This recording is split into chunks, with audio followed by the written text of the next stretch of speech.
Like, subscribe and share Tree Fanfiction audiobook channel for all parts and enjoyment. Chapter 1. Shanxhang City. A small, unknown city that doesn't even appear in the Hunter comics. 13-year-old Zhou Jue walked in the corridor of the orphanage, lowering her head and sweeping the garbage carefully. The broom rubbed against the ground, making a soft sound, and a little dust floated gently as he moved. He is a member of this orphanage. But he is not of this world. Zhou Jue originally lived in Blue Star in the 21st century, but one day he suddenly traveled to the world of Hunter, the unfinished Hunter x Hunter by Togashi. His body also strangely changed back to when he was 13 years old. However, although the body is that of a child, the mind is that of a mature adult. Zhou Jue can only entertain himself in his mind like this. The world of Hunter is not safe. Hunters who master various dangerous beasts, 5 weird disasters, rose bombs mastered by V5, etc. It is very likely that some small incident will turn into a terrible world-ending disaster one day. It's okay if ordinary people don't know this information. But Zhou Jue had seen Hunter, and after traveling through time, he felt that every day was like walking on thin ice, and his life was like a candle in the wind. However, Zhou Jue did not feel panic. His mood was as calm and peaceful as a flat lake. This is very strange. I should be afraid, but I don't feel any fear at all. Zhou Jue himself found it incredible. Perhaps it has something to do with my awakened Nen. He couldn't help but murmur to himself. He stopped sweeping and stood in the corridor. There was nothing around. But if Hunter, who has mastery, uses his condensation to look, he will be surprised to find that Zhou Jue's body is surrounded by a layer of pale white gas. This layer of gas is the life energy bound by entanglement, which is qi. When people are alive, they will unconsciously emit their own life energy. This naturally dissipated life energy is called qi. And if you can mobilize these qi and infuse your own will, emotions, thoughts, wishes, etc., to form exclusive abilities, that would be Nen. Everyone's Nen is different. In the hands of the Hunter Association, the method of training ordinary people into ninjas is held in high secrecy and has not been leaked. Many people don't even know there is such a thing as Nian. I have not been trained, but after time traveling, I easily controlled qi like instinct, and awakened my Nen naturally. Zhou Jue leaned on the broom, feeling the qi wrapping around his body, thoughtfully. Perhaps I am also a born nemesis. Ordinary people want to master mindfulness. In addition to practicing awakening, there are 2 other methods.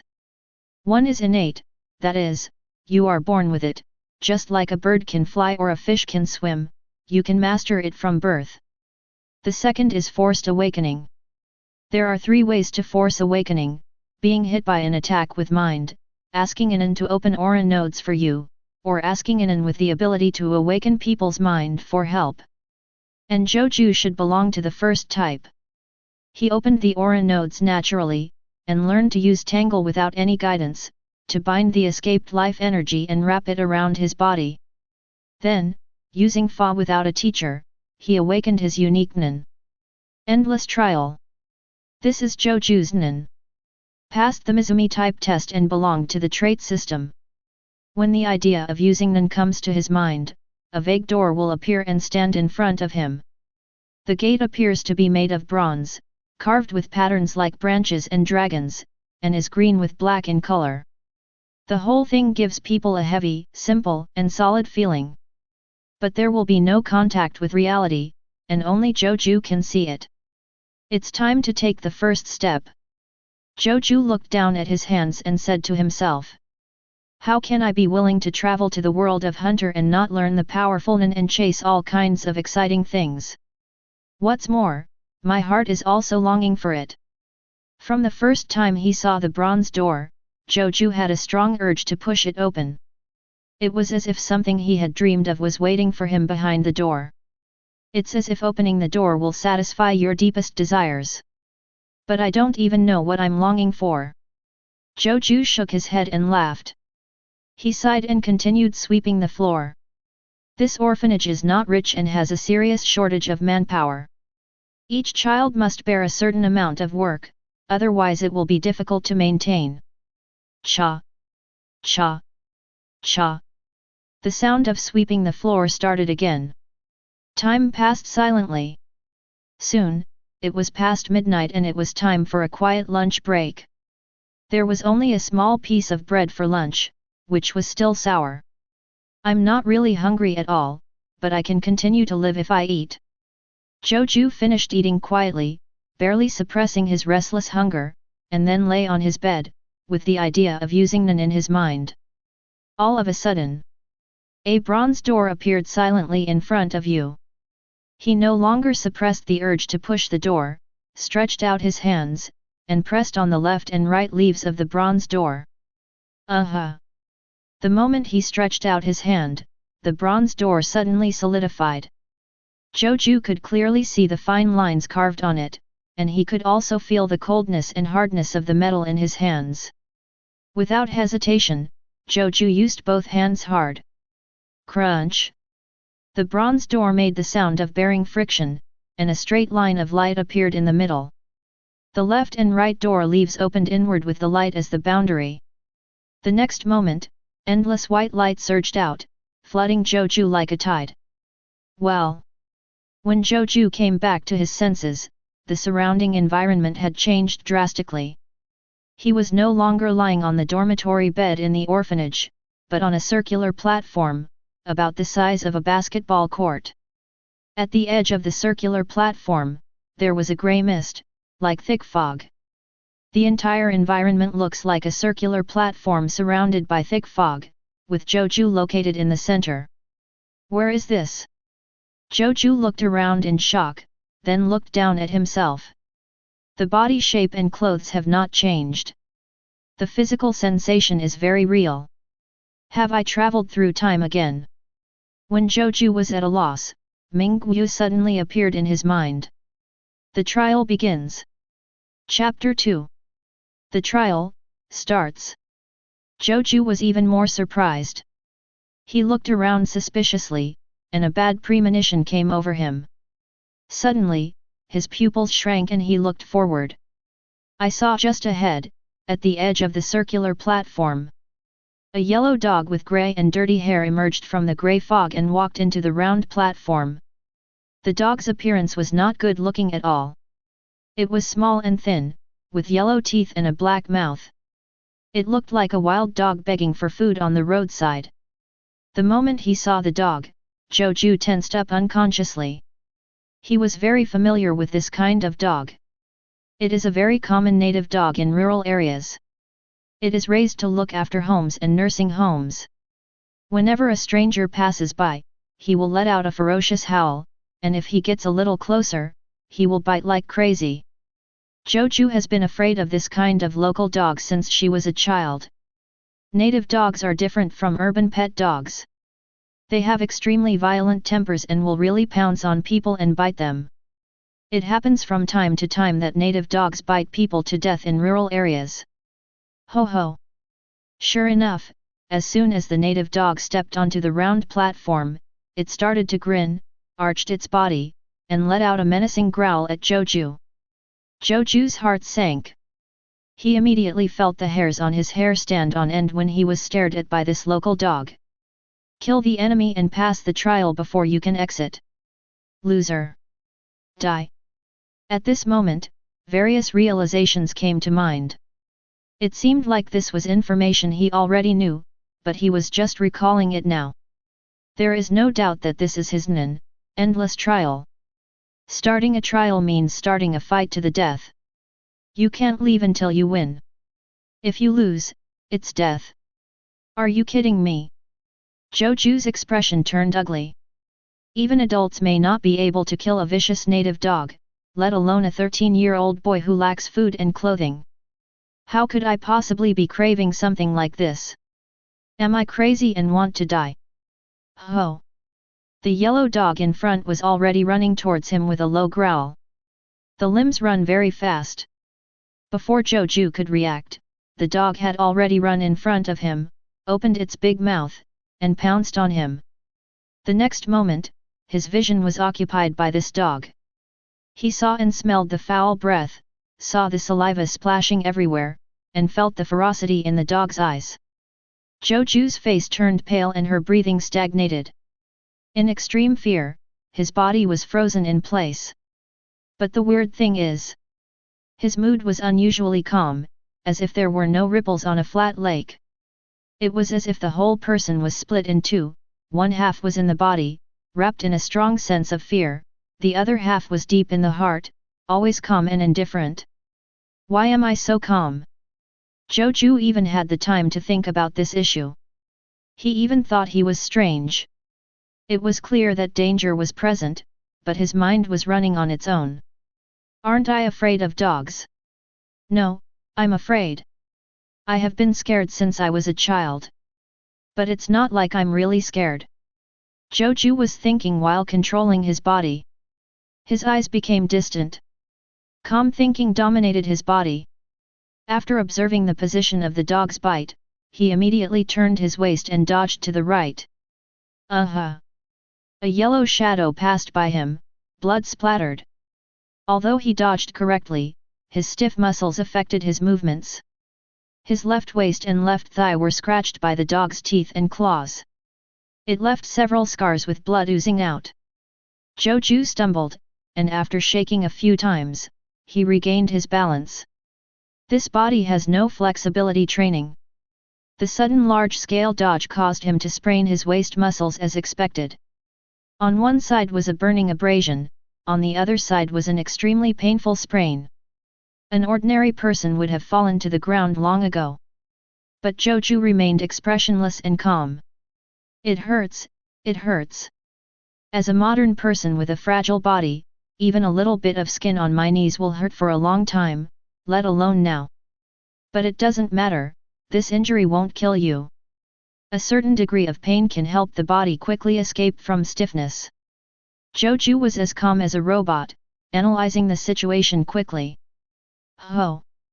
Another growl came from the side. Zhou Jue turned around and looked around, then immediately rolled on the spot. Roar! The next second, the ferocious yellow dog pounced on his original position. Zhou Jue has rolled to the side. This time the dodge was perfect. As he analyzed, a certain amount of pain can stimulate the body to regain its ability to move. Woof! Woof! The yellow dog was unwilling to give in and continued to pounce on Zhou Jue. Zhou Jue dodged continuously, rolled, jumped sideways, and turned over. He accurately judged the yellow dog's landing point and made the correct dodge. Ha! Ha! Ha! After several bites, the yellow dog became panting. Call! Call! Call! Zhou Jue's breathing became heavy and her heart beat as if it was about to jump out. But despite his body being hot, his mind was as cold as ice. I see. He silently looked at the yellow dog in front of him, and suddenly an idea flashed in his mind. In my opinion, native dogs are actually very weak. When they bite me, just a kick or a knee can break their lumbar vertebrae. So, I'm not actually afraid of native dogs. The yellow dog in front of him had a ferocious expression on his face, his nose was trembling, and he looked menacing. But at this time, Zhou Jue not only calmed down in his heart, but also in his body. He suddenly understood. What I'm afraid of is the fear and rejection of others after I kill the local dog. What I'm afraid of is exposing my side that is different from ordinary people. Zhou Jue suddenly felt enlightened. Many of my weird thoughts and ideas in the past have been perfectly explained. I'm afraid that after the madness, ruthlessness, and ferocity in my heart are exposed, I will no longer be able to stay safely among a group of sheep. Zhou Jue stood up, straightened her waist, and burst into laughter. Ha ha ha! I totally get it. Yes, this kind of nan is really what I want. He longs to fight, to transform. Longing for sublimation in the ordinary, longing for never-ending trials. However, the earth without demons in his previous life restricted him. Law and morality suppressed him. All kinds of tangible and invisible shackles restrain Zhou Jue, preventing him from being released and having to hide his true self. But it's different now. Now, I am in the exciting world of Hunter. Zhou Jue grinned with a bright smile and looked at the yellow dog in front of him. Come on, little puppy, let's see if you bite me to death or I kill you. Chapter 3. Ho! The yellow dog's throat rolled and he continued to growl. It had a strange feeling that the human in front of it suddenly became dangerous. Apparently the appearance has not changed. The yellow dog's simple thinking cannot come up with the answer. Woof! Woof!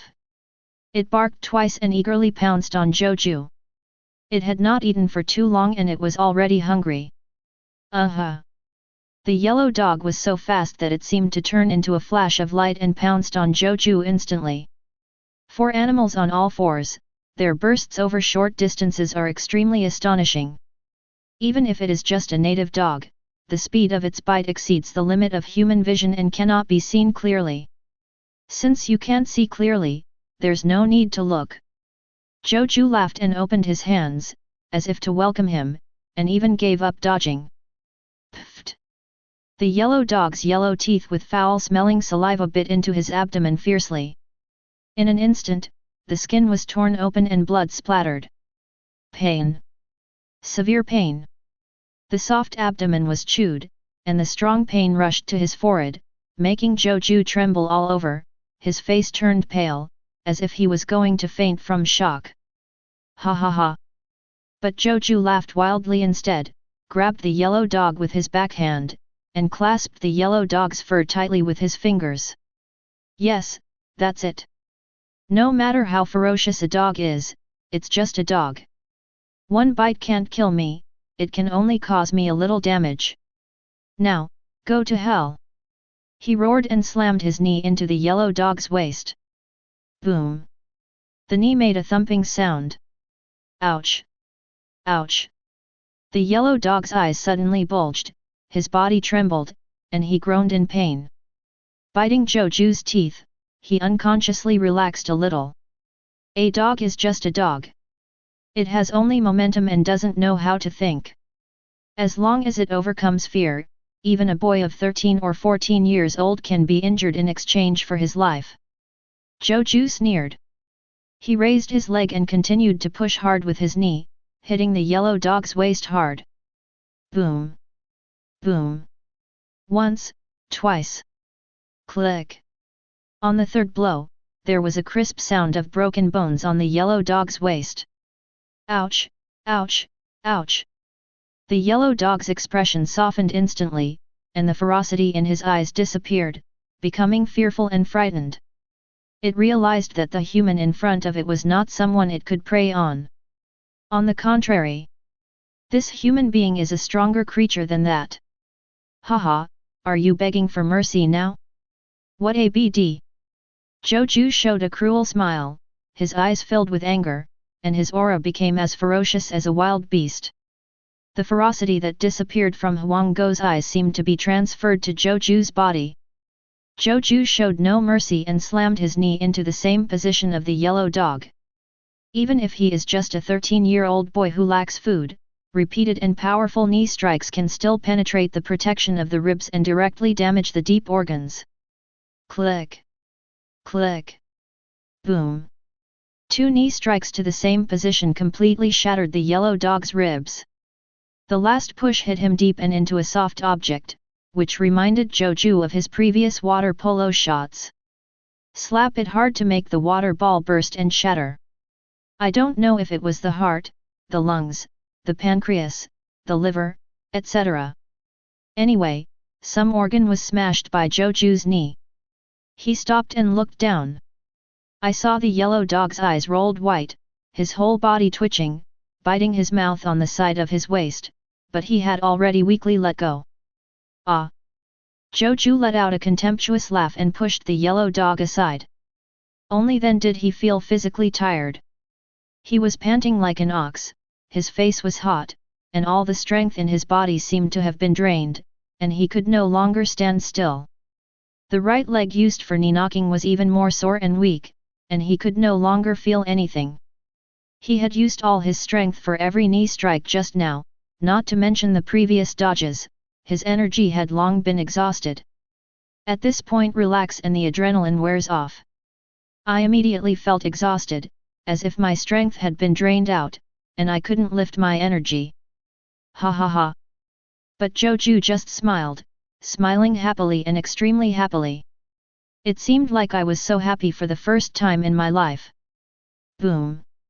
He sat down on the ground, covering his bleeding abdomen, and his eyesight went black. But he's still laughing. Ha ha ha, I won. Zhou Jue squinted his eyes and licked his lips, showing an expression of endless aftertaste. He became stronger. He overcame his fear and endured the pain of injury. From now on, native dogs and creatures of similar size will be his prey, weak creatures that he will trample under his feet. As for other issues, such as the treatment of injuries, rabies virus, physical overdraft, hunger and weakness, etc., Zhou Jue doesn't care. This is the price of victory and an indispensable payment. If he is not even willing to bear this price, he will definitely not be able to pass the trial. Next to him, the dying yellow dog exhaled his last breath. Die. Almost at the same time, a familiar realization emerged in Zhou Jue's mind. Pass the trial. Bang. The yellow dog's body suddenly disintegrated and turned into a white smoke, glowing with light fluorescence, and flew towards Zhou Jue. Well. Zhou Jue hesitated for a moment, but instead of feeling danger, he felt a strange feeling like a baby swallow returning to its nest. So he didn't stop him and allowed the white air to fly into his body. In an instant, he felt his chi filling up, as if he had taken a legendary rare elixir, and rich life energy gurgled out of his body. Has this dog's chi been swallowed by me? Zhou Jue looked thoughtful. Without waiting for him to think more, the surrounding scene suddenly became dark. It was as if the world had fallen into darkness and everything had disappeared and faded. Before Zhou Jue could react, he left Yuanta and returned to the dormitory of the orphanage. Came back. He sat up blankly, with the familiar bed beneath him. Turning around and looking at the old wall clock on the wall, the hour and minute hands pointed to 2 and 1, which was 2:05 in the afternoon. This time is consistent with the time when Zhou Jue opens Endless Trial. Even the second hand only moved a few times. If you count the seconds it took him to push open the bronze door and look around when he came back, he had been fighting on the round platform for so long, but it was only a moment in reality. That round platform, isn't it reality? Zhou Jue lowered his head and looked at his abdomen. The clothes were completely restored, with no stains or holes chewed by yellow dogs. Zhou Jue paused and lifted up his clothes. I saw that the belly was intact, the bleeding wounds disappeared, and there were no scratches on the thighs from the claws. It was as if the battle taking place on the round platform was just a dream. Chapter 4. But the strong phantom pain told him that it was not a dream or hallucination, but a real battle. Isn't it a true body trial? Zhou Jue touched his belly and said to himself. He wrote this down, lay down, and fell asleep. Although there were no wounds on the body, the mental exertion was extremely great. A fight with all one's strength was no joke. Zhou Jue's spirit was extremely exhausted. Of course, if you are an ordinary person, experiencing a dangerous battle, you will definitely be nervous and unable to sleep. Even elite soldiers have to calm down for a while, waiting for the excitement in the body and brain to subside. But Zhou Jue doesn't need to be like this. If he wants to sleep, he can fall asleep. He won't have insomnia, nightmares, or mental stress. He is a pure alien, a monster hidden in the human society of the past life, with thinking and personality that are very different from ordinary people. Hey, hey. After a while, Zhou Jue's breathing became even. He fell into a deep sleep. Ga, ga, ga. At sunset and dusk, crows landed on the eaves in flocks, looking curiously at the humans in the yard. A group of children gathered together to wash vegetables. Ah, you are so shameless and throw your share to me. No, he did it. Hurry up, I'm going to starve to death. They washed the wild vegetables, wild fruits, and beans they picked. These are dinner for everyone in the orphanage. Not far away. Zhou Jue stood in the corner, sorting out the scraps picked up by other children and putting them into broken sacks one by one. This is his job. Da-da-da. Several half-year-old children ran over and shouted to Zhou Jue, "Hey Zhou Jue, before the sun goes down, let's go sell the bottles." They stopped suddenly. Zhou Jue turned his head suspiciously and looked at these children who were the same age as him. When several children were looked at by Zhou Jue, they suddenly felt excited and had goosebumps all over their bodies. I don't know why, but they think Zhou Jue is terrible now. There is an indescribable sense of danger. It seems that they must not mess with the gangsters they see on the road, otherwise they may be killed. What's wrong? Zhou Jue asked strangely. Several children looked stiff, looked at each other, and shook their heads. No, it's okay. After saying that, they couldn't wait to leave. Zhou Jue looked at their backs in silence, lowered his eyes, and thought to himself, is it so obvious? In the afternoon, open endless trial and kill the yellow dog. His temperament changed. Something different from ordinary people radiated out, and the disguise of the past was like tattered clothes, which could no longer cover the abnormality underneath. The orphanage was poorly funded. Starting from the age of 7, children have to share the work in the yard. You should start learning to forage at the age of 10, and go out to take some grueling jobs during the day, or serve as an apprentice. At the age of 15, you will be completely independent and leave the orphanage. Therefore, the children in the orphanage are the most sensitive. They have been living in the lower world since they were young, and they know best who they can and cannot provoke. Children who don't know how to identify dangerous children have died long ago due to various accidents. The world of Hunter is not a warm and affectionate world. Forget it, let's change our disguise. Zhou Jue thought, reaching out and rubbing his face. Not a moment. He put down his hands, his eyelids drooped, and his head drooped slightly. The whole person looked listless. Although it cannot be completely concealed, the dangerous aura on his body has been downgraded to indifference and rejection and is no longer noticeable. It will take a lot of time to completely converge. In other words, there is no need to converge? Thoughts flashed through Zhou Jue's mind. He looked around at the orphanage and had a hunch that it was time to leave this peaceful sanctuary. But before I leave, I have to leave something for the orphanage. Zhou Jue thought in his heart. He traveled through time and became 13 years old again. He was penniless, powerless, and didn't speak the language. It was the orphanage that took him in, gave him a roof over his head, and taught him common language and writing. You can't be a human being without repaying kindness. A few days passed quickly. Zhou Jue became cold and listless, which attracted the attention of others. But people around him didn't care. Because when Zhou Jue came, his personality was not very lively, and now he is just more withdrawn. As an orphan, it's normal to be withdrawn. People at the bottom do not have the luxury to take care of their spiritual life. Click, click, click. In the bathroom, Zhou Jue stretches his body. With a crunching sound like exploding beans, a layer of grey-black foul-smelling liquid oozed from his skin, like dirty dirt. But as the water washed away, these foul-smelling liquids fell off one after another, revealing a tall, healthy body underneath. Sure enough, it's the dog's life energy. Zhou Jue lifted her hair, stood in front of the bathroom mirror, and looked at herself in it. The eyes are bright, the skin is rosy, and the muscles are full. It was completely unimaginable that 3 days ago, he was a thin boy with ribs on his abdomen. How could an orphanage with no food or clothing be able to raise a healthy teenager? This is something incredible. Zhou Jue himself was surprised.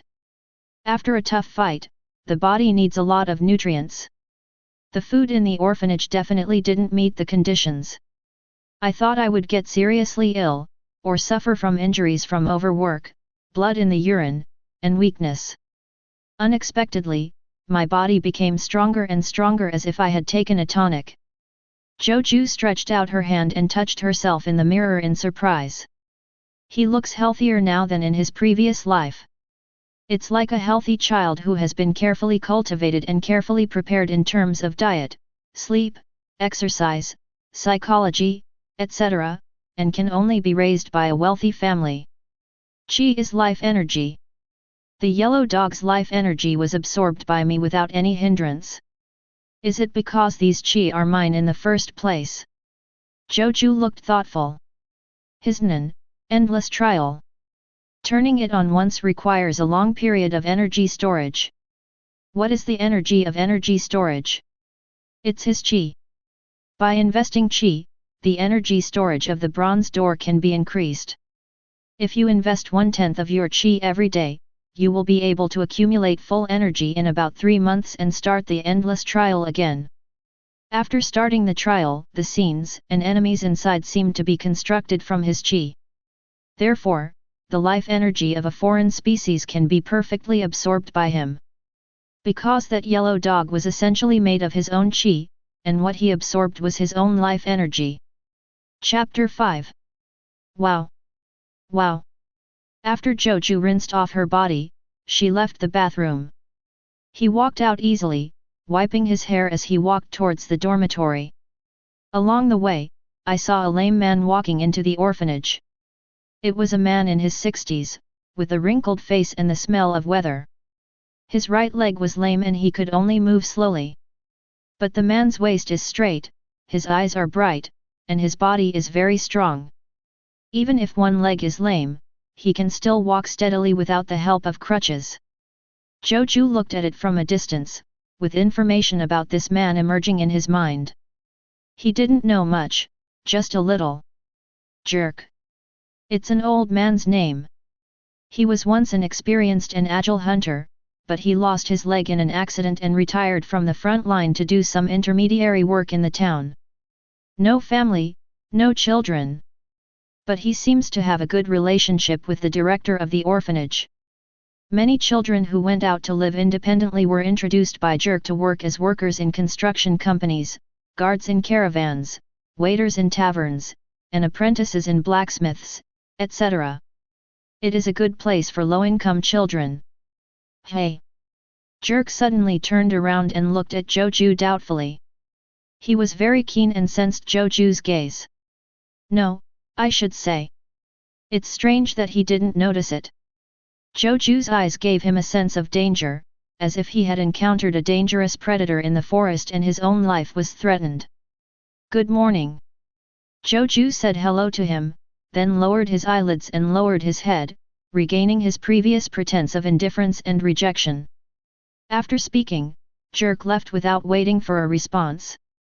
Jerk looked surprised, looked at Zhou Jue's back, and murmured in surprise, "This little guy of 12 or 13 years old actually makes me feel threatened.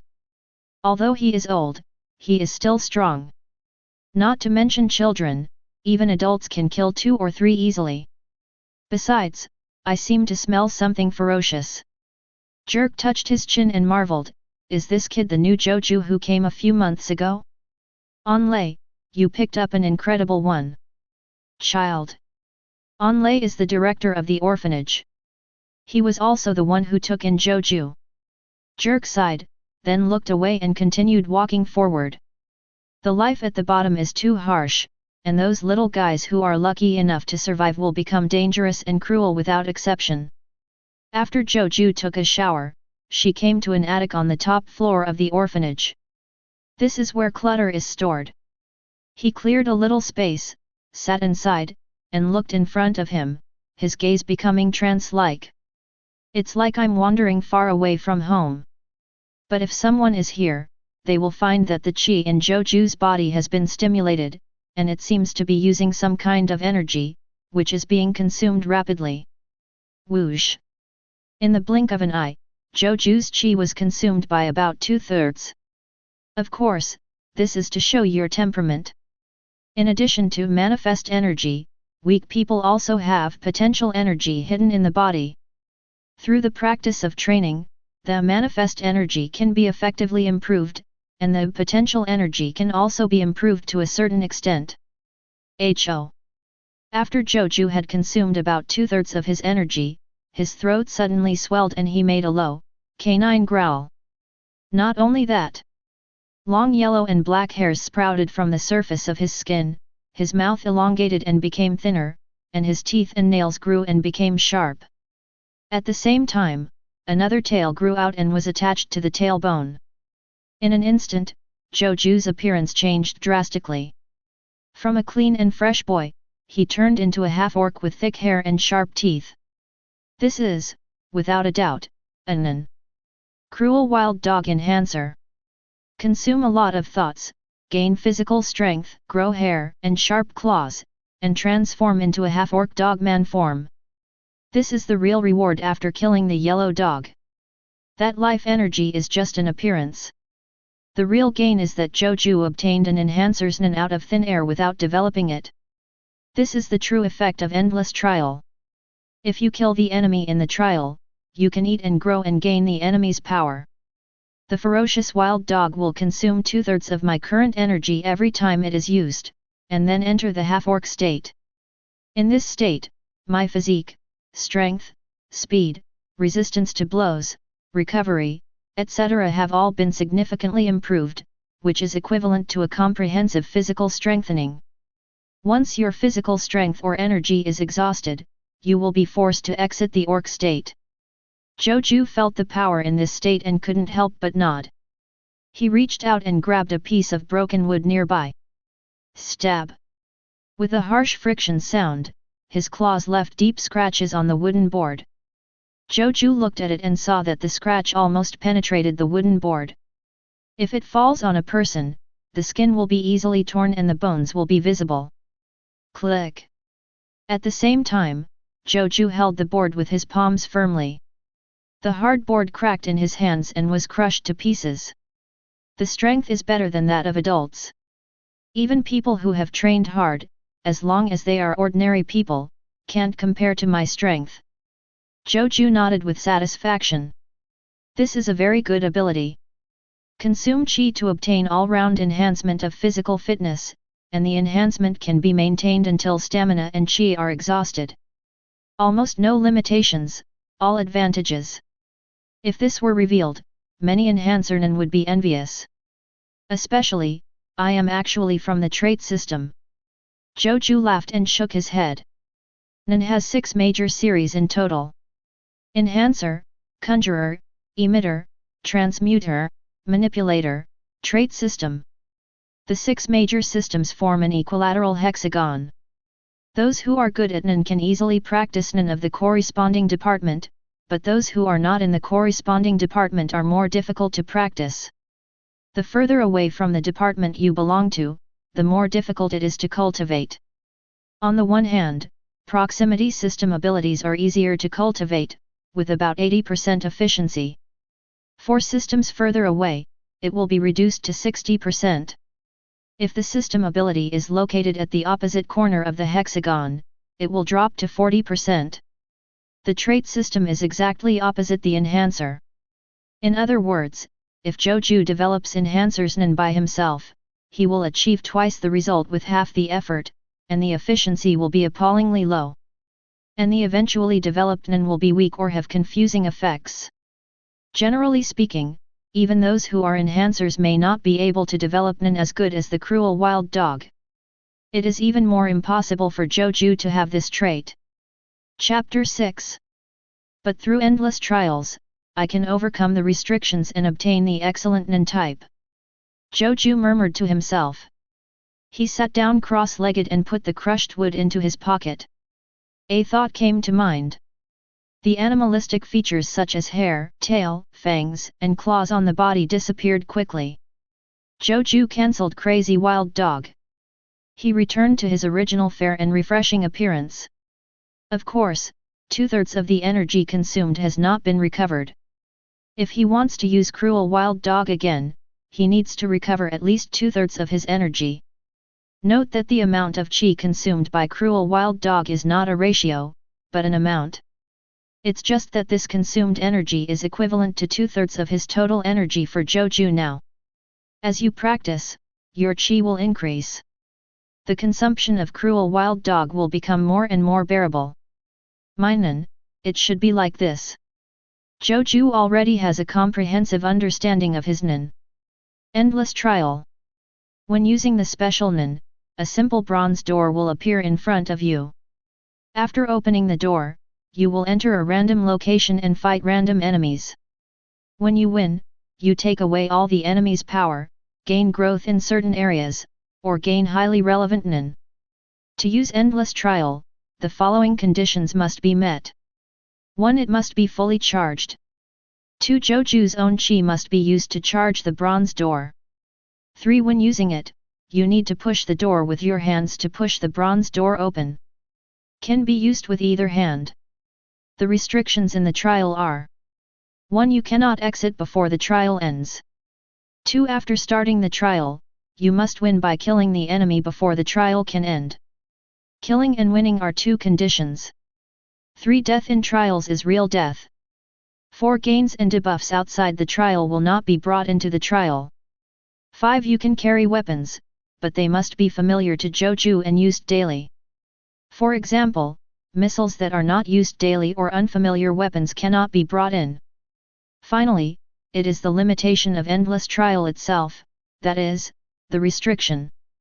1. When Zhou Jue stops charging the bronze door due to subjective factors, it will cause mental pressure and the mood will become sad, depressed, anxious, uneasy, etc. Restarting charging will reduce stress. After charging is completed, mental stress will disappear. 2. The bronze gate is fully charged. If the trial is not started, the growth in strength will stagnate.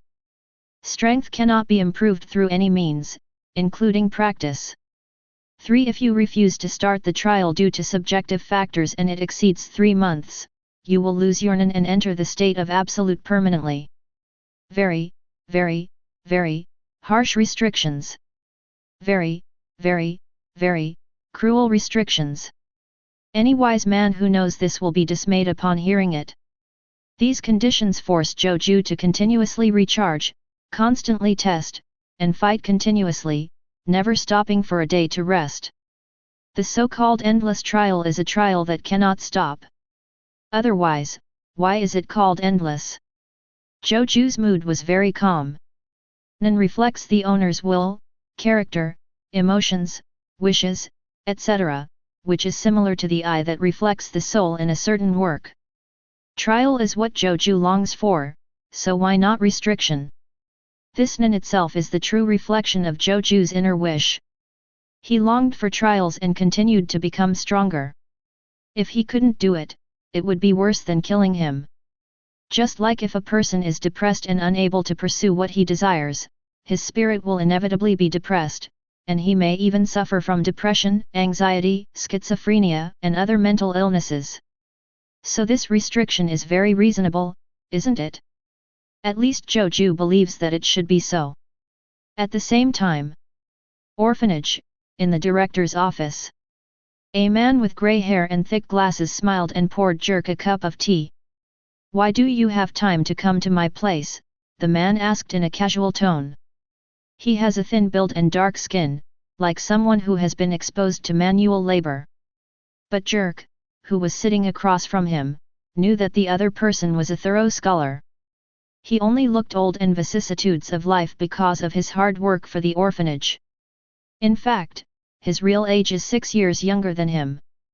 "Onlay, don't serve this kind of inferior tea to guests." Jerk complained dissatisfiedly, but he still drank the tea. Onlay smiled and poured him a second glass without retorting. Tisk. Jerk clicked his tongue critically and drank half a glass before getting down to business. A wolf pack came to the forest to the east. They probably migrated from the Kata plains more than 10 kilometers away. They are very ferocious. More than 30 people have been killed. So dangerous.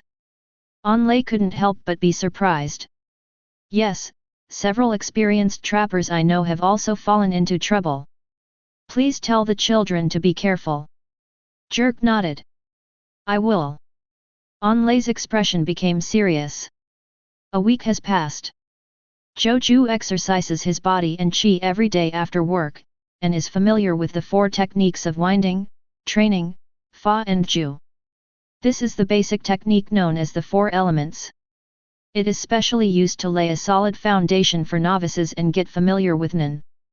Relying on the few words in the comics he had read, Zhou Jue groped for practice and gradually gained insights, but he lacked many details. In addition, he will inject 1/3 of his daily energy into the bronze door to recharge it. The remaining 2/3 were preserved. Considering the dangerous nature of Hunter's world, accidents can happen at any time. Zhou Jue must retain 2/3 of his energy to ensure that he can activate various wild dog at any time. 1 week plus the previous 4 days, about half a month, will the wild dog's life energy be digested? Zhou Jue thought in his heart. His physical fitness improved rapidly, which ended last night. The wild dog's life energy is used up. Now, although he is 13 years old, he has a rosy complexion and a strong body. He stands out among the thin peers in the orphanage. If you want to continue to improve your body, or even maintain your current physical strength, you need a lot of nutrition. Zhou Jue thought about it and turned to look in a certain direction outside the orphanage.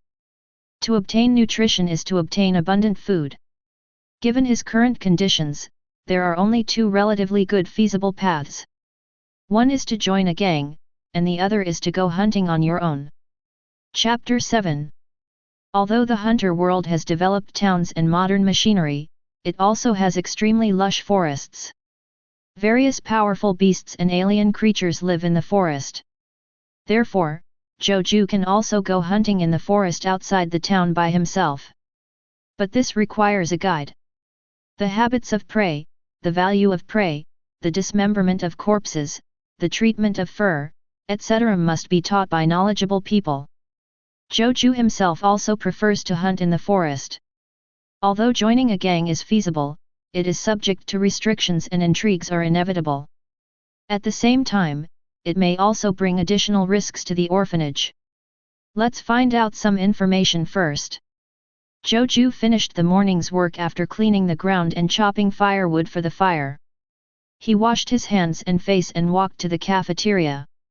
It is said to be a canteen, but in fact it is just a large shed built randomly. There are 2 large long wooden tables inside, and there are several large pots and pots of vegetables piled on the table. 1 table for children and 1 table for adults. "Here, Zhou.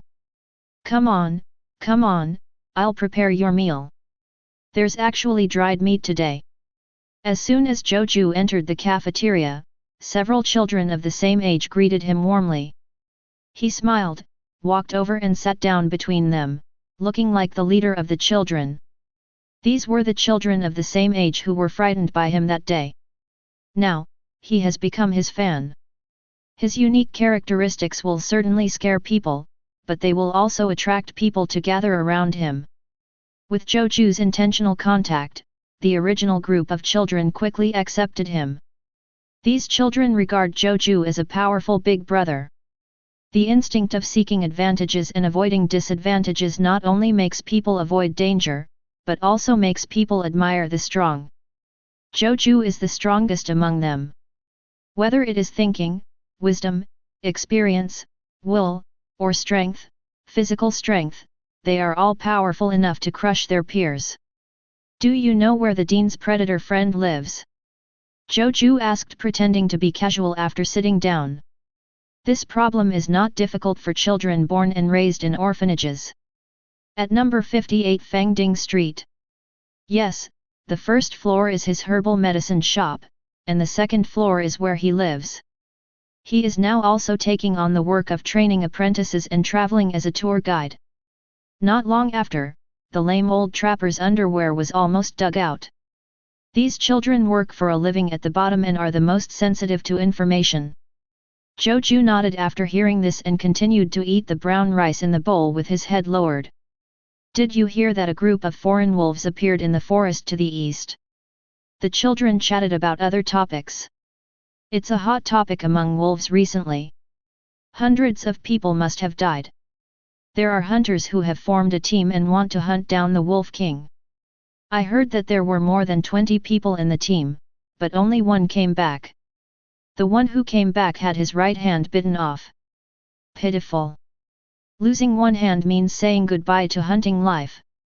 A pack of wolves? Zhou Jue listened on the sidelines, but he became thoughtful. He needs a lot of meat to supplement his body's growth and exercise consumption. In the hunter world, the more ferocious and powerful the animal is, the more abundant life energy it has. Perhaps we can hunt these wolves. Zhou Jue thought to himself. And, there happens to be an experienced guide. Jerk's name flashed through his mind. Lunch is over. Zhou Jue did not take a nap, but left the orphanage and went to where Jerk lived. It was a dilapidated 2.5-story building. There is a counter on the first floor with a sign next to it, accepting herbs, furs, and animal meat. The second floor is the living area. There is also a small half-floor balcony on the second floor. When Zhou Jue came, there happened to be no customers. Jerk dozed behind the counter. Boom boom. Zhou Jue stepped forward and knocked on the counter politely.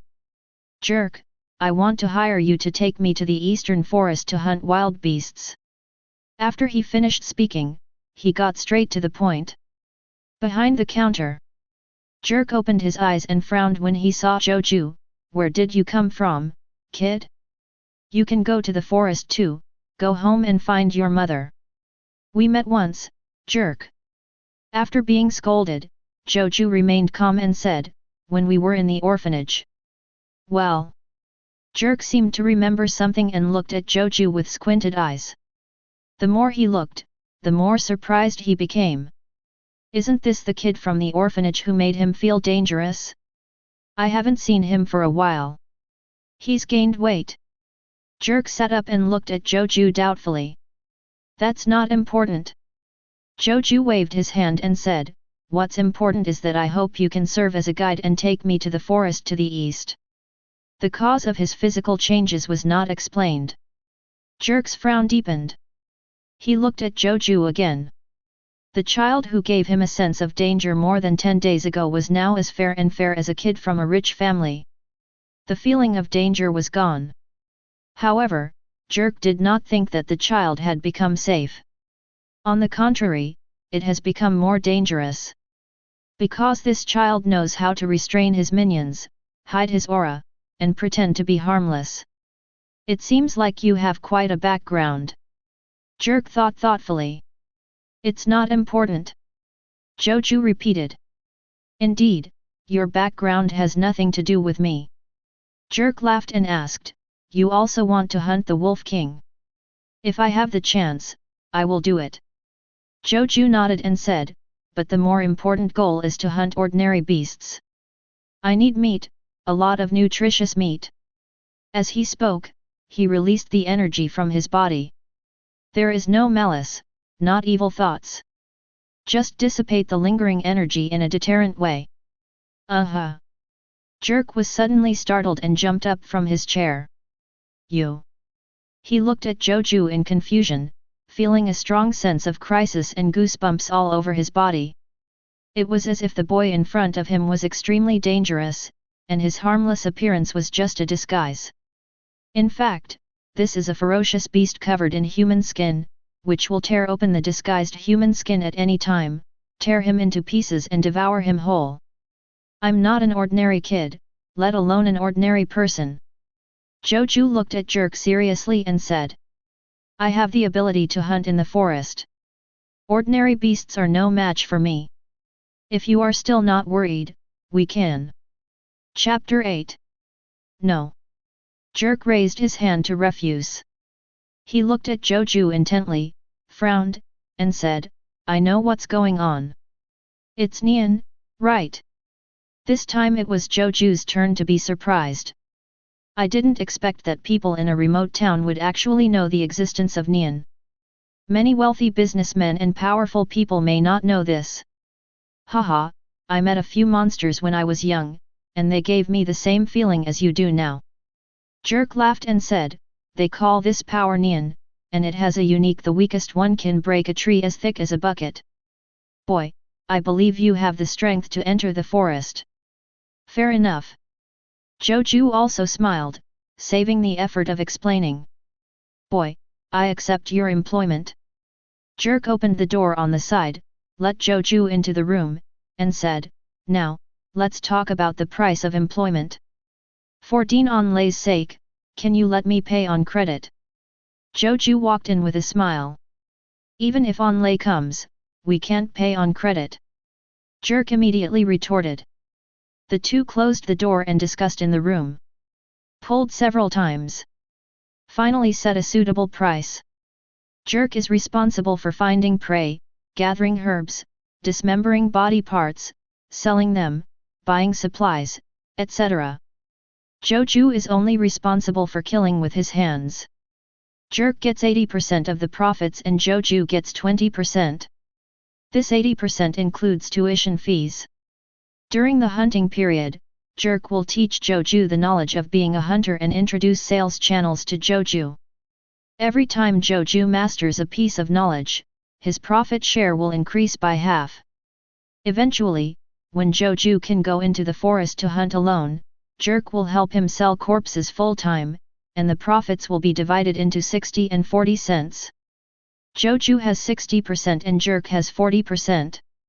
Humph, you confident brat. Jerk made a contract and looked at Zhou Jue provocatively. This agreement is a bet on Zhou Jue's learning speed. The longer Zhou Jue takes to learn his craft, the higher his profits will be. On the contrary, the lower his income is. Just wait and work for me for 3 years. Jerk raised his head and showed a proud look. Zhou Jue smiled nonchalantly and left Jerk's house. His learning ability is not bad. Especially after absorbing the life energy of wild dogs, his thinking speed, memory, comprehension, etc. have all been significantly improved. It seems that the talent has also increased. What's more, Jerk often helps orphanages and introduces places to children looking for a way to survive. This 80% of the proceeds should be considered as giving back to Jerk for the orphanage. 2 days later, Jerk purchased all the equipment. Zhou Jue found him at the appointed time. After meeting, they left the town and walked to the forest to the east. Hey, look over there. Isn't that Jerk? Dressed up with all the equipment. He also wants to hunt wolves. You're kidding, he's been lame for so long, I doubt he even remembers the way into the forest. On the way out of town, many people noticed Jerk. Before Jerk became lame, he had a good reputation as a powerful hunter. Wait, why is he still bringing a child? You're crazy, you're looking for death. Hey Jerk, if you want to die yourself, why are you taking your child to die? Yes, it was okay for the wolves to tear you apart before, let alone what you look like now. People around were surprised when they saw the combination of Jerk and Zhou Jue. Shut up, everyone! Jerk yelled in his rough voice, glaring at the people on the roadside. You bunch of bastards, mind your own business. The people around him curled their lips and looked like they were watching a good show. Only a few people looked at Zhou Jue in surprise, as if they recognized him as someone from the orphanage, and immediately turned around and ran to the orphanage. Zhou Jue was unimpressed. Faced with numerous looks and comments, he turned a deaf ear and his expression did not change. An old man and a young man walked and quickly left the town and entered the forest to the east. Orphanage. Unknowingly couldn't sit still when he learned that Zhou Jue and Jerk had gone to the east forest. How could they go to such a dangerous place? He walked out of the office quickly with a worried look on his face. Others were also surprised when they heard the news. Is Joe crazy? If you go to the forest to the east now, you are totally seeking death. What is Jerk thinking? If the two of them go in, they will become food for the wolves.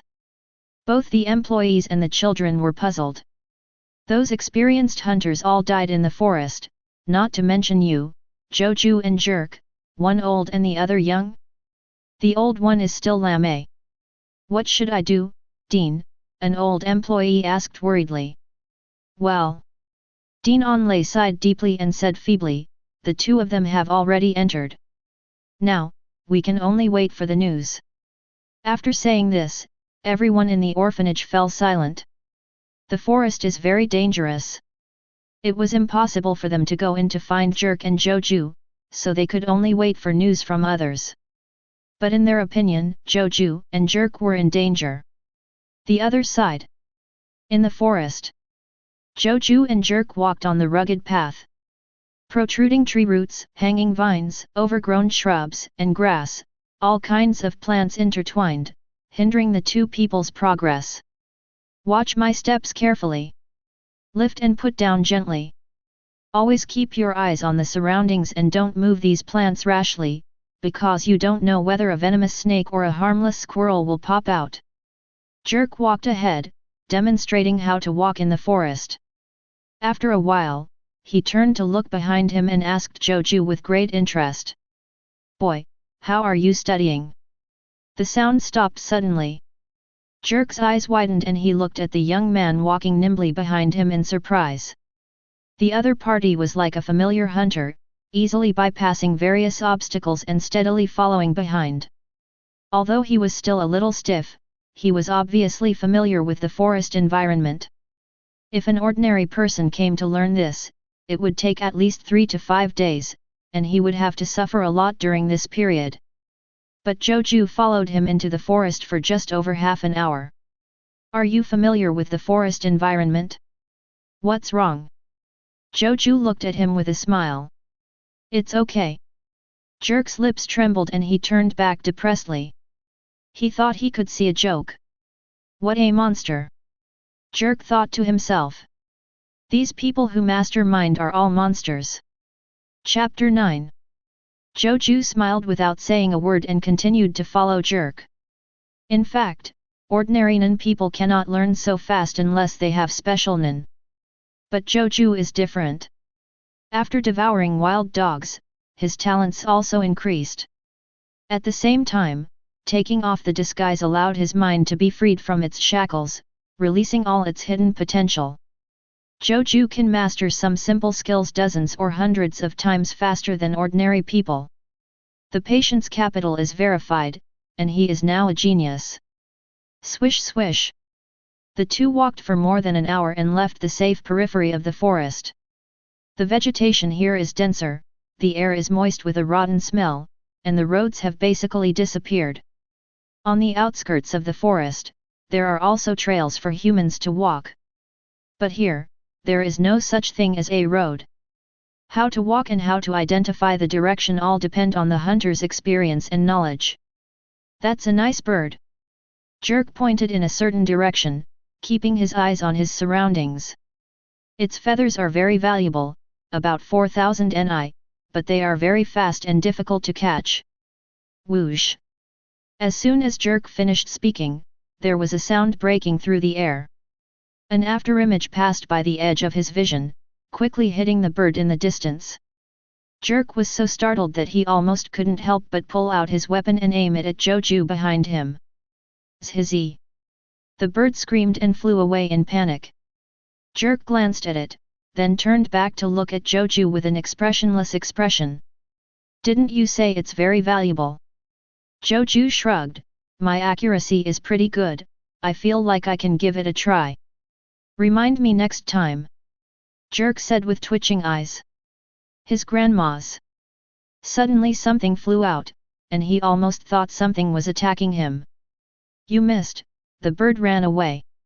Jerk waved to Zhou Jue, turned around and prepared to continue walking. No, I hit it. Zhou Jue shook his head. Jerk was stunned. That bird obviously flapped its wings and ran away. Look.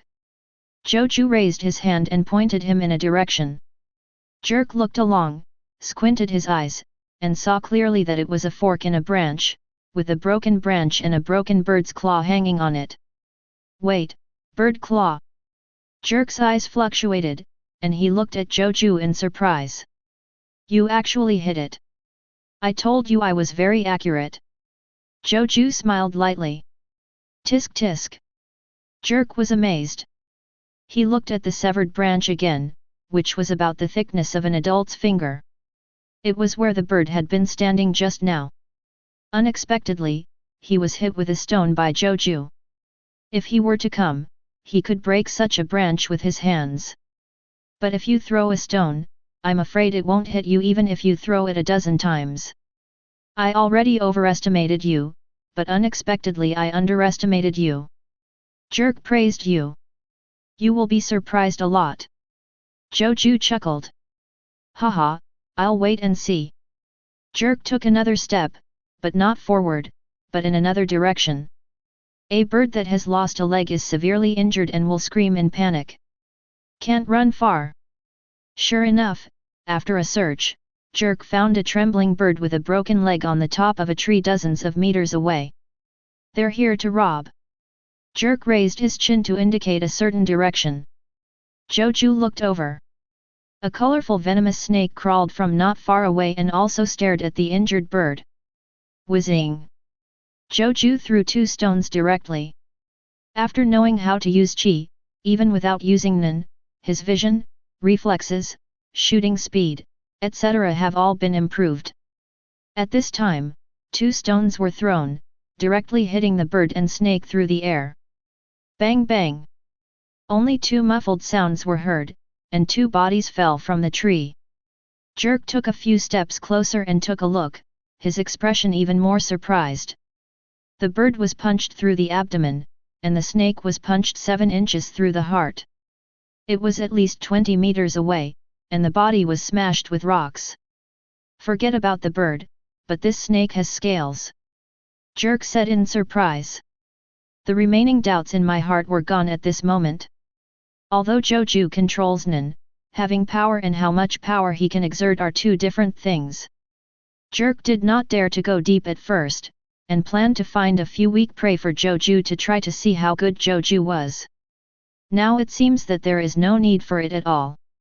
Just by the accuracy and force of throwing stones with these 2 hands, Jerk knew that this boy was even more powerful than he was when he was young and before he was lame. The snake's fangs, venom sacs, and gallbladder are valuable, about 1,500 gots. The meat is not valuable, so we can take it back and eat it. With the addition of this bird's feathers, we now have a harvest of 5,500 garni. The purchasing power of garni is equivalent to the Japanese yen, and the ratio of the Hyuxia national currency to the Japanese yen is about 120. Not bad, your orphanage collects scraps for a month, that's all. Jerk's technique was very good, he perfectly removed the valuable parts of the prey and preserved them well. Zhou Jue was on alert. 5,000 nip sounds like a lot, but it is actually equivalent to 250 Hyuxia national currency. Of this, 80% will be given to Jerk, which is 200 yuan. Zhou Jue only has 50 yuan. It was all spent after 2 meals. Let's keep moving forward. Jerk washed the blood on his hands to avoid attracting predators, and led Zhou Jue towards the deep forest.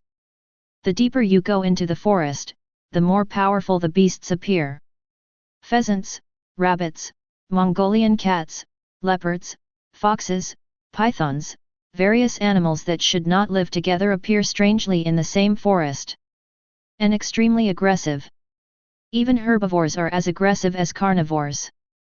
Zhou Jue officially started the battle. Bang! Poof! Hiss!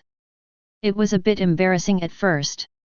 But after several times, Zhou Jue became familiar with it, his movements became dexterous, and he was able to fight in the forest environment like a duck to water. The attack methods of wild beasts are nothing more than pouncing and biting. They are good at using claws and fangs, but only use claws and fangs. Not long after, Zhou Jue changed from a passive challenger to an active predator. This transformation was extremely rapid. Normally, the birth of a qualified hunter must take several years of training and training. But it only took Zhou Jue a few hours. What a pervert! Jerk watched Zhou Jue's growth with his own eyes, and his eyes changed completely. Chapter 10. Even with Nen, this growth rate is outrageous, right? Jerk couldn't believe it. And Zhou Jue, after several hours of fighting, is still in high spirits, his eyes are shining, as if he is not tired at all. Rather, he felt even more excited. This feeling of weakness, mastery of skills, and rapid growth in battle was like some addictive drug, making him unable to stop. My brain is boiling. Now I have harvested about 30,000 GNE. Any more will affect my actions. Jerk sorted out the harvest and said. Although you can carry some, you are responsible for fighting, so it is best not to. It's your responsibility to be vigilant when you return. This is the agreed upon arrangement. When the harvest is close to Jerk's upper limit of weight, he will return. Zhou Jue felt a little regretful. He wanted to continue, but he did not refute. Instead, he followed the agreed rules and chose to return. It's really good. What I gained from this trip was something I rarely experienced when I was young. Jerk said with emotion. The benefits to the predators are not high. Many times, they come back empty-handed. Occasionally there is a harvest, but it is only of fragmentary value. Sometimes the northwest wind may last for a month. Let's go, the sun will set later. Jerk walked back happily, feeling the joy of the long-lost harvest. Since becoming lame, I haven't been deep into the forest for 20 years. Wait, Jerk. Zhou Jue suddenly made a sound and looked somewhere to the left. What's wrong? Jerk turned around in confusion. Is that footprint a wolf? Zhou Jue pointed to that place. When Jerk heard this, he was startled at first. He approached the place and after taking a closer look, his expression suddenly changed and he became extremely nervous. It's a wolf. Damn it, aren't those wolves operating 1 kilometer away? This is not their hunting ground. Jerk spoke very fast, and his whole heart was lifted. Although the wolves are in the eastern forest, it does not mean that they occupy all the corners of the eastern forest. He did his homework before entering the forest and planned a specially planned route.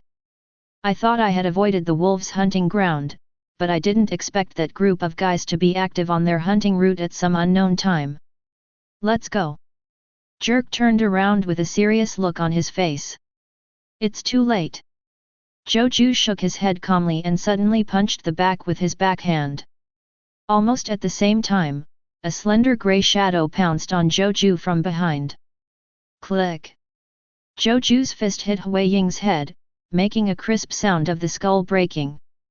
The grey shadow instantly lost strength, fell to the ground, and lost his breath. A fresh wolf corpse appeared. Jerk looked at the wolf corpse, his pupils tightened and his expression was shocked. He was surprised that the wolves were targeting them. I was even more surprised when Zhou Jue smashed a wolf's head with one punch. Are this guy's fists made of hammers?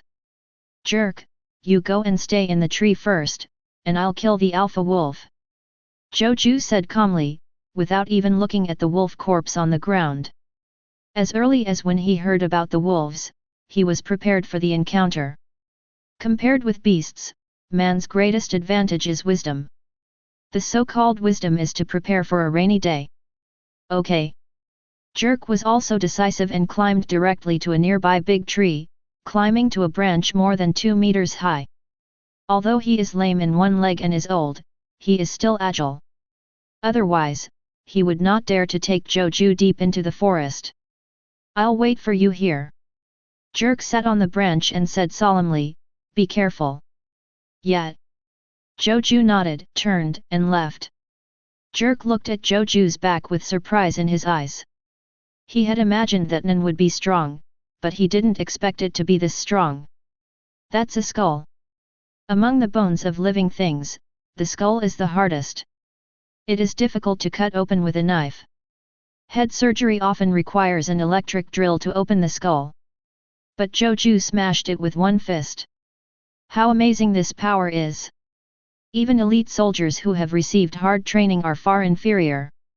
This time, maybe I can actually survive.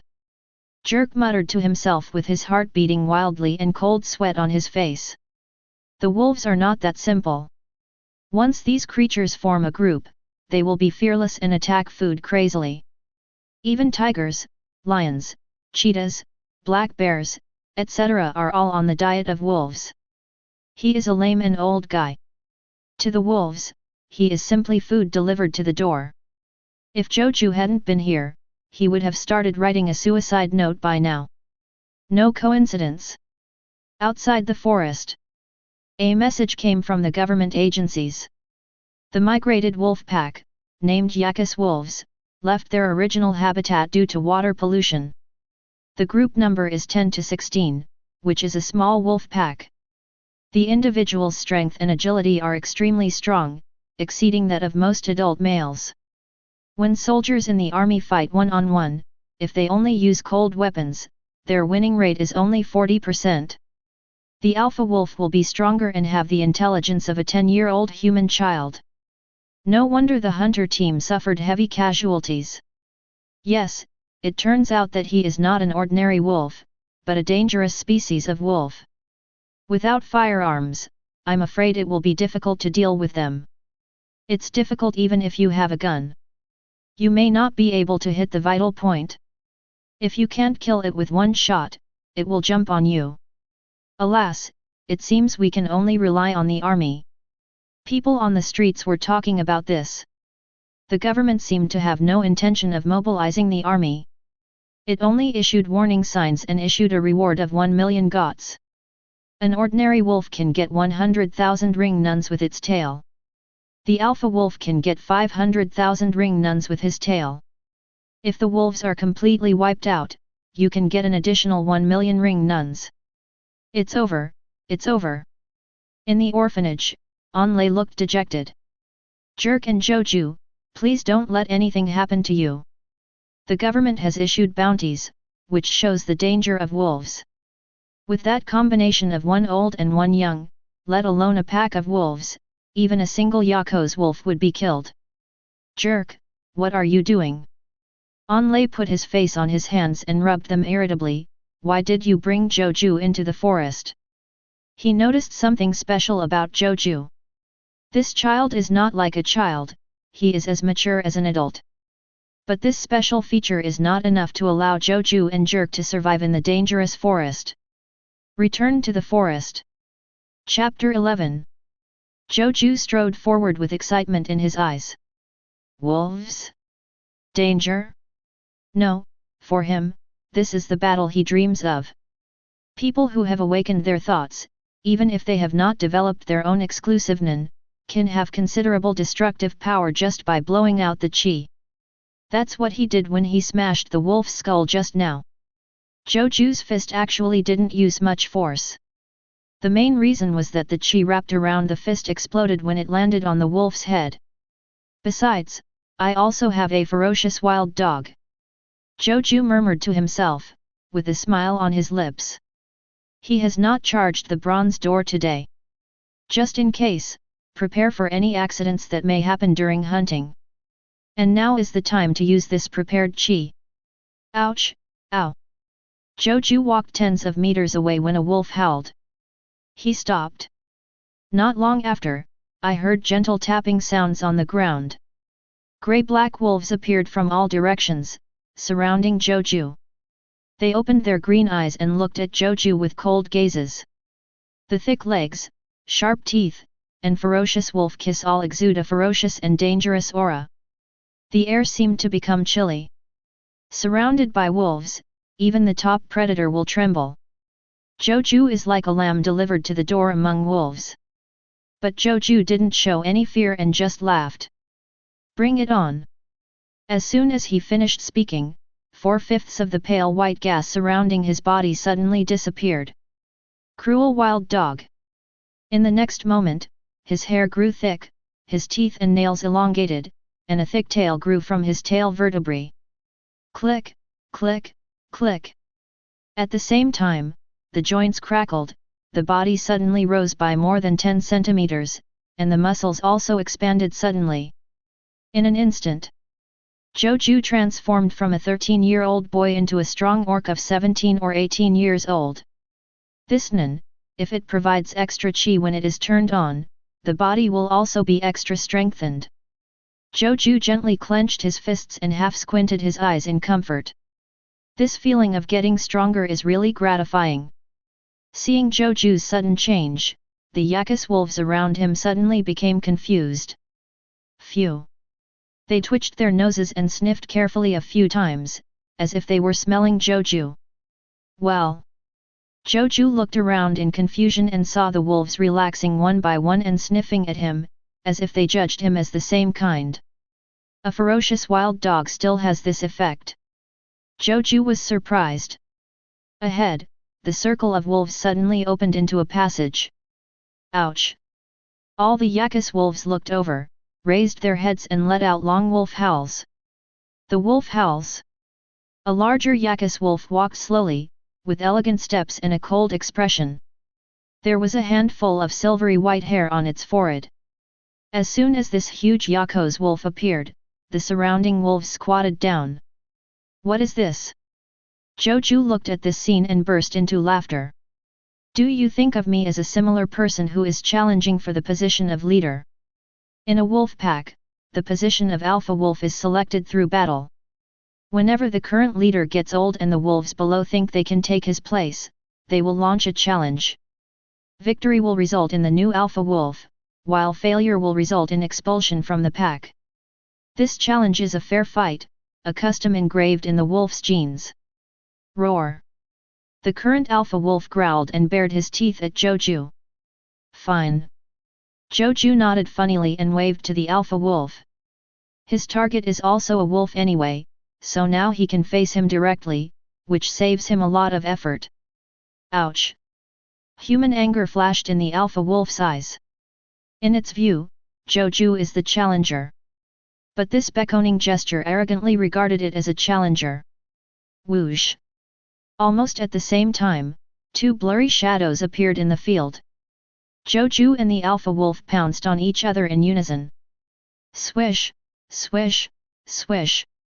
The sharp claws of both sides clawed in mid-air, each tearing apart the other's fur, bringing up drops of blood. Two figures staggered down. Zhou Jue stood in the original position of the alpha wolf, and the alpha wolf stood in Zhou Jue's original position. Really sharp claws. Zhou Jue looked down at the wound and said with admiration. There were 3 10-centimeter long wounds on his chest, and blood was oozing out. He is now covered in thick hair, and his defense has been increased by several levels, so much so that a kitchen knife will slip away. But the wolf's claws could easily tear open his flesh. Roar! The alpha wolf arched his body and stared closely at Zhou Jue. There were also 3 10-centimeter long wounds on its neck, and blood was constantly oozing out. This is a tentative attack. Both sides left wounds on each other. Come again. Zhou Jue gently raised her fingers, deliberately making a contemptuous expression. Ouch! The alpha wolf's anger was suddenly ignited. Although it has an IQ equivalent to that of a 10-year-old human child, it has become a weakness at this time. Because it understood Zhou Jue's provocation. Whoosh! The alpha wolf moved again, even faster than before. He turned into a grey shadow and rushed in front of Zhou Jue's eyes. He opened his fangs and bit Zhou Jue's neck fiercely. Zhou Jue's eyes flashed as he stared closely at the alpha wolf's movements. He didn't fight back, he just rolled sideways to avoid the wolf's bite. The blow missed, and the anger in the alpha wolf's heart became even stronger. At the same time, Zhou Jue's evasion and not fighting back made it think that Zhou Jue was weak and timid, so it grew confidence and arrogance in its heart. Whoosh whoosh! It kept attacking, using all its strength. All the experience and skills gained from many years of fighting were used. Zhou Jue, on the other hand, only dodged but did not attack, looking at the alpha wolf with bright eyes, learning its movements and techniques. The ferocious wild dog turned him into an orc. So in order to maximize the power of the half-orc state, it is natural to learn the attack methods of beasts and make good use of claws and fangs. Ouch! The alpha wolf attacked more than 10 times without success, and his head was completely overwhelmed with rage. The movements are more rapid and the speed is faster. However, the attack method also became stiff and monotonous. Whoosh!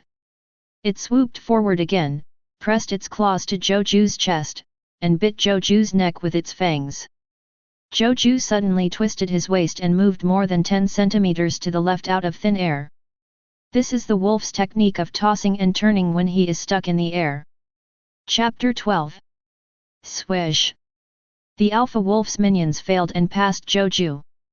This moment, Zhou Jue flicked his backhand, and his sharp claws pierced the soft belly of the alpha wolf, using the force to tear it apart.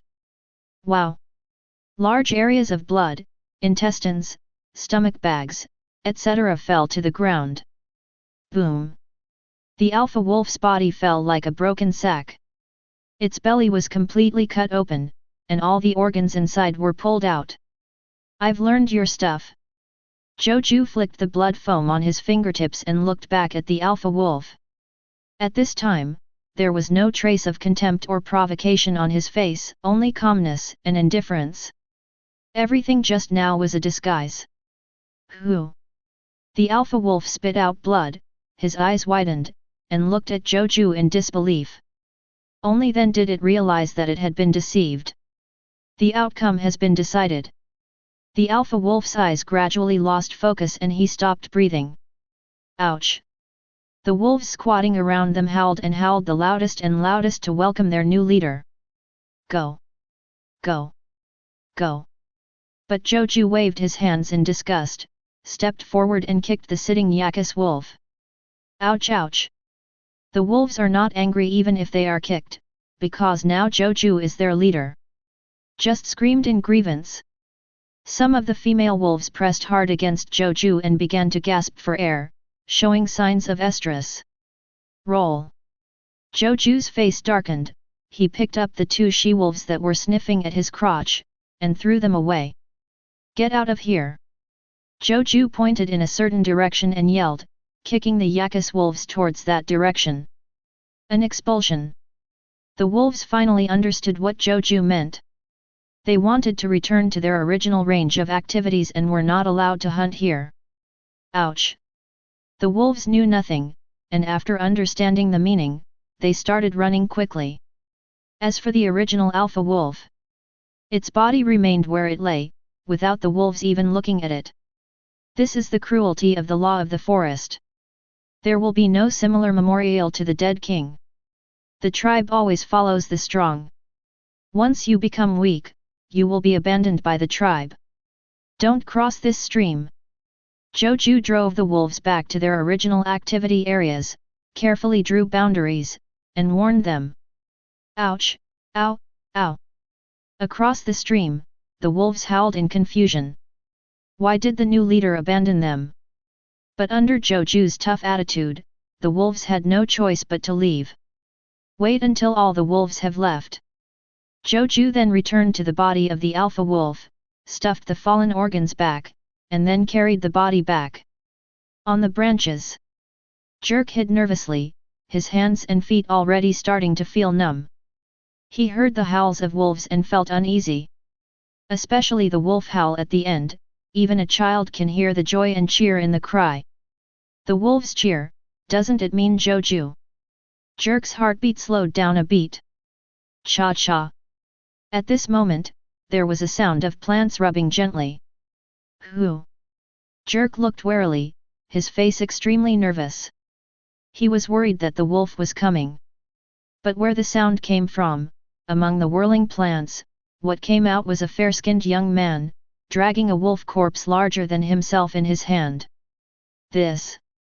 Jerk's eyes suddenly widened and he couldn't believe what he saw. You killed the alpha wolf. He couldn't wait to jump off the branch and ran towards Zhou Jue.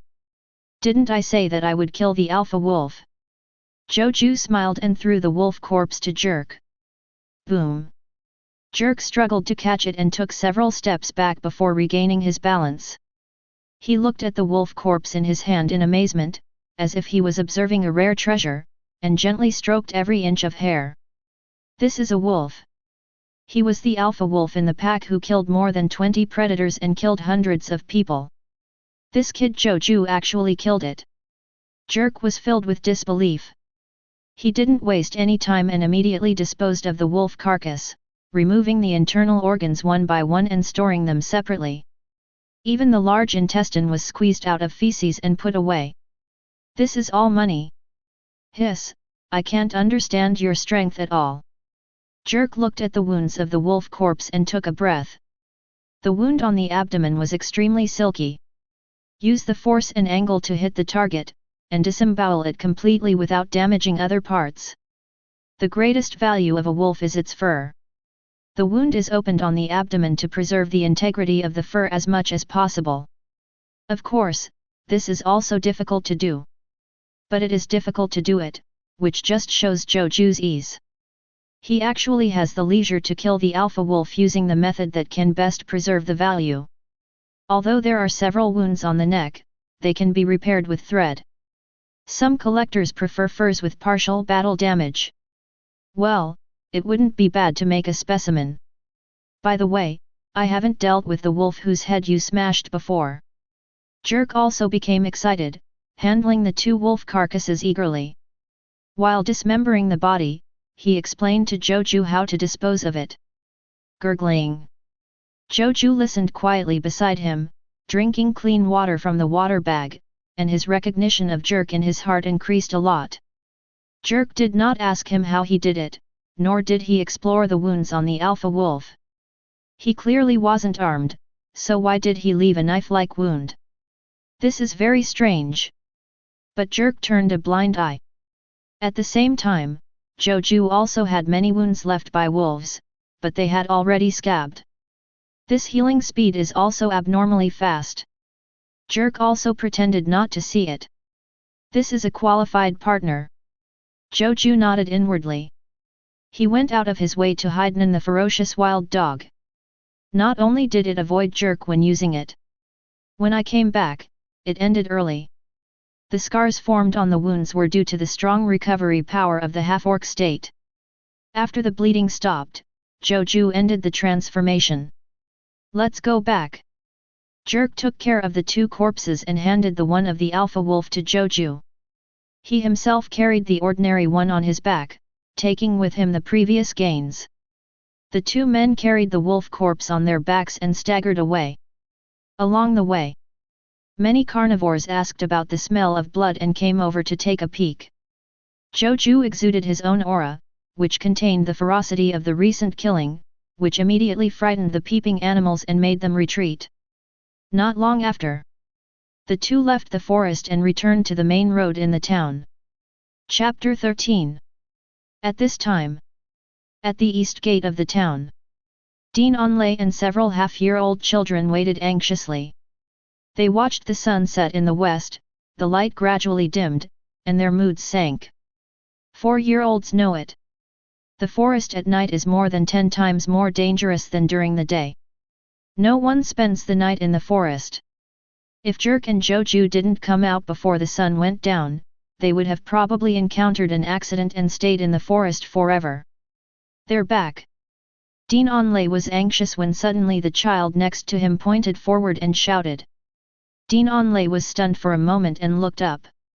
Under the orange-red light, 2 figures, an old man and a young man, were walking towards them with heavy steps.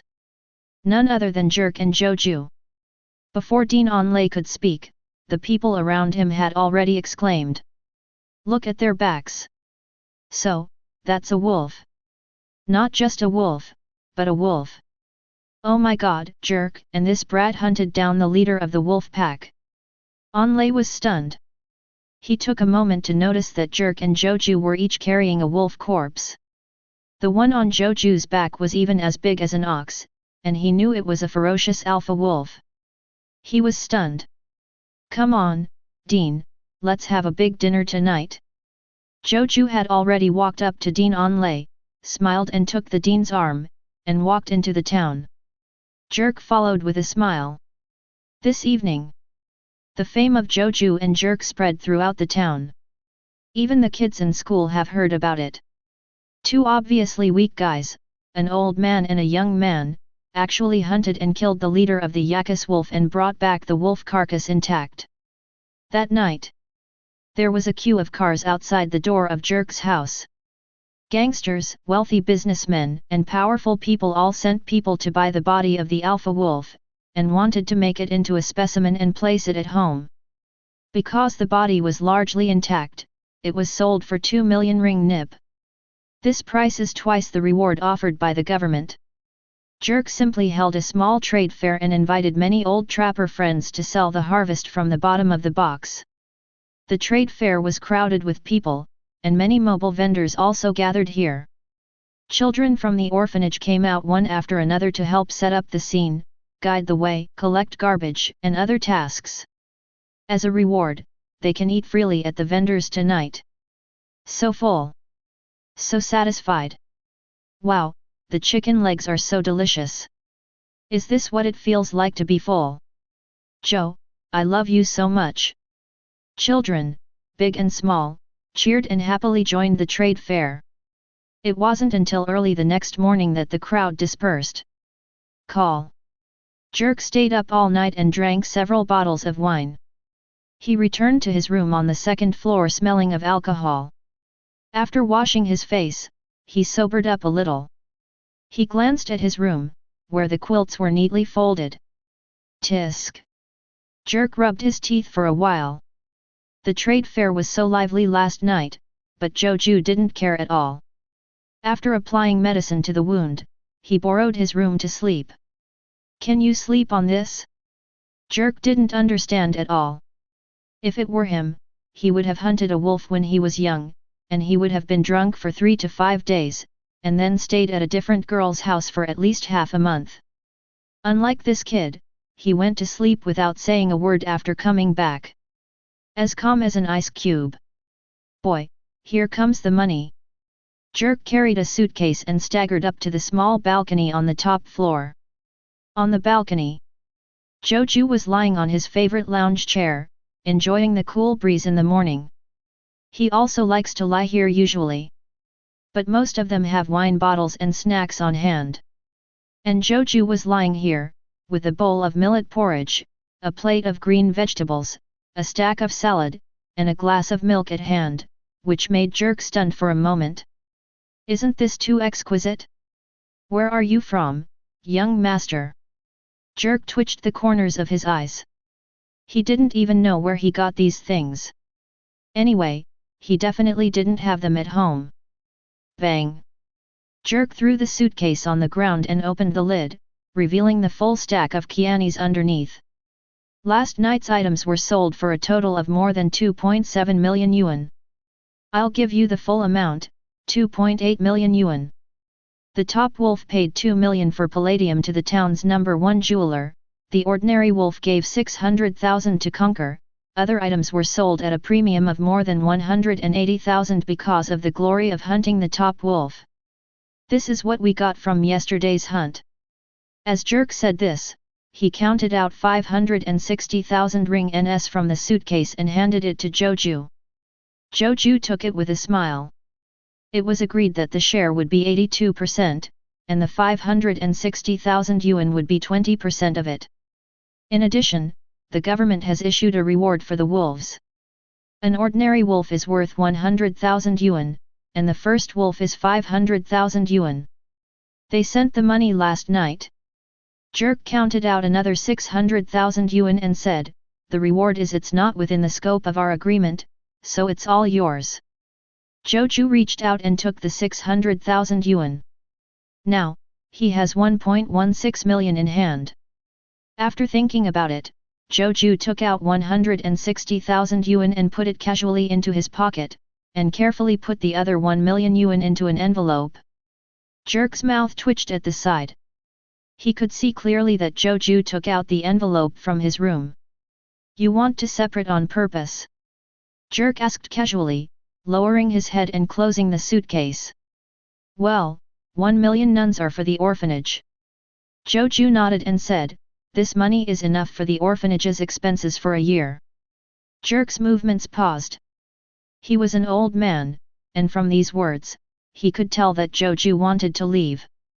Planning to leave? Jerk asked. Well, not now, but I will leave eventually. Zhou Jue nodded in reply. That's fine. You don't look like someone who lives in this town. You should go to the wider world. Jerk agreed. Of course. Zhou Jue smiled. His journey has just begun. The two stopped talking. Jerk went back to rest, while Zhou Jue ate breakfast slowly and enjoyed the sunrise before leaving to go back to the orphanage. Orphanage. Zhou Jue handed over 1 million nip to the dean, who patted Zhou Jue's shoulder happily.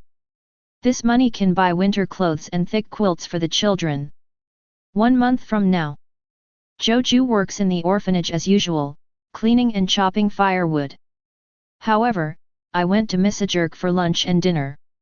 The reason is that Jerk held a trade fair and took the opportunity to sell his own backlog of goods, which was partly due to his Zhou Jue. Jerk couldn't shirk it, so he had no choice but to let Zhou Jue take advantage of him. Chapter 14. Having just earned over 2 million, Jerk was extremely rich. Zhou Jue ate at his place, a big meal of fish and meat, and the extra meat was packed back to the orphanage. During this period, he entered the forest several times. The wolf pack lacked his alpha wolf and did not produce a new alpha wolf. Instead, it remained in a loose state and provided Zhou Jue with a prey every 5 days. Sometimes it's a deer, sometimes it's a sheep, sometimes it's a cow. The amount of meat each time is enough for Zhou Jue to eat alone for 4 or 5 days. Zhou Jue thought about it for a while, gave up the idea of exterminating the wolves, and instead accepted the offerings and restricted the scope of the wolves' activities. During this period, he will observe the hunting of wolves and learn more about wolf attack methods. He has basically mastered the power of the half-orc state perfectly. A month passed in a blink of an eye. His height suddenly increased, reaching 1.6 meters. This height is pretty good for a 13-year-old child. At the same time, Zhou Jue did not forget to practice the 4 elements. His energy volume has increased considerably, and now he only needs to consume about 1/2 of his energy to use Cruel Wild Dog. From 2/3 to 1/2. Consumption is significantly reduced. But that's all. Zhou Jue murmured to himself, a dissatisfied expression flashing across his face. Physical growth, energy increase, orc state mastery skills. There are 3 improvements in 1 month, which seems good. But in fact, it is far from activating potential. I need a mature and complete practice method to stimulate my potential and become stronger faster. Zhou Jue said in his heart. He walked into Jerk's house and came to the balcony by familiar routes. He released his energy and injected it into the bronze door. Make up for the last bit of deficiency, so that the bronze door can be fully charged. The qi volume increased, and the qi that Zhou Jue injected into the bronze every day also increased accordingly. Come on, the second trial. Zhou Jue closed her eyes and waited patiently for the little bit of energy she had consumed to be replenished. Ensure condition is 100% intact. He just opened his eyes, and the idea of using Nan came to his mind. In an instant, a simple bronze gate stood upright, with fine patterns on it, like a dragon entwining and growing like a branch. Zhou Jue put his hand on it and pushed it gently. Crunch! The heavy bronze door was pushed open, and a huge amount of white light spewed out from inside. The light drowned Zhou Jue. It seems like a dream but not a dream, it seems like waking up but not waking up. When Zhou Jue came to his senses, he found himself in a dojo. The floor is paved with wooden planks, and there are no obstacles around. There are only calligraphy and paintings hanging on the walls of the dojo. Clang! There was a sharp sound of unsheathing. In front of Zhou Jue, stood a man wearing a loose kimono, with a small beard, sharp eyes and a sharp samurai sword in his hand. The man holds a knife in both hands, and his posture is stable, like a pine and cypress in the mountain. There was a faint sharp aura about him, as if the man himself had turned into a sharp knife, or perhaps resonated with the knife in his hand. Man and knife unite? The sword enters the realm? Zhou Jue frowned slightly, guessing in his mind. Swordsmanship is the art of killing people. If he were a true master of swordsmanship, he would probably be very victorious. People and animals are different. People are very good at using skills. Ha! The man shouted loudly, stepped forward and swung the knife with great force, as if he wanted to cut Zhou Jue into 2 pieces with one strike. Zhou Jue retreated suddenly and quickly retreated. But the slash followed Zhou Jue closely. Whoosh! In mid-air, only the light of the sword was seen flying, continuous and chilling. Swish! Zhou Jue was forced to the edge of the dojo. Finally, he couldn't dodge and was grazed by the sword on his arm. Suddenly, burning pain emerged. A 7 to 8 centimeter long wound was cut on his left upper arm. But Zhou Jue didn't change his expression. He stepped on the wall behind him, used the force to hit the man, and grabbed the man's throat with his right hand like a wild beast. Ah! The man didn't take it seriously at first and just dodged on his back. Rub rub rub rub. Unexpectedly, halfway through, Zhou Jue's hands suddenly grew thick hair, and her nails stretched out, turning into wolf-like claws. What? The man was horrified. He turned his arm without hesitation and slashed the blade towards Zhou Jue's throat. One side is a blade, the other is a claw. The two aimed at each other's throat at the same time. It seems like a lose-lose outcome. Zhou Jue and the man stared wordlessly, and the man saw Zhou Jue's indifferent eyes. There was no wavering in his eyes, only the ruthlessness of a beast. The man's heart trembled, and he was unwilling to fight to the end. Call out! The blade pulled back, and the man chose to give in. He stamped his feet on the ground, and his body slid back strangely. Zhou Jue's claw failed. He rolled on the ground, broke away from the wall, and threw himself more than 10 meters away. In the process of rolling, the hair on the body grew wildly, the mouth elongated, revealing the staggered canine teeth, and the body suddenly grew in size. Cruel wild dog! When he got up, Zhou Jue had turned into a half-orc with a height of 1.8 meters. Read. The man looked at Zhou Jue's change and frowned. Do you know Nian? Zhou Jue asked with interest. He didn't expect that the second trial would bring him a living person of flesh and blood. Is this man real? Where did his skills, personality, clothing, etc. come from? Zhou Jue himself doesn't know anything about swordsmanship. I have seen people like you and killed many. The man said, regaining his straight posture, as if he had no intention of talking. Zhou Jue looked at him thoughtfully. It feels like this man is not very intelligent, it seems like he is just a coping program. Once it reaches the level of design, there will be a certain reaction. But no more, and there will be none. Besides, there's no none either. Zhou Jue's eyes lightly swept over the man's head, and he used the condensation technique to gather qi at his eyes. The next moment, he saw traces of life energy escaping from the top of the man's head. Ordinary people's qi is constantly escaping. Only those who have mastered Nian will know how to use Tangle to bind life energy, forming a thin air film that wraps around the body. This is the technique of condensation. By focusing the qi in your eyes, you can see the qi in others. Chapter 15. This man may not have Nen, but he is skilled in swordsmanship. Nen people are not absolutely better than ordinary people. I have to be careful. Thoughts flashed through Zhou Jue's mind, and her body relaxed a little. This is not relaxation, but relief before an explosion. When hunting, wolves often move with graceful and light steps, looking relaxed and comfortable. When they decide to attack, they will suddenly explode and pounce on their prey with lightning speed. This is a skill Zhou Jue learned from wolves. Before. The man holding the knife also had a solemn expression, ready for battle, and his body was in the most suitable posture for exerting force. He observed Zhou Jue and frowned secretly. What a ferocious move and momentum, he is risking his life at every turn, just like a wild beast. This young man doesn't look big, so why is he so fierce? Did he grow up among wild beasts? The man thought of the news he had seen. Some animals will raise human babies as their own children.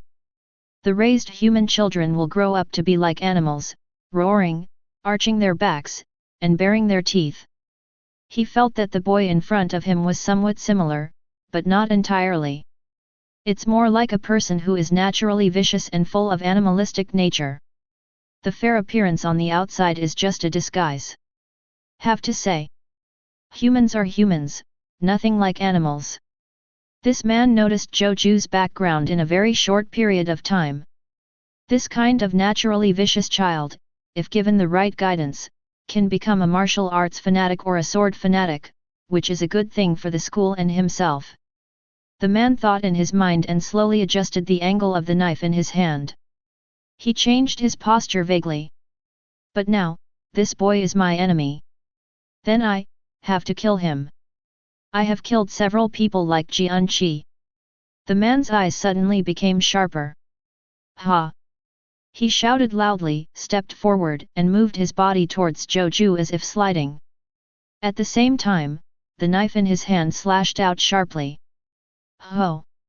Zhou Jue also growled, his hair stood up, his muscles suddenly tensed, and then exploded like a spring that was pressed to the extreme. He turned into a swift shadow and pounced sideways towards the man's abdomen. Both sides were fearless and took the initiative to attack. Dao Guang and Ji Ying started fighting fiercely. Stab! Zhou Jue's movements were extremely sensitive, and his claws tore the man's kimono apart. Call out! The man stabbed the tip of the knife with his backhand, forcing Zhou Jue to give in. Both sides moved around within a few meters. Claws and blades greeted each other mercilessly. Not long after, there were scars on both of them. Drops of blood spilled out, like an ink painting, splashing freehand tracks on the floor. What happened? Zhou Jue suddenly felt something was wrong. The man displayed smooth swordsmanship, including forward cuts, reverse cuts, thrusts, teases, cassock slashes, reverse cassock slashes. Various moves were like water splashing out, protecting the surroundings airtight. This makes it difficult for Zhou Jue to attack. The few effective attacks were met with a backhand stab from the man, forcing him to exchange injuries for injuries. Why can't I get the upper hand? Zhou Jue frowned secretly. He is obviously stronger and faster, but he just can't get in. The man's skillful and varied swordsmanship prevented his attacks well, while leaving wounds on his body, like a knife bleeding, chipping away at his physical strength bit by bit. If it is in the wild, according to the beast's thinking, it's time to leave. Predators should not choose difficult prey because it will cause injury and energy consumption, and injuries are extremely risky in the wild because there is no medical treatment. But now it's a fight to the death. Either die or win. In other words, the beast's skills are not enough for my current battle, right? Zhou Jue suddenly had an idea. At the same time, he couldn't help but be stunned for a moment, aware of the nature of the trial. It seems that any enemies that appear will target his weaknesses or vulnerabilities. Good chance. The man noticed that Zhou Jue was distracted. He keenly captured this brief opportunity, strode forward, and slashed out with the smoothest gesture with his familiar katana. A sword light was pulled out from the man's hand, illuminating the dojo slightly. Puff! Blood splattered on Zhou Jue's body, and a huge wound appeared from his left shoulder to his right waist, as if he was about to be split in half by the light of a knife. The man was very excited when he saw this, and continued to step forward. The katana that had just completed the slash cut back, like an iai, and swept towards Zhou Jue's right leg. Zhou Jue's hamstring was to be cut off. But Zhou Jue suddenly jumped up, his body soared into the air, and the well-developed muscles in his waist pulled wildly, spinning like a top in mid-air, and swooped out. Ta ta ta ta. After getting out, Zhou Jue got down on all fours and ran as fast as a wolf. He ran 20 meters away in one breath before turning to look at the man. This series of actions caused Zhou Jue's wound to open wider, spilling a large amount of blood along the way. But Zhou Jue didn't take it seriously. The pain and blood loss made his mind clearer. The so-called trial means testing and assessment. It's like a final exam that students have to face after finishing the class. The knowledge and answers must be clear, but some people can get it right and some people can't. Why? Because the idea of solving the problem is wrong. Zhou Jue grinned, showing an excited smile even though the situation was not good. The man couldn't help but frown, not understanding the meaning of Zhou Jue's smile. Did he become completely crazy after falling into a desperate situation? What a beast! The man shook his head inwardly. Da-da-da! He strode forward, dragging his katana, and charged towards Zhou Jue. Who? Zhou Jue growled, lunged forward, and continued to attack like a wolf. It seems that there is no change from before. But there was no trace of ferocity in his eyes, only the calmness of an ancient well. I understand, my weakness. Learning the skills of the wolf pack can certainly bring out 100% of the power of the half-orc state, but I forgot that I am essentially a human. Human skills are far superior to those of beasts. This half-orc posture is just part of my power and skill. But I foolishly indulged in it, taking pride in being an unintelligent beast. This is the mistake I made. Zhou Jue analyzed herself calmly and crazily in her heart. He didn't care about the wounds on his body, turned into a quick shadow again, and pounced into the light of the sword. This time, a pitched battle did not occur. Chapter 16. Zhou Jue's attacks became superficial. He waved his claws, trying to grab the man's thigh, but his strength failed halfway. When the man's slash fell, he jumped away nimbly. Whoosh! The man chased him with smooth slashes. Zhou Jue didn't fight back, he just kept jumping, rolling, and running to open up the space. When the man stopped chasing, Zhou Jue launched another tentative attack, attacking from the side or behind, pretending to be fierce from the edge of the man's perspective. The man was forced to keep turning. The two kept moving around. Period. A large amount of blood fell from Zhou Jue, and the severe pain from the wound stimulated him like needles. But in the cruel wild dog state, the wound quickly formed a bloody scab. The bleeding stops. The physical strength and energy are endless and slowly consumed. What happened? Now, it was the man's turn to feel something was wrong. He frowned and looked at Zhou Jue doubtfully. Ta, ta, ta. Zhou Jue turned around him, and the man had to follow suit and tighten his body, maintaining a state of vigilance. Wait a minute, the look in this boy's eyes. After the man turned a few times, he suddenly realized that Zhou Jue's eyes had changed. It is no longer ferocious that makes people's hair stand on end, but as calm as still water, showing a faint look of observation and thinking. Zhou Jue is observing and thinking. He was analyzing the man's movements, trying to identify the man's intent to attack. He should have done this. In the half-orc state, he has far superior physical strength, agility, recovery, resistance to blows, and a large amount of chi than ordinary people, so he should not use it blindly. Nor should they be like wild beasts, eager to kill each other. He should try it out slowly. The physical advantages of the half-orc state gave him a lot of room for error. He should be like a patient hunter, slowly testing out the man's tricks and details. Patience. Patience is a very good quality. While Zhou Jue was thinking, he launched attacks from all angles. Every time, I either gave up halfway or stopped at the touch of a button. I had no idea of fighting with the man head-on. But men dare not gamble. Who dares to bet that if a ferocious beast pounces on you, it wants to play with you or bite your neck off? A man can only treat every temptation from Zhou Jue as a real attack. This boy, is he observing me? The man was defensive and secretly frightened. He sensed Zhou Jue's intention. How can it be? You were clearly in a fierce and life-threatening posture just now, why did your style suddenly change 180 degrees? Is he schizophrenic? The man began to feel anxious. After staying for a long time, his energy was consumed rapidly, and his nervousness was almost reaching its extreme. Whoosh! Zhou Jue swooped forward again. This time, he was even more skillful, with a fierce expression in eyes. Acting is down to the bone. Call out! The man was indeed fooled, and he struck out with the same step.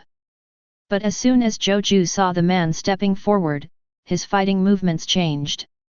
He stepped hard with both feet and jumped back more than 10 meters like an arrow. Naturally, the man's attack failed. The two looked at each other from more than 10 meters apart. Zhou Jue's eyes were as calm as water. There was anxiety in the man's eyes, and cold sweat broke out on his forehead. I see. Zhou Jue looked at the man indifferently and said in his heart. His right shoulder and waist strength are naturally excellent, and the slashes he swings with his right hand are even more powerful and swift. Therefore, he is very good at cutting with cassock and is used to cutting with cassock. Zhou Jue's eyes suddenly became sharp. The man's eyelids twitched, and he felt like he had been seen through all his nakedness. He couldn't believe it.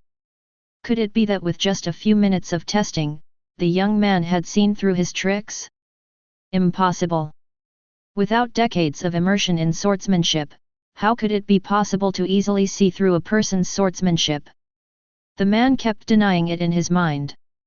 However, he became panicked uncontrollably. If Zhou Jue were to answer, he would explain that he did not see through the man's swordsmanship, but the man's movement habits. No matter how exquisite the sword move is, it still requires a slash with the arm. Whenever there is movement, there are signs in the shoulders. Zhou Jue can guess what the man's next move will be just by staring at his shoulder. Whoosh! Zhou Jue took the initiative to launch the attack.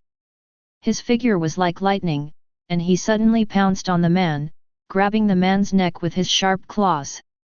Ha! The man scolded and struck out with a knife, and the light of the knife suddenly appeared. Zhou Jue's movements changed midway, and he accurately captured the trajectory of the sword's light. He tapped the blade lightly with his claws and missed the angle of the strike. Despair! Zhou Jue missed the slash and continued to rush forward. The distance between the two sides shortened to 1 meter. At this distance, Zhou Jue's arm was long enough to touch the man's neck. Get away! The man's expression changed drastically. He pulled back his katana and deftly drew an arc with his arm, changing from cutting to slashing. Zhou Jue dropped the man's neck and jammed the katana with his claws. Ding ding! The sharp claws rubbed against the blade, causing sparks to fly. Whoosh! Whoosh!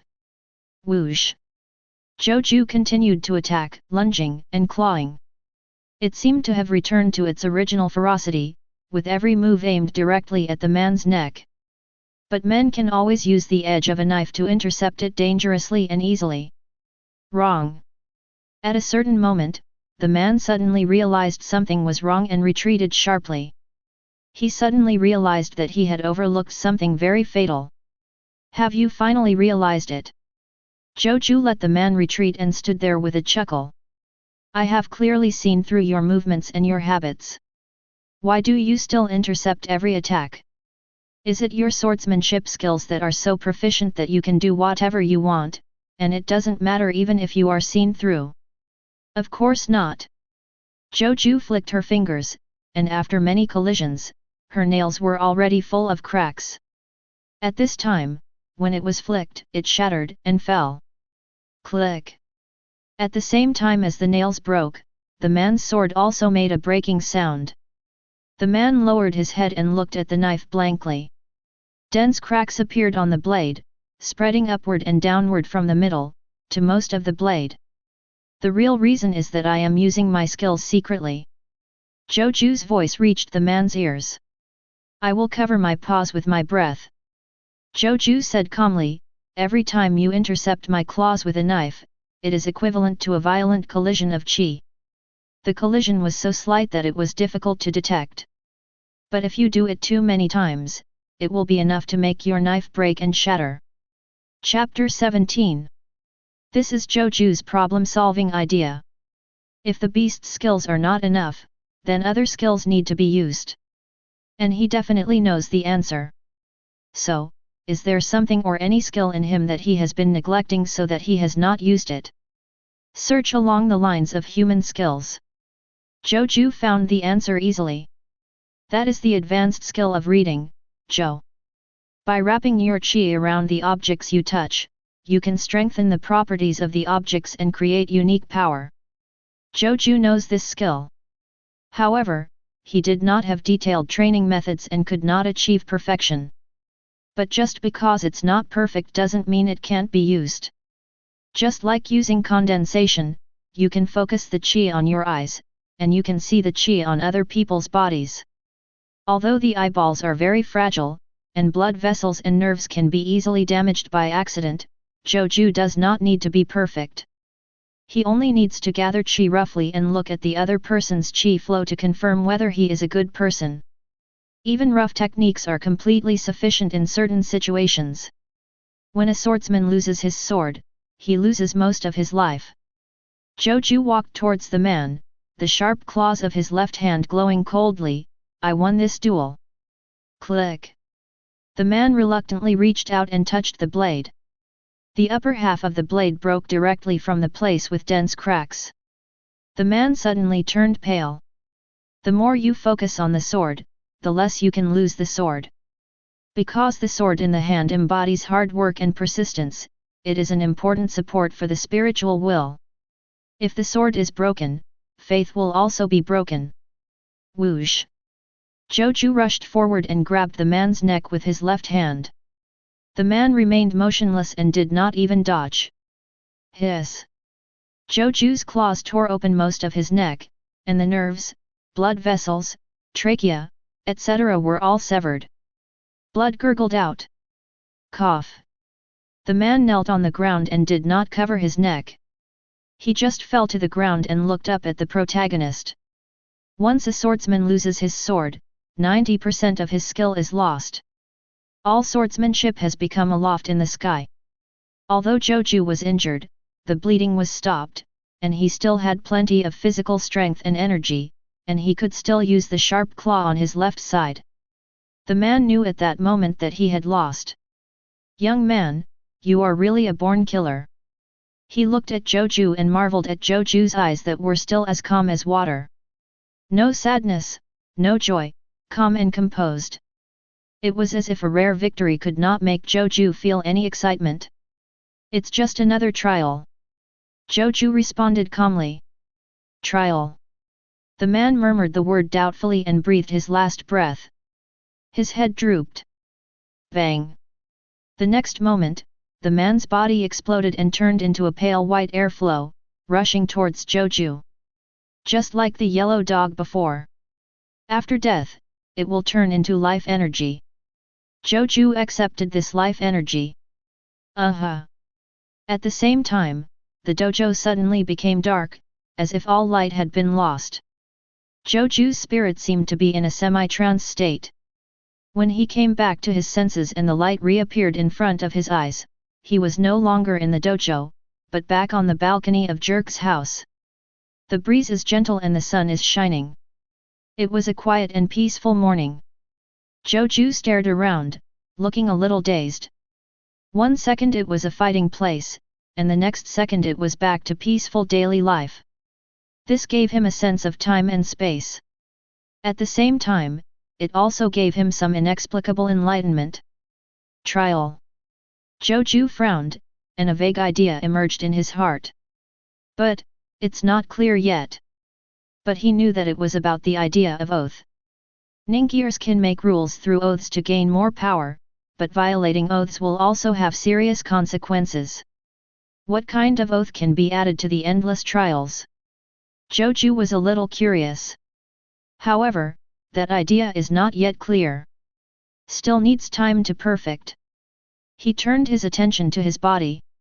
He looked down and saw that it was true, his clothes were neat and his body was intact. The injuries he suffered during the trial were like an illusion and were not brought out. However, his qi increased rapidly. Moreover, there is some unfamiliar knowledge in my mind. Orphanage.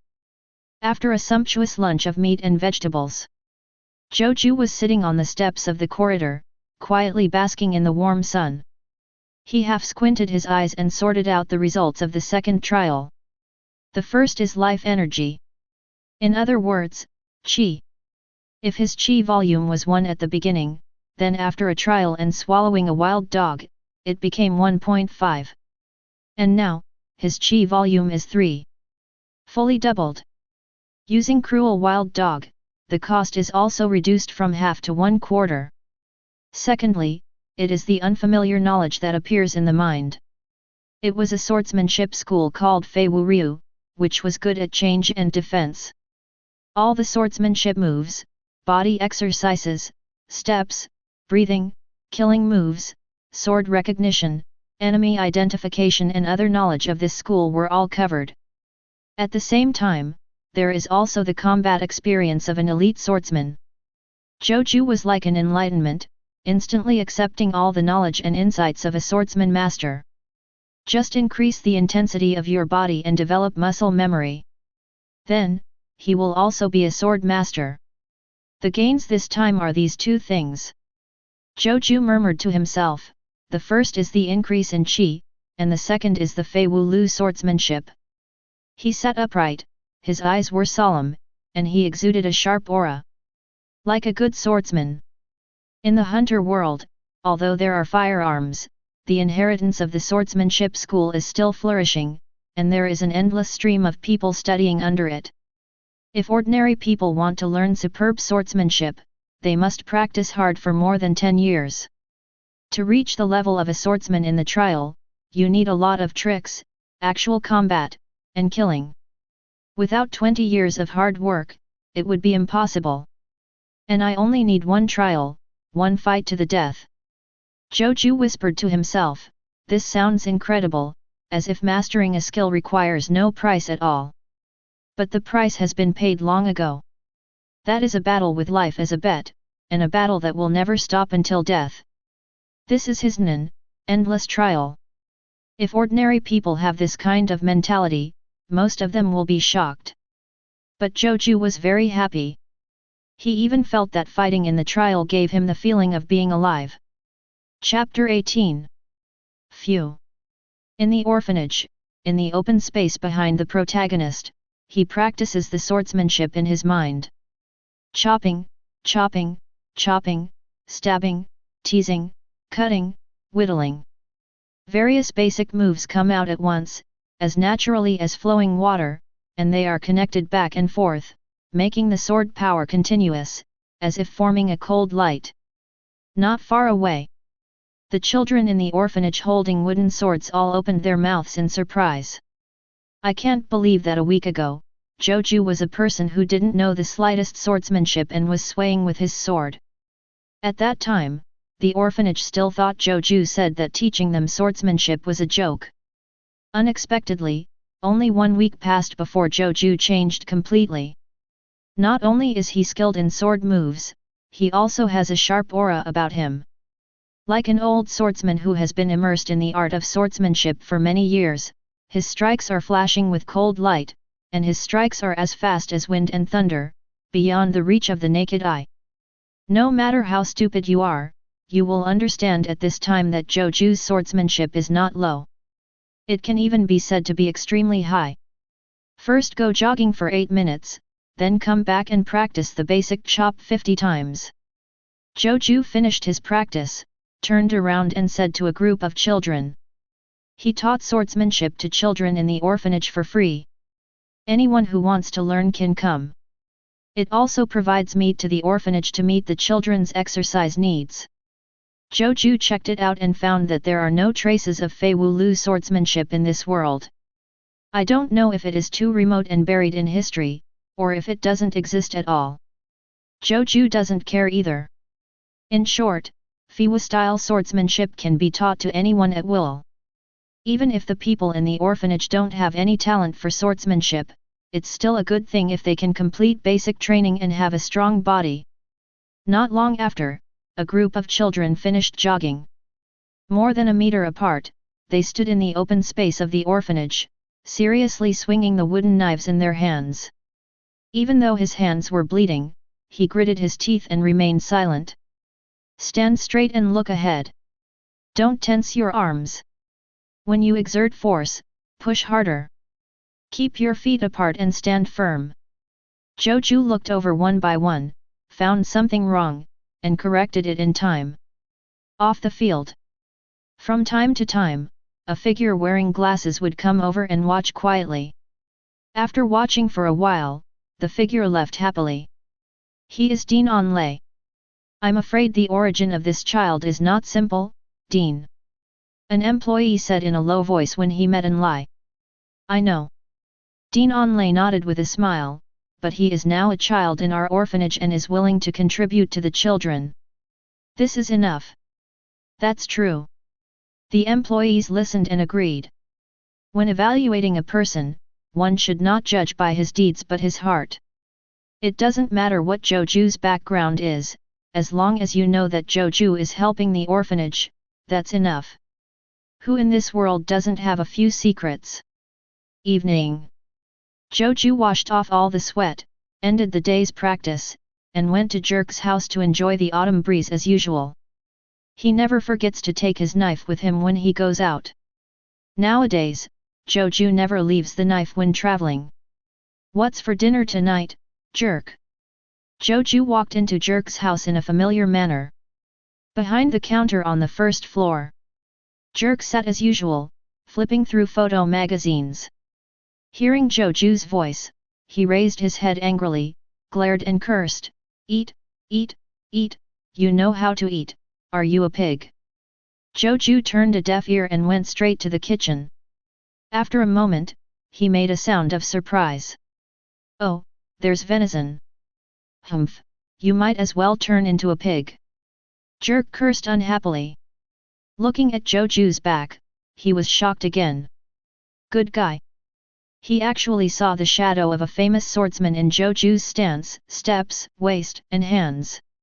He's the kind of guy who has been practicing swordsmanship for many years, and his swordsmanship is in his bones. The action of drawing their swords has become an instinct second only to breathing. They can draw their swords and slash at any time and from any angle. Therefore, no matter where they go, these people will instinctively choose the right place to draw the sword. Those who are familiar with it will know it at a glance.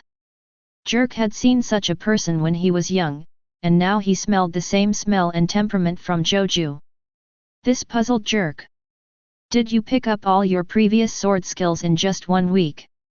No, this is nothing. Jerk was a little stunned. What's even more terrifying is that this kid is only 13 years old. 13 years old? Do you have this level of swordsmanship? Did he start practicing swordsmanship since he was born? Jerk doesn't dare to think about Zhou Jue's origins now. What kind of family environment is that?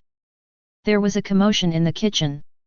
An hour later, the aroma of food came out.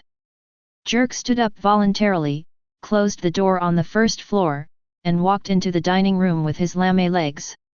On the dining room table, Zhou Jue has already laid out 4 dishes and 1 soup. Fresh fish, venison, fried bacon, unknown vegetable stew, mushroom soup. Jerk was surprised again. Which family's child can skillfully cook 4 dishes and 1 soup at the age of 13? In fact, 99% of families cannot do this. There are many people who cannot cook 4 dishes and 1 soup at the age of 33. Zhou Jue is a special case. Began to eat. Zhou Jue sat down, picked up the chopsticks and began to quickly pick up vegetables and chop rice. He was too embarrassed to do nothing when serving Jerk's food every day. It just so happened that Jerk's cooking skills were hard to describe, so he came to cook every day. By the way, where did this venison come from? Zhou Jue asked while eating. Palladium, remember? Jerk chewed the venison and replied, it was the rich businessman who bought the wolf carcass last time. He sent someone to deliver it. Why? I don't know, I just know that he has been sending people to hunt deer in the forest recently, but he doesn't eat the deer meat himself, but gives it all away, Jerk said. Venison has a special flavor. Especially the venison that runs freely in the mountains and forests has a firm texture and is full of chewiness. Zhou Jue ate with gusto. But that doesn't explain why he gave you venison. You're not a powerful guy. Fart. Jerk stopped immediately, slapped his hand on the table, and said angrily, I was also one of the best predators when I was young. Maybe people have heard of my reputation. Hey, you started dreaming just after dark. Zhou Jue laughed. Get out! Jerk yelled. A dinner was spent amidst the noise. But both Zhou Jue and Jerk knew that the reason why Palladium sent venison could only be because of Zhou Jue. Chapter 19. I am a 13-year-old child, and my status is very different from that of a wealthy businessman. It was probably noticed because of the corpse of the first wolf. So, he has an animal he wants to hunt? Zhou Jue looked at the remaining venison in the kitchen thoughtfully. Not surprisingly. It should be a deer, right? The next day. At 7 o'clock, Jerk just opened the door to do business. Zhou Jue helps arrange the goods. Buzz, buzz. A classic car drove from a distance and parked steadily in front of Jerk's shop. Click. The car door opened and a man dressed as a butler stepped out. Are these two Mr. Zhou Jue and Mr. Jerk? The butler smiled and took out two exquisite gilded invitations from his arms and said, My master, I would like to invite you two to have lunch at Zixi Coco restaurant at noon today. As he spoke, he bent down and delivered the two invitations. Zhou Jue was confident, raised his hand to take it, nodded and said, I will go. Seeing this, Jerk also took his share. Thank you very much for taking the time to attend the meeting, so I won't disturb you too. The butler said in a gentle voice, bowed with a smile, returned to the car and left. Zhou Jue watched the car disappear, looked away, and looked down at the invitation. It was a very delicate invitation, and the words on it were actually traced with gold powder, which showed the wealth of its owner. For such a beautiful invitation, my entire year's income is not enough to match the value of this invitation. Jerk kept admiring next to him, like an old country farmer who had never seen the world. Zhou Jue didn't feel much at all. For the weak, making money is not a difficult thing. What's more, money is just a circulating equivalent. Really valuable good things cannot be bought with money, they can only be exchanged for things. I like it so much, I'll give it to you too. Zhou Jue casually threw his invitation to Jerk. Hey! Hey! Jerk hurriedly caught it and barely missed falling to the ground. It would be a huge sin for something so valuable to get even a speck of dust on it. You don't want it? Jerk asked doubtfully after catching it. This invitation is very valuable. If you sell it directly, it is estimated to be worth 30,000 nuns. Here you go. Zhou Jue turned around and went out, waving his hands casually. Really? Jerk couldn't believe it, and then he was ecstatic. Then I have to frame it properly and brag to others in the future. The famous wealthy businessman Palladium has sent me invitations. As you wish. Zhou Jue had already walked to the street, and his figure gradually faded away. Yep, you're a kid who doesn't know how valuable money is. Jerk secretly scorned behind his back, lowered his head and continued to touch the two invitations with admiration. It's not that we don't know that money is valuable. But for Zhou Jue, this kind of thing has little practical value. Giving him an invitation would be better than giving him a finely forged samurai sword. He strolled down the street, his steps, breathing, and muscles all cooperating unconsciously. Fei Wulia's swordsmanship is constantly honed. It has reached the legendary state where one can practice walking, sitting, lying down and standing.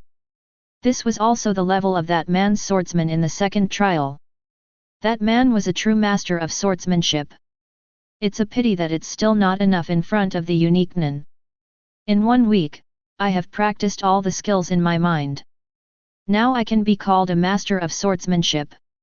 But the path to swordsmanship does not end there. Zhou Jue entered the forest while thinking. He sometimes kills wild beasts with his katana, sharp and smooth slashes, always able to accurately slit the prey's throat, or pierce the heart with swift thrusts. Just an hour. Zhou Jue harvested more than 10 prey. Then, he wiped the slightly curled katana back into its sheath, consumed qi, transformed into a half-orc form, and led the pack of wolves to hunt. His claws are covered with qi from time to time to enhance the power of his slashing attacks. The killing efficiency is also extremely high. In just half an hour, he led the wolves on 3 hunts and obtained enough food for 3 days. Zhou Jue also had an extra baby elephant to take away alone. If anyone from the Hunter Association saw this scene, they would be shocked. Even for the weak, it is difficult to hunt animals comfortably in the forest. Because qi is limited. The weak must use their qi sparingly. And most nen are not directly aggressive, which leads to many hunters still using fists and kicks when fighting. Zhou Jue is actually one of them. His nen endless trial is not an offensive ability. It's just that he put his life as a bet, passed 2 trials, and gained extra strength and attack moves. Ordinary people can only master extra power by practicing day and night. On one side is slow cultivation, on the other side is quick success in life and death. Essentially, the cost is the same. However, no one with a clear head would choose a quick fix. A good swimmer drowns in the water. In a battle where you risk your life, you can win many times, but if you fail once, you lose everything. Zhou Jue's trial is purely evil in the eyes of normal people. However, Zhou Jue himself is not a normal person. If you can't keep fighting and getting stronger, it will be worse than killing him. Therefore, if you fail the trial, you might as well just die. It is precisely with this idea in his subconscious mind that Nen, who is as bizarre and extreme as endless trial, was born. The swordsmanship is good, and the orc condition is also good. Zhou Jue bid farewell to the wolves, dragged thousands of kilograms of prey home with a net woven from rattan, and muttered to himself. However, these 2 powers cannot be integrated and cannot be used together. Just like Ultramantiga does not have a composite type, only a powerful type and an aerial type. He is always a partial fighter. Zhou Jue murmured, looking thoughtful. After the second trial, he developed a habit of looking at himself. Now, he discovered a weakness that was easily overlooked. 2 powers of different types cannot be used together, cannot be 1 plus 1, and cannot maximize their own power. What else can we do? Zhou Jue wanders and thinks in the forest. He felt that he already had a vague idea in his heart. However, it's almost noon now. Let's go eat first. Gone back. Zhou Jue dragged thousands of kilograms of prey carcasses back to Jerk's home in front of the shocked eyes of countless passers-by. Chapter 20. You brought back a large number of prey again. Jerk looked at the corpses in this large net in surprise and marveled. Boy, you will kill all the animals in the forest. Zhou Jue didn't take it seriously for Jerk's complaints. The forest is huge. Not to mention that he hunted such a small amount, even if he went into the forest to plow the courtyard and clean the dens of hundreds of animals every day, he would not be able to exterminate the animals. The level of power in the hunter world is too high. The vitality of animals is extremely strong. In the depths of the forest, there is no telling how complex an ecosystem has been formed. Human towns are nothing more than novice villages built on the edge of the forest relying on the V5 alliance. Not to mention, the human world itself is very small. Just on an island on Lake Mobius. Outside the lake, there is a wider, wilder, and strange world. Get it done quickly, let's go to Zixi Coco restaurant for dinner. Zhou Jue waved his hand and did not argue with the old guy Jerk. Snort. Jerk snorted lightly and lowered his head to sort out Zhou Jue's prey. The 2 of them worked together to sort out the high-value prey, process it, and then sell it. The low-value prey is cleaned a little and put aside, and when the work is done, it will be sent to the orphanage as meat. During this period, Jerk demonstrated and talked about handling different parts of prey. Zhou Jue absorbed it hungrily. After an hour, Jerk finished his work in a daze and went to wash his hands in the sink. He didn't understand, how could someone learn things so quickly? In just over a month, Jerk felt as if he had been hollowed out, and all the knowledge he had learned was lost to Zhou Jue. It was originally thought that it would take 1 to 3 years before Zhou Jue could walk alone in the forest. Unexpectedly, only 1 month later, Zhou Jue would be walking in and out of the forest alone. Every time, I brought back a lot of gains. Compared to when he was 13 years old, Jerk felt as if he had lived like a dog. Damn it, no wonder the split was decided at 8:2. It turned out that he was confident in his own learning ability. Jerk muttered to himself. He was so prepared that he even took Zhou Jue into the forest once. After one time, Zhou Jue no longer needed him to lead the way. His grandma's.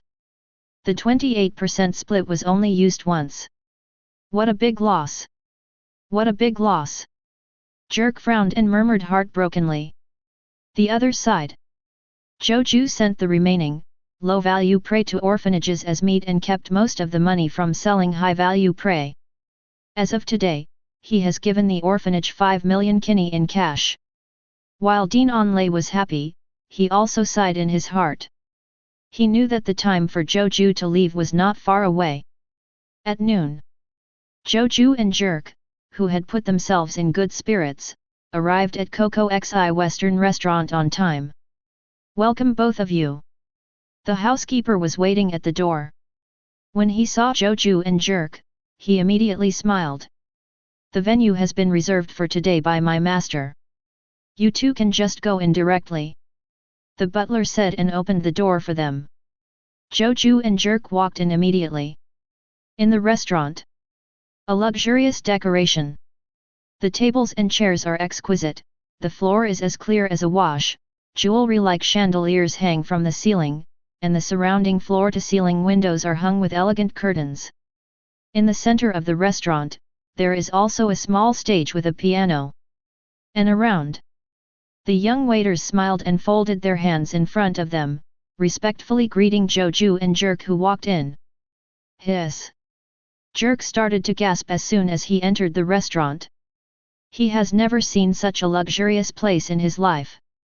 The exquisite tableware and a pair of chopsticks on the dining table were equivalent to his annual income. Jerk's aura was completely suppressed, his usual boldness was gone, and he rubbed his fingers together nervously. Boy, I'm a little weak. He leaned into Zhou Jue's ear uneasily and spoke. Climb. Zhou Jue pushed him away in disgust and walked to a table in the center of the restaurant with a calm expression. On that table, a man in his 50s with slightly yellowish hair and a slightly overweight figure was sitting in a close-fitting suit. There was a long beige scarf hanging around his neck, and a ring on his finger. The ring was a pebble-sized gem that was shining brightly. This outfit alone is worth a lot of money. Mr. Palladium. Zhou Jue walked over and asked the man. It's me. The man smiled and extended his hand in a gesture of invitation. Please sit down, Mr. Zhou Jue, and Mr. Jerk. He smiled and looked at Jerk who took a few steps behind. Zhou Jue calmly pulled out his chair and sat opposite the man. Jerk swallowed and sat timidly next to Zhou Jue. When he sat down, he looked at his pants with some worry. Afraid of staining the clean chair with his old pants? Does Mr. Zhou Jue have any taboos? Palladium didn't care about Jerk's cowardice, but looked at Zhou Jue curiously. This boy is obviously only 13 years old, but he is mature and calm beyond his years. He could see that Zhou Jue was really calm. It seemed that everything in front of him, these luxurious decorations and the upscale atmosphere, could not make the young man feel the slightest fluctuation in his heart. Neither Jerk nor I have any dietary restrictions, our tastes tend to be salty. Zhou Jue answered in a relaxed tone. As he spoke, he snapped his fingers to summon the waiter waiting in the distance. Sir. A waiter came over with a smile. Is there any white wine? Zhou Jue asked skillfully, give me a glass. I want something with a stronger fruity aroma. I'll give you a bottle of brandy by the way. Zhou Jue's last sentence pointed at Jerk. Okay, sir. The waiter bowed and stepped back. Not long after, white wine and brandy arrived. Zhou Jue dismissed the waiter's service, poured himself a drink, and handed the brandy to Jerk. Jerk stared blankly until he got the brandy and subconsciously took a few sips. In an instant, a high concentration of alcohol entered his throat. Jerk quickly entered a tipsy state, his tension subsided a lot, and his sitting posture became much more relaxed. Mr. Zhou Jue seems to have an extraordinary background. Palladium looked at all this with a strange look on his face. How are ordinary people so familiar with the style of Western restaurants? Not to mention that Zhou Jue is just a 13-year-old child. Without the influence of the family environment, it would be impossible to be so familiar and calm. Chapter 21. It's not important. Zhou Jue took a sip of white wine and looked nostalgic. In his previous life, he liked to drink lightly fruity drinks. Really, that's not the important thing. Palladium smiled politely and did not test or inquire. He just waved his hand in the distance and said, "Go and tell the chef that the guest's taste is salty, and you can start preparing lunch." In the distance, a waiter bowed and walked quickly to the kitchen. Not long after, pre-dinner bread was served. Zhou Jue eats slowly. He now eats a lot. One meal is twice as big as an adult, and he eats 5 times a day. A little pre-dinner bread is not enough to stuff between teeth.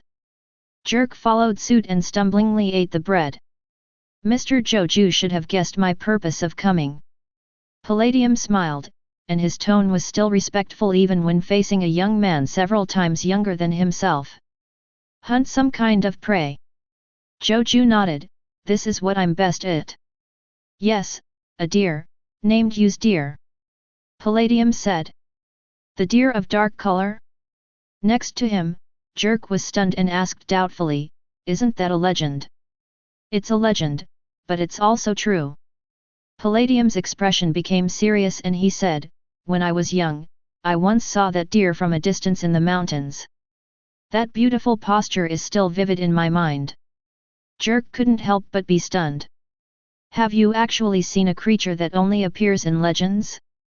Palladium answered Jerk's doubts, then turned to Zhou Jue and continued to say, the gloomy deer, also known as the ghost deer, is a legend here and has a history of more than 200 years. Legend has it that during extremely cold winters, a deer will appear that shines with cyan light and its horns look like a growing fluorescent plant. It will guide the wind and snow and bring death to living things. He knew that Zhou Jue was not a local, so he told the legend clearly. Zhou Jue listened with interest. From the origin of the legend, to the specific appearance, and the places that have appeared in history, Palladium told them one by one. The intelligence was collected in great detail.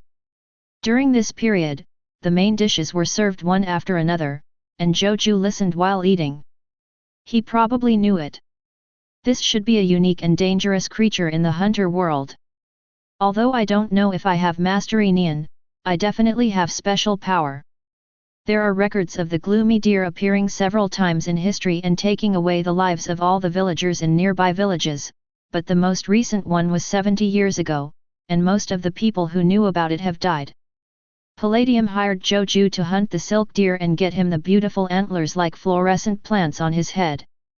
The employment amount is 50 million ring nini. But Mr. Palladium, according to legend, the gloomy deer will only appear in particularly cold winters. Jerk was a little confused and asked, why are you sure it is this winter? And why Zhou Jue? With your financial resources, you should be able to hire more people to hunt the gloomy deer, right? This is a question for Zhou Jue. Zhou Jue listened and looked at Palladium. Because this year a white angel bird is flying here. Palladium replied calmly, this kind of bird will only come with the cold current when the extreme western cold current spreads here, so this winter will be extremely cold, and the last time I saw the gloomy deer, it's winter when the Angelica comes. He spoke for a moment and looked at Zhou Jue seriously. The reason why I hired Mr. Zhou Jue is because I know that Mr. Zhou Jue owns Nen. Otherwise, a 13-year-old boy wouldn't be able to hunt a wolf. Palladium's eyes showed eagerness. He knows a lot of things and is aware of Nen's existence. Ordinary people can't even see the used deer, let alone hunting. The cold weather will stop them in their tracks. Only a particularly strong person can find the deer of dark color. Only a very strong person can hunt it. Palladium smiled and concluded, "That's why I ask you, Mr. Zhou Jue." These words answered all the doubts. Zhou Jue has no doubts anymore. He thought for a moment, nodded and accepted the commission. "Okay, I will try to hunt it." "Thank you so much." Palladium breathed a sigh of relief and smiled happily. The extreme western cold wave only comes once every 20 or 30 years. I am already 58 years old. If I miss this time, I may not be able to wait for the next appearance of the gloomy deer. When Jerk saw Zhou Jue accepted the job, he said nothing. The three of them finished chatting about business, finished lunch, and left. Before leaving, the butler presented 6 meal coupons. With the meal coupon, you can enjoy the restaurant's chef's set menu for free once. "This is a little greeting gift from Mr. Palladium to the two of you," the butler said. Zhou Jue and Jerk naturally accepted it. This amount of money is nothing to Palladium. "Leave the restaurant." Zhou Jue went directly to Jerk's house to pack up the supplies for the mountain. "Wait a minute, you plan to go into the mountains now?" Jerk was stunned and said in surprise, "It's just autumn, and there are still more than 2 months before winter. I'm not used to staying here." Zhou Jue shook his head. Jerk was suddenly surprised. Not used to it? He watched in confusion as Zhou Jue packed up his belongings and turned around to walk out of his house. "Jerk, ask someone to send me supplies every half-month, and I will give you the prey," Zhou Jue said outside the house. "Okay." Jerk agreed. "Then, goodbye." Zhou Jue waved and left with a chuckle. Jerk looked at his back and frowned tightly. "Leave town." Through a whole forest. Zhou Jue came to the mountain deep in the forest at dusk. He randomly found a big tree, put his belongings on the branches, put his backpack on his pillow, and planned to rest early. The air in the mountains is refreshing. Silence. Occasionally, some insects and birds chirp, but they rise and fall suddenly, adding to the loneliness. No trace of human society can be found in the mountains. There is no smoke, no sound, no comfortable residence, no convenient facilities. Being in the mountains, Zhou Jue seems to have entered a strange world. Uneasiness, anxiety, loneliness. None of these. Instead, he became extremely excited. This strange environment and this unknown feeling made him particularly happy and delighted. And in towns, although safe, it is very boring. You can only practice swordsmanship once a day and practice once a day, that's all. In other respects, I can't let go at all. It's as if a person is wearing clothes that are several sizes too small and feels constrained in everything he does. Chapter 22. Trial. Zhou Jue couldn't help but ponder. His thoughts about the oath became a little clearer. Half a month from now, Zhou Jue wanders around the mountains, sometimes wielding a knife, sometimes transforming into an orc, unleashing his nature to his heart's content. He learns how animals survive in the forest. "Every time I identify an edible plant, I will be happy for a long time." The clothes on his body were also torn and unused. The hair and beard are getting longer, and there are more stains on the fair skin. But his eyes are still bright. By the time the agreed time to deliver supplies arrived, Zhou Jue had already turned into a sloppy look, with only a cloth tied around her waist to cover her body, and the rest of her body was completely exposed. Zhou Jue himself didn't take it seriously. Of course, he did not forget to recharge the bronze door every day. However, after each trial, more qi is needed to fill the bronze door. Zhou Jue still injects 1/3 of the qi every day, but it is estimated that it will take 3 or 4 months to fully fill the bronze door and then start the third trial. Let's get the supplies first. Zhou Jue was not in a hurry and strolled down the mountain and through the forest to the agreed-upon location. Over there, 4 people were already waiting with a large amount of supplies. Did he really live alone in the mountains for half a month? Oh my god, it's incredible. Yeah, it's hard to imagine life without hot water, a bed, and delicious food. Among the 4 people, 3 unfamiliar faces discussed in surprise. The other person is Jerk. He looked at the forest with some worry, fearing that something would happen to Zhou Jue. Living alone in the mountains, loneliness can drive people crazy. Not to mention the inconveniences caused by losing living facilities. If you are injured or sick, it will be even more troublesome. In the wild, it is easy to get infected and have a bad stomach. If something happens, you will have to fight hard. Also, it is difficult to find a safe place to rest. The natural world is full of threats. My nerves are tense almost 24 hours a day. Don't get into trouble, kid. Jerk said secretly in his heart.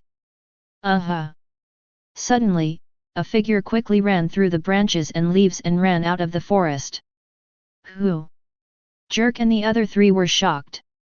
Hey, it's me. Zhou Jue stopped in front of them and waved hello with a smile. Long time no see, Jerk. You kid. Jerk glared at Zhou Jue dissatisfied. This kid always scares him. While he was angry, Jerk was also observing Zhou Jue. He felt relieved when he saw that although Zhou Jue's clothes were in tatters and her body was dirty, she was in good spirits and her eyes were bright and alert.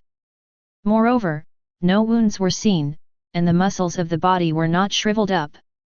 This shows that Zhou Jue is doing well. I brought the supplies to you. Jerk was saying when he suddenly felt something was wrong and looked up at Zhou Jue again. Wrong? How can a person live well after being alone in the forest for half a month? Ah, thank you so much. Zhou Jue was already smiling and flipping through the pile of supplies he had brought. Jerk looked at him blankly, his expression dull. He was surprised to find that Zhou Jue had an indescribable smell, like a strange feeling of independence and separation from society. Jerk was greatly surprised. Shouldn't the mountain environment consume people's energy and physical strength, making them weak and tired?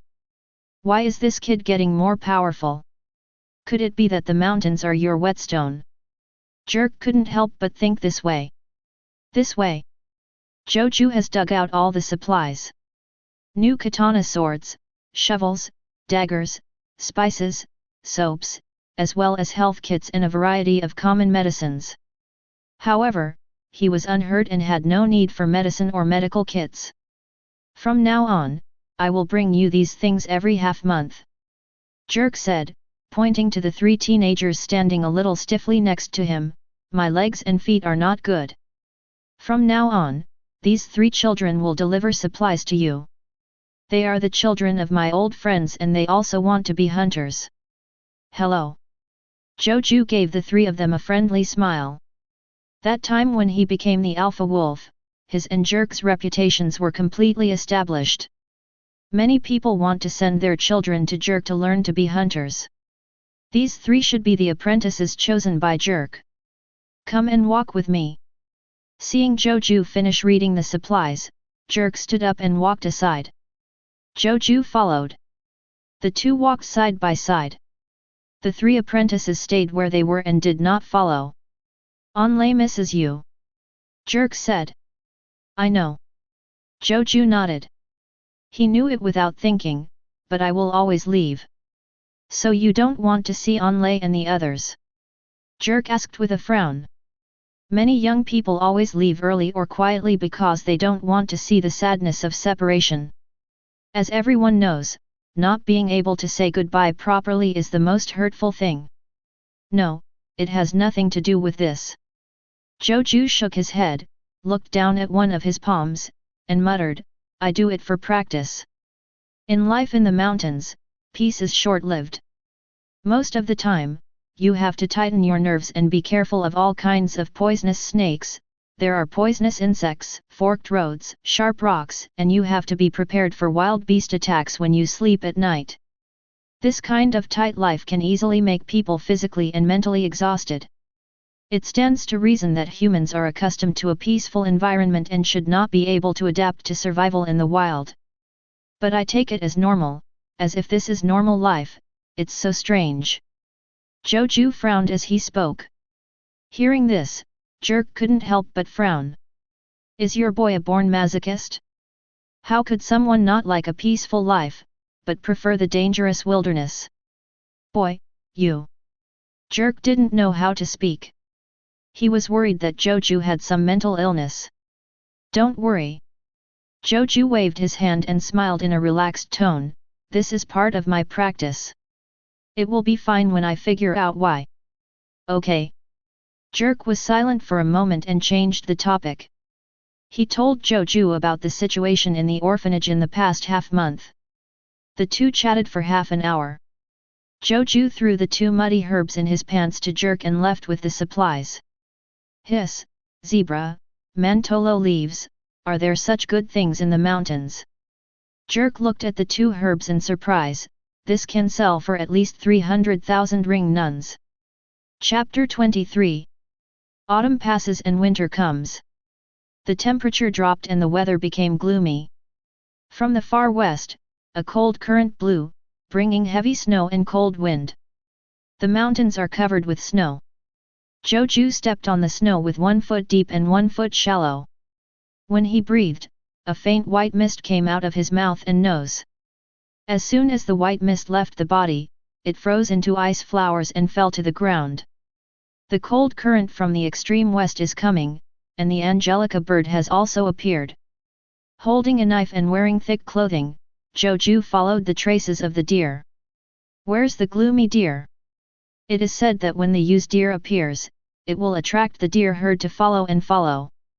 It is the king of the deer herd. So, if you follow the herd of deer, you should be able to find the ewes deer. Zhou Jue thought. He climbed a mountain and looked out from a distance. A few hundred meters away, on the mountainside of another mountain, groups of elk, sika deer, reindeer, moose, various species of deer gathered together and climbed the mountain. And on the top of this high mountain, a light blue figure stood proudly in the wind and snow. Zhou Jue looked startled when he saw this figure. He was struck by the beauty of the figure. It was a light blue reindeer. Its tall and slender figure seemed to be the most graceful lines in the world, full of agile beauty. Its head has antlers as dense as branches and leaves. There are leaves hanging from the corners, glowing with light fluorescence, like luminous plants in the underground world, giving people a unique feeling of mystery and fantasy. Found it so easily. Zhou Jue looked at this figure in surprise and couldn't believe it. But after thinking about it, he felt it was reasonable. This place is already 10 kilometers away from the town, deep in the mountains, inaccessible, and only powerful beasts can survive.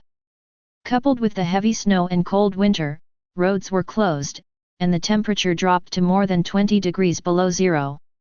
Normal people would not enter the mountains and forests. Zhou Jue also relies on qi to maintain his mobility. Then, the gloomy deer, here I come. Zhou Jue smiled, no longer saving energy, walked down the mountain quickly, and then rushed up the mountain where Yuzlu was. He ran hard, swinging his limbs wildly.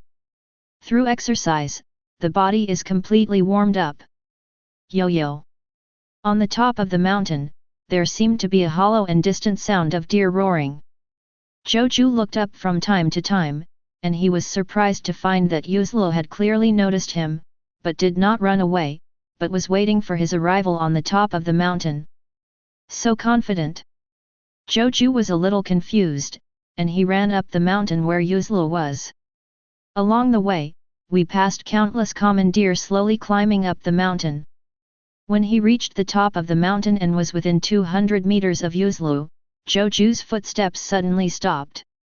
Hey! He let out a light sigh and looked at Yuzlu in surprise. The temperature has dropped again. Not because of the altitude, but because of the proximity to Yugai. Do you have the power to manipulate cold? Zhou Jue smiled and pulled out the knife. Clang! The refined 100-forged sword jumped out of the scabbard like a flash of cold light. Yo! Ahead, the Yuzluo let out a soft groan. The surrounding deer that had gone up the mountain first gathered around and attacked Zhou Jue. Whoosh! Several moose charged and stabbed Zhou Jue with their sharp horns. Zhou Jue moved a step to the left, ducked sideways, passed through the gap between the three moose, and at the same time drew out the knife in his hand. Pfft! A pile of hot blood with a fishy smell spilled out and instantly condensed into blood ice. Behind him, two moose had their necks cut open and fell to the ground. Call out! Zhou Jue flipped the blade and stabbed back gently. The third moose had just turned around and was about to launch a second charge at Zhou Jue, but the blade pierced his eye and pierced his brain and died. It's troublesome. Zhou Jue withdrew the knife, flicked off the blood ice on it, and frowned slightly. In front of him, there were nearly 200 deer. On the mountainside, more than 500 deer were climbing up. Yuzluo can actually control and command the deer, which makes Zhou Jue feel troubled. The closer I get to Yuzluo, the cooler the temperature becomes. The harsh low temperature limits my mobility. The deer are standing between me and the Yuz deer. They are airtight and there is no way to cross. What should I do? Are we going to kill the deer one by one? As soon as Zhou Jue had an idea, he immediately shook his head. Doesn't work. Although he has enough physical strength and chi, if he really wants to do that, the knife will definitely have to be scrapped. In a low-temperature environment, metal is very easy to fatigue and break. Unless he uses Zhou on the knife. But he was still very crude with this technique, and using Zhou on such a long knife was very distracting. Etc. Zhou Jue suddenly had a flash of lightning. What if you don't use Zhou on the knife? He lowered his head and looked at his fingers. What is swordsmanship? The essence of swordsmanship is the skill of using sharp weapons. Putting aside those cultural, spiritual, and etiquette parts, in fact, it is to let people learn to kill people more efficiently with sharp weapons. Aren't his nails also a kind of sharp weapon? So, why not use the sharp claws of the half-orc state as a sword and use the flying swordsmanship? If you use Zhou on the sharp claw, it will save more effort, right? Zhou Jue had a sudden enlightenment. If you do this, you can also superimpose the swordsmanship and the power of the orcs and use them together, which is equivalent to Ultramantiga's composite posture. Yo! The Yuzluo barked again. Da-da-da! This time, more than 20 moose formed a line and charged towards Zhou Jue without leaving any space. Ha ha ha, come on! Zhou Jue laughed and threw the knife aside. Next moment, 3/4 of his chi disappeared. Click click click. The joints crackled, and Zhou Jue's body suddenly grew taller, growing extra thick hair, fangs, and claws, and his body expanded to 2 meters tall. Cruel wild dog, use it for extra energy. Zhou Jue gets thicker, warmer hair. He whirled his sharp claws and wrapped his chi around his claws. He stepped forward, splashing a snowflake, and his figure shot forward. Swish, swish, swish. Zhou Jue jumped on each moose, and the giant antlers of the other animals became a tool for him to use force, allowing him to jump, swing, or pounce, passing through a whole row of moose in the blink of an eye. Poof! After Zhou Jue passed by, a whole row of moose fell to the ground, blood spraying from their necks. These wounds may be deep or shallow, with varying angles and force. It looked like a random scratch. But Zhou Jue had a thoughtful look on his face, and flashes of light came into his mind. Yo! The gloomy deer barked again, and this time the sound was a little more impatient. Zhou Jue grinned and jumped straight into the deer before they could charge him. Chapter 24. I saw a grey shadow passing through the gap in the forest, running nimbly among the deer. 1 second he was holding the moose by its horns, and the next second he pounced on the sika deer next to him and tore open its neck with his claws. The next moment, another reindeer lurked in the distance, and his fingertips scratched its neck, cutting off the blood vessels under the skin. In the blink of an eye, Zhou Jue disappeared again. When he reappeared, he had already stepped on several reindeer and walked over them. The sharp claws were swung out calmly with the movement. After Zhou Jue left, the 5 reindeer in that position fell to the ground one after another. Gradually, Zhou Jue's movements are becoming more and more proficient, and his moves are becoming more and more silky. His claws seemed to have turned into 2 sharp swords, cutting, stabbing or slashing, displaying various exquisite sword skills. The scene was too bizarre to be true. A sword is a sword, how can it be said that the claws are also sharp weapons and the claws can be used as swords? This is gangster logic. If it were really that simple, there wouldn't be any separate swordsmanship schools. Anyway, the sharp weapon is the sword. Can't everyone pick up a kitchen knife and just chop people? This is of course impossible. But Zhou Jue did it. With the half-orc's familiarity with the wolf's habits, and the master-level swordsmanship of Fiwuryu in his mind, the two came together to create a wonderful chemical reaction. This change made Zhou Jue begin to dismantle Fiwuryu's swordsmanship. Combine it with the attack method of the half-orc posture to form a new swordsmanship move. Sanhuayan of the Moon. Zhou Jue's movements suddenly became gentle, and her arms were like the palms of lovers, caressing the chins of several elk. Puff puff. 3 blood flowers burst out from the lower throats of the 3 elk. Mi Guang Man Shun. Zhou Jue folded his hands in front of him, crossed his fingers, and then suddenly separated them. His sharp claws pulled hard to the left and right sides, as if to tear something apart. Stab! The eyes of the 2 moose in front of them were instantly shattered, and their entire faces were scratched by sharp claws. Yo! Yo! The dark-colored deer in front made a quick cry. It was the first time it encountered such a powerful human being, and it could easily kill the deer under its command just like chopping melons and vegetables. It began to panic and ordered the remaining deer to rush forward together. Use quantity to crush Zhou Jue to death. Whoosh whoosh. But Zhou Jue was extremely flexible, jumping and running on each deer, and the crowding of deer reduced the threat. This guy is not good at fighting. Zhou Jue gave Yuzlu a poor evaluation in his heart. At the same time, his movements will become more refined. He didn't have to slit the deer's throat with every blow, he just had to hit the vital spots. Such as eyes, foot joints, soft abdomen, etc. Just a little injury is enough to make an ordinary deer incapacitated in this harsh environment of extremely low temperatures. Puff puff. The muffled sound of sharp claws digging into flesh was like fireworks that would never stop. 10 minutes later, Zhou Jue jumped down from the last standing deer, and all the deer behind him fell down, staining the ground with blood. His body was inevitably stained with a lot of deer blood. This deer blood, because Zhou Jue's body temperature remains liquid, exudes a strong fishy smell. Zhou Jue flicked his claws, flicked off the meat stuck to them, and walked towards Yuzlu. 50 meters. 40 meters. 30 meters. The closer you get to Yuzlu, the cooler the temperature becomes. When Zhou Jue walked up to Yu's deer, the temperature had dropped to the extreme. All the deer blood on his body had frozen into ice crystals, and his hair was frozen as hard as iron. At the same time, a strange warm feeling surged throughout my body. This is a false and abnormal heat signal produced by the hypothalamic body after extreme hypothermia. It's a sign of death.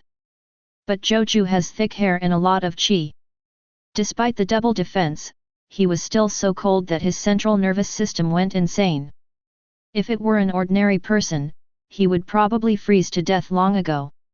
No wonder you became a legend, no wonder you bring death to living things.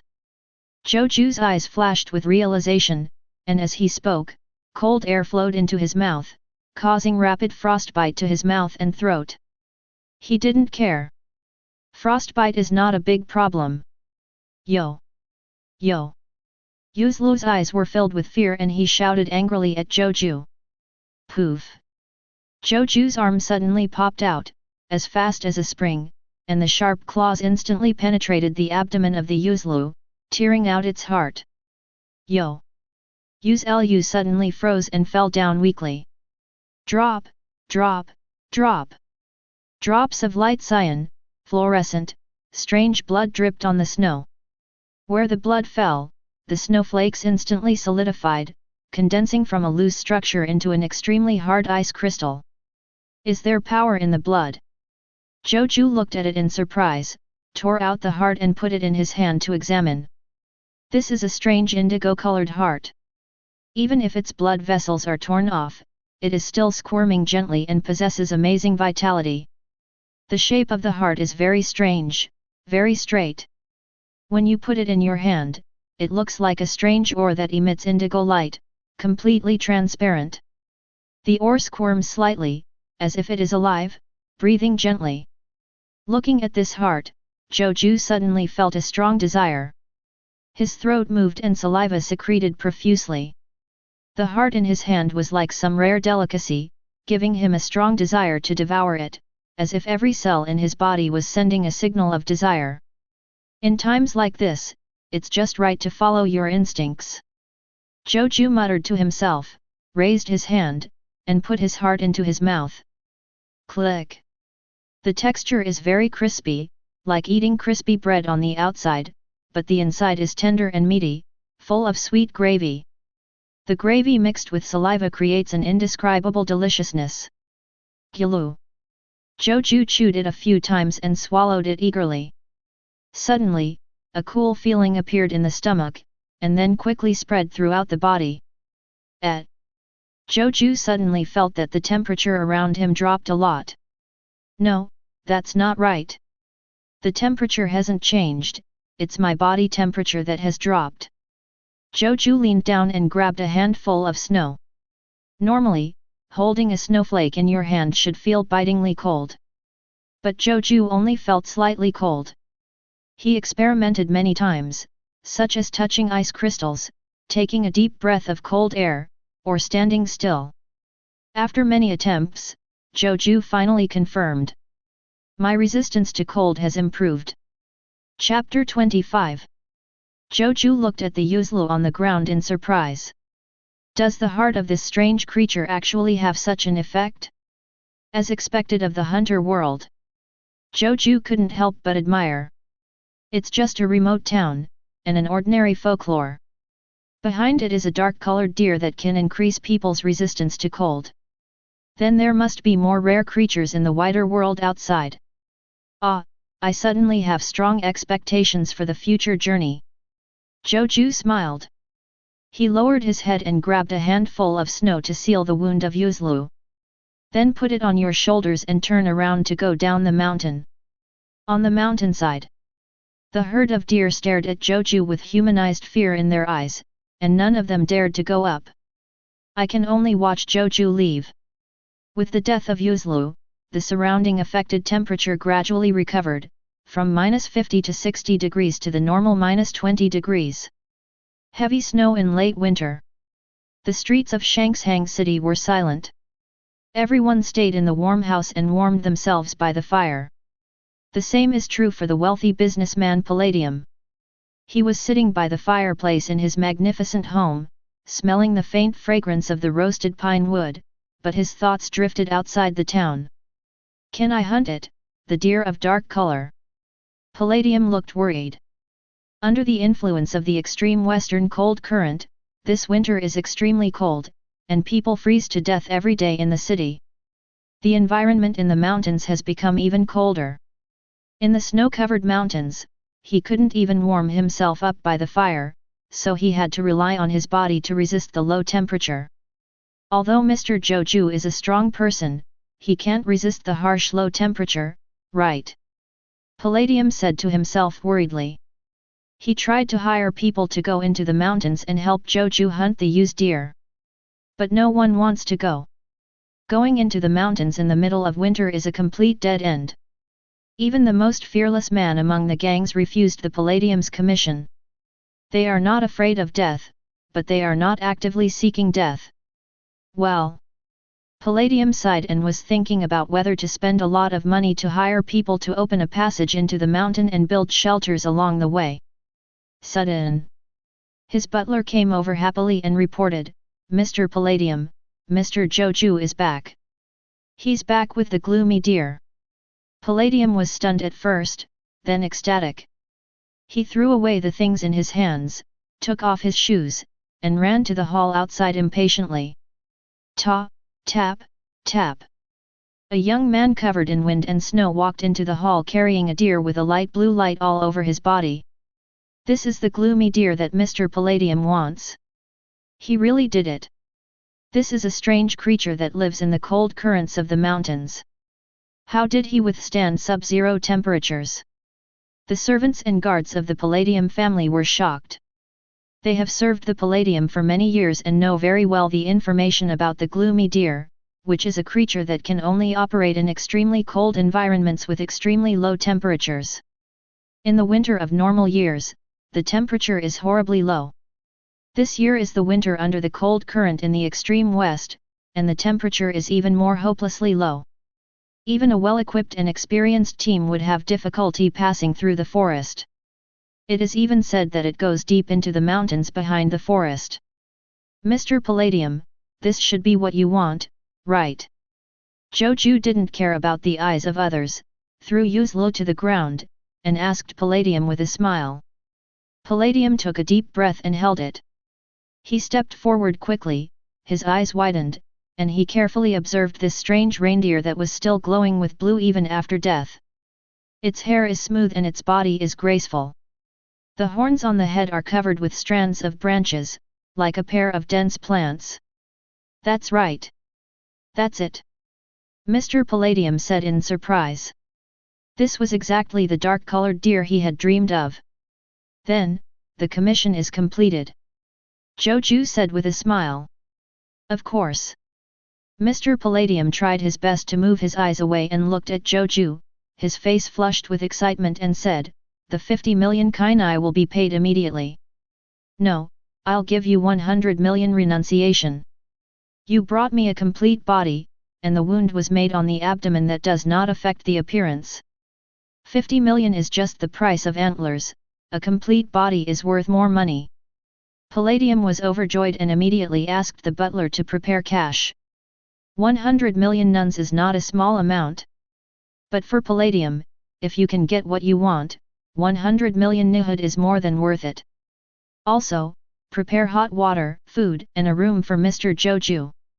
Palladium had a bright smile on his face, held Zhou Jue's hand firmly, and said eagerly, "Mr. Zhou Jue, please stay at my house for a few more days, so that I can express my gratitude." "That's what I asked for." Zhou Jue agreed with a smile. Not long after, the housekeeper said that everything was ready and led the way for Zhou Jue. Palladium, on the other hand, can't wait to have the gloomy deer sent to the specimen room. He wants the most skilled person to make it into a specimen. "Ah, by the way, Mr. Palladium, the blood and meat of the gloomy deer will increase some cold resistance if consumed," Zhou Jue reminded before leaving. Palladium's eyes suddenly lit up when he heard this. He didn't expect such an unexpected gain. For older people, winter can be difficult. If you can gain cold resistance, you might be able to live a few more years. "Thank you for informing me, Mr. Zhou Jue." Palladium smiled and nodded. Zhou Jue smiled politely and followed the housekeeper to enjoy a hot bath and delicious food. Next week, Zhou Jue stayed at Palladium's home, enjoying good food and wine, and occasionally going to the chess and card room to relax physically and mentally. Call. The cold wind blew outside the window, bringing up the snow and wind. The temperature has reached -10 degrees. Even a cup of hot water will freeze into ice if left outside for a few minutes. But the figure of a young man, wearing summer short-sleeved shorts, was walking in the wind and snow as if nothing happened. He even had time to enjoy the snowy scenery in winter. "The cold resistance that the silent deer gave me is really amazing," the young man sighed. He was none other than Zhou Jue, who had been resting for a week. Now, he is walking in the wind and snow wearing a t-shirt and shorts, and he doesn't feel cold. Taking a cold shower just feels a little refreshing. Palladium also ate part of the blood and meat of the used deer, but the effect was not that good. He just felt a lot warmer, and would make him sweat when he slept under a thin quilt at night. Apparently, eating the heart is better. Chapter 26. 100 million ring Ni, cold resistance. This harvest is surprising. Zhou Jue was in the backyard of Palladium's house, looking into the distance with a thoughtful look on his face. I've been planning on it all. I've been in the mountains for 4 months in order to hunt the gloomy deer. In these 4 months, work begins at sunrise and rests at sunset. Confronting the harsh natural environment and fighting various beasts every day, my qi and nen have also grown considerably. Zhou Jue murmured to himself. At this moment, a layer of rich white air wrapped around his body. This is his qi. 4 months ago, the qi wrapped around my body was just a shallow stream. Now, it is a gurgling river. If we use numbers to quantify it, the qi 4 months ago was equivalent to 3, and the qi now is 5. Compared to when he first traveled through time and awakened Nen, the energy volume has increased by a full 4 times. Improved from 1 to 5. This is also the result of my consistent exercise and the use of practice. Zhou Jue smiled slightly, feeling quite proud. He never relaxed. And, there are additional gains. Zhou Jue thought about it, ended today's walk, and returned to the house. He entered the room assigned to him, closed the door, locked it, and then stood in an empty space in the room. Swish! A quarter of the energy in his body disappeared instantly. Click! Zhou Jue's body made a crisp sound, his joints grew, his muscles expanded, and thick hair grew on his skin. In the blink of an eye, he turned into a 2-3 meter tall werewolf with a stern face. Yes, werewolves. With his continuous training, the cruel wild dog was promoted to the death-chasing wolf. Wolf-chasing life. Enhancer Nen consumes a quarter of one's total energy to gain physical strength, grow fangs, claws, hair, and a tail, transforming into a half-orc state. You can end Nen actively, or you can end it forcibly when both physical strength and energy are exhausted. The overall effect hasn't changed much. But the strength has improved a lot. Just like the lower-level burnt fruit, it became the upper-level lava fruit. Zhou Jue's current half-orc state has twice as much strength, speed, physique, dexterity, etc. as before. The sharp claws can not only cut through wooden boards, but also scratch through concrete walls. The hair is also finer and can cut through attacks from most sharp weapons. At the same time, the muscles are extremely strong. If an ordinary person's fist hits him, it will be like hitting a stone. Zhou Jue will be fine, but ordinary people will have red and swollen fists. Other than that, there are changes in appearance. The hair is no longer yellow-black, but has turned grey-blue, and the face is more like an animal than a human face. The ears also appear partially elongated. Overall, it looks 90% similar to the Yakis wolf in the eastern forest. Zhou Jue does not deny this. He has indeed been deeply influenced by the wolves. Oh, your sense of smell and hearing have also been strengthened. Zhou Jue entered the life-seeking wolf form and suddenly smelled various subtle smells in the air. The perfume in the corner, the spice in the sofa, the wood smell in the cabinet, etc. At the same time, he heard the footsteps and conversations of servants downstairs. It's really good. Zhou Jue looked happy, his strength had improved a lot. Death-chasing wolf is almost an all-round improvement compared to various wild dog. Nian, it is indeed a strange ability. It actually changes according to the awakened person's thoughts. In Zhou Jue's mind, there was more or less the idea of strengthening the cruel wild dog. Just like Biscuit in the original work, because he disliked his muscles and wanted to become slimmer, over the years, he actually gained the ability to transform into a slender girl. This is a striking example. The promotion of cruel wild dog to death-chasing wolf is obviously the same. Nen, echoed Zhou Jue's thoughts. Swish! As soon as Zhou Jue thought, the hair, claws, tail, etc. all over his body disappeared instantly. He returned to his original clean and fresh self. However, now he can hardly be called a boy. During the 4 months of training in the mountains, his height soared to over 1.7 meters. At the same time, he had strong muscles and a strong figure. The appearance changed from a boy to a young man. It doesn't matter what it looks like. Zhou Jue didn't pay attention to the change in appearance, but looked at the empty space in front of him with an expectant look. Endless trial. The idea of using them came into his mind. Suddenly, a simple bronze door appeared in front of him. Snapped. Zhou Jue slapped it up and injected the energy into it to complete today's charging. Almost at the same time, a wave of feedback came to mind. Charging completed. Haha. Zhou Jue smiled. After 4 months, charging was completed again. The third trial is about to begin. The next day, Zhou Jue enjoyed a sumptuous lunch from the Palladium chef and returned to the room. Wait until digestion is over. He took hold of the katana, which was a weapon he commonly used and was familiar with. It met the conditions and could be brought into the trial. Bring it on. Zhou Jue murmured, and a simple bronze door appeared in front of him. He held the knife in his left hand, stretched out his right hand, and pushed open the door. Crunch! Along with the heavy sound of bearing rotation, the bronze door opened, and a large amount of light spewed out from inside. Zhou Jue instantly entered a semi-confused state. When you come back to your senses. He came to an abandoned village.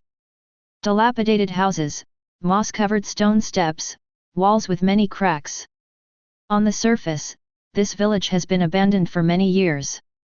There are no traces of human activity at all.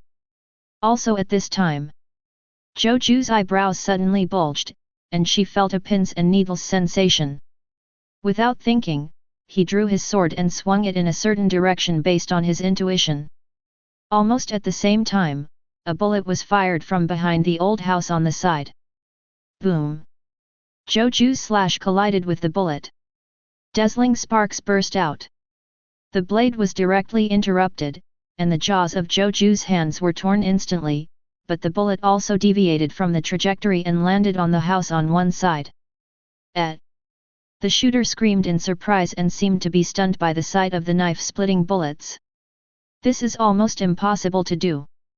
The bullet exits the barrel faster than sound, reaching 900 meters/second, while the speed of sound is only 340 meters/second. Not to mention catching it with the naked eye, even the nerves can't react. The moment he heard the gunshot, he was already shot.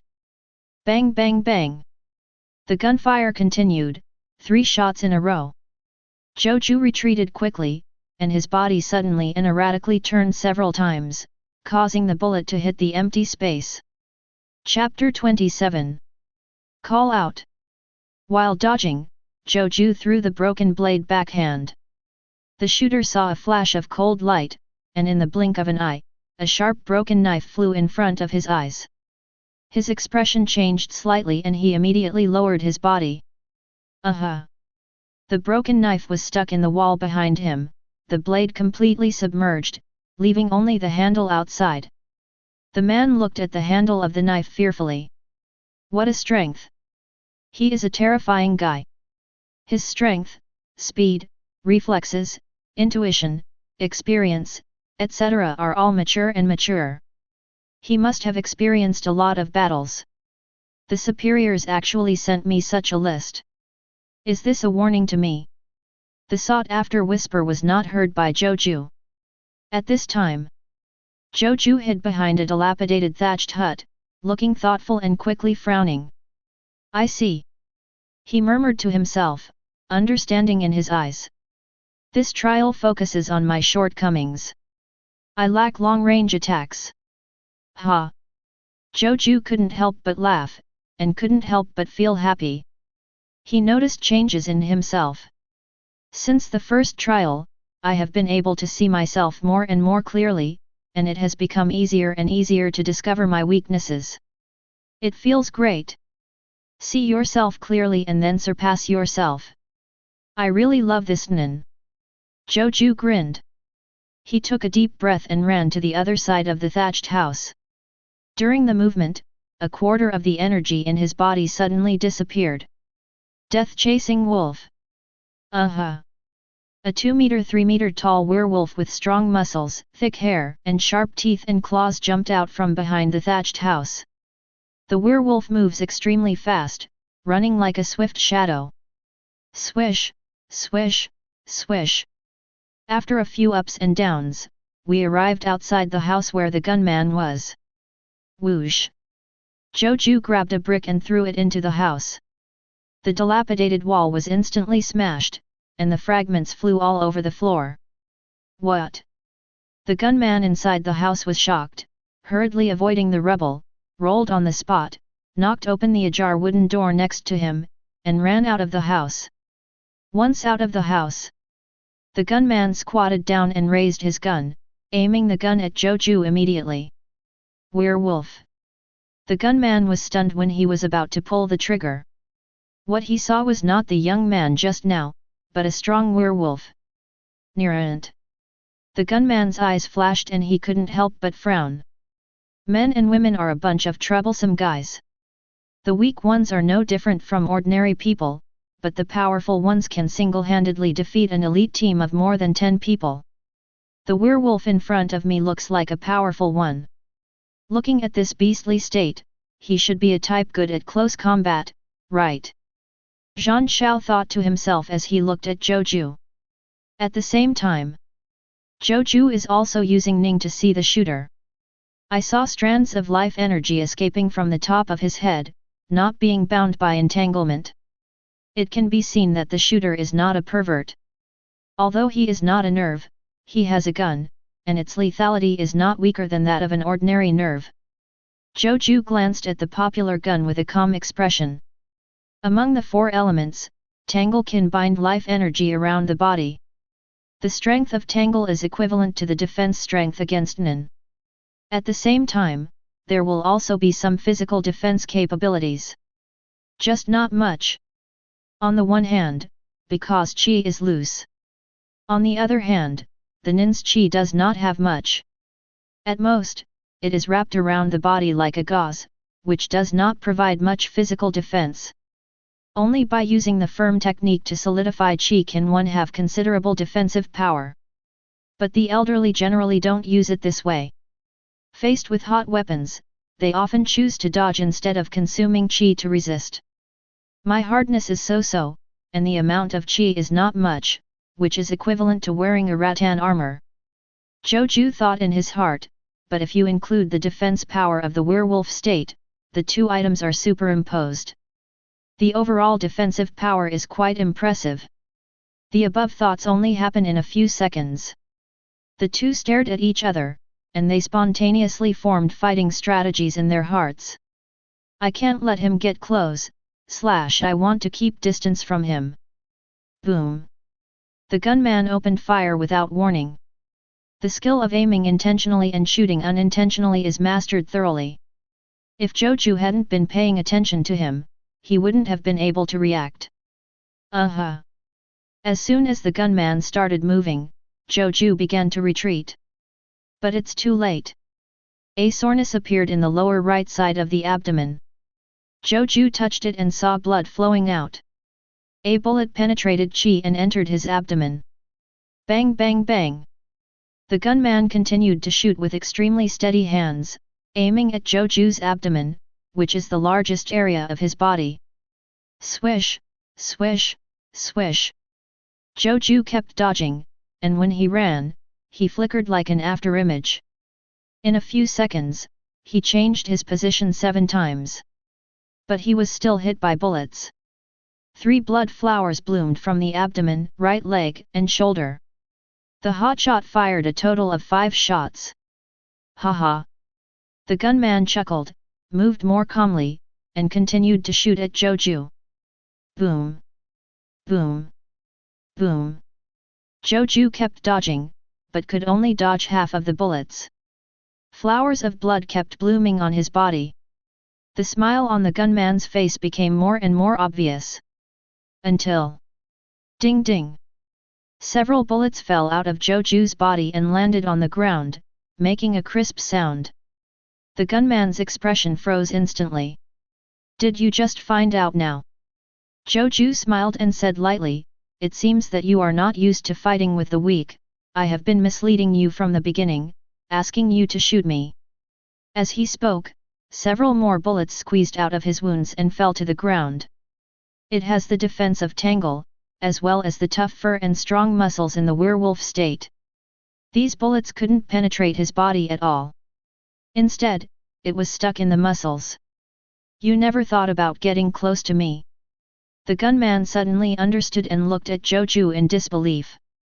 He finally realized it. Just now, Zhou Jue had been wandering about 20 meters away from him, occasionally making moves to get close to him, but once he was shot by him, he simply gave up. The gunman thought his suppression was successful. Unexpectedly, it was Zhou Jue who did it on purpose. In the battle with the Nen, strategy plays a big part. Zhou Jue stretched out his finger and tapped his head. I saw through your thoughts, but you didn't see through my thoughts. This is you the reason for defeat. Snort. The gunman snorted disdainfully, but these words could not shake his will. It's not like he hasn't experienced desperate situations. Chapter 28. Tougher than a swordsman's will. Zhou Jue observed the gunman's expression and adjusted part of his mental battle plan. On the surface, he continued to use a frivolous tone and said, the distance between us now is 20 meters. At this distance, my defense is enough to withstand bullet damage. And your bullets are limited. Your attention, energy, and physical strength are also limited. As long as you empty the magazine, or make a mistake in judgment, and I happen to catch you, you will die. Zhou Jue stared at the gunman with a smile. The shooter's heart sank slightly, inevitably feeling pressured. This is a complete conspiracy. It's an irrefutable fact. Therefore, he had to admit that he was at a disadvantage. Don't be distracted, I'm here again. Zhou Jue's chuckle suddenly sounded from the right side of the gunman. The gunman's pupil shrank. After being briefly distracted, Zhou Jue seized the opportunity and rushed 5 meters away from him. Damn it! The gunman turned his wrist and fired directly. Boom! With his skillful shooting skills, the gunman hurriedly turned the gun and still aimed at Zhou Jue's head. Zhou Jue suddenly turned around and slid sideways weirdly, as if he was skating. Some kind of special footwork. Seeing this, the gunman felt more pressure in his heart. But his expression remained unchanged, and his eyes did not waver at all. Boom! He continued to shoot. Boom! Boom! After 3 shots, his breathing became calmer and his whole body calmed down quickly. Sharp! Zhou Jue has been paying attention to the gunman's expression and secretly admired it in his heart. This will and character are extraordinary. Must be someone who has trained hard. Killer. Soldier? Mafia? Anyway, such people are definitely not just good at shooting. They must have superb fighting skills and cold weapon usage skills. Zhou Jue thought to himself. This gunman is more powerful than the swordsman. Although the swordsman has strong swordsmanship, there are still contents in his mind that have nothing to do with fighting, such as etiquette, culture, character, and chi cultivation. Because swordsmanship inevitably includes these contents. But this hotshot is different. The knowledge and skills he masters are purely for killing enemies. In the eyes of the gunman, the pistol will not be as important as his own life, and he will not be as desperate as the swordsman if the bullet is empty. The gunman will just throw away the gun and use another weapon without hesitation. Boom! Boom! Boom! The gunman fired calmly and steadily. Zhou Jue relied on his extraordinary speed and physical strength in the werewolf state to constantly dodge. At the same time, he picked up gravel on the ground with his backhand and threw it at the gunman, forcing the gunman to move in the same way. Use this to observe the shooter's movement and shooting habits. Call. Call. Call. Gradually, the gunman's breathing became rapid. Zhou Jue didn't even break a sweat. The difference in physical strength is obvious. No, I have to think of a way. The gunman's eyes flickered before he could come up with a suitable strategy. In front of his eyes, an afterimage suddenly rushed towards him. The gunman was shocked, thinking that Zhou Jue would launch a fierce attack at this time. Bang bang bang! He quickly fired, aiming the gun at Zhou Jue's head, heart and abdomen. But Zhou Jue seemed to have seen through it. He twisted and swayed his body while running, and dodged 2 bullets. Only the one that was shot in the abdomen grazed his waist. Out of 3 shots, only 1 worked? The gunman couldn't help but change his color. The shot that was fired was only a slight scratch. Yes, I have seen through your shooting habits. At this time, Zhou Jue had already arrived in front of the gunman. As if he knew the gunman's doubts at this time, he gave an explanation with a slight smile. Shit! The gunman yelled, raised his pistol without fear, and pointed it at Zhou Jue's head. Crack! Zhou Jue's arm popped out like a lover's palm, gently pressing on the gun and pushing the muzzle away. Boom! Flames erupted from the muzzle and bullets flew past Zhou Jue. Puff puff! At the same moment, several slender wounds burst open on the gunman's arm, and blood flew everywhere. Scattered flowers yin of the moon. What? The gunman was shocked. He had never seen such a move before. He didn't even understand what was going on, and the arm holding the gun was almost useless. But the gunman is also a ruthless character. He narrowed his eyes, let go and abandoned the gun, pulled out 2 black daggers from his waist with his backhand, held one hand forward and the other backward, staggered and slashed at Zhou Jue. Swish, swish, swish. The 2 daggers were like poisonous snakes, chasing Zhou Jue's neck to bite him. The moves are ruthless and full of murderous intent. Hee hee. Zhou Jue looked calm and just smiled and greeted him with his paws. Fiwa-style swordsmanship and dagger-killing skills compete. Ding ding ding. The 2 of them fought for more than 20 seconds at a time. The gunman was the first to be unable to withstand it and quickly retreated. His injured right hand was shaking violently and he could no longer hold the dagger. A large amount of blood leaked from the wound. Zhou Jue caught up slowly. The hands were intertwined, as if tearing apart the air, and they were suddenly torn apart on both sides. Mi Guang Fu Shu. Sharp claw marks flashed in the air. The gunman looked horrified and hurriedly held 2 daggers in front of him to block. Click! He suddenly felt his hands light up. The 2 daggers actually broke apart and fell to the ground. The gunman's expression froze for a moment, and the blood on his face quickly disappeared, as if he was in deep despair. Ah! Zhou Jue did not take advantage of the situation to kill the gunman. Instead, he retreated more than 10 meters away and let out a chuckle. You think I didn't notice your movements? The gunman's secret movements couldn't help but stagnate. His injured right hand was seen hanging down, as if he could not lift it up, but his palm quietly touched his belt and seemed to be pressed on something. I've realized a long time ago that you are not someone who gives up easily. Zhou Jue said calmly, even if you are in a desperate situation, you still have to bite the opponent's flesh. This is your reaction. Despair is too much. Seen through. Completely seen through. The gunman's mood sank to the bottom, and the look of despair on his face disappeared, replaced by expressionless and cold eyes. Not only are you cruel to others, but you are also cruel to yourself. There is a special bomb on his waist. Once triggered, elephants within 10 meters will be blown to pieces. This is also his trump card for dying together. If there is really no hope, use this bomb. Even if you die, you still have to take a big bite of flesh from the opponent. Chapter 29. You look young, but you are extremely cautious in doing things and have rich combat experience. No wonder you are worth 1 million Ni. The gunman was silent for a moment, moved his right hand, and spoke in a casual tone. Once the whole card is seen through, it loses its effect. 1 million. Zhou Jue raised his eyebrows curiously. Don't you know? The gunman laughed and said, someone announced the assassination of you to Black Knight Golden Flower, and the amount is 1 million. I am the killer sent by the organization. When the gunman said this, he paused and sighed. With your strength, you should be worth more than 1 million Ni. The information is wrong. I just don't know if it's the client's problem or the organization's problem. Vomit. The gunman said, suddenly choked and spit out dark blood from his mouth.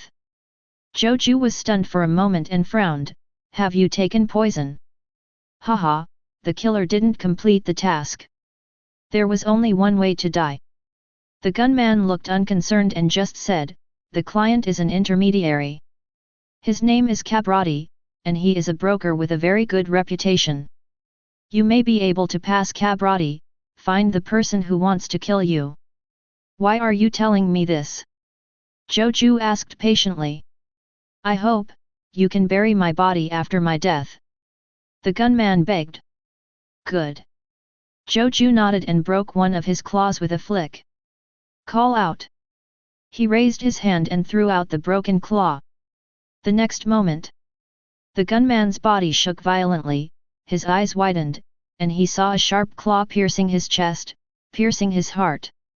He looked at Zhou Jue in disbelief and lost his breath. It's obviously a good idea, why? Zhou Jue looked at his body expressionlessly. Bang! About 5 seconds later, the explosive on the gunman's waist suddenly exploded, releasing terrifying heat and shock waves. The ground cracked and houses collapsed. Countless smoke and dust rose up within a range of 20 meters. It turned out that the gunman had triggered the bomb. The so-called collection of corpses is just a trap to lure Zhou Jue to him and withstand the explosion of the bomb. The gunman used his own death to set a trap for Zhou Jue. After I found out that you are a strong-willed person who will not surrender easily, I made up my mind not to get close to you until you completely died and turned into Chi. Zhou Jue looked at this scene calmly, without any fluctuation in his eyes. Sure enough, caution is right. Thank you, you taught me the important caution. Zhou Jue bowed slightly to the blazing flames to express his gratitude. The trial passed. Bang! A stream of white air flew out of the flames and penetrated into Zhou Jue's body. At the same time, the surroundings suddenly darkened, like the curtain call of a stage play. Zhou Jue fell into a semi-dark state again. When he woke up, he had returned to the room of Palladium's house.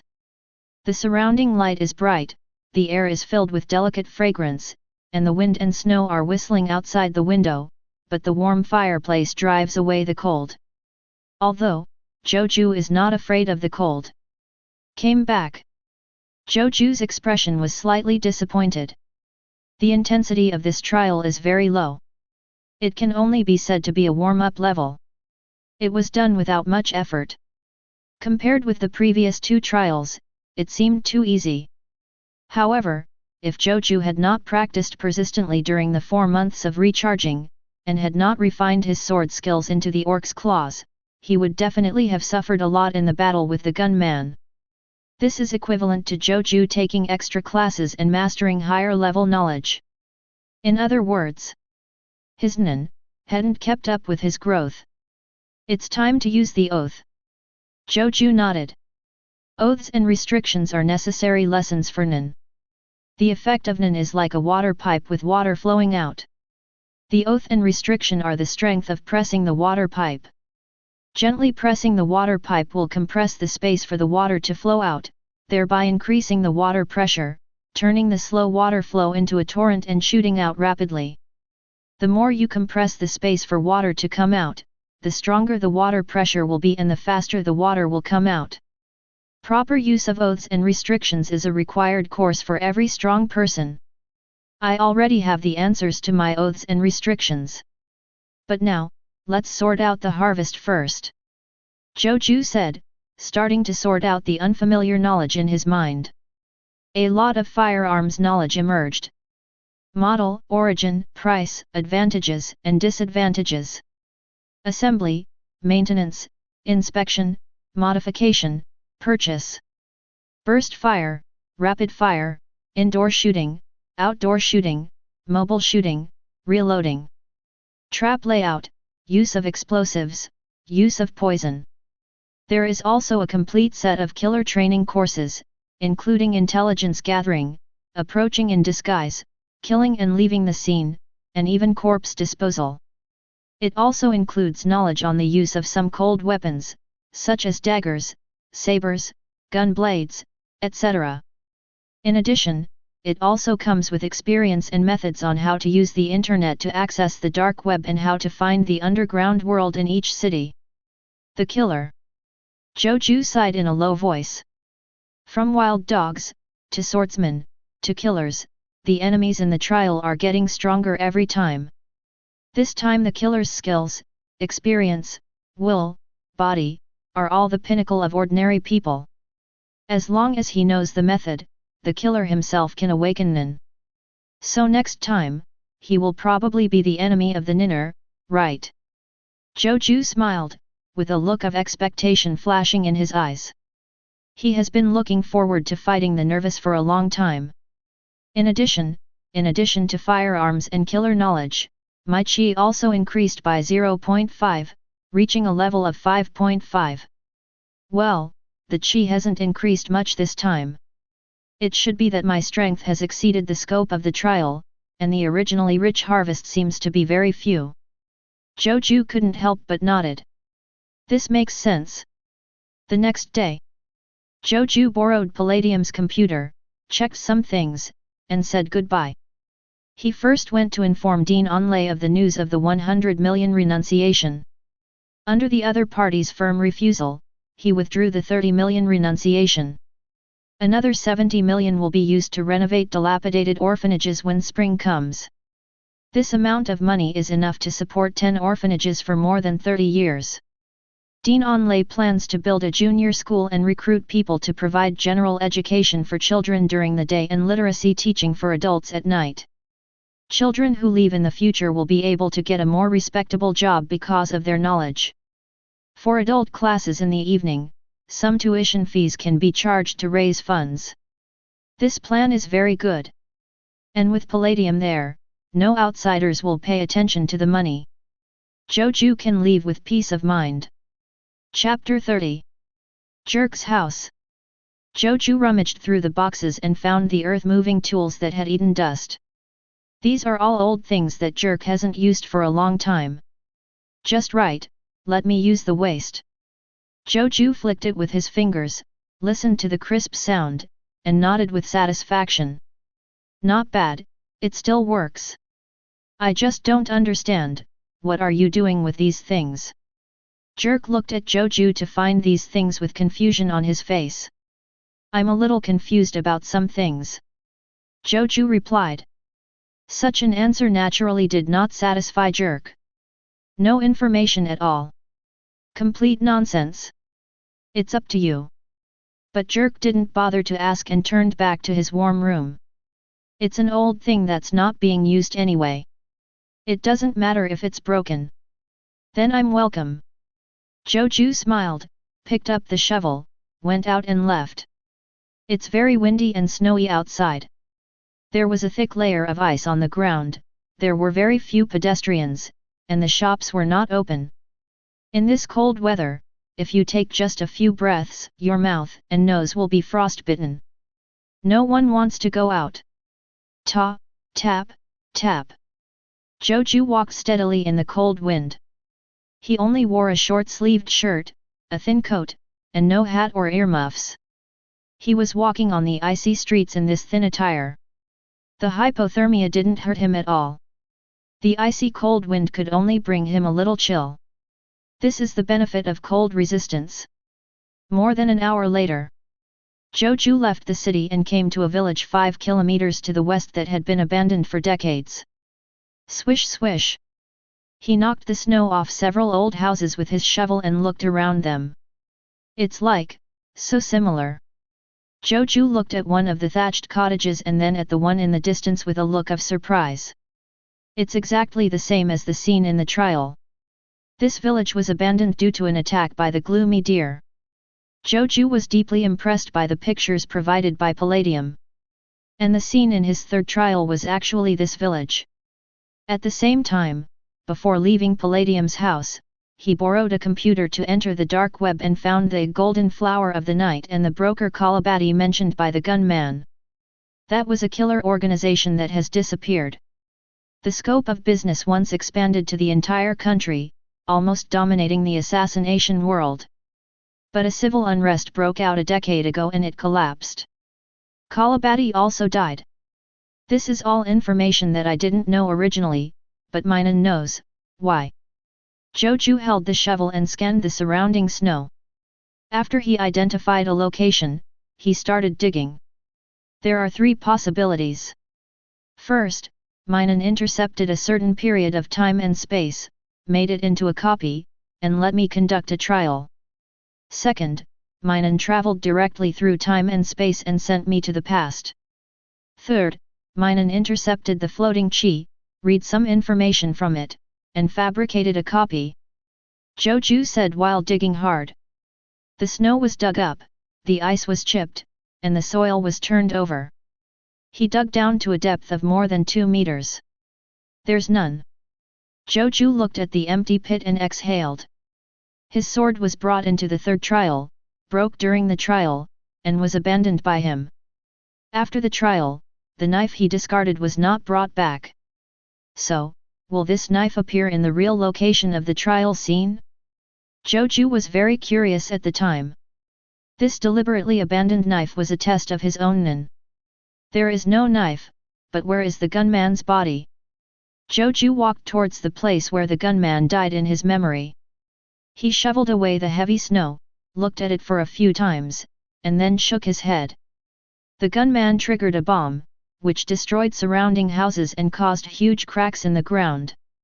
But at this time, what appeared in front of Zhou Jue was. It is an intact house. The second possibility can be ruled out. Travel through time and space and go back to the past. Zhou Jue threw the shovel aside and found a clean big stone to sit on. The first possibility is also very unlikely. Only the third one is the correct explanation. Zhou Jue pondered. The third possibility, his nen intercepted some information in the chi floating in the world, thus forming a copy. This is consistent with the setting of the hunter world.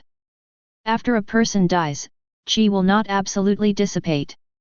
If the obsession is enough, chi may turn into resentment after death, becoming very strong and tough, and will not disappear after decades of existence. Some powerful resentments may even exist for hundreds of years. For example, some tombs of ancient kingdoms. No matter what, at least I know that the weapons I brought in will disappear in the trial if I don't hold them when I leave.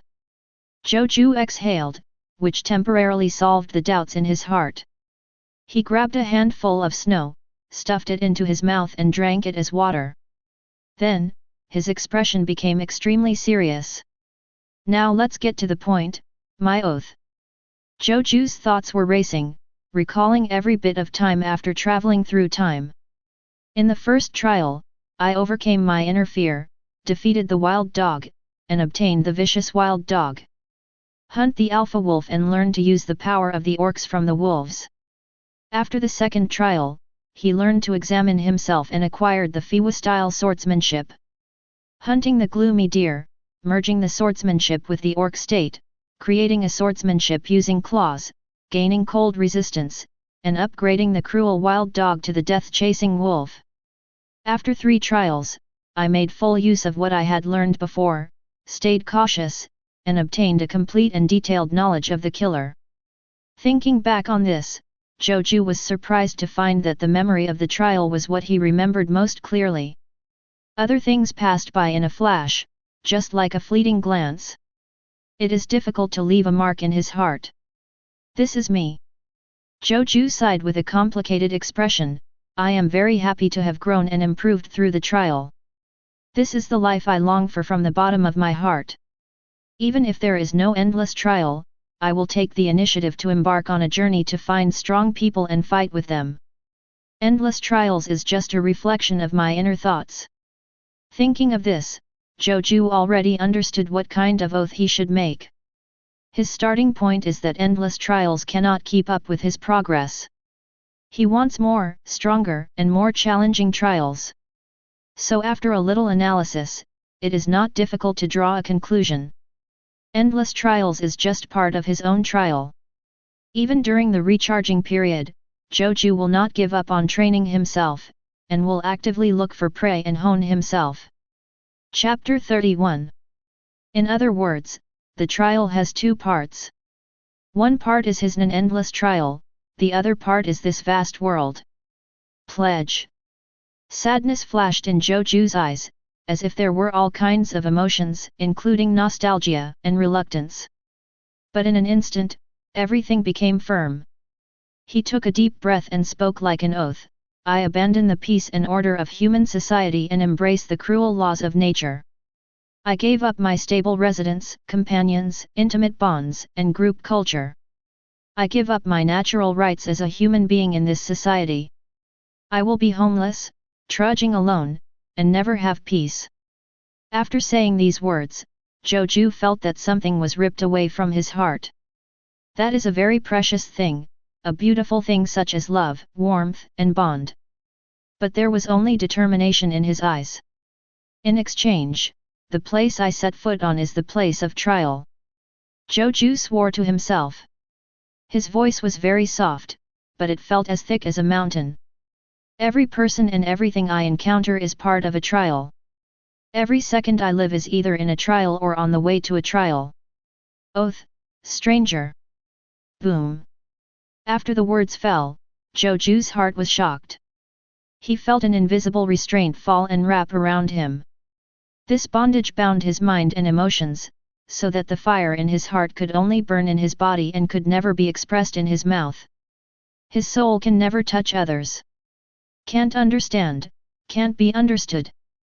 Like an outsider walking in a foreign country, everything he sees is specious, and familiar scenes cannot become his home. From now on, the feeling of being able to rest peacefully only exists in my heart. The oath is established. Ah! Zhou Jue took out a breath and looked at the surrounding environment again. His feeling completely changed. Cold, bleak, and safe. Several thoughts suddenly flashed through my mind. He unconsciously began to look at his surroundings from a survival perspective. His nerves began to tighten, like a tight wire, and he no longer knew how to relax. He felt intensely uneasy.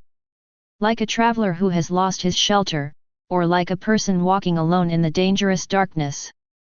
Everything around him was full of threats, and he had lost the safety of his home and the warmth of the fire.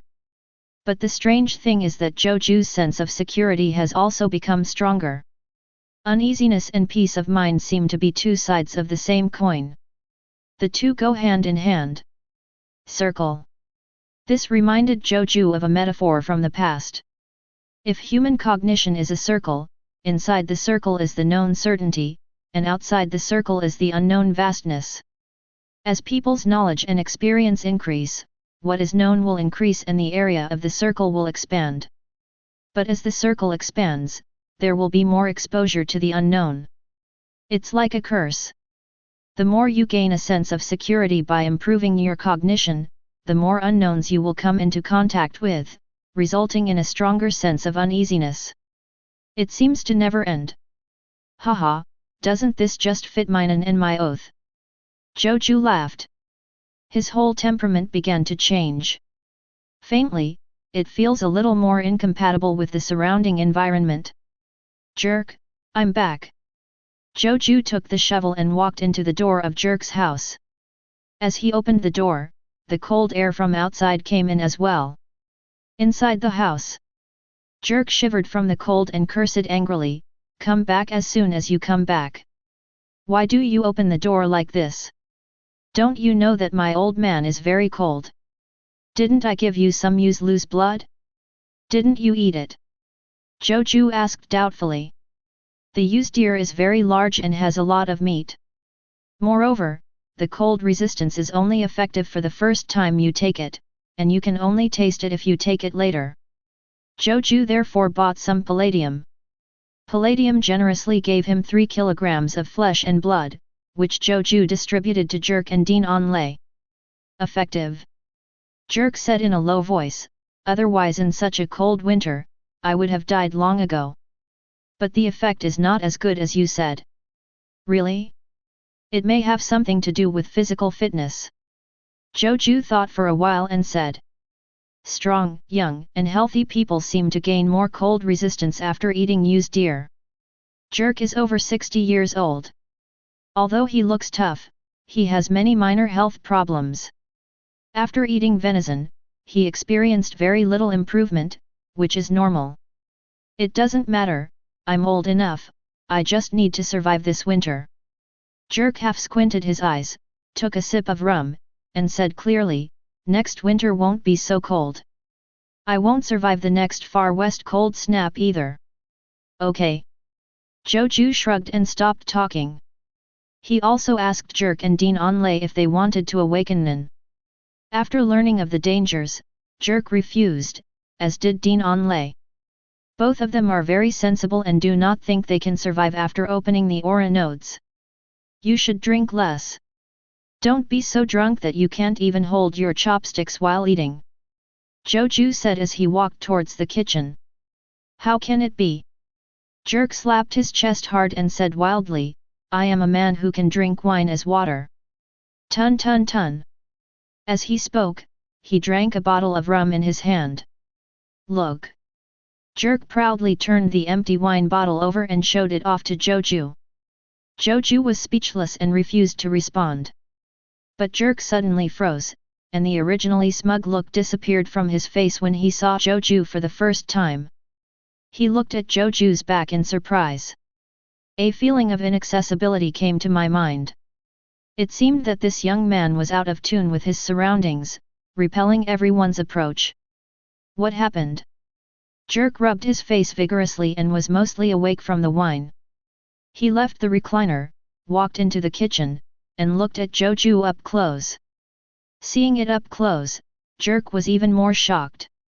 He actually saw deep indifference and alienation from Zhou Jue, as if this young man did not belong here at all and had no connection with this town. Boy, what's the matter with you? Jerk frowned and asked directly. Zhou Jue did not answer directly, but said, I'm leaving. So anxious. Jerk frowned deeper, looked at the heavy snow outside the window, and asked in confusion, it's still winter, the snow has blocked the roads, why don't we wait until spring? The time has come. Zhou Jue shook his head. You. Jerk hesitated. He wanted to persuade, but Zhou Jue's alienated temperament prevented him from speaking. Chapter 32. After lunch, Zhou Jue left and went to a business store in the town to buy a finely forged samurai sword, a pistol, 100 rounds of bullets, a takeaway medical kit and other things. The pistol was not for sale, but with the introduction of palladium, the firm easily sold it to Zhou Jue. In addition, his own RMB 30 million was deposited into V5's bank card. Palladium also helped him get a new identity card. Go back, Mr. Innate, and Jerk. Zhou Jue waved to the two people who saw him off, and walked out of the town without looking back. Zhou Jue's farewell seemed particularly casual and childish. He left suddenly without any warning. The only people who came to see him off were Innate and Jerk. This is very unnatural. But Innate and Jerk somehow felt it was appropriate. The two looked at each other and saw the surprise in each other's eyes. It turns out it wasn't my imagination, Jerk. Innate said with a frown. I feel the same way, Innate. Jerk nodded, looking at Zhou Jue's retreating back with a complicated expression, this kid is like a lone wolf in my eyes now. Yes. Innate nodded heavily, with a lingering expression on his face. He is a scholar and has never done anything to anyone in his life. Zhou Jue's temperament just now made him understand for the first time what a dangerous feeling was. My body tightened involuntarily and my heartbeat accelerated, as if I was not careful, my life would be taken away. Don't think too much, Onlay. Jerk withdrew his gaze and consoled him. This kid has only been here for half a month, and he has grown from a thin child to a strong man who can hunt the gloomy deer alone. This talent is unique in the world files. He's not destined to be in town for long. This kid is too strong. It will be good for everyone if he leaves now. The small Shanxhang city cannot accommodate such a powerful person. The weak should go to a bigger stage. You're right. Dean Onlay sighed and understood the truth. The two watched Zhou Jue's back disappear before returning to the town. Depart Shankishan city. Zhou Jue began a solitary life. Normal people walk along the main road when they are on the road, stopping to take a rest every time they reach a city. Zhou Jue is walking in a straight line towards the goal. On the way, you will climb mountains and cross mountains, and wade through rivers. When you encounter a city, you will stop for a while. It was as if there was no difference between the wilderness and the city in his eyes, they were just scenery along the way. This strange way of traveling was in line with the oath he had made. Stranger. He was like a stranger in a foreign land, a ghost, walking alone and helpless on the earth. Every minute and every second is a struggle against the natural environment. In other words, there are trials all the time. In 2 months, my energy volume increased from 5.5 to 8, and then the speed slowed down. Zhou Jue clearly knew that he was getting stronger. Although it has slowed down, it is only compared to these 2 months. It's much faster than when I was in Shanxhang City. Zhou Jue estimates that the energy volume can be increased by 1 unit in about a month. This speed is very exaggerated.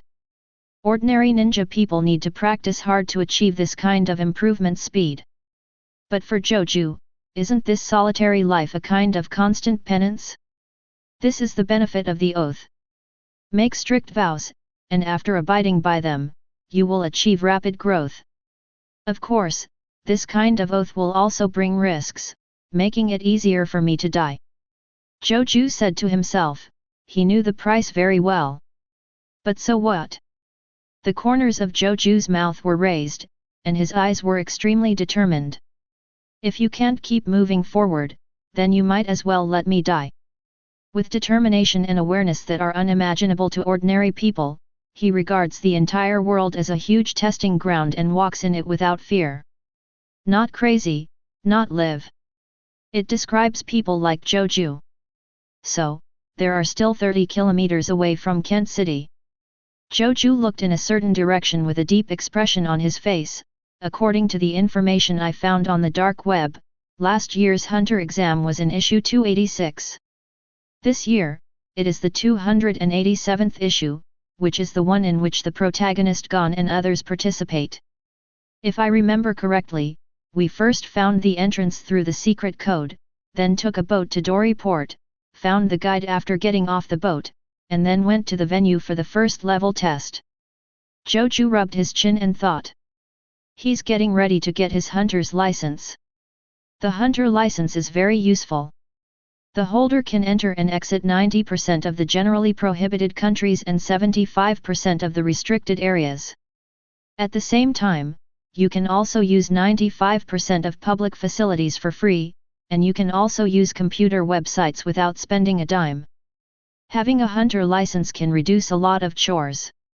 Moreover, the president of the Hunter Association is Netero, the strongest nin player in mankind. The founder of Shinzen Ryu has detailed and rich knowledge of nin cultivation. The classic Mizumi style was developed by Shinzen Ryu. Although Zhou Jue knew the skills of Nian, he only read a few words in comics, and practicing it was very rough, like crossing a river by feeling for stones. Although it takes time, it is not impossible to deduce it completely. But it takes a lot of time and years. Since the Hunter Association has a complete cultivation method, why not get it? Zhou Jue happily decided to participate in this issue of Hunter Test. I have read the original work and know that the place to get on the ship is Port Dory, so there is no need to go to Kent City to answer the code, just get on the ship directly. Zhou Jue thought to himself. He was in the wilderness, alone, and his voice echoed in the quiet forest. As for the main character gone, it doesn't matter. Zhou Jue doesn't care. To him now, there is nothing special about the protagonist of the original work. Even if he met him, he would not go out of his way to get to know or make friends with him, he would just treat him as an ordinary person. Everyone is the protagonist of their own story. When one embarks on a journey, other people become the scenery. Especially, Zhou Jue's the Oath, stranger. He is destined to have no fellow travelers and no companions. On the contrary, Gon's father Jin, one of the famous 5 ability users in the world, interests me even more. Zhou Jue touched his chin and smiled. Maybe one day, he will temporarily join forces with Jin freaks to explore the Dark Continent. Chapter 33. Just keep on your way. Zhou Jue put away his pistol and continued walking to his destination. Behind him, a fiery red mantis as big as an elephant was lying on the ground. On its forehead, there was a blood hole the size of a peanut, stained with blood. This is a strange species called the red wild mantis. It is huge, has amazing jumping power, and has the ability to fly. Its forelimbs are extremely long, like 2 sharp knives, and can easily cut through large trees as thick as a bucket. This guy is the undisputed overlord of the forest. Any living animal is its prey. Even the strong beasts such as crocodiles and pythons swimming in the lake cannot withstand the slash of the mantis's sword. But now, this terrifying forest overlord has turned into a quiet corpse. It died under Zhou Jue's gun. Starting from Shanxhang City, Zhou Jue climbed over mountains and ridges and killed countless powerful creatures with his gun. Gila monsters, saber-toothed tigers, horned snakes, Godzilla-like 2-legged lizards, and more. This red wild mantis is also one of them. The bullets are almost consumed, and the knowledge in the brain has finally been trained into muscle memory. Zhou Jue's tone was cheerful, and his steps became brisk. City of Kent. Because of a large port, Port Dorit, trade was able to develop and a lot of wealth was gathered. Because of the hunter exam, a large number of outsiders poured into this city. These outsiders were like a stimulant, injecting a lot of vitality into the city of Kent, but they also brought chaos. Lurio, what are you looking at? At a street stall, a man in a suit was reading a newspaper seriously. A boy in green clothes next to him pulled the man's clothes and asked. I'm gathering intel on the city, gone. When Leorio answered, his eyes did not leave the newspaper. The guys who take the hunter exam are all very powerful, but once people gain power, they become indulgent and violate the rules. The crime rate in Kent City this month increased from 14% to 32%. More than doubled. Gon's mouth opened wide in surprise. Yes. Leorio nodded and said with a serious expression, so we have to be careful and not do anything that attracts attention, such as spending a lot of money, walking in remote alleys, getting into arguments with people, getting drunk, etc. Gon listened carefully and nodded vigorously. Leorio is more experienced than him, so he is right to listen to Leorio. Just like the guy in front. Leorio suddenly raised his chin and motioned Gon to look to the left. Gon looked over. 20 meters away, a young man of 17 or 18 years old walked out of a souvenir shop. The young man was wearing short boots and a jacket, with a suitcase hanging on his back and a samurai sword hanging casually on his waist, like an artistic young man traveling. His current behavior is very dangerous. Leorio pushed up his glasses and said. The young man smiled and took out his wallet under the boss's persuasion. The wallet was stuffed full of large denominations. Just a rough visual inspection, there are more than 1 million. Opening your wallet in public and stuffing it with money can easily attract thieves and robbers. Leorio sighed. This guy doesn't have much experience. He noticed that on the other side of the street, a group of people were already eyeing the young man. That's right. Gon nodded seriously, indicating that he had learned. Under the gaze of two people. The young man didn't seem to be aware of it. He took out a bunch of ring NGS from his wallet with a smile, handed it to the boss without counting, and refused to change. This refreshing and generous gesture made the secretly peeping eyes even more intense. It's a big fat sheep. On the street corner not far away, 3 arrogant people looked at each other with sinister smiles. Go slowly. The boss said with a smile on his face as he bid farewell to this big customer eagerly. The young man waved his hands casually and left with a bead necklace. Almost at the same time, 3 people moved at the corner of the street. With greedy smiles, they quickly followed the young man in front of them. The young man and the 3 of them walked into the alley in the distance one after another. This little brother made another mistake. Leorio shook his head. You shouldn't take lonely trails for the sake of convenience, he said and walked towards the alley.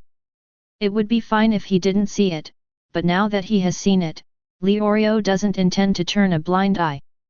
His wish is to become a doctor, provide free medical treatment to poor people, and prevent the tragedy of his friend Pido from happening again. Pido died of illness in front of Leorio because he had no money for medical treatment, etc. Suddenly, Gon grabbed Leorio. What's wrong? Leorio turned around in confusion. That guy is very strong. Gon shook his head and said, You don't want our help? Leorio froze, showing hesitation. He didn't see what was strong about that young man at all, but he knew that Gon had an extremely keen smell and could clearly tell whether a person was strong or weak. Look. Gon spoke again, motioning for Leorio to look. Well. Leorio looked at the entrance of the alley, and his eyes widened in surprise. Help! A man ran out shouting in panic, as if something terrifying was chasing him. This man was one of the 3 people who had been chasing the young man just now. But at this time, his face was full of panic and he ran away in a panic. Yes, I'm saved. The man just ran out of the alley, with a look of joy in his eyes. Snapped. A palm stretched out from behind and pressed on the man's head. Where do you want to go? The figure of the young man appeared, and the voice of laughter sounded in the man's ears. The man's pupils shrank sharply, and his expression instantly froze. The young man used his strength to drag the man back into the alley. The 2 figures disappeared. Only the screams of men came from the alley. The expressions of the pedestrians outside the alley changed. All stayed away from this place. This. Leorio's expression was dull, he couldn't believe his eyes. As Gon said, this young man is strong and does not need their help. Moreover, judging from the situation, it seems that we have to worry about the 3 evildoers. His body is very relaxed and his expression is very calm. It's probably not that he is inexperienced, but that he doesn't care at all. Gon nodded. Don't you care? Leorio shook his head with a wry smile. Oh, I made a mistake. Chapter 34. In the alley. Zhou Jue pinched the man's neck, like a little chicken, and carried him back to the depths of the alley. Boom! The man was thrown out casually by him and hit the wall. Like a dead dog, he slid to the ground crookedly. Next to him, 2 other people huddled in a ball, shivering with fear. Continue. Zhou Jue showed a warm smile. The smile that fell into the eyes of the 2 men was like a devil, making their bodies tremble even more. I know, so many lock-picking skills. A man said with a trembling voice, as if he was about to cry in the next second. Zhou Jue nodded when he heard this, looked at the other person next to him, and asked, What about you? What's your value? When Zhou Jue looked at him, the other person was so excited that goosebumps appeared on his skin. He hurriedly replied, I know some tricks on stealing wallets. Tell me about it. Zhou Jue looked at him condescendingly, raised his chin and said. Yes. The man's face turned pale and he began to speak tremblingly. There is no reason why they won't cooperate. Before entering the alley, they thought they encountered a big fat sheep, but they didn't expect it to be a wolf in sheep's clothing. He knocked down 2 of them in one encounter. Then, the wrist was also broken. The remaining man tried to run away, but was caught immediately and was carried back casually like a chicken waiting to be slaughtered. The golden touch that opens locks, the cloud-detecting hand that steals wallets. After listening to the narration, Zhou Jue was surprised and said, "You are quite educated, and you chose such an artistic name." The 2 men laughed dryly. "Where did they start it?" "I heard the name from somewhere else and thought it looked good, so I used it directly. But the skills are really rough." Zhou Jue was a little disappointed. The 2 of them hesitated to speak. Their skills in begging for food in secret are completely useless on the stage. They don't use it much themselves. How can you get money faster by picking the lock and stealing a wallet than by extorting money directly? I don't know what's going on with this big boss, but he actually likes this little trick. Well. While talking, the man who was brought back by Zhou Jue woke up. He had just been pinched by the neck, his carotid artery was compressed, and he fainted due to cerebral ischemia. At this time, Yu woke up, and at first sight, he saw Zhou Jue, who frightened him. "Ah! Don't kill me! Please, don't kill me!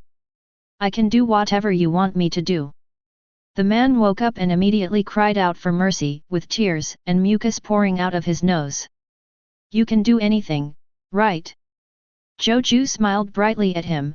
"Tell me, what abilities or skills do you have?" "Ah!" The man was stunned. More than 10 minutes later, Zhou Jue left the alley and flexed his fingers thoughtfully. 18 postures of Midas touch, cloud exploration hand, and rope binding. This is the skill he squeezed out of the 3 of them. Although it is a rough technique, it also has merits, such as making the fingers flexible and sensitive through certain exercise techniques. The 18 postures of rope binding will be of great help to him in using ropes in the future.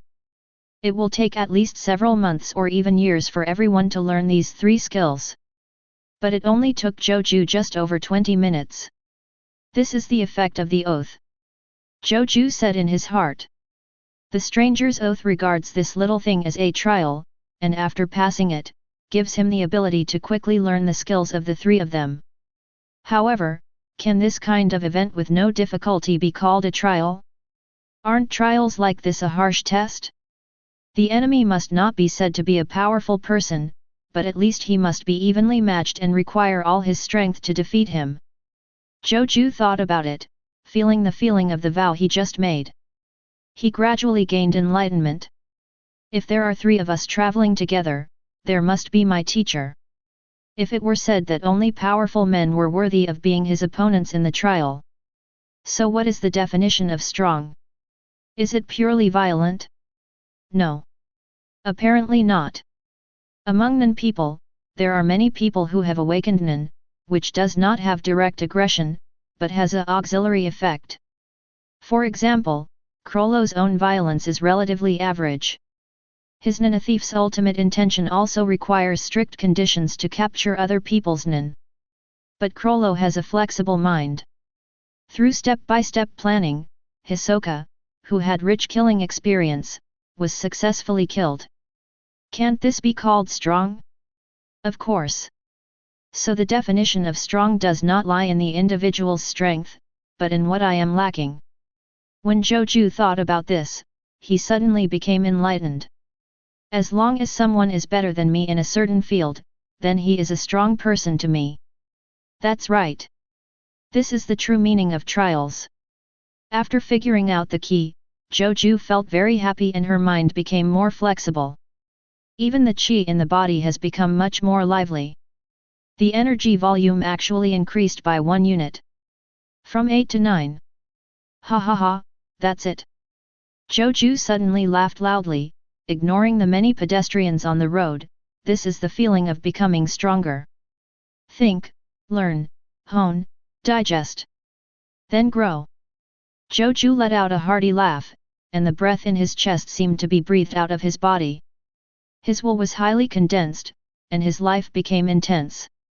Passers-by scurried to avoid. What's going on with this guy? Go crazy. Don't look at him, be careful of getting caught. It's so scary. Let's go quickly. From the looks of rejection, passers-by looked at Zhou Jue as if they were looking at a freak. Zhou Jue didn't care. He just strode forward towards the port of Kent City, Port Dory. Over there. The boat arranged by the Hunter Association has already docked. The ship was a huge pointed multi-masted sailing ship. On the surface, it looks like an ordinary sailing ship transporting goods, and it is inconspicuous among the other sailing ships moored. Only those who decipher the code know that this is a ship arranged by the Hunter Association. The captain was a short man with rosacea and a pipe chewed on the corner of his mouth. He looked to be in his 60s, but his eyes were still bright and vaguely majestic. So fast. The captain looked at the dock in surprise. A young man said, "It must be the boat for Hunter's exam," and jumped on board. "You are the first person to board the ship during this test." The captain looked at the young man for a few times, but didn't see anything special, so he said, "There are still 8 hours before the ship sails. You can use the facilities on the ship casually, and food is provided for free, but fighting on the ship is not allowed. The facilities must also be compensated." Chapter 35. Okay. Zhou Jue nodded. After the captain mentioned the precautions, he ignored Zhou Jue. Anyway, he doesn't look like a restless guy. Moreover, even if something happens, there will be people from the Hunter Association to deal with it. Humph, I hope they violate the regulations. The captain smiled softly and walked into the cabin. He didn't notice Zhou Jue looking around. His eyes stopped at a certain location on the ship, and then moved away without leaving a trace. In that position, there was a Bosozoka woman with smoky makeup, lip studs and earrings, drinking beer with a bored look on her face. "This woman is from the Hunter Association. The captain said that I was the first one to board the ship, so this person should be from the Hunter Association." Zhou Jue glanced at it and then looked away without any interest. Very weak. From a combat perspective, this woman only has 3 units of energy. The level will be exhausted after using Nen once or twice. Zhou Jue did not feel any threat, and even felt that he could crush the opponent. But to ordinary people, a Nen person with 3 units of Qi is already a very powerful person. He is the target of wealthy businessmen and gangsters recruiting heavily. It just seems ordinary in the world of the poor. To be more precise, it is in comparison with the pervert Zhou Jue that he appears average. Let's look at the others. Zhou Jue stretched out, looked around, and then walked towards a few sailors who were chatting together. "Guys, can you add me?" Zhou Jue walked towards them with a smile and took out several packets of peanuts, fried foods, and sour foods that could be used with alcohol from his backpack.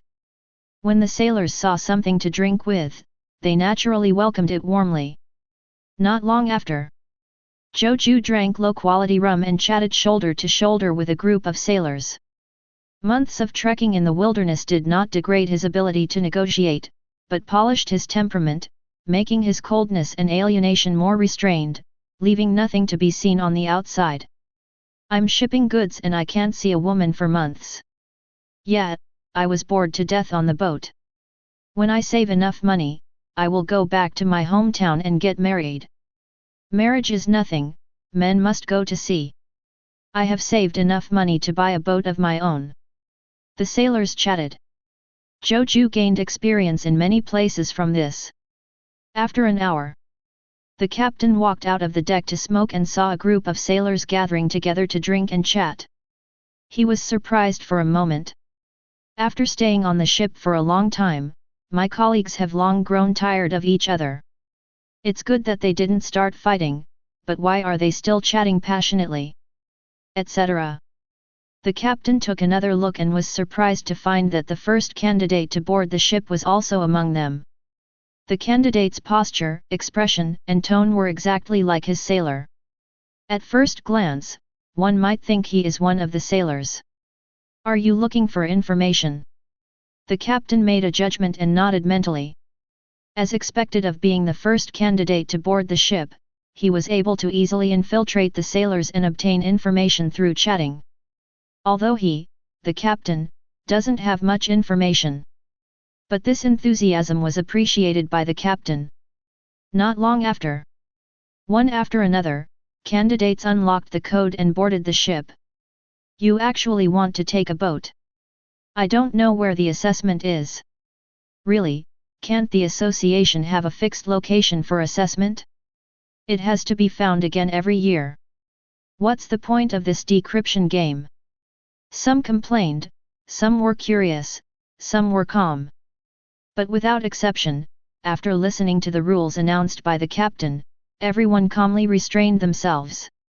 No one is stupid enough to start a fight at a time like this. This code decryption link is a screening process that removes impulsive, reckless, and less intelligent people, leaving behind a group of calm, smart, or lucky candidates. While receiving the candidates, the captain took the time to look at Zhou Jue.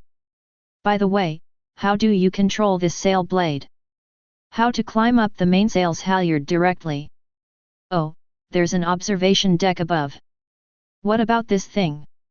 He was surprised to find that Zhou Jue was pestering the sailors to ask questions, asking the first mate to steer the ship, asking the sailors to control the sails, and asking the navigator to observe the weather. Like a curious baby, full of curiosity about everything on the ship.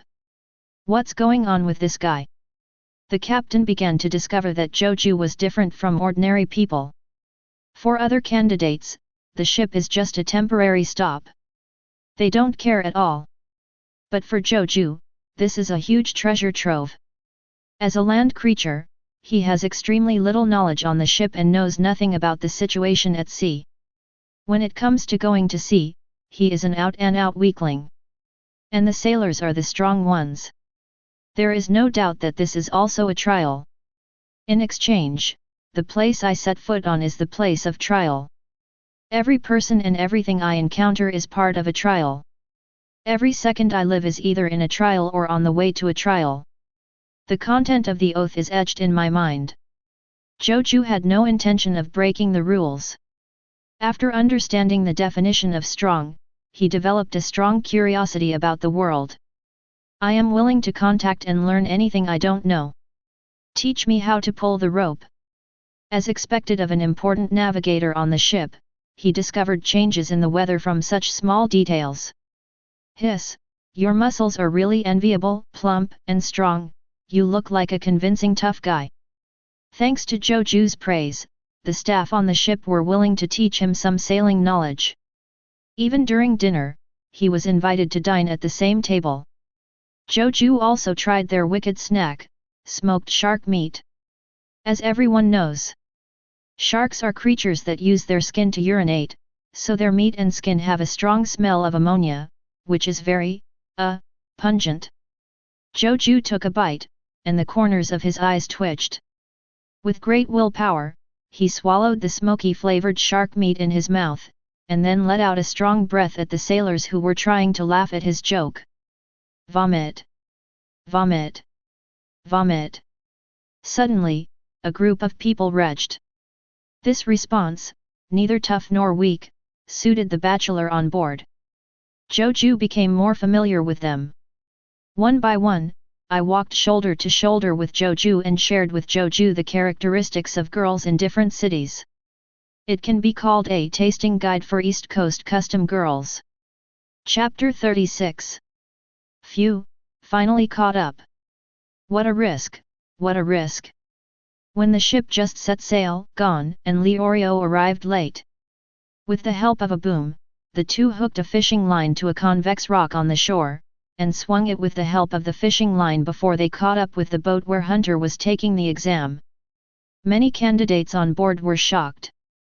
This kind of difficult behavior makes people break into cold sweats just looking at it. If the fishing line breaks midway, or the angle of the swing is wrong, it is easy for people to hit the shore rocks and be smashed to pieces. Have you caught up? On the deck, Kurapika glanced at Gon and Leorio and turned around. At this time, Kurapika has not yet joined the protagonist group. As for Zhou Jue, he is having a fierce battle with the sailors. Okay, everyone, go back to your posts, the captain shouted, telling the sailors to control the sail blades. Target, Dolly Island. Oh, the sailors responded enthusiastically. Well? But the captain frowned a little. He felt as if he heard a strange voice. Well? The captain looked down and was surprised to see Zhou Jue among the sailors pulling the sail. The first candidate to board the ship had somehow slipped into the sailor's post, pulling the ropes and manipulating the sails in an elegant manner. What's the situation? The captain wondered if he was hallucinating and rubbed his eyes vigorously. When I looked over again, Zhou Jue's figure was still there. He stepped on the main pole, climbed to the observation deck, and looked ahead with the telescope he got from someone unknown. Captain, the channel is correct. Zhou Jue even gave a signal report. Okay. The captain responded subconsciously before he realized something was wrong. Where is my navigator? Where is my old navigator? Yo, good job. But I saw the navigator also climbed up to the observation tower, took the telescope, looked at it, nodded and praised Zhou Jue affirmatively. The captain was a little sluggish. Why did you start teaching? Is this guy really a candidate, or is he a new crew member that he didn't remember? Amid the captain's bewildered expression, Zhou Jue blended in perfectly with the crew. Boom! The clouds are closing in and the wind is blowing hard. Lightning flashed in the sky, and there was deafening thunder. Heavy rain is coming. The weather at sea is changeable. The captain muttered, his expression becoming cautious. For all the candidates, it was a scene like a collapse of the sky. The violently heaving ship, the swaying deck, the crashing waves, the dense rain. How can anyone who has never been to the sea experience such a harsh maritime environment? I don't know how many people fell down and bruised their faces. Some people even experience a strong sense of dizziness and stomach churning. Among all the suffering people, Zhou Jue's painting style is completely different. He stood steadily on the rocking boat, laughing and chatting with the sailors while admiring the undulating sea. Are those two people looking for death? A sailor looked at the deck with a surprised look on his face. I saw Leorio and Kurapika still facing each other. There was friction between the two people's ideas, and even bad weather could not make them put aside their dispute. I gonna go see. Zhou Jue also saw the two people arguing and recalled the plot. It seems that the captain asked about the reason for becoming a hunter. One said it was for money, actually it was to provide free medical treatment to the poor, and the other was for revenge. They recognize each other and dislike each other. Zhou Jue remembered that the captain also asked him such a question. He casually said at that time, a hunter's license is convenient for traveling anywhere, and the captain didn't ask any more questions. Highlight a casual. However, as long as you don't give a bad answer to this kind of question, you will basically pass it. Although the Hunter Association is in the order camp, it does not exclude those who are neutral and chaotic. A big wave is coming, a sailor said in a deep voice. The other sailors became serious. I saw the sea surface bulge, and a wave several meters high surged down towards the ship. Wow! Water splashed everywhere. The hull of the ship was tilted greatly, and the deck almost flipped to 90 degrees. Ah! The crew members on the observation deck were unsteady and were thrown out, flying towards the outside of the deck. Not good. The captain and crew members all changed their expressions. In this kind of weather, falling into the sea would lead to a narrow escape. On deck, Kurapika and Leorio were the first to react. They jumped out of the boat at the same time, holding on to the side of the boat with one hand and grabbing the crew members flying out with the other hand. But, no catch-up. The hands of both of them were a bit off. Oops! Kurapika and Leorio's pupils contracted. Whoosh! Almost at the same time, a green figure rushed out. Gon! Leorio and Kurapika opened their mouths.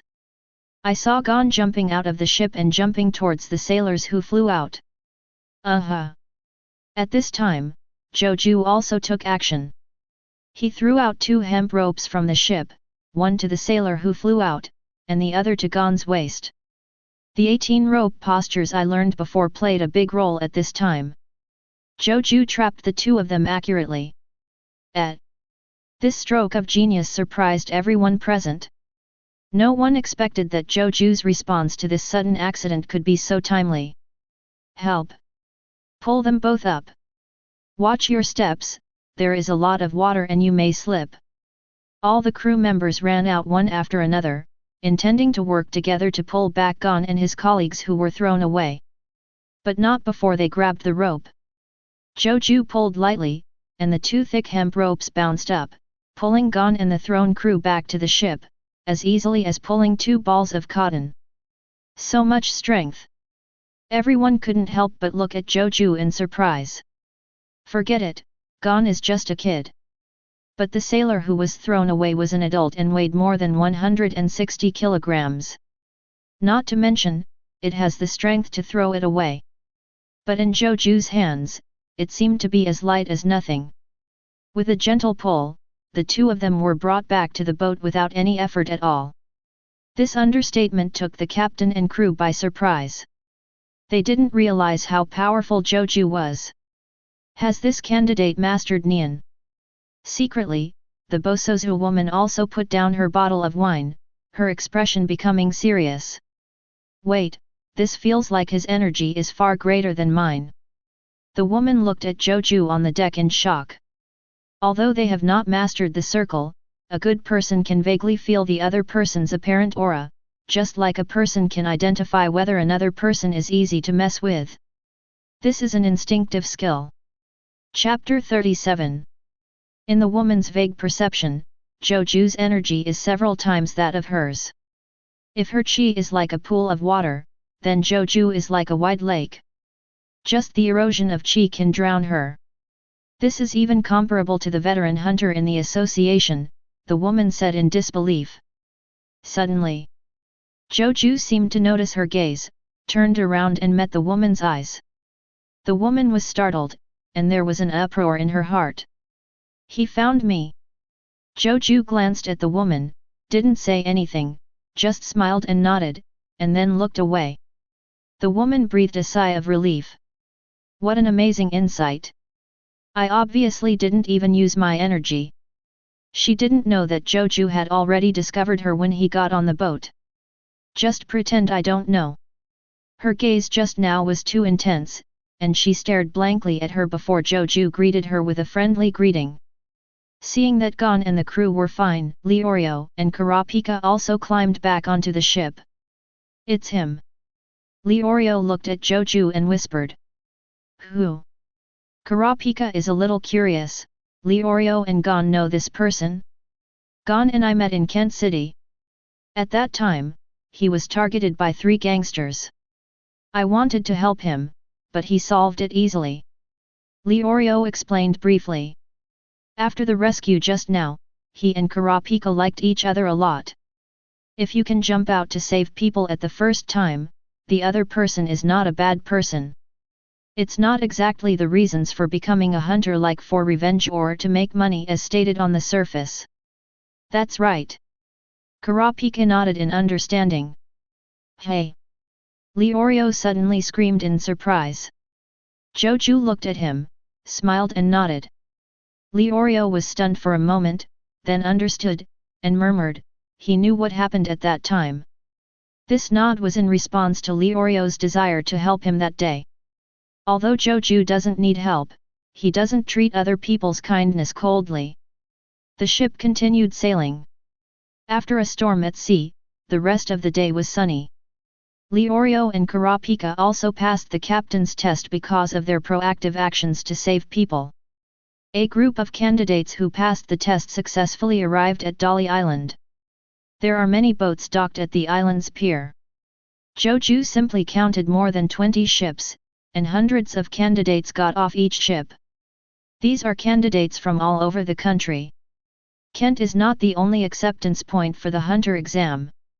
Only when candidates across the country pass the pre-entry trial and find a guide can they go to the real assessment site and accept the formal hunter assessment. I remember there were shortcuts and long routes. Zhou Jue got off the boat and looked towards a nearby hill. At the top of the mountain, a single tree grows. Going up the mountain is a short way, taking a bus is a long way. But in fact, in the end, you still have to go up the mountain and find a guide to go to the assessment location. The bus is for fun.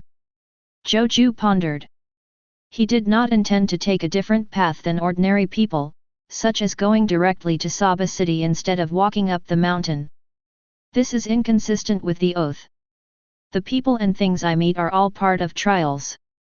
There is such a content in his oath. Not going up the mountain is equivalent to avoiding the two events of choose one of two quick questions and answers to the mother-in-law and the vicious fox family. It is a kind of escape. There is no way for people to deceive themselves. Zhou Jue asked himself, if he thought this was an escape, then he was an escape. In Nan's case, there is no point in deceiving oneself. Besides, I'm also curious, what questions will my mother-in-law ask me? Zhou Jue touched his chin and thought with a smile. In the original work, the question given to Gon and others was: my mother and girlfriend were both caught by bad guys, and I can only save one person. Which one should I save? Kurapika gave the correct answer: silence. Whichever choice you choose is wrong. Only silence is correct. Hello, Mr. Zhou Jue. Just as he was thinking about it, Gon's voice came from the distance. Zhou Jue looked around in surprise and saw Gon, Leorio, and Kurapika running towards him. Do you know my name? Zhou Jue raised an eyebrow at Gon. Well, let's ask the gentleman on the crew to know. Gon ran up to him, showed a sunny smile, and said, I never found a chance to say thank you, Mr. Zhou Jue, thank you for saving me at that time. What he said was that Zhou Jue used a rope to pull him back to the boat during the storm. It doesn't matter, your two companions will hold you even without me. Zhou Jue waved his hand and nodded politely to Kurapika and Leorio. Anyway, I still want to thank you. Gon said. Leorio and Kurapika also expressed their thanks and introduced themselves. My name is Leorio. My dream is to earn a lot of money after becoming a hunter and live a carefree life. My name is Kurapika, and I like the convenience of hunter's license. Japan's self-introduction seems to like to bring his own dreams. Zhou Jue didn't have this habit. He just nodded calmly, hello, my name is Zhou Jue. Well. Kurapika and Leorio looked at each other and felt Zhou Jue's coldness. In their minds, Zhou Jue is equated with being difficult to get along with. Hey, Zhou Jue. Gon seemed not to notice, and extended an invitation to Zhou Jue enthusiastically. The captain said that going up the mountain is a shortcut to Saba City. Do you want to go with us? This invitation was sent out, and Leorio and Kurapika both twitched their eyes in a subtle way. Gon, not everyone is suitable to form a team with. Their eyes showed this meaning. I know this shortcut, but I plan to take it myself. Zhou Jue waved his hand and declined the invitation. Okay. Gon was not disappointed and said with a smile, then we will meet in Saba City.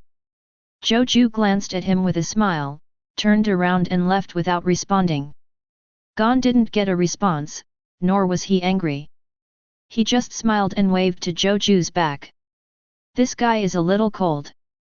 Leorio pushed up his glasses and said. It feels like he doesn't want to deal with us. Kurapika also frowned. Both of them were a little unhappy with Zhou Jue's cold attitude. They obviously came with good intentions, why were they so cold? Arrogant. Leorio touched his chin, but it doesn't feel like it. It's just that they don't care. Kurapika shook his head and said, I have seen similar people. Apart from the target, there is no one else in their eyes. Chapter 38. Really? Leorio glanced at Kurapika in surprise. The two didn't talk much. Zhou Jue's figure disappeared into the commercial street at the foot of the mountain, and they also discussed the choice of route. Eventually, Leorio decided to take the bus alone. Kurapika and Gon, on the other hand, went up the mountain with a certain candidate who struck up a conversation. Commercial street. Zhou Jue turned around and left Gon and others behind. He found a nice-looking restaurant, had a sumptuous lunch, got a room, and took a good shower. I understand everything about life on board. Food is all reserved, whether it is dried meat, sour food, fried food, or biscuits made from various beans. No fresh fruit either. Since water easily deteriorates, there is no more water, only low-quality rum. Although Zhou Jue can withstand a harsh life, he will not take the initiative to seek punishment, so after getting off the boat, he went to have a good rest and pay homage to the 5 internal organs temple. This is not a violation of the oath. Zhou Jue blow-dried her hair and did yoga-like stretching exercises on the bed to relax her tired and stiff muscles. The yoga movements were taught to him by the first mate on the ship. After passing a dungeon, you have to go back to the city to repair equipment and sell materials, right? Zhou Jue even took a half-hour nap. After waking up, he was not in a hurry to set off. He first went to the weapons store on Dolly Island and bought a new pistol and bullets there. Check CZ83 pistol. The whole body is jet black, stamped from carbon steel, and the gun body has perfect lines. Zhou Jue fell in love with it at first sight and bought it directly to replace the old gun before setting off to go up the mountain. Although he was the last to leave. But Zhou Jue is very fast. As soon as he entered the mountain, he showed extraordinary speed, endurance, and explosive power. Many demonic beasts that troubled the candidates on the road moved out of their way. The monsters are afraid of Zhou Jue. Creatures in the natural environment have the best instinct to seek advantages and avoid disadvantages. Zhou Jue just mixed a little murderous intention into his chi to form evil thoughts and spread them out, which deterred all the monsters in the mountain. So weak.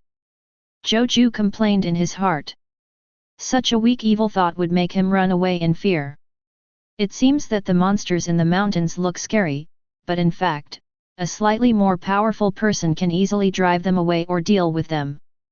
That's right, after all, it's just an assessment before the official test. When setting up the levels, we must take into consideration that candidates generally do not have mastery of mind, so we will not place too dangerous monsters. I'm a completely different person. Zhou Jue said in his heart. He quickly climbed over a hill and arrived at an abandoned town halfway along this shortcut. The town has a shabby appearance. The walls of the buildings inside have dried out and cracked, exposing the steel bars inside. The roads are also in a state of disrepair. Let alone an abandoned town, it's perfectly fine to call it a ruin. This is a pick-and-choose quick question-and-answer town. Zhou Jue thought to himself when he saw this small town, and walked into the town without hesitation. Here comes another one. I was so confident, I went right in. Wouldn't it be nice to have one more explorer? Outside the town, many candidates who arrived first watched Zhou Jue enter the town with cold eyes.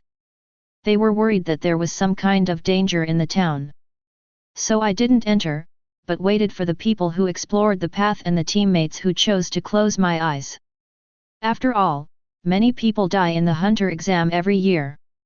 Although the Hunter Association does not deliberately target it, there are dangers in every level.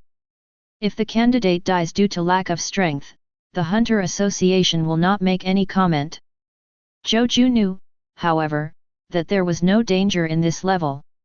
As long as you answer the question and quick answer to my mother-in-law, you will pass. Even if the answer is not correct, you can still pass, but you will not be informed of the safe direct passage. We. Ha ha ha. We. Not long after Zhou Jue walked into the abandoned town, a group of children covered with white cloth and dressed as Halloween ghosts appeared to scare them. These little kids pop up from every corner. Soon, a wall was formed blocking Zhou Jue. Neon beast. Zhou Jue looked at these children with great interest. Here comes a great candidate. An old woman on crutches came out and looked at Zhou Jue. This little brother seems to be very familiar with Nan. Zhou Jue was unconvinced and shrugged with a smile. Originally, you need to answer my question in order to pass here, but if you ask me, brother, just go directly.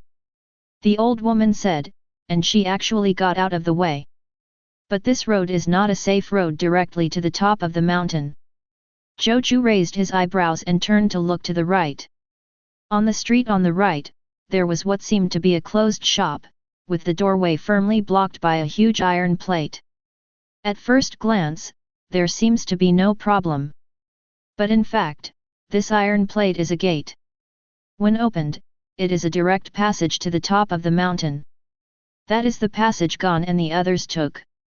Ah, you are such a keen little brother, did you find a hidden road?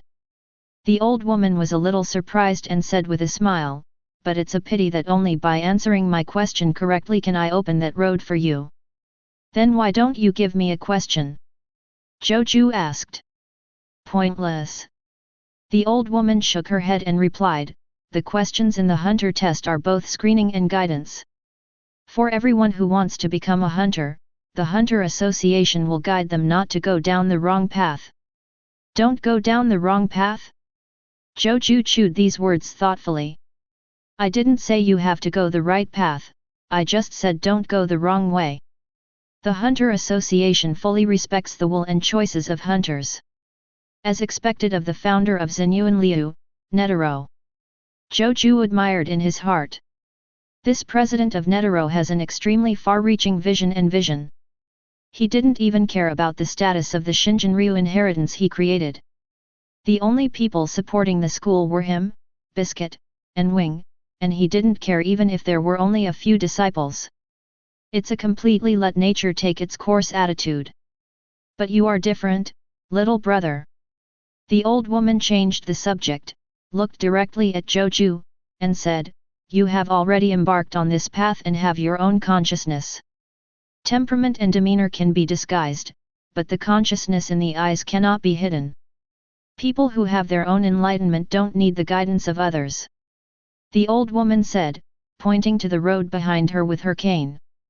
Go ahead, this road can also go up the mountain. The monsters on the way won't be a problem for you. Chapter 39. Zhou Jue looked at the old woman with some surprise. This was the first time anyone said they saw the realization in his eyes. People in the hunter world are always particularly keen in strange places. Zhou Jue smiled in her heart, waved to the old woman, and set off on the road up the mountain. Rear. The old woman stared at Zhou Jue's back and said softly, Netero, this year's candidates have another person worthy of attention. I feel the cool aura from this guy, very similar to you when you were young. Zhou Jue didn't care about asking her mother-in-law. If she didn't ask questions, she wouldn't ask her questions. He can also reach the top of the mountain by taking this road.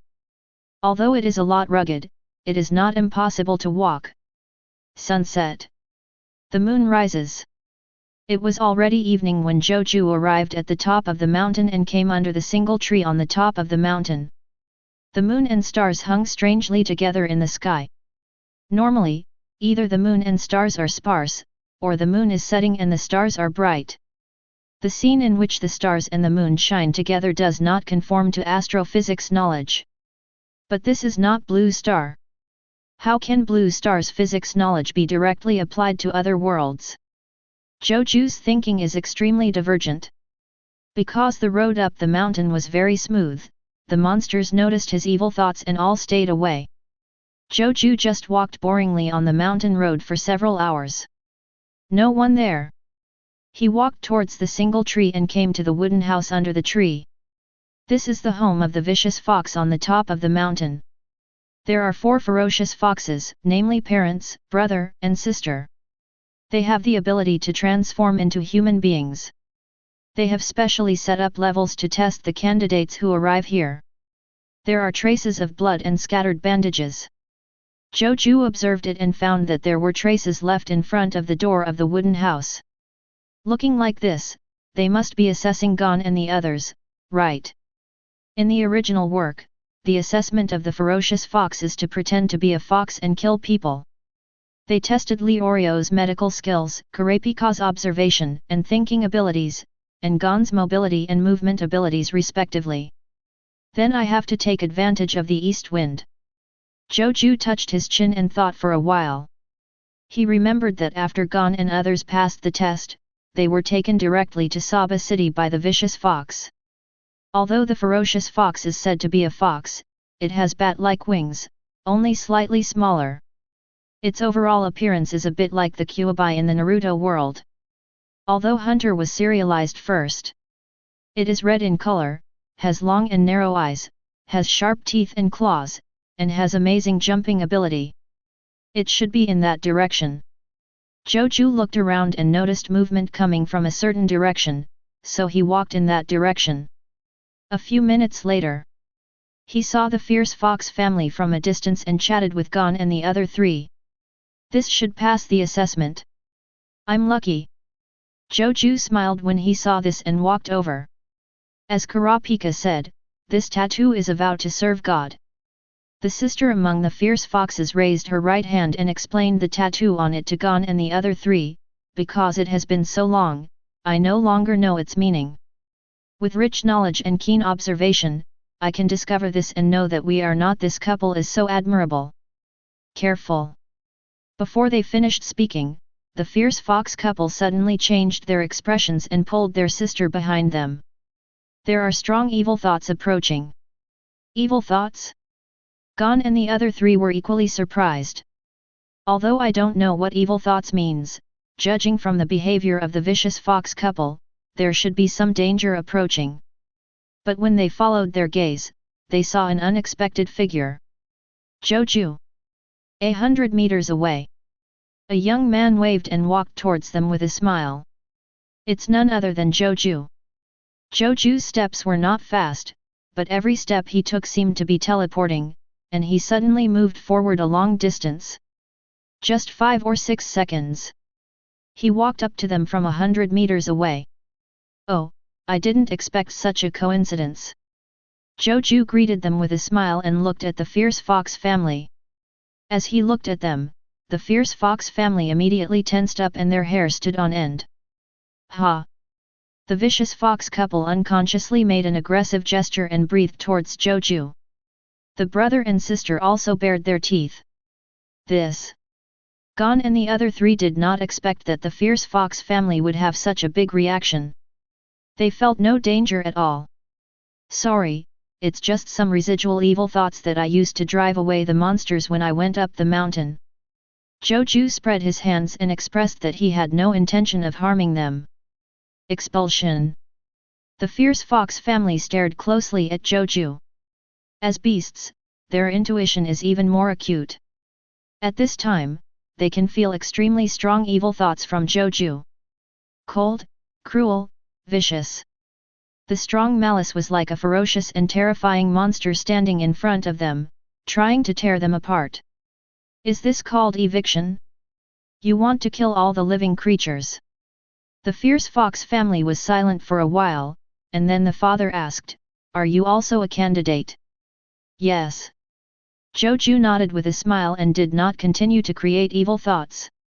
The malice on his body gradually dissipated. I know you can fly people to the examination room in Saba City. Can you give me a ride? Or what kind of assessment is required? Seeing that Zhou Jue's evil thoughts dissipated, the fierce fox family began to believe that Zhou Jue had no malicious intentions. They looked at each other and communicated in low voices. In the end, it was my father who spoke. No, there is no need to assess your strength. Just go directly to the official testing venue. As he said this, the fierce fox father laughed to himself. We don't want to be killed by you. This statement surprised Kurapika and Leorio. The way they looked at Zhou Jue completely changed. Is this guy so strong? During their assessment just now, they were fooled around by the fierce fox family. If the other party hadn't let them off the hook, they would have failed long ago. But the fierce fox actually said that Zhou Jue would kill them all? Indeed, if Zhou Jue takes action, you will be in danger. Gon nodded in agreement. Leorio and Kurapika were even more surprised. They stared at Zhou Jue carefully with their eyes wide open. Boots, a jacket, a backpack, a samurai sword, and maybe a gun? Looking at it this way, it doesn't seem like there's anything special about it. But Leorio and Kurapika naturally won't look down on Zhou Jue just because of his appearance. After all, Fierce Fox and Gon have already double certified how terrifying Zhou Jue is. Then it's up to you. Zhou Jue paused as he spoke, looked at the younger sister in the family, and said, "If possible, can you please take me with you?" "Me?" My sister pointed at herself in surprise and asked, "Why?" "Because your human appearance hits my strike zone," Zhou Jue answered seriously. Chapter 40. The air suddenly became quiet. Zhou Jue's bold statement made the Fierce Fox family look in disbelief. Leorio and Kurapika were also shocked. They couldn't help but look at the younger sister of the Fierce Fox family. The human form of the Fierce Fox sister is a young woman wearing dark red clothes and a pink vest. She has long brown hair, smooth and thick, hanging down to her shoulders. The facial features are soft and the expression is gentle. The patterns painted on the face give it a unique mysterious temperament, making people think of tulips blooming late at night. In a word, she is a gentle big sister image. When my sister heard this, her expression was extremely rejecting, and she showed a perverted look. "You said it yourself, my human appearance and everything else. I'm not even human. So I just want you to take me to Saba City instead of making more requests," Zhou Jue explained. The Fierce Fox family was even more speechless. Leorio and Kurapika's mouths twitched when they heard this. "As long as you ask, I will agree." My sister couldn't help complaining. Only Gon nodded and said regretfully, "I'm not a human being. I really can't do more. It's such a pity." At this time, even the Fierce Fox family twitched their mouths. It's a brain circuit that is really incomprehensible. In the end, it was the Fierce Fox father who was responsible for flying Zhou Jue to Saba City. Under the night sky, 4 ferocious foxes each grabbed a person with their paws and flew towards Saba City. The flight was a bit boring. Although they had worked hard all day, the 3 of them were very excited and did not feel sleepy at all. Moreover, when being carried while flying, the body will always shake. Couldn't sleep at all. Zhou Jue, a person who regards the world as a testing ground, will not fall asleep at this time. He then spoke to Gon and the other 3. "You haven't learned to read, are you interested in learning about reading?" Zhou Jue smiled and raised the topic, "Aren't you curious about the evil thoughts mentioned by the vicious foxes just now?" "Of course I'm curious," Gon replied excitedly. Leorio and Kurapika looked at each other, a little surprised that such a cold person like Zhou Jue would take the initiative to chat with them. However, they were also curious about what Nian was. "I'm curious too." Leorio pushed up his glasses and replied. "But you probably don't plan to tell us for free." Kurapika was very wary and asked calmly, "What's the price?"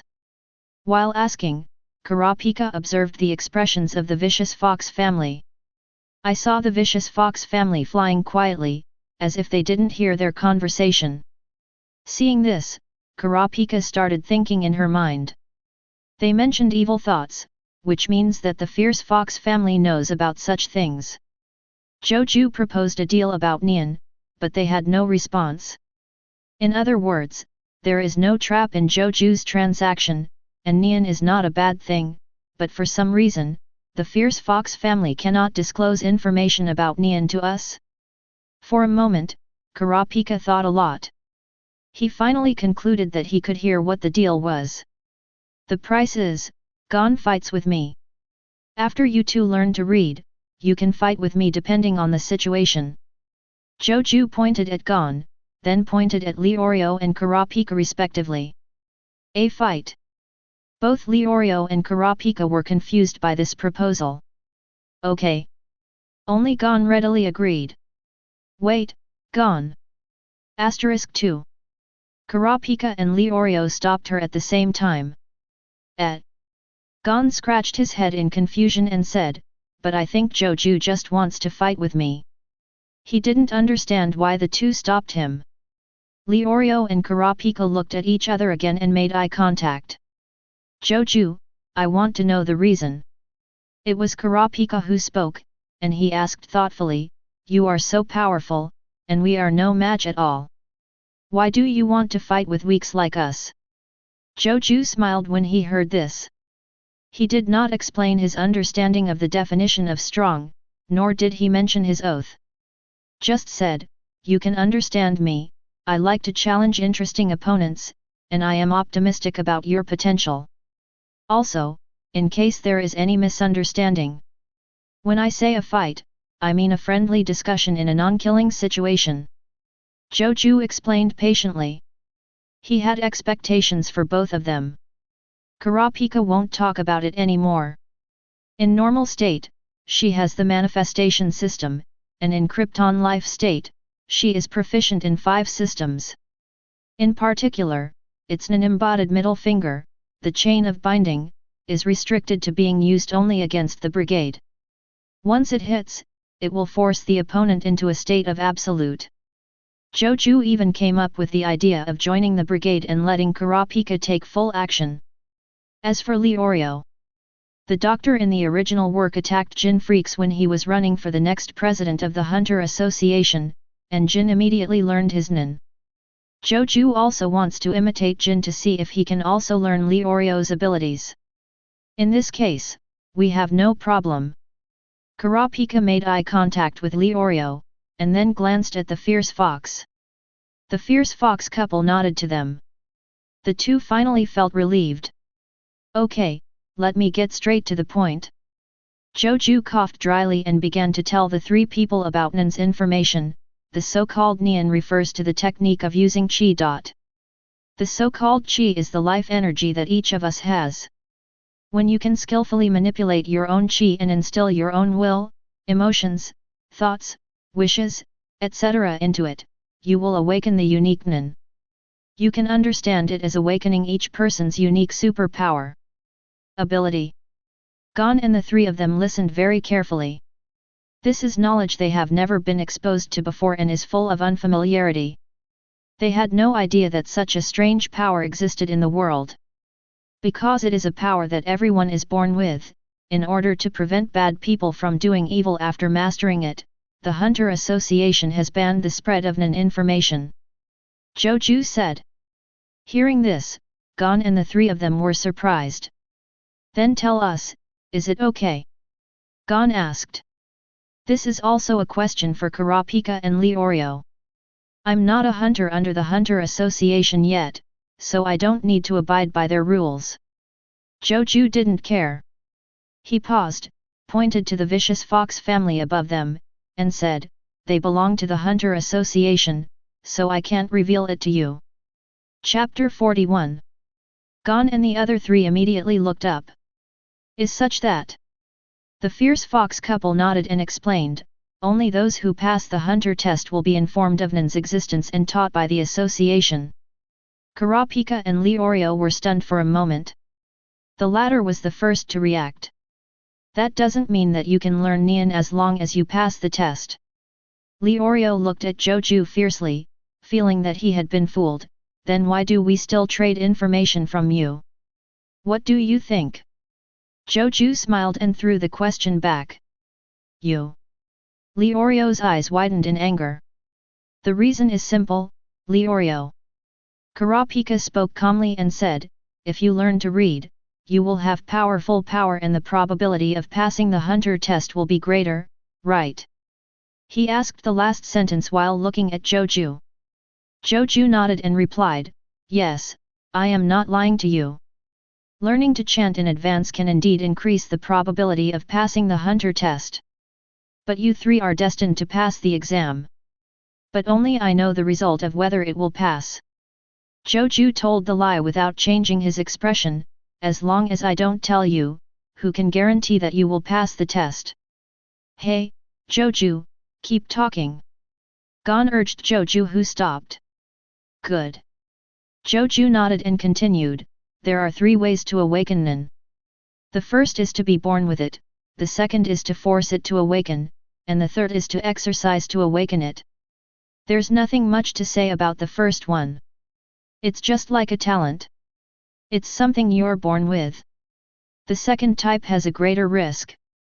I can attack you with my thoughts, or forcefully open your aura nodes, and release a large amount of qi in your body in one breath. If I can stabilize the qi, it will be considered a successful awakening. If it cannot stabilize... Zhou Jue paused. What will happen if it doesn't stabilize? Leorio asked hurriedly. I will die. Zhou Jue said. Swish. The originally exciting atmosphere among Gon and the 3 of them cooled down as if a bucket of cold water had been poured on them. So, I will teach you the third method. Zhou Jue said, exercise to wake up. Then, he explained the practice method of Shinjin Ry. That is, the basic version of the 4 major banks. Wing version. Point, let your heart focus on one point, gaze at yourself, and set goals. Thoughts, convert thoughts into words. Refining, sharpening fighting spirit and improving inner will. Fa, turning ideas into actions. The complete 4 elements Lien is not equal to the basic version of Lien. Although Fa uses the same word, it is actually different. Gon and the other 3 were eye-opening and amazed from time to time. Listening to Zhou Jue's explanation, they felt that a door to a new world was opening before their eyes. The 3 of them were all very motivated, memorizing every word of Zhou Jue's words carefully, and thinking hard about its meaning. Kurapika and Leorio asked about the details from time to time. Zhou Jue answered everything that could be answered. If you don't know, Zhou Jue also bluntly said that he doesn't know either. Because he is also half empty and has only read a few words from comics. When practicing, he just feels the stones to cross the river. This made Kurapika and Leorio secretly complain. However, none of the 3 people noticed. The fierce fox couple above, their eyes became strange, looking at Zhou Jue with expressions of hesitation and hesitation. What you teach is the cultivation method of Shinzen Ryu, right? Isn't this something from the Hunter Association? After awakening to mindfulness, you can practice the complete 4 elements. Zhou Jue ignored the expressions of the fierce fox couple and continued to lecture seriously. There is absolutely no shame in stealing other people's intellectual property. The 4 complete elements are Tang, Lien, Ju, and Fa. Fa is what I call infusing emotion and will to form a firm belief, thereby awakening the exclusive Nen. Zhou Jue explain. As for the 4 major elements, there are more advanced techniques. But that's another price. Zhou Jue stopped teaching. Kurapika/Leorio. The expressions of the 2 of them were very speechless. However, they are still very grateful to Zhou Jue for giving them popular science information about Nen and teaching them how to awaken independently. With this knowledge, it doesn't matter even if you fail this test. They can practice in private, and then take part in the new Hunter test after successfully awakening Nen. Within 2 or 3 tests, there is almost a 90% chance of getting a Hunter license. The price is just 1 battle. Thank you, Zhou Jue. Gon thanked him sincerely. I just realized that there is such a magical power in the world. Zhou Jue shook his head and said, you're welcome, it's just a transaction. The 4 of them stopped talking. In the next moment, Gon and the 3 of them were all trying the techniques of clicking, reading, refining and sending. When arriving in Saba City, Zhou Jue took a look with Ning and was surprised to find that they were already halfway through the door. The qi escaping from the heads of the 3 people is swaying gently as they condense their will, and the extent of the dissipation is visibly reduced to the naked eye. As expected of the protagonist group, Zhou Jue admired in his heart. Not to mention Gon, the freak's family is a naturally strong person, and their ancestors have had outstanding talents in Nen for generations. The ancestor of this family, Dong Freaks, even explored the Dark Continent alone. The Journey to the New World written by him has been widely circulated in the human world, and he is suspected of eating longevity grass, and is still being explored today. Kurapika and Leorio are also people with strong will. Nan is the embodiment of will, so the stronger the will, the easier it is to open the door of Nan. The two have experienced hardships. One watched helplessly in front of his friend dying of illness, and the other's whole family was massacred by the brigade. Such huge pain did not defeat them, but it will become the nutrient for their growth, allowing them to grow on the road of Nan. Singing and marching forward. Zhou Jue looked at Gon and the three of them and thought to himself. He even suspected that these three people were very likely to complete Nan's awakening during the hunter test. Then, I wish you good luck in your assessment. After the vicious fox family sent them to Saba City, they flew away and left. But before leaving, the fierce fox couple took a deep look at Zhou Jue, and their eyes were meaningful. Zhou Jue's face remained unchanged and his expression was calm. If Netero really comes to ask him for royalties from the basic version of the four major banks, then maybe it can also lead to a battle between him and Netero. Chapter 42. That is the strongest warrior in mankind.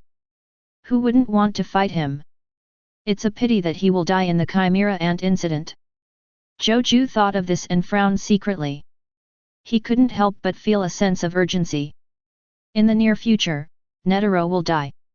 If you don't become stronger quickly and become a top ninner, you won't have a chance to fight the strongest ninner in mankind. But then I thought about it. Zhou Jue has new insights. Time. Isn't the tight time a kind of trial? Racing against time is also fun. Zhou Jue's expression suddenly became clear, and she said to herself, sure enough, people must learn to see the world from a different perspective and cannot be restricted by narrow thinking. Next to them, Kurapika and Leorio couldn't help but retreat.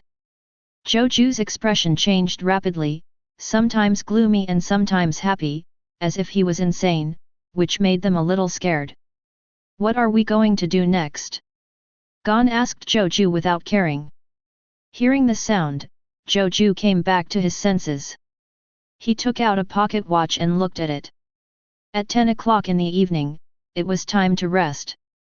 Go and rest first, and then go find the examination room tomorrow. Zhou Jue answered, looked at the three Gon people, and gave a reminder.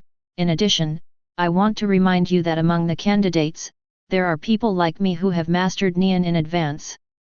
If they are hit by an attack with Nian, they are likely to. It's so exciting that I open the aura nodes and forcefully release the body's qi.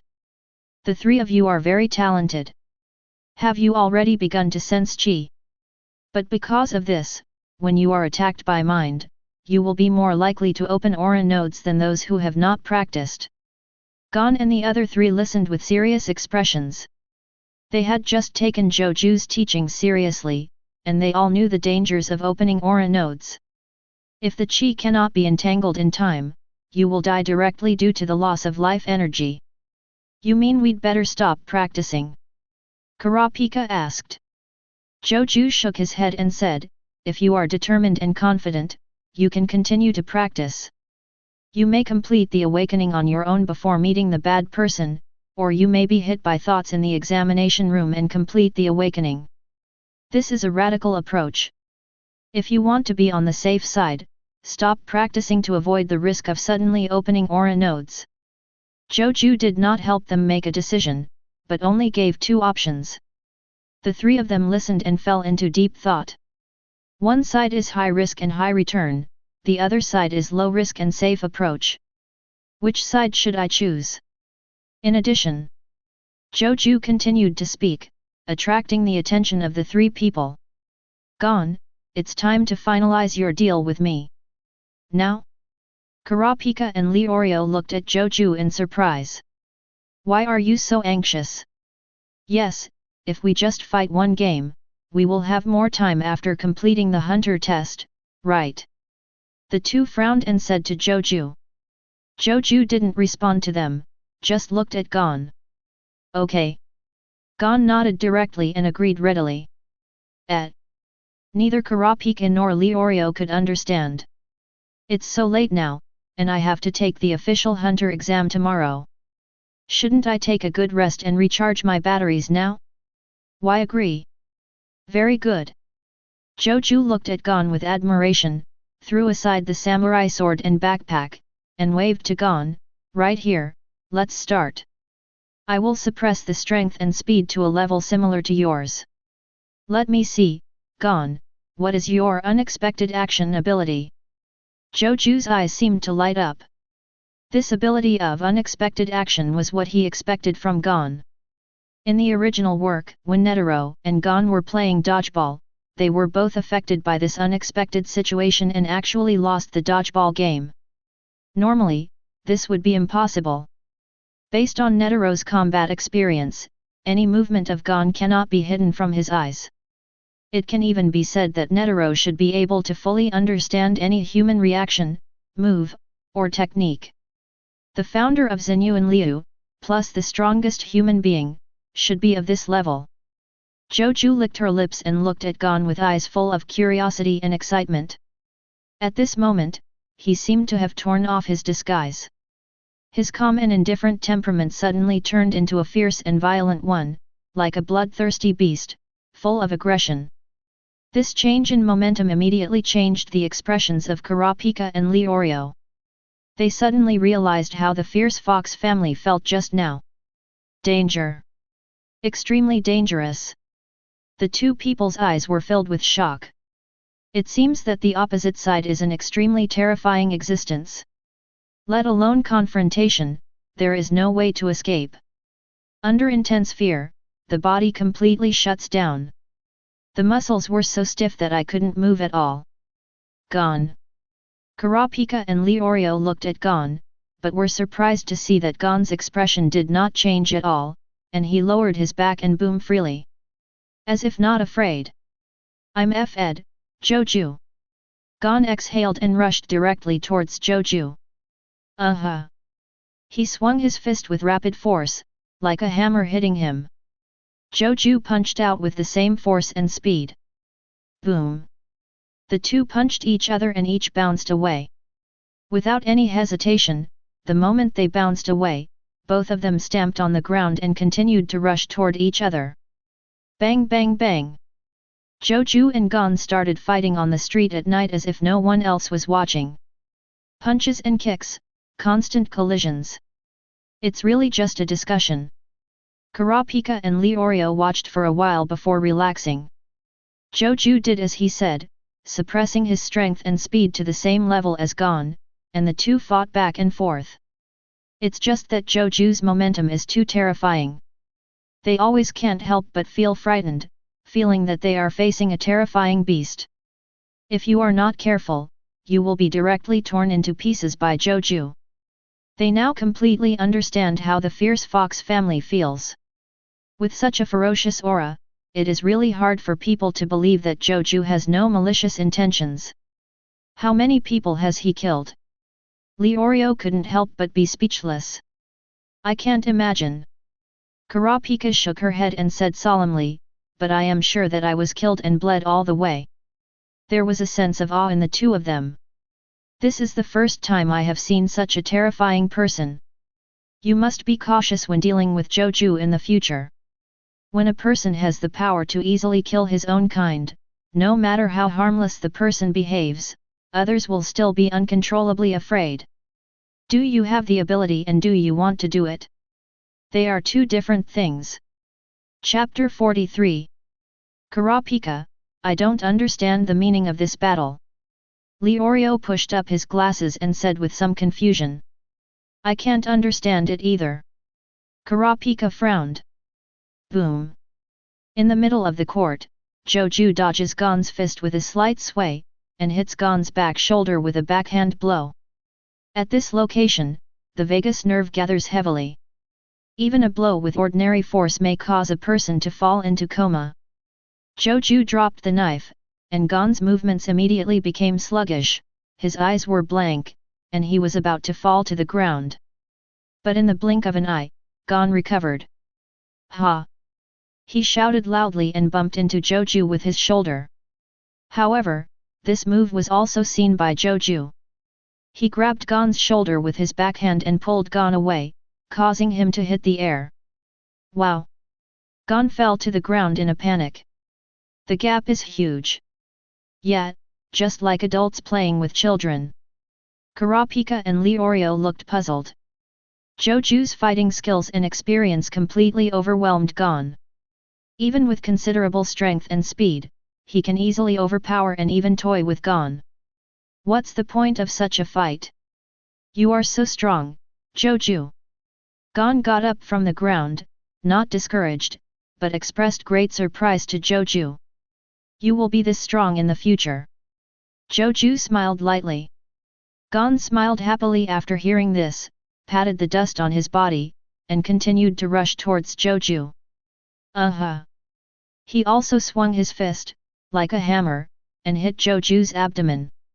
But this time, Gon's range of movements was significantly reduced, his shoulders were no longer raised high, and his strength was visibly refined. Hey! Kurapika and Leorio were surprised. Gon is growing up so fast. I actually learned to improve my attack methods during the battle. But Zhou Jue's expression was calm, even dissatisfied. Ordinary. Too ordinary. There was no surprise at all as he expected, it was still an ordinary punch. Zhou Jue took another step and dodged Gon's fist without even using the sliding step technique of Fei Wu Lu swordsmanship. He counterattacked with a backhand and a forehand. Although it is also a straight fist, its strength, posture, timing, angle, etc. are all 10 times more sophisticated than Gon's. Not only was Gon's movements stiff, but he also adjusted his body in an instant, exerted nearly 100% of his Gon level power, and hit the vulnerable lower jaw area. If this punch hits, it should end the fight immediately. Gon lost. Kurapika and Leorio were already shaking their heads. Also at this time, the unexpected move Zhou Jue was looking forward to appeared. Call. The moment Zhou Jue's fist arrived, Gon suddenly opened his mouth and bit Zhou Jue's hand. The hard teeth locked Zhou Jue's fist tightly like iron pliers. Zhou Jue looked surprised and resisted the urge to stretch out his fist and tear Gon's mouth apart. He just stared at Gon with wide eyes and curiosity. Ha! Gon bit Zhou Jue's wrist, took a step forward, and actually imitated Zhou Jue's move of pulling away his shoulder collision just now, holding Zhou Jue's hand with his mouth, and throwing Zhou Jue behind him. Whoosh! Zhou Jue did not resist and was thrown away by the force. Although Gon is young, he can already lift the Swamp Lord by himself, and his strength is better than that of many adults. Zhou Jue was suddenly thrown several meters away. Gon! He actually dumped Zhou Jue. Both Kurapika and Leorio were in disbelief and looked shocked. It's like a baby knocking an adult to the ground in a head-on confrontation.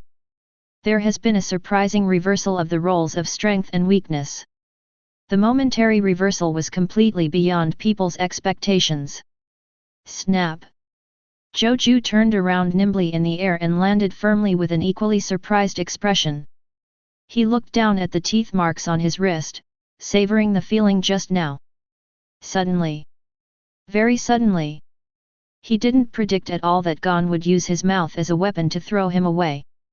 Just like Netero didn't expect that Gon, who was grabbing the ball with his hands, would suddenly hit him with his head. But I shouldn't have predicted it. Zhou Jue pondered. As a person who has learned the skills of wolves, he knows very well that the mouth is also a weapon, and he also understands that in real battles, there are countless examples of using the mouth to complete counterattacks. With his caution and experience, he should be able to predict it. But he didn't. Before Gon exited, he had no premonition at all. Something's wrong. Instead of being angry, Zhou Jue thought about it with great interest. Because I have absorbed swordsmen and gunmen, my combat experience is actually extremely rich. As soon as someone raises their hand, I know what action the other person is going to make. Because the human body's force generation method is fixed, and the moves are also the same. So I can easily predict the opponent's reaction. This is the so-called combat intuition. But this intuition failed with Gon. He looked at Gon curiously. It's so awesome, Zhou Jue. When I become stronger through practice, I will fight you again. Seeing Gon's smiling expression, he lowered his head and picked up his backpack. He looked like the battle was over. Zhou Jue couldn't help but be stunned for a moment. You seem to have gotten what you want. Gon said, pointing to Zhou Jue's eyes, your eyes tell me so. Kurapika and Leorio were also stunned. Such words were completely unexpected. Generally speaking, it shouldn't be something like, do you want to continue playing, let's call it a tie, haha, I beat you.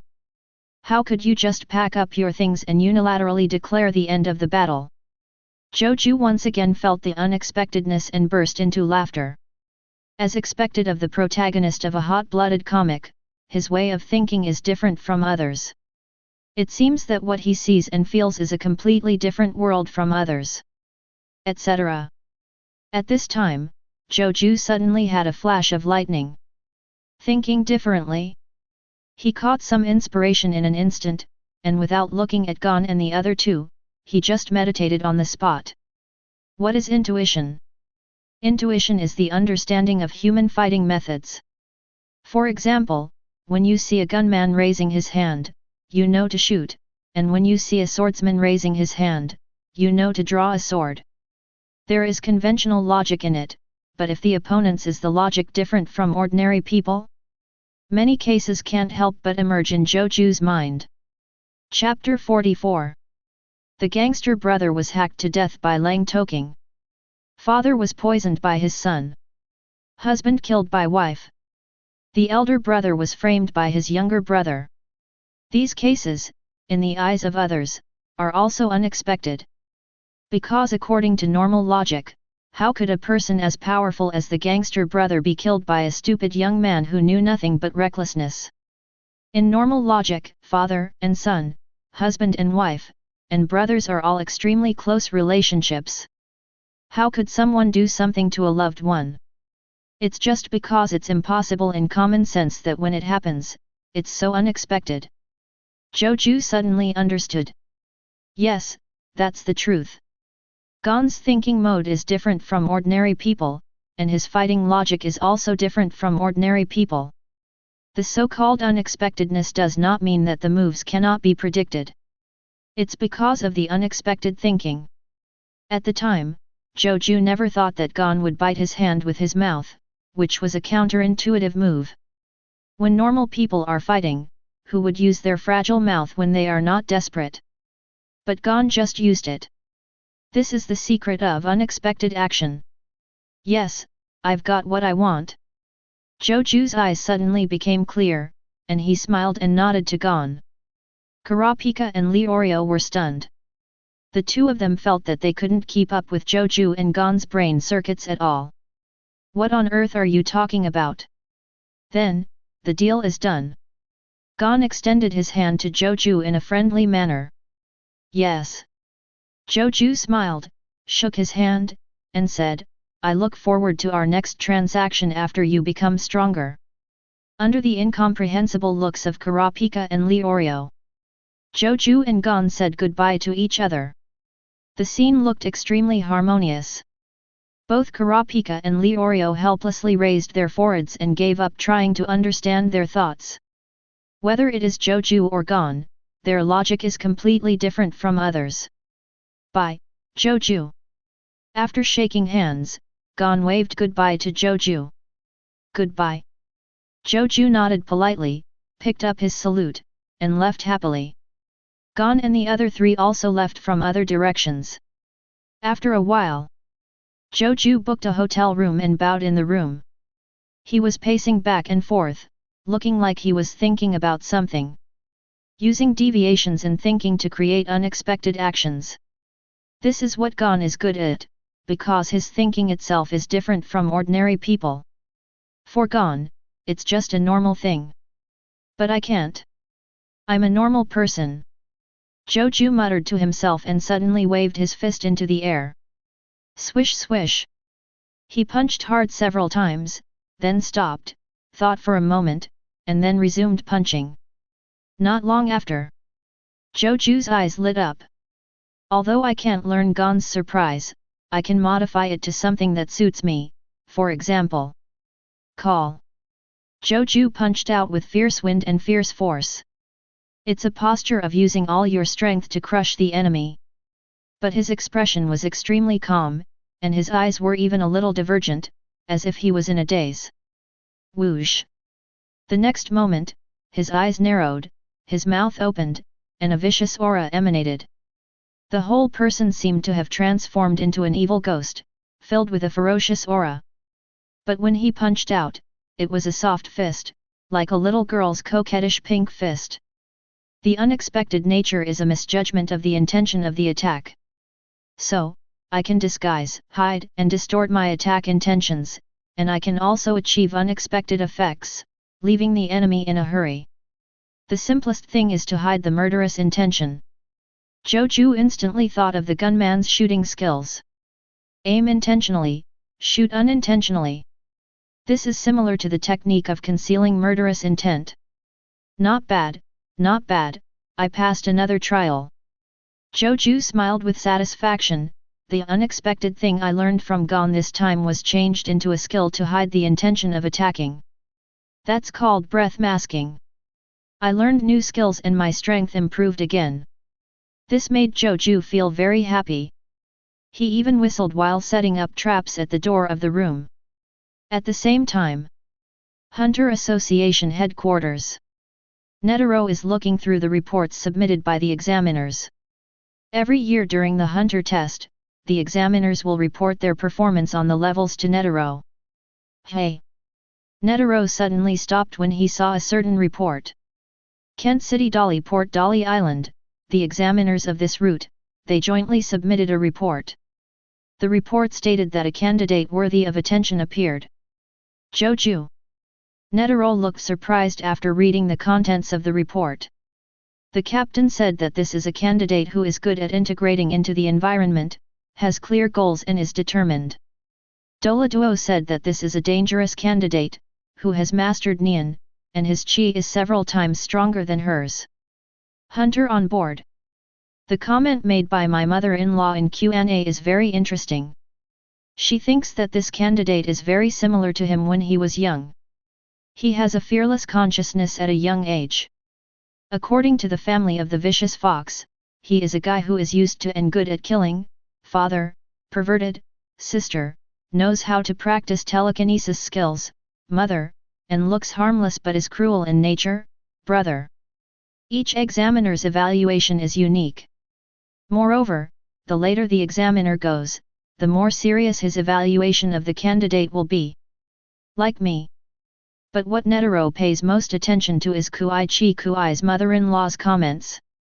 He held his face with one hand and thought back to what others had said about him when he was young. Madman. Fanatic. Purely horrible. When I think about it for a moment, a lot of not-so-good words pop up. Hiss. Netero gasped. Thinking about it this way, it seems that they are really similar. As we all know, the practice of Shinjin-ryu is very difficult and many people cannot stand it. But the content taught by the Hunter Association has been simplified. The complete intensity of cultivation will scare people to death if you mention it. Netero, on the other hand, still maintains the full strength of his Shinjin-ryu practice. Anyone who knows Netero is shocked and in awe. This person is too cruel to himself. It's so cruel that it's scary. I'm starting to get curious. Netero stroked his beard and looked at the photos attached to the report with burning eyes. In the photo, Zhou Jue's figure looking calmly at the sea is reflected in it. This is not a real photo. It's Hunter's ability on the ship. She can take the scenes she sees and make them into photos. Saba City. The next day, Zhou Jue went out refreshed. After finding a restaurant and having breakfast, we wandered around Saba City. He remembers entering the hunter test, in a restaurant. Chapter 45. Ah, I found it. Zhou Jue found the restaurant easily. He walked in, and the young woman who was serving as a waiter immediately smiled and made a pleased gesture when she saw Zhou Jue. Take him through the hidden compartments and send him on the elevator to the exam room. Before entering the elevator, the other party gave him a number plate. Number 289. Much ahead than the Gon trio. Don't you even ask. Zhou Jue touched his chin, a little surprised. He remembered that in the original work, Gon and the other three were led by a vicious fox and told the waiter a secret code before entering the elevator. Why did the waiter send him in without asking any questions? Does it mean candidate is written on my face? Zhou Jue thought amusingly. Clang! The elevator reached the target floor and stopped. As the elevator door opened, an empty underground space appeared in front of Zhou Jue. He looked at it curiously and walked out of the elevator. This space looks like a large cave, which was thought to have been widened to create an underground tunnel. Standing in it, you can feel the cool wind blowing. The air is slightly humid. Zhou Jue quickly collected information about the environment. Here comes another one. There are so many people participating in the hunter test, almost 300 people. The competition is fierce. Humph, it's fun when there are people. The candidates who had arrived looked at Zhou Jue for a few times and then looked away. There is nothing surprising about Zhou Jue's dress.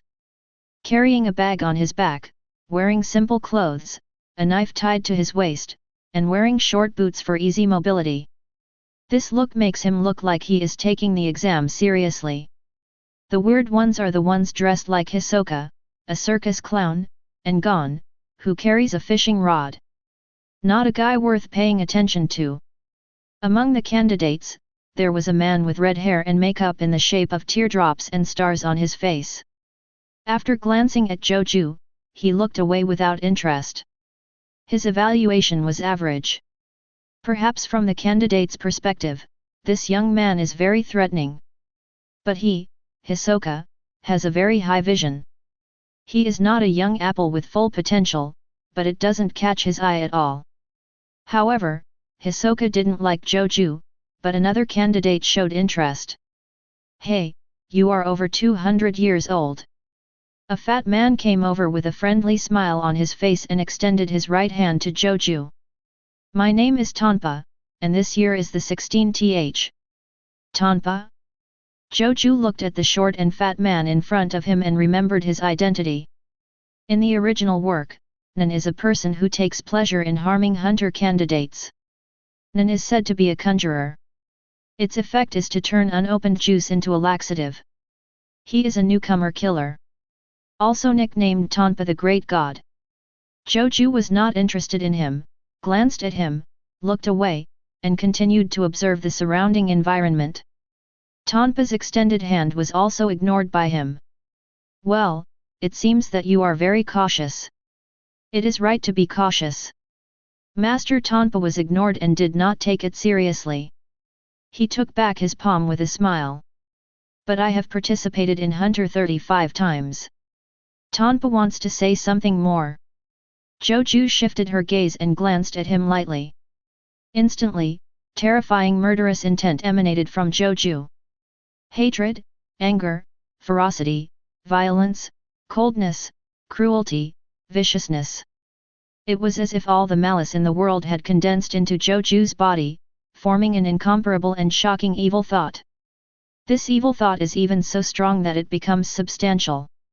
Even the candidates who had not awakened and felt the astonishing malice, their hairs stood on end and their bodies tensed up. What a terrifying momentum! The feeling of danger that Warcraft brings to me is less than 1% of this guy's. With this kind of aura, is he really human? It's not good, there are monsters this time. A large number of candidates walked out. They invariably stayed away from Zhou Jue. There were only 3 people who stayed there without moving, just staring deeply at Zhou Jue. One is Hisoka, one is Killua, and the other is a weird man with a face full of nails. Me. When Tanpa faced Zhou Jue's evil thoughts, she was frightened and her mind went blank. Ever since he awakened Nan, he has been playing tricks and schemes and has almost never fought anyone. I simply can't bear such horrific malice. You what? Zhou Jue spoke expressionlessly, eyes narrowing slightly.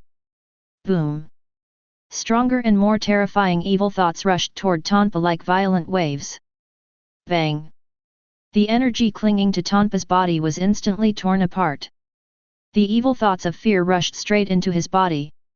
If a naughty person uses condensation to watch, he will be surprised to see a surging dark thought, like resentment, quickly eroding into Tanpa's body. Stop! A middle-aged man in a suit jumped from the rock formation above his head and ran towards Zhou Jue, shouting. Uh-huh! Zhou Jue's expression returned to calmness and she withdrew her malicious thoughts. Snap! Tanpa rolled his eyes and fell to his knees, losing consciousness. You! The middle-aged man in a suit looked at Zhou Jue in disbelief, with fear in his eyes at the same time. That horrible evil thought just now was so terrifying. He didn't dare to face it either. It's just a small punishment. Zhou Jue looked at the old man in a suit lightly.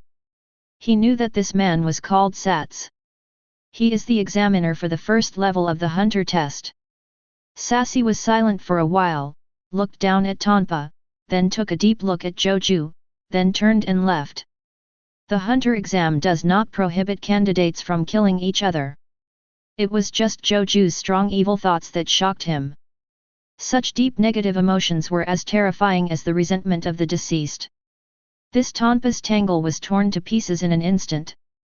The air around him was deathly still. The other candidates walked elsewhere, leaving an obvious vacancy around Zhou Jue. You crippled him. At this time, Hisoka suddenly spoke. So be it. Zhou Jue didn't even raise his head, looking at Tanpa's body as if admiring his own masterpiece. I hurt his body with evil thoughts, just like smashing a piece of porcelain with cracks all over it. If an ordinary person would say, he would be dead now. But he knows how to read, and can use qi as an adhesive to maintain his body. As a price, he doesn't have the energy to use Nan anymore. Zhou Jue said lightly. While chatting with Hisoka, he was also experiencing the attack he just made. Melting malice into qi to form strong evil thoughts is a very common fighting method. But Zhou Jue had a sudden idea and tried to add the breath-blocking technique into it. Chapter 46. The aura blocking is to hide his murderous intention and his attack intention. Just now, Zhou Jue used this technique in reverse. He strengthened his malice. The deep malice not only created evil thoughts, but even changed them and turned them into terrible resentments. Resentment refers to the extreme negative emotions that a person produces when he or she dies. After integrating with qi, the thoughts full of resentment are born. The power of resentment is amazing. Even if they are at the level of the top 5 masters in the world, their scalp will be numb when they face each other. Resentment is essentially an extremely negative emotion, formed into a qualitative change of evil thoughts. It's just that the negative emotions are the most intense at the time of death, so resentment seems terrible. So, as long as the negative emotions are strong enough, resentment can be created artificially.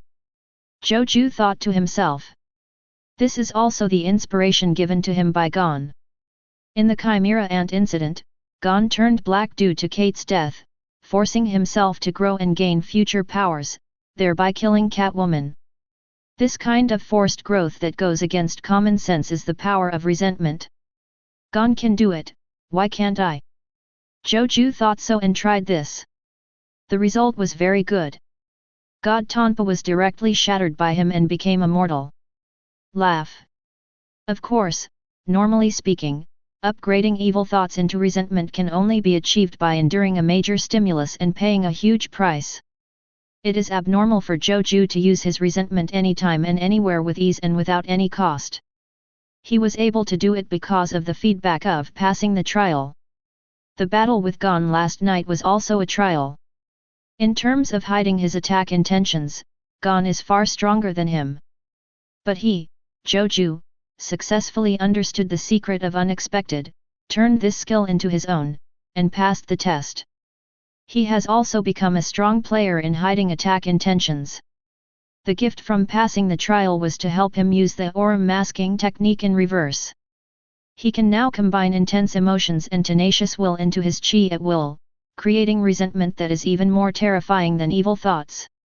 That is to say, by integrating firm will and strong emotions into chi, you will get a stronger nen, right? Zhou Jue looked away from Tanpa, but never stopped thinking. Positive emotions are the evolution of fa, nen, or nen. Negative emotions are things like evil thoughts, resentment, and curses. Zhou Jue's eyes flashed when he thought of this. He felt that he had mastered the secret of qi, which was the mystery of the union of heart and qi. This moment, a moment that no one knows about. The qi in Zhou Jue's body seemed to have broken free from some shackles, flowing out more freely and wrapping around his body lively. 9-10. The energy volume increased by 1 unit. This is what Shinzen Ryu is pursuing. Zhou Jue suddenly understood and smiled. Through practice and enlightenment, you can polish your mind to be pure, and your own qi will become stronger. Far away. Ho ho, what a scary guy. Looking at Zhou Jue's words, Hisoka laughed with a strange accent. His expression was lazy and unchanged, but in his heart, he was completely excited. It's really surprising that the disguise just now was actually hidden from my eyes. I thought he was just an ordinary guy. Hisoka tilted her head slightly and showed an interested smile. Oops, I met someone who excites me again. Today is really lucky. Lucky. My Matoi may not be able to bear that kind of terrible resentment. Ha ha ha, if we fight with him now, I will probably die. It's really unbearable. Hisoka couldn't help but lick her lips. He was so excited that he wanted to scream. What he wants to do most is to fight to the death with a powerful guy, and when he is in a desperate situation of death, he can make a comeback through a sudden change of ideas. That kind of instant flip-flop stimulation simply made him have an intracranial OM, and he was so happy that he couldn't stop. Don't mess with this guy.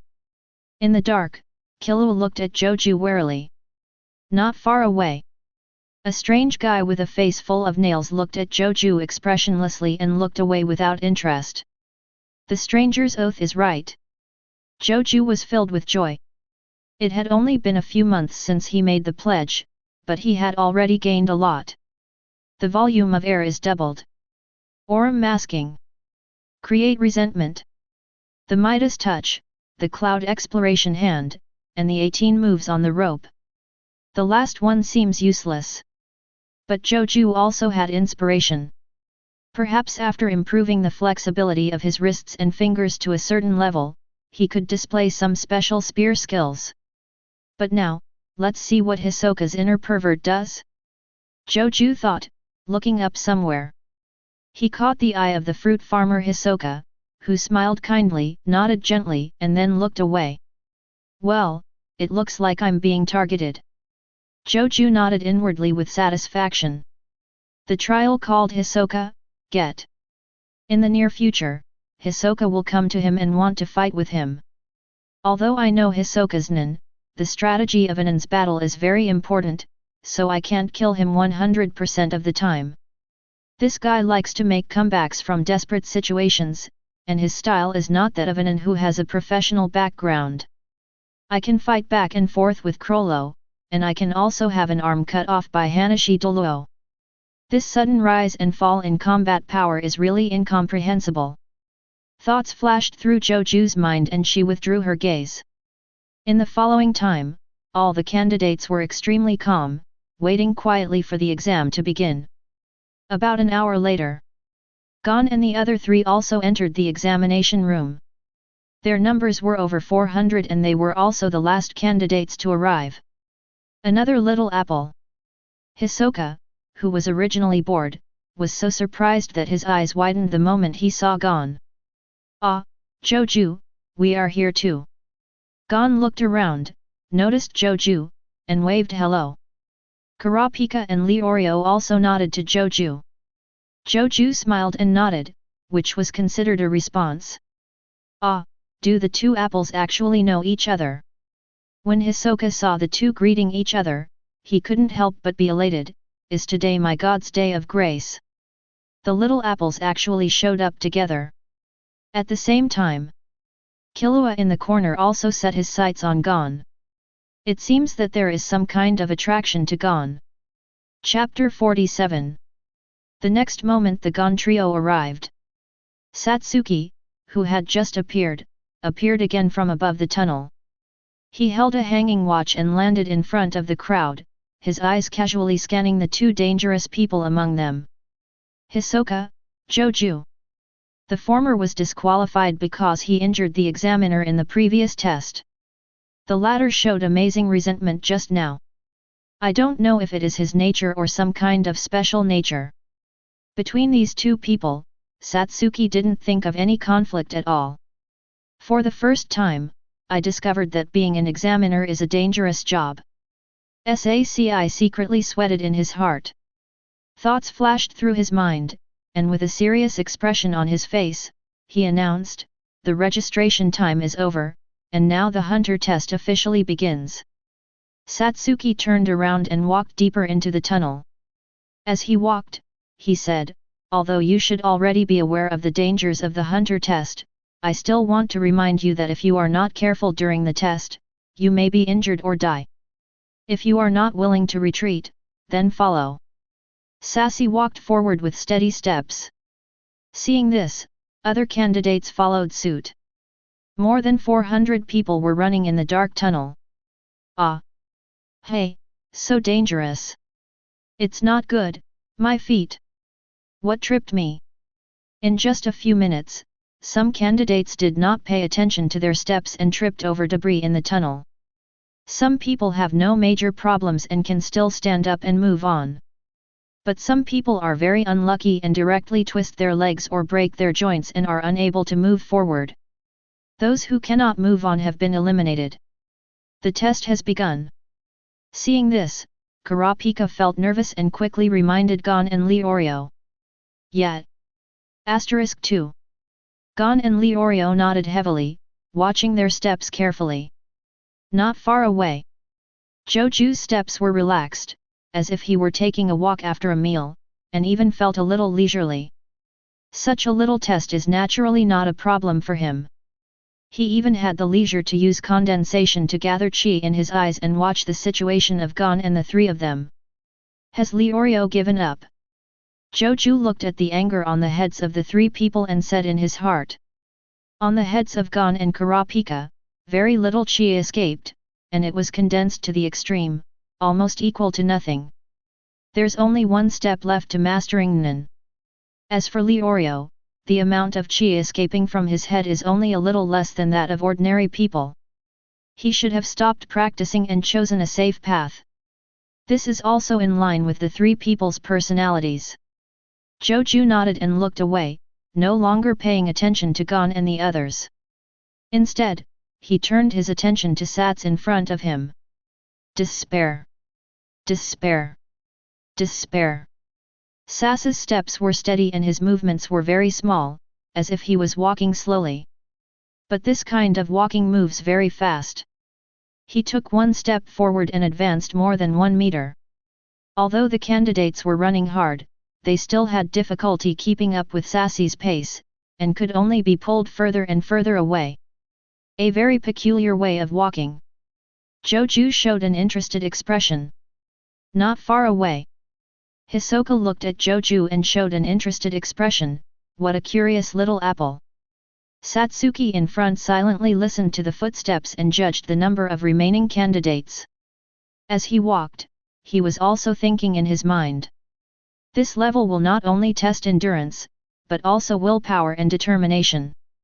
Because we are in a dark tunnel, we can't see the end or where we are going, we can only keep running, so it is natural for us to feel worried.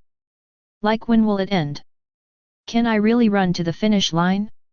If you run out of energy halfway, will you be left in the tunnel forever? Satsuki knew how difficult this level was. Candidates without sufficient mental quality will not be able to pass. However, for those two dangerous people, this level must be no problem. Sassy thought like this, turned sideways and looked back. He wanted to see the situation of those two dangerous people. But it didn't matter if he didn't turn his head. When he turned his head, he was immediately startled. A pair of bright eyes were looking at him scorchingly. He was stunned and came face to face with one of the dangerous figures, Zhou Jue. Nanny. Sac's heart tightened and he almost lost his composure, thinking that Zhou Jue was waiting for an opportunity to attack him. In the last exam, Hisoka's case appeared. Sassy really didn't dare to relax. But Zhou Jue just looked at him quietly without any movement that could cause misunderstanding. He even smiled and nodded in a friendly gesture when Saci looked at him. Sassy became confused and didn't understand what this dangerous person meant. Court? Why? He didn't think that a guy who could create terrible resentment would be a kind person. The guarantee is a villain with bloody hands. Still looking at me. Saci waited for a while and then turned to look behind him. He was surprised to find that Zhou Jue was still looking at him. But this time, Zhou Jue didn't say hello to him. Zhou Jue's eyes were firmly fixed on Saci, wandering around every joint of his body. He's observing me. Sassy realized the meaning of Zhou Jue's eyes and couldn't help but be surprised. He wants to learn my skills. Sats suddenly understood. This dangerous candidate, Zhou Jue, is trying to learn his unique moving skills. Haha. Sassy felt relieved now. If you just want to learn his tricks, then don't worry. How can it be so easy to learn a skill? Even with his personal teaching, it would take several months to master it. If he could learn it at a glance, he would not dare to use it openly. At the same time, Hisoka was also looking at Zhou Jue. Want to learn how to walk like that? He saw Zhou Jue's intention and couldn't help but laugh in his heart. As expected of a curious little apple, like a child who has just lost his parents, he is eager to reach out to the world and take away the precious things in it. But little apple, that way of walking is not known, but it's not something that can be learned easily. Besides, it's not of much value. Hisoka looked at Zhou Jue funny. He looked forward to seeing Zhou Jue hang his head sadly after his failure. I see. At this time, Zhou Jue murmured to himself, with enlightenment in his eyes. I see. His movements suddenly changed from running to walking. Like a machine doll or a robot, it swung its arms and legs stiffly and straightly, and began to move smoothly. This posture is exactly the same as Satsuki. Chapter 48. That person. His movements are exactly the same as the examiner's. No way, he has learned the skills of an examiner. The candidates around him were the first to notice Zhou Jue's changes and exclaimed in surprise. Gon and the other three heard this and looked at Zhou Jue curiously. They were also surprised when they saw Zhou Jue's walking movements. Zhou Jue, you are so awesome! Gon exclaimed directly. That guy has such a strong learning ability. Leorio and Kurapika looked at each other, extremely surprised. Hisoka in the distance also noticed the changes in Zhou Jue's movements. He squinted and observed for a while, then opened his eyes suddenly and said in disbelief, I actually learned it. It's not superficial imitation, but real learning. Did you actually gain insight into the mystery just through superficial observation? Hisoka looked at Zhou Jue in disbelief. It's actually very simple to imitate Satsuki's movements, but it's just superficial. If you want to master the core skills, you can't understand them just by looking at them. It has to be disclosed by the person involved. Hey!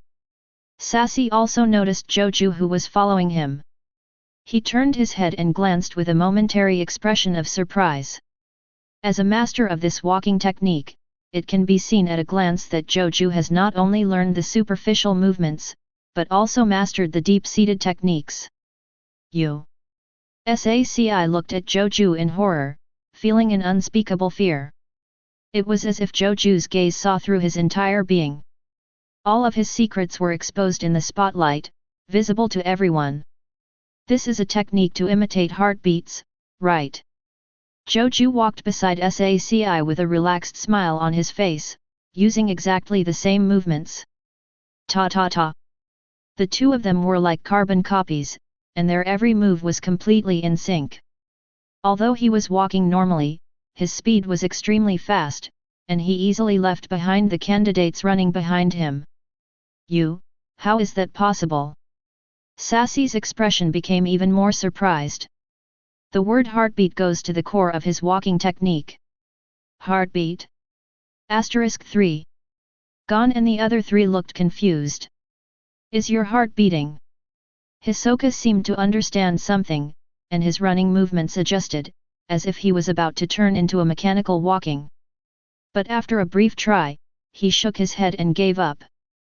Can't do it. This technique does not conform to his style and power-generating habits, and forced imitation will not achieve the effect of Saci and Zhou Jue. What a scary talent! Hisoka glanced at Zhou Jue, and her eyes began to change. It was no longer the look he was looking at Little Apple, but the look he was looking at Crollo. This look means that Hisoka no longer regards Zhou Jue as a green fruit that needs time to grow, but as a mature prey. If you are just walking normally, adjusting your breathing, movements, posture, arm swings, etc. can only mean you can run better without wasting extra energy. Zhou Jue ignored the looks and reactions of the people around him and communicated with Saci as if they were having an academic discussion. However, no matter how effortless the posture is, fatigue will accumulate and you will feel tired. This is determined by human physiological structure and cannot be changed. But your movements are stable, as if you don't accumulate fatigue. This is very strange. Zhou Jue said to Saci with a smile. Saci was silent for a while, the corners of his eyes twitching slightly. Hit the mark. Totally hit the mark. This candidate had a complete insight into his situation. So. Saji sighed softly and asked helplessly, after you understood it, how did you think of the heartbeat? Zhou Jue said it openly.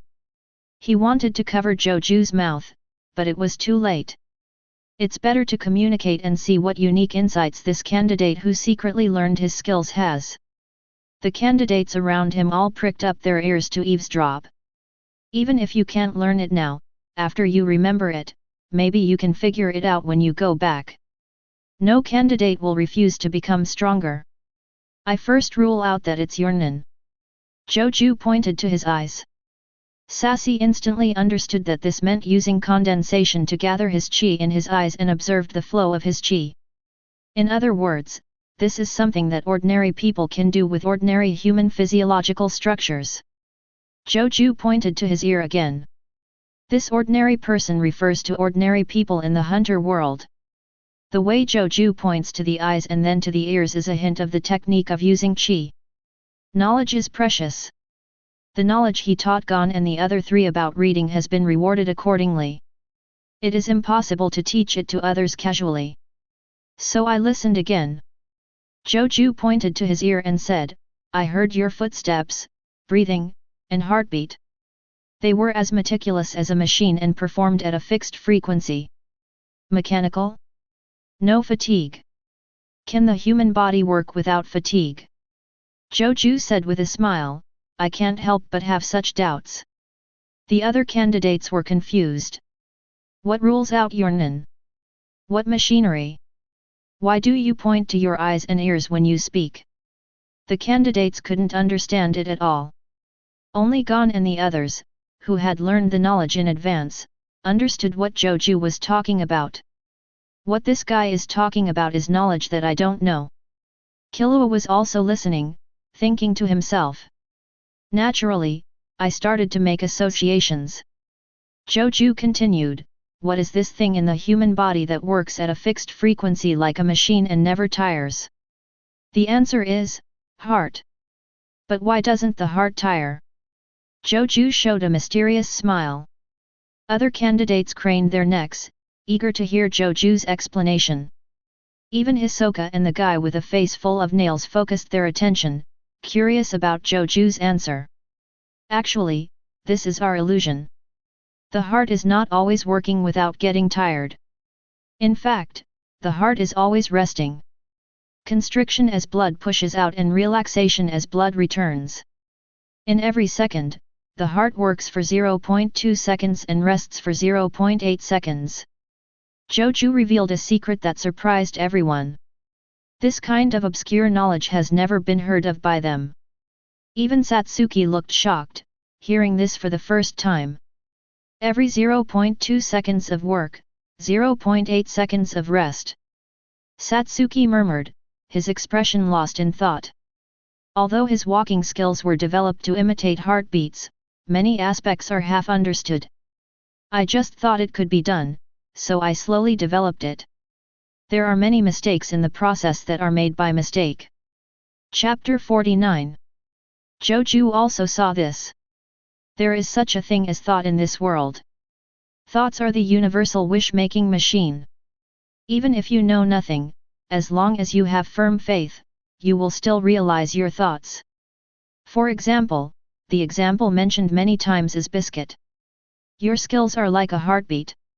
When you take action, you tense up your muscles instantly to exert force, and then immediately relax them the moment you take action. Between this movement and silence, the body gets enough rest, so it won't be tired. Zhou Jue revealed the essence of Sat's walking technique. The other candidates looked confused. How can this be done? No wonder. Hisoka whispered to himself, showing a clear look. He understood why he couldn't imitate. To learn this technique, you need to be highly familiar with the workings of the body's muscles, useful to overcome instinct, and take over the body's movements. He has no such patience. Conjurers' people are not interested in such moves. The weird man with a face full of nails was a little interested, but he already had more sophisticated skills and didn't need to learn from others. Gon and the three others only half understood what they heard and gave up on studying this technique. Then how do I optimize this technique, Mr. Zhou Jue?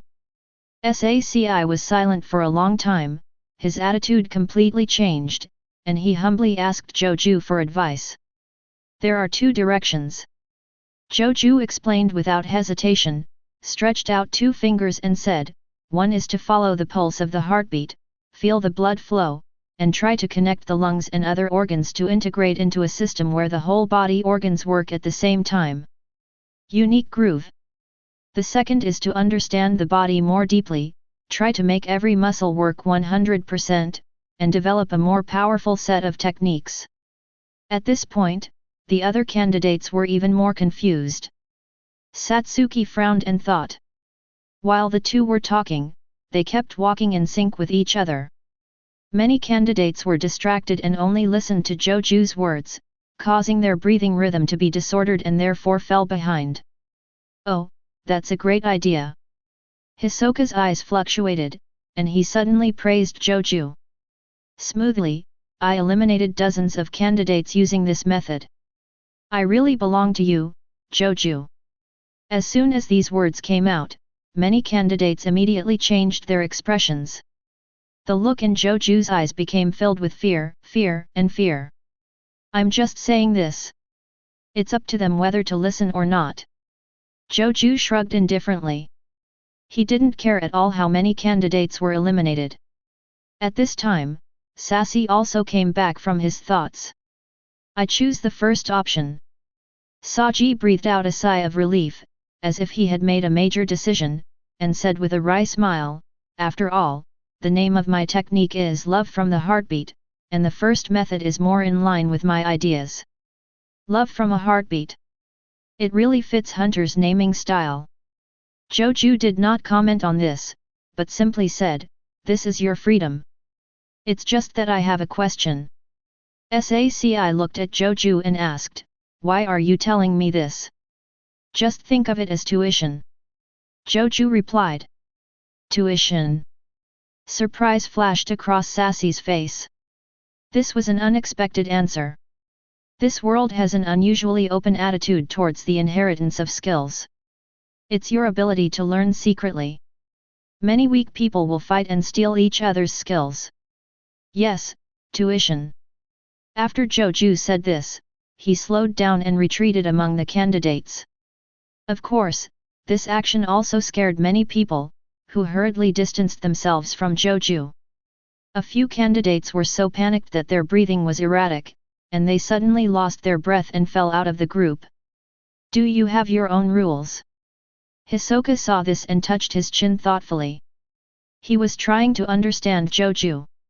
The fight Hisoka wants is not just a physical battle, but also a collision of inner things such as thinking, inspiration, style, will, and hobbies.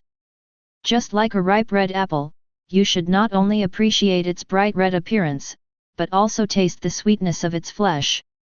I am becoming more and more interested in you, Zhou Jue.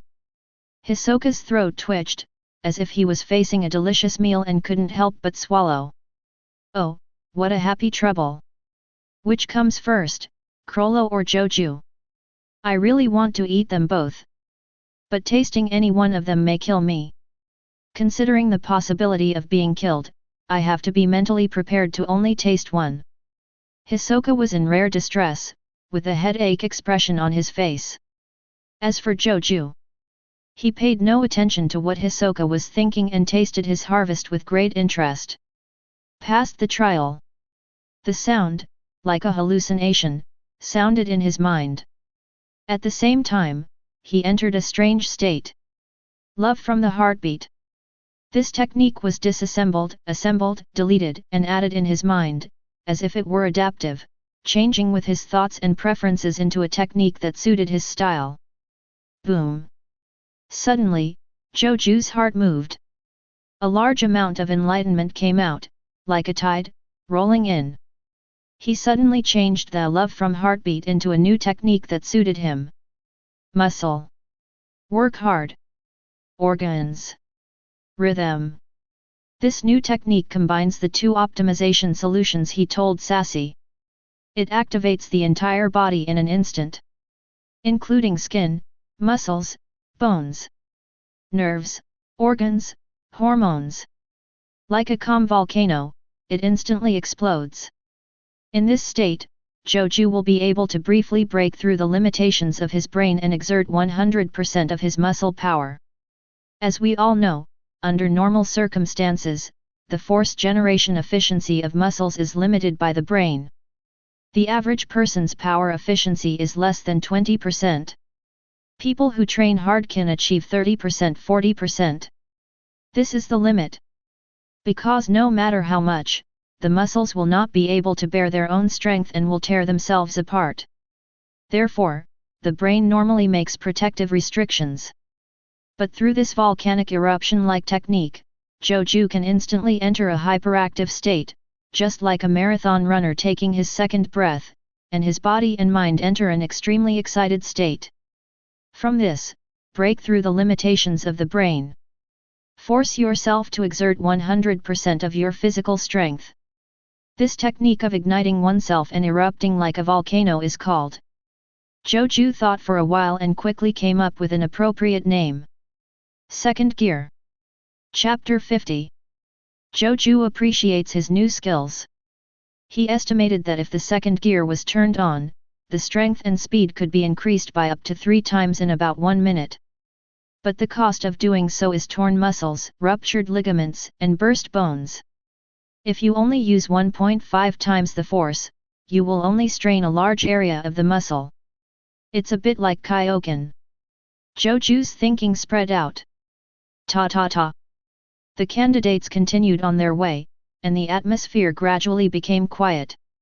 They have been running for an hour, and many candidates have exhausted their physical strength and have no extra energy to chat. One of the candidates who bottomed out was Leorio. His physical strength is considered outstanding among ordinary people, but among those who participated in the assessment, it is only average.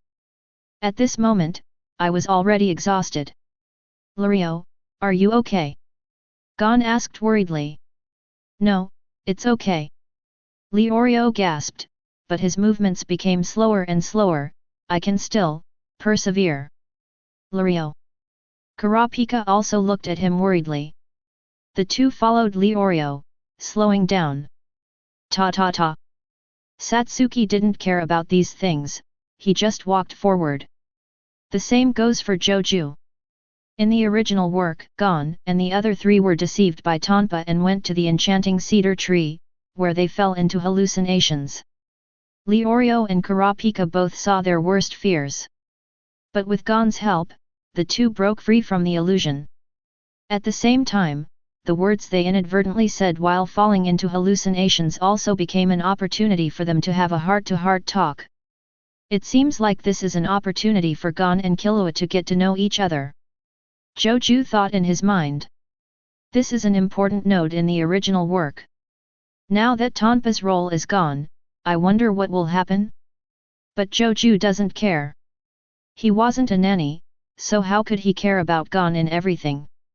No matter how big the plot changes, it doesn't matter to him. Ta-ta, ta-ta. 3 hours later. The number of candidates following Sassy has dropped by nearly half, leaving only about 200 people. Boom. Suddenly, there was an explosion on the side of the tunnel, and the wall was violently knocked open by the shock wave. 4 people who were lagging behind jumped out from inside. Success! Gon landed smoothly and shouted excitedly. What's going on?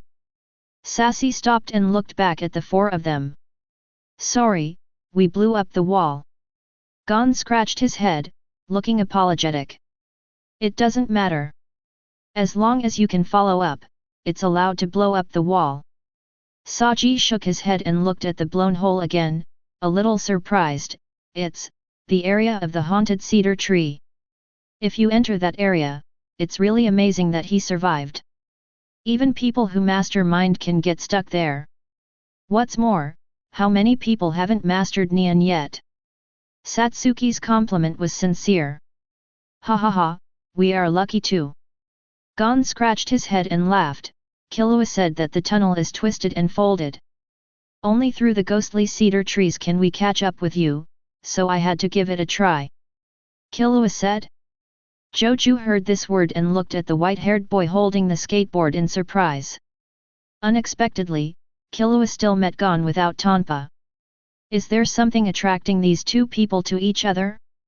Zhou Jue looked at it for a few times and then looked away. Everything is fine, he doesn't care. The final impact stage is coming, everyone, hurry up.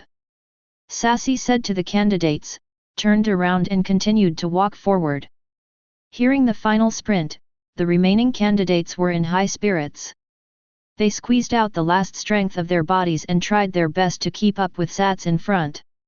Not long after, a dazzling white light appeared. Everyone ran toward the light, and after a few breaths, they escaped from the dark tunnel and arrived at a small valley. Outside the valley, the fresh and moist air blows in with the mountain breeze. The candidates were refreshed and opened their eyes wide.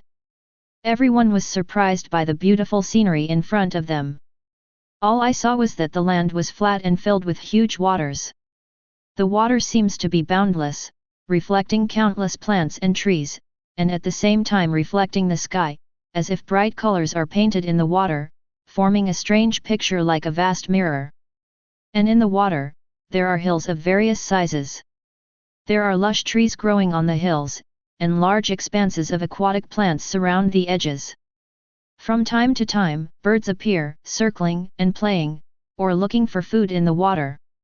So beautiful! Gon admired deeply. Shimile wetland. Saji put his hands in his pockets and explained, we generally call it the trickster's lair. This is the only way to enter the second venue. In this wetland, there are all kinds of rare animals that are not found in the outside world. Most of these beasts feed on humans and are cunning and greedy in nature. Bang dang! As he spoke, the tunnel behind him slowly lowered its gate. The candidates looked back in surprise and saw that the way they came had been blocked. Next, you must continue to follow my footsteps and be careful not to fall into the trap, otherwise you will die. Sassy warned. Don't let him fool you. At this time, suddenly there was a shout from the side. A man walked out from behind the mountain, holding a human-shaped object in his hand.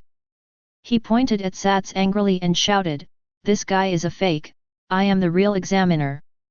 After saying this, many candidates looked surprised. Zhou Jue stood aside expressionlessly. He remembered that this seemed to be some conspiracy by an examinee to frame the examiner with the help of a human-faced ape that looked very similar to Sassy. "Look at this." The man threw what he was holding. A ball of cloth fell to the ground dully. After the cloth unfolded, a human ape with slender arms and legs was revealed inside. The face of this ape is very similar to the examiner Satsuki. This is the human-faced ape that lives in the Shimile wetland. It often pretends to be human and deceives us into traps. The man suddenly pointed at Sassy, with anger on his face, and said, "This guy is the human-faced ape's partner. If you want to trick us into the belly of the monster." The candidates were immediately in an uproar. Leorio also stepped forward to compare the face of the human-faced ape with Satsuki's face. After confirming that they were similar, his face immediately became ugly. "Could it be that you are really?" Leorio looked at Satsuki in disbelief. "I also think this guy is a fake." "Yes, this guy is very suspicious. You actually pretended to be an examiner and deceived us for so long." The candidates were excited and pointed the finger at Sats. Sassy said nothing and looked at everyone in silence. "No, what kind of logic is this?" Zhou Jue looked on in confusion, unable to understand the brain circuits of these candidates. Why did a so-called man-faced ape come from nowhere and look like the examiner Satsuki, so why did he think there was something wrong with Satsuki? "It doesn't matter, Hisoka will take action." Zhou Jue stood aside and looked at Hisoka from the corner of his eye. "Call out." Suddenly, several playing cards flew out at extremely fast speeds. Happy reading during the Qingming Festival outing. Recharge 100 and get 500 VIP points. Grab a deposit now. Activity time, April 4th to April 6th. Chapter 51. Before any of the candidates could react, the playing card plunged into the face of the new man, knocking him to the ground. "Who? Poker cards." He actually attacked the examiner. The examinee's attention quickly shifted to Hisoka. I saw Hisoka with a lazy look on his face, cutting a deck of playing cards with both hands, and said with a playful smile, "Since you can't tell the difference, just do it. If it's a real examiner, he shouldn't die easily." As he spoke, he glanced at Satsuki. His expression was eager to try, as if he was about to throw away the playing cards in his hand. Sassy's heart twitched. Hisoka actually found a reasonable opportunity to take action. This. When the candidates saw this, they were all stunned. They didn't expect that someone would dare to attack the examiner. But then I thought about it, and the person who did it made sense. If it were an examiner, he wouldn't be defeated by these examinees, right? For a while, the scene became quiet. Everyone is watching Hisoka perform. "Hey, something seems wrong." Leorio seemed to realize something at this time and quickly retreated to Gon and Kurapika. "Did you just find out?" Kurapika looked at him helplessly. "Ah." Leorio was stunned for a moment and asked in confusion, "What do you mean?" "You have already noticed that something is wrong. Because, look at Zhou Jue, he hasn't moved." Gon pointed to something. Leorio was stunned and looked up in the direction Gon pointed. Except all the candidates. Zhou Jue's expression was indifferent, as if he was not interested in the real and fake examiners and Hisoka's attack on the examiners that happened in the venue. Not even a glance. Snapped. Leorio slapped himself in the face, realizing his stupidity. Zhou Jue is better than us, and his judgment must be better than ours. Kurapika shook his head speechlessly and said, "When you think about a problem, don't you observe other people's reactions?" "It's okay Leorio, everyone has his shortcomings." Gon comforted kindly. Leorio couldn't help but twitch the corner of his mouth. What kind of comfort is this? Are you calling him stupid? You might as well not comfort me. Zhou Jue was indifferent to what happened on the field. What interests him is the man who was knocked down by Hisoka with playing cards. The energy dissipated. Zhou Jue looked around and was surprised to find that this man was dead. The only injuries were a few playing cards on his face. Can this injury be fatal? Wrong. Zhou Jue carefully observed the playing cards on the man's face and was surprised to find that each one penetrated extremely deep into the flesh, almost submerging most of the area. This kind of submerged area is enough to penetrate the facial bones and frontal bones and damage the brain tissue. What an amazing Zhou skill! Zhou Jue was amazed. Wrapping qi around an object is a technique called Zhou. This technique can strengthen the properties of objects and produce various strange effects, such as making sticks harder, knives sharper, etc. Hisoka obviously used Zhou's skills to strengthen the hardness and sharpness of the playing cards. According to the description in the original work, Hisoka's playing cards are comparable to steel. In other words, the playing cards in his hand are actually sharp and thin pieces of iron. Zhou Jue thought and narrowed his eyes. However, Zhou is difficult to use. Because once the qi leaves the body, it will dissipate quickly. In other words, the only way to wrap qi around an object is by holding it. Once an item is thrown, the qi on it will dissipate quickly. Zhou Jue turned his head and glanced at Hisoka from a distance. But Hisoka, the playing card he threw was 10 meters away from his body, and it also had a weak effect. This is unbelievable. At least Zhou Jue can't do this now. Just this one move shows Hisoka's terrifying strength. Zhou Jue said in his heart. But he had no fear, and his heart was as calm as a flat lake. Just like a seasoned hunter, even if he is about to face a terrifying beast, his will does not waver in the slightest. Basic attributes such as energy, speed, strength, reaction, etc. are all far superior to mine. Even if I know his nen, I only have a 30% chance of winning. Zhou Jue pondered secretly, rehearsing the scene of his battle with Hisoka in his mind. Minen has no attack ability or auxiliary ability. It is like a fake in the battle and has no effect at all. But in the battle between the good and the bad, strategy is very important. With my current strength, I may not be able to kill Hisoka. A sharp look flashed in Zhou Jue's eyes. He regards everyone and everything he encounters as a trial. Meeting Hisoka is naturally a trial. He certainly won't run away from trials. However, a trial is not about recklessly challenging an enemy who is stronger than oneself. The true meaning of trials is to temper yourself, learn, think, and understand during the battle, and thereby grow. I won't fight Hisoka right now. A fire burned in Zhou Jue's heart. However, before the hunter test is over, I will definitely fight him. This is my oath. And there is only one way to quickly catch up with Hisoka's strength during the short test period. In Zhou Jue's mind, the idea of using Nen suddenly aroused. Call. A vague bronze door appeared in front of him.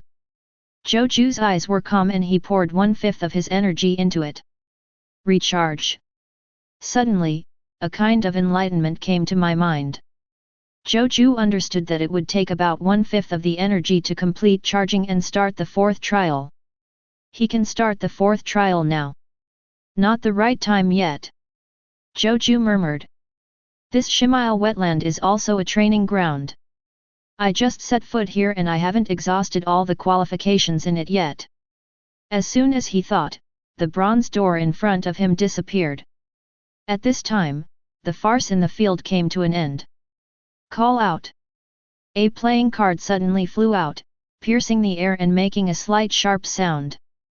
Snapped. Sassy caught it expressionlessly, the qi in his hand and the qi on the playing cards cancelling each other out. He was secretly surprised, Zhou was so powerful. He was able to keep his energy wrapped around the playing cards so far. When he caught it, it didn't feel like a playing card at all, but a sharp and thin piece of iron. Ouch! Hisoka twitched her lips. This examiner seems to be a little more powerful than the last one. He thought for a while, gave up attacking Sats, and instead threw a playing card to the other side. Call out! Everyone was shocked, thinking that Hisoka had taken action against them. Puff! Suddenly there was a muffled sound, and a human-faced ape was shot by a playing card and fell to the ground. Only then did all the candidates discover that the man-faced ape that the man had just taken out was not dead, but had taken advantage of the chaos and escaped secretly. Look, isn't it easy to tell? Hisoka spread his hands and said in a frivolous tone. Chapter 52. No, next time. Sassy threw away the cards in his hand and warned seriously, no matter what the reason is, next time you attack me, I will treat it as an attack on the examiner and deprive you of the test qualification. Do you understand? Yes, yes, yes. Hisoka responded nonchalantly. Satsuki took a deep look at Hisoka and felt relieved to see that he had indeed settled down. Luckily the other dangerous candidate wasn't as restless as this guy. He thought and glanced at Zhou Jue not far away. Zhou Jue was seen looking at the human-faced ape lying on the ground with serious eyes, as if thinking about how playing cards could pierce muscles. Sassy's eyelids twitched, thinking that his love from the heartbeat had been stolen away. Now, Zhou Jue seems to be interested in Hisoka's skills. In a sense, this candidate is more restless. Sassy shook his eyes and overturned his previous thoughts. Tay! Why is it so tiring to be a hunter test examiner? Sassy sighed tiredly and just wanted to get off work as soon as possible. He turned around and said to all the candidates, now, follow my footsteps and enter the Shimile wetland. After saying that, Sassy didn't care about the reactions of the candidates and left directly. He continued his strange walking posture at an extremely fast speed and entered the wetland environment below in the blink of an eye. The candidates just woke up from a dream and hurriedly followed. Ah, I just finished running the tunnel marathon, and now I have to run the wetland marathon again. Leorio followed Gon and Kurapika into the wetland with a look of pain on his face. The end of the candidate queue. Zhou Jue hung back leisurely, looking around. Hisoka also lagged behind. Who should I choose? With a confused look on his face, he picked a flower from the roadside and tore off the petals one by one. Crollo, Zhou Jue, Crollo, Zhou Jue, Crollo. Hisoka read two names while tearing them apart. It seems that they want to use luck to decide who will be chosen first as the target of the death battle. Ah, it's so hard to choose. Hisoka didn't finish tearing it, so he threw away the petals. Just like a person who makes a decision by tossing a coin, for a determined person, what matters is not the result of the coin, but what was in his mind when the coin fell. The same goes for tearing off flower petals. The moment before the results were revealed, Hisoka already had the answer in his mind. It's better Crollo. Hisoka sighed quietly, her expression becoming frivolous again. 06 In order to be able to duel with him one-on-one, I have made a lot of preparations, and even joined the brigade for this purpose. It's like the guests are already sitting at the dining table, waiting for the food to be served. There is no reason to leave suddenly and go to another store. R.A. Hisoka glanced at Zhou Jue not far away and thought to herself. This person is still in the period of rapid growth. It would be a pity to kill it now. According to his intelligence, it is extremely difficult for Crollo's nen to grow. To capture other people's nen, harsh conditions are required. There are no big changes or long periods of time. Crollo's strength won't change much. So, let's Crollo first. Hisoka showed a sly smile, like a fox that stole a chicken. When we meet again, Zhou Jue, I hope you can grow to the point where I am amazed. With this thought in mind, Hisoka left with brisk steps. Like a clown jumping high, his movements are light and he dances towards the candidates in front of him. Left. Zhou Jue glanced lightly. He had planned for Hisoka to attack him in the wetland. Unexpected battles are also part of the trial. Even if there is only a 30% chance of winning, Zhou Jue will not escape. He will move forward bravely and face the test. Since you don't plan to take action, let's forget it. Zhou Jue continued to glance around. The air is extremely moist. As soon as we entered the wetland, thick fog appeared, and the visibility plummeted to 10 meters. 10 meters away, there was a vast expanse of white. Can't see anything. Vision is blocked. Zhou Jue mused, in this environment, unless a unique eyeball structure evolves, all creatures will have the same vision. In other words, hearing, smell, taste, touch, etc., have become the main ways of perception. At the same time, the low visibility environment also makes the action strategies of organisms tend to be conservative. They will not attack aggressively, but will wait cautiously. Zhou Jue muttered to himself, recalling the plot of the original work. Human-faced apes, killer turtles, waiting giant frogs, hypnotic discs, mine mushrooms, deceiving crows, these creatures that have appeared all have obvious common characteristics. Disguise. Deceive. They are very good at using deception to complete their hunts. No wonder the Shimile wetland is the nest of fraudsters.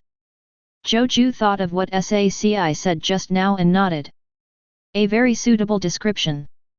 In other words, if I want to pass through this Shimile wetland, what I need to do is to recognize it. Recognize the fraud. The corners of Zhou Jue's mouth curled up. The energy around him suddenly spread. Plus. Round. Expand the chi outward with yourself as the center of the circle, and you can detect intruders within the scope of your own chi. The radius is 2 meters and it is maintained for more than 1 minute, which is considered qualified. Zhou Jue looked around and found that his circle range was about 12 meters and could last up to 8 minutes. This range and time should be enough. Zhou Jue nodded and stepped forward. More than 3 minutes after all the candidates set off, he finally set off. Whoosh! His figure is like the wind, easily avoiding many creatures hiding everywhere. Hiss! A huge python disguised as a tree branch shot out like an arrow and bit Zhou Jue from behind. Obviously you can't see the back. But Zhou Jue seemed to have eyes on the back of his head. He tilted his head casually and avoided the python's bite. He patted a certain position on the snake's body with his backhand. Boom! The condensed energy rushed into the python's body, instantly paralyzing its heart. Bang! The python immediately stopped moving, turned its eyes, and fell to the ground unable to move. Zhou Jue didn't even look and walked straight ahead. This python was just an ordinary species, not even comparable to the forest overlord he met on his way, and not worthy of his stay. Not long after Zhou Jue left, a group of rats as big as dogs emerged from the ground and pounced on the python. Hiss! Not long after, there was the sound of flesh and blood being torn apart. Creatures that fail to hunt will become the prey of others. This is the most cruel place in Shimile wetland. There is no so-called food chain and ecological niche here. We don't say snakes eat rats, and rats don't eat snakes. As long as you are weak or dead, let alone a mouse, even a passing moth will climb up and take a bite of your flesh and blood. What a crazy and cruel world! Zhou Jue commented calmly. This loss of Mile wetland seemed unreasonable to normal people, but he felt like a fish in water and his spirit was extremely high. 151%. Entering a world full of the same kind. Bang! Poof! Stab! As Zhou Jue was walking, various sounds continued to sound in the mist outside the circle. Beyond his perception, hunting and deception are going on all the time. It seems like it will never end. Among them, some candidates screamed and were hunted by the creatures in the Shimile wetland. Ah! Why is it here too? Oops, there's a trap ahead. Help! Their shouts attracted more creatures, which moved towards them hungrily. Not long after, there were various sounds of chewing and breaking bones. All human voices are gone. Zhou Jue had no intention of rescuing anyone. He took advantage of the surrounding creatures to be attracted by the noise and quickly left the area. Slowly. He, who started 3 minutes late, actually caught up with the candidate in front. Damn it, the ground is full of traps and disguised creatures, how are we going to get through this? An examinee yelled angrily, rubbing his hair irritably. Calm down, warned another. There is no other way but to calm down. Many more were silent. They carefully observed their surroundings. In an environment with visibility as low as 10 meters, it was impossible not to concentrate. These fogs are so annoying. Yes, if there is a broad field of vision, the difficulty will be reduced a lot. There is no way, this is also part of the test. It just depends on luck. The candidates chatted from time to time and looked at others with vigilance in their eyes. In addition to being wary of the creatures inside, you should also be wary of people who are also taking the exam.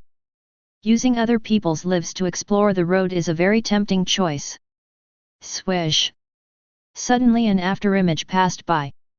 What's the situation? These candidates were shocked and picked up weapons one after another. It seems like a person. X. A very familiar figure. Running so fast, isn't he afraid of hitting a trap? The candidates were surprised. Suddenly, someone thought of something and said loudly, I remembered, it was the guy who imitated the examiner in the tunnel. The expressions of the others changed slightly.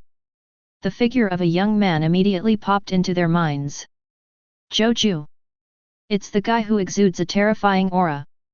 No wonder you dare to move forward at such a fast speed. It's really enviable.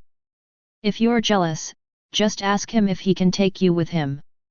Don't be ridiculous. When he entered the scene, he directly destroyed the new killer Tonpa. These candidates looked at the direction Zhou Jue left with envious expressions. If they also had this kind of strength, they wouldn't have to move forward carefully here. Zhou Jue advances several minutes each time. Just slow down and take a break. Maintaining a circle consumes a lot of energy, and his longest time is 8 minutes. It is impossible to use up these 8 minutes directly. That's stupid behavior. Zhou Jue allocates his energy carefully, and every time he maintains the circle with all his strength for a period of time, he converges, takes a rest, and slows down to move forward. Not a moment. Zhou Jue rested and started to move forward again. His speed was very fast, and soon he caught up with the second echelon in front and heard the conversation. The muddy ground is too restrictive. Liorio's voice came. Yeah, you have to be careful around you, energy is consumed quickly. Kurapika's voice also sounded. It doesn't matter, we will definitely pass through the Shimile wetland. Gon comforted the two friends. The other candidates had different expressions. Some were envious of the friendship between the three of them. Also at this time, Zhou Jue completely caught up with their team. Yo! He smiled and waved to everyone and said hello. Who? The sudden sound startled the candidates. Turning around, I saw Zhou Jue's figure appearing in the team out of nowhere, greeting them with a smile. Zhou Jue! Gon smiled and Zhou Jue waved hello. Leorio and Kurapika were a little wary of Zhou Jue, but they nodded politely. Killua was skating on the side and walked away calmly. We are still wondering where you went. Gon still had the energy to talk to Zhou Jue, and smiled, with your strength, you should be able to follow the examiner closely. It was delayed by some things. Zhou Jue responded calmly. While talking, he suddenly lowered his head and flashed through the mist, gliding silently towards the bat. Ah! But other candidates were not so lucky. Many of them failed to dodge and were caught in the face by bats. Squeak squeak! These bats are extremely cruel. Once they land on a person's face, they will pierce their eyes with their claws and then lie on the person's face to suck blood. My eyes! More than 10 candidates fell to the ground directly. Some wanted to tear off the bats on their faces, but they also tore out their eyeballs. The scene instantly turned bloody. Run, let's get out of this area, Kurapika urged with a solemn expression. Leorio's face turned pale and he ran forward with all his strength. Gon nudged Leorio from behind. Bx. At this moment, Kurapika turned to look at Su. He wanted to know Zhou Jue, the strong man in his heart, and there was no good way to avoid it. Swish! Swish! Swish! But I saw Zhou Jue's expression was relaxed, his eyes seemed to be piercing through the fog, and he made sideways, tilted his head, bent over and other evasive movements from time to time. With every move, he dodges the attack of a bat. How is this done? Kurapika asked in surprise. 100. Leorio and Gon also looked at Zhou Jue in surprise. Eyes? Nose? Ears? No, that's not right. It seems like there is another way of perception. Killua was also surprised, silently guessing the reason. This is Nin's advanced skill, the circle. As long as you expand the circle, you can gain the ability to perceive creatures in a certain area. Zhou Jue glanced at them and explained. Read it. Gon and Kurapika are interested. Leorio showed a helpless expression and gave up practicing Nin during the test. Killua also showed a curious expression. This is the second time he has heard the word read. Nin, what kind of power is it? However, this skill can only be learned after becoming proficient in the 4 major industries. Zhou Jue added. Gon and Kurapika were immediately disappointed. Now that you have awakened your thoughts, although you cannot use the circle, you can still have a little more self-protection ability in this dangerous environment. Zhou Jue said. Gon and Kurapika both looked thoughtful. No more talking, just work hard. Zhou Jue left these words and moved forward with all his strength. Whoosh! He turned into a swift shadow and disappeared from everyone's sight in an instant. Are you leaving? Kurapika was a little disappointed. He also wanted to hear Zhou Jue tell more about Nin. It's so fast, Zhou Jue's speed. Gon didn't feel anything at all, he just looked in admiration at the direction where Zhou Jue disappeared. Killua stared deeply. He wanted to know what the so-called Nin was. Ha ha ha ha. Suddenly, a loud gasping sound sounded. Leorio. Gon and Kurapika quickly looked at Leorio. You guys go ahead, I have no energy left and I need to take a rest. Leorio waved to his 2 companions. Finally, after a dispute, Gon, who was physically strong, left first. Kurapika stayed behind, and Leorio advanced slowly. Wow! Killua watched indifferently, leaving the 2 weak men behind without mercy. Now, he still doesn't understand what friendship means, and he hasn't integrated into the 3 of Gon. Ta-da-da-day! Kurapika and Leorio, along with some exhausted candidates, slowed down and ran. They don't know. In the mist behind them on the right, a red-haired man with a frivolous smile on his face caught up with them. Whoosh! Zhou Jue ran in the mist. His circle is maintained at all times, and all creatures that attack him are immediately detected and locked. Swish! Swish! Swish! Zhou Jue dodged deftly, making all attacks fail. Except for some creatures that pounce on him, Zhou Jue will fight back, but he only dodges the attacks of other creatures. Sure enough, if you get used to the fraudulent hunting methods, you will only repeat the fraud. If the fraud fails, we will not pursue it. As long as I avoid the first attack, I don't have to worry about the same attack the second time. A smile appeared on Zhou Jue's face, and her movements became more relaxed. Chapter 53. After a while, he noticed that his energy was declining, so he stopped the circle and slowed down. Although there is no circle, with 10 meters of visibility, you can still notice the outside world. However, there is no way to cover everything from 360 degrees. The Shimile wetland, which is full of frauds and traps, is no longer a threat to me. Zhou Jue laughed and said to himself, as long as you stay cautious and allocate your energy frugally, I am sure you can be safe. Pass this first test. This trial can be considered. Zhou Jue was suddenly stunned, and the smile on his face froze. Trial, did you pass?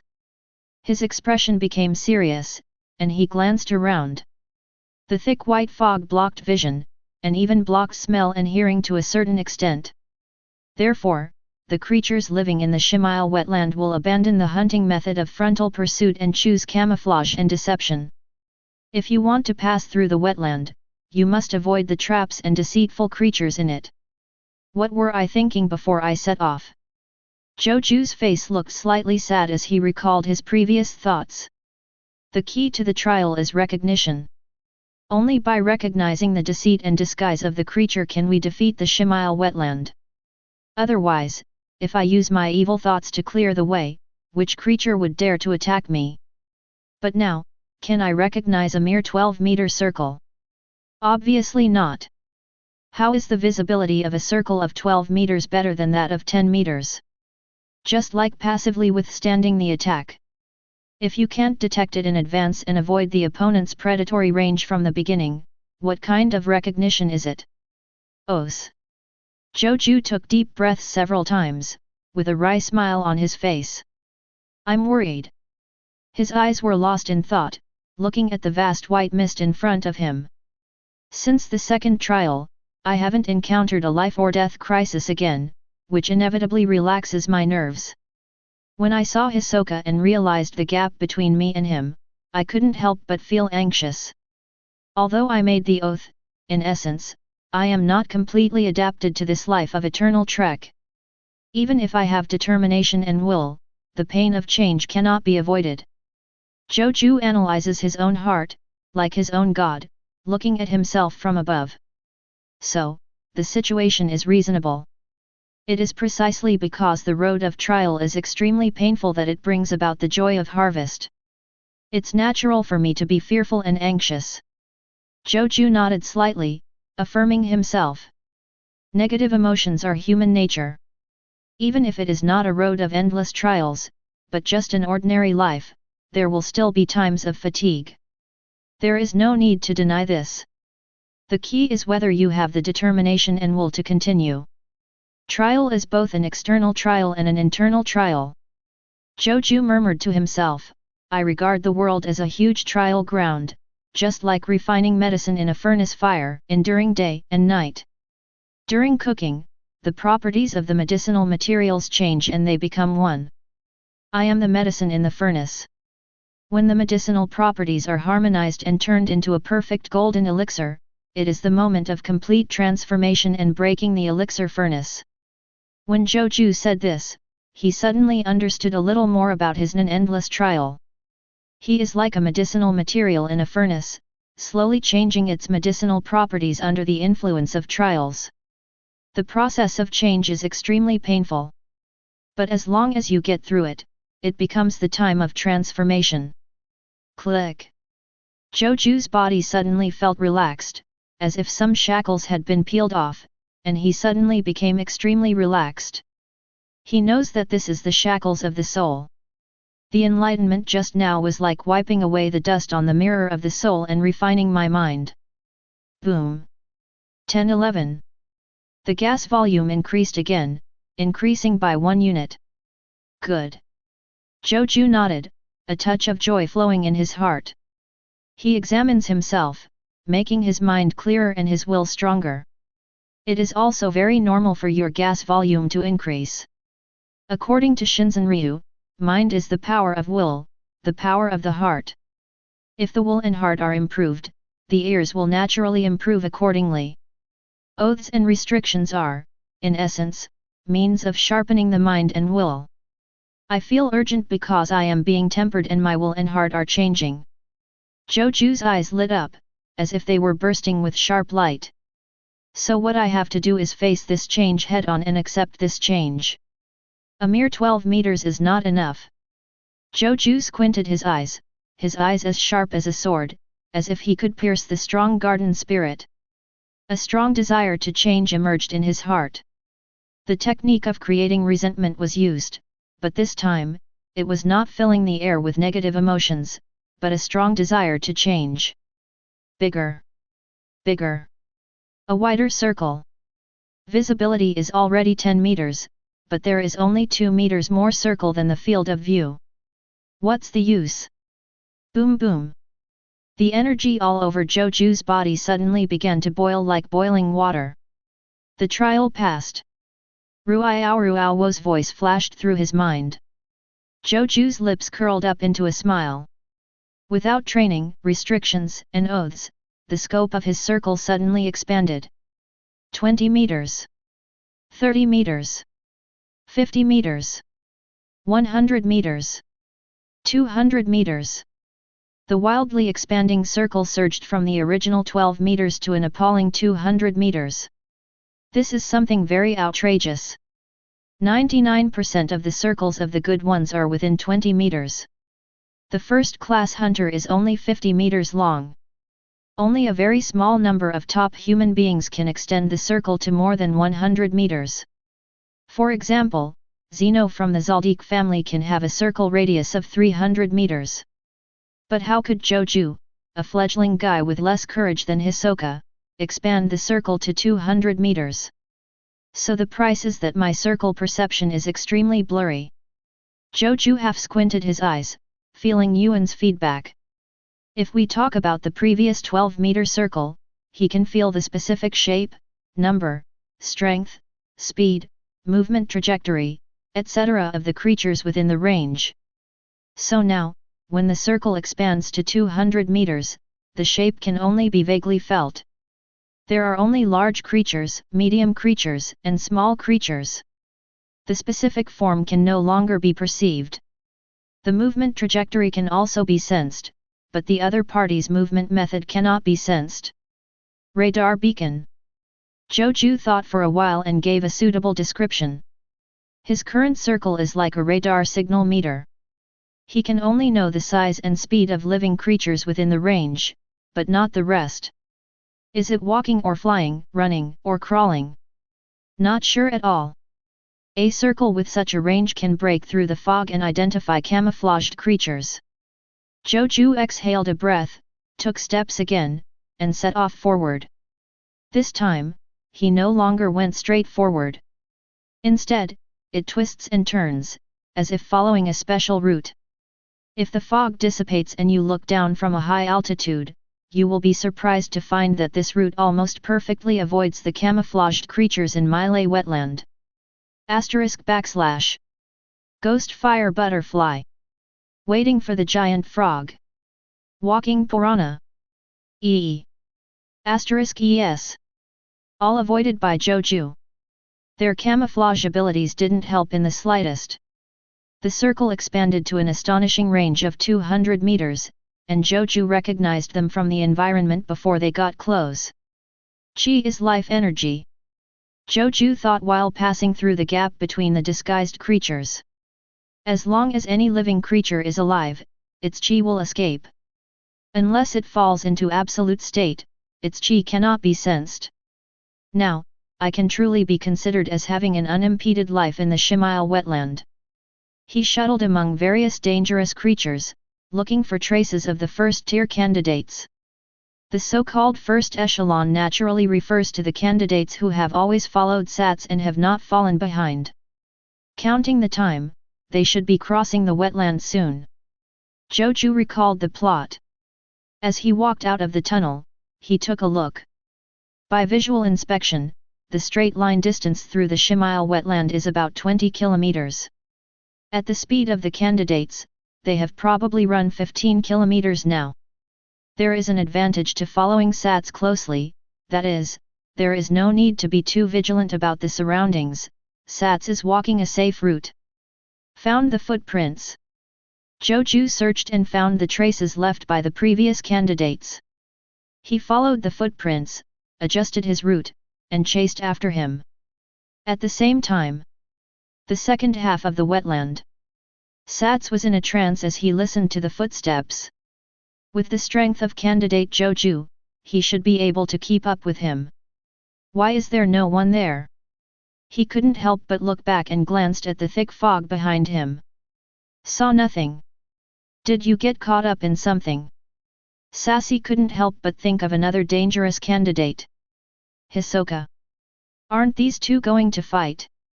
Satsuki sighed inwardly. Although the candidate Zhou Jue is very capable, there are countless camouflaged creatures in the Shimile wetland. Maybe a seemingly harmless stone on the roadside is some kind of disguised predator. Without his guidance, it would be easy to get entangled. The first level of this test has a time limit. Sassy couldn't help but feel pity for Zhou Jue. His impression of Zhou Jue is quite good. Sudden. Sassy's face froze, and he felt a chi spreading from a distance, touching the chi wrapped around him. Chi and chi came into contact, and the two sides immediately discovered each other. This is also the characteristic of circle. Because chi is used as a means of perception, when you capture other people's chi, others will also perceive your chi. Who is it? Satsuki immediately diffused his energy. Swish! A circle with a radius of 20 meters suddenly appeared. No. But Sassy suddenly opened his eyes wide. Within his circle, he could not sense the existence of another chi master. This means that the other party's circle is larger than his range. Whose circle is it? Sassy frowned, guessing in his mind. Hisoka or Zhou Jue? Boom! Just as he was thinking about it, more than 100 meters away, the circle suddenly retreated, and then a heavy collision sound came from the mist. Ouch! Immediately afterwards, there was the painful howl of some kind of beast. The faces of all the candidates who were following Sats tightened, but no one looked back or stopped. Following this journey, they all knew that hunting and fighting were going on all the time in the Shimile wetland. Don't pay attention to the movement in the mist, because there were creatures fighting. Ba. But Sassy looked confused. Stand up. The direction of the sound is consistent with the direction of the circle just now. Don't wait for what he wants. Whoosh whoosh. There was a rapid sound of breaking through the air, and a figure quickly shuttled in, walking through the complex plants and camouflaged creatures as if it were nothing. Although he is very fast, he can always avoid the camouflaged creatures hiding inside. It was as if the visitor had amazing insight and found all the hidden creatures on the road. Are you Zhou Jue? When Sats noticed the movement, his heart tightened at first, but he relaxed after seeing that it was Zhou Jue. The other students were surprised when they saw the visitor. Is it this guy? He is so far behind, but he can actually catch up. And it's not the examiner's safe route. You can see that he is not stained with any debris. It is obvious that he is chasing easily. Someone reminds me. Others observed in unison. They were surprised to find that Zhou Jue's clothes were as clean as new and not stained with any dust. There doesn't even seem to be any sweat. Isn't it too strong? Some candidates said in shock. Even those of them who followed the examiner closely, walking on a safer route, were in a state of embarrassment, and everyone's bodies were stained with branches, leaves and dust. Zhou Jue chased alone and did not take a safe route, but he was able to stay clean? How powerful is this guy? Many candidates were extremely vigilant and warned themselves that they must not provoke Zhou Jue. Just now, was it you? Saji asked. Yes. Zhou Jue followed him, wiping a bone fragment in his hand as he walked, and said, otherwise, I wouldn't be able to find you. Indeed, in Shimile wetland, circles play the greatest role. Saci was about to nod when he heard this, but suddenly his eyes shrank and he noticed the bone fragment in Zhou Jue's hand. The shape is long and flat, like a knife. This is the wishbone of Merlit. Saci looked at the bone fragment in Zhou Jue's hand in surprise, as if he thought of something. His expression became unbelievable. The howl just now more than 100 meters away was the voice of My Lei Long. Looking at the bone fragment in Zhou Jue's hand, it was moist and bloodshot. It had just been picked off. In other words, it was Zhou Jue who was killing Melilin just now? The circle just now is also Zhou Jue's. Doesn't that mean that the range of Zhou Jue's circle is at least more than 100 meters? Sassy looked at Zhou Jue as if he were a monster. Don't show such a weird look. Normally, my circle range is actually very narrow. Zhou Jue shrugged, but I couldn't find you that way, so I adjusted it and discarded it. Precision is just exchanged for greater breadth. Oh, so that's it. Fart. Satsuki just wanted to curse. The range of a circle can indeed be changed, but how can it be changed just by saying it? This kind of thing is like everyone's nin. It must either take an oath or practice hard for a long time, otherwise it will be difficult to change. It should be something special about Zhou Jue. Saci was looking for reasons for Zhou Jue in his heart. In some cases, the circle can be changed without taking any vows or practicing. For example, Brigade's Nobunaga has a circle limit range of only 4 meters, and 4 meters is the maximum distance that his IAI/ can damage. He thought that was enough. Because beyond this range, even if he senses that he can't attack, it's meaningless. In exchange, he can use other hard and other techniques while rounding. Another example is the Ant King Miruem. After he swallowed the power of Shiapoof, the circle could become particles, cover the entire country, and even read the moods of others. There's still a long way to go before we cross the wetland. I'll go practice first. Zhou Jue waved to Saci, turned around and walked into the garden minister next to him. I feel like the current round shape is not enough for what I want. Only the sound remained, and his figure had disappeared into the mist. Sassy's face was full of confusion. He wondered if there was something wrong with his ears. What the hell? If you are not satisfied with the current circle, can you still change it now? Even a special person can only fine-tune the range of the circle, right? Saji's eyes twitched slightly. You can't really change it as you wish, right? With this thought, after advancing for a few minutes, Sassy felt a breath of air spreading again. At this time, he clearly felt that the amount of qi had become extremely thin. It's like coming from the bottom of the mountain to the top of the mountain, the air suddenly becomes thinner. Circle twice before and after.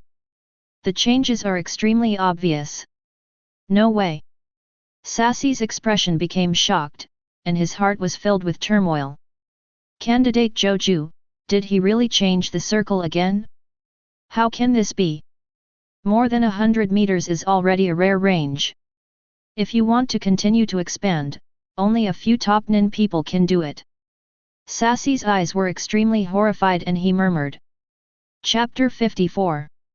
Candidate Zhou Jue is obviously not at the top level, but does the circle of this range mean that he has the potential to become a top nin candidate? But what surprised Sassy even more was what was behind. The already extremely thin layer of qi actually changed again and became extremely diffuse. Indifferent, scattered, sparse. It seemed to blend into the surrounding fog and became silent. How can it be? Sassy couldn't hide his shock and showed an extremely shocked expression. The nature of the circle has changed. If the circle just now was thin air, now it has turned into a faint breeze. If you don't perceive it carefully, you can hardly detect the existence of this circle. Is this hidden?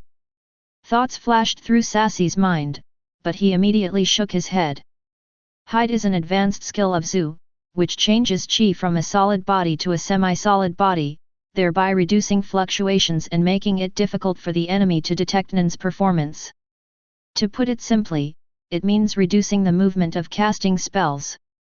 However, it can only be reduced, not eliminated. If the enemy keeps using circles to sense, they can still detect the flow of qi.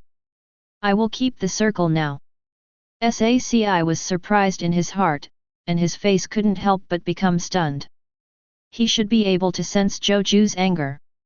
But at this moment, in Sac's induction, Zhou Jue's qi was vague, not absolute or hidden, but integrated into the natural breath, making people subconsciously think it was an ownerless breeze. After all, as long as a living thing is alive, it will escape.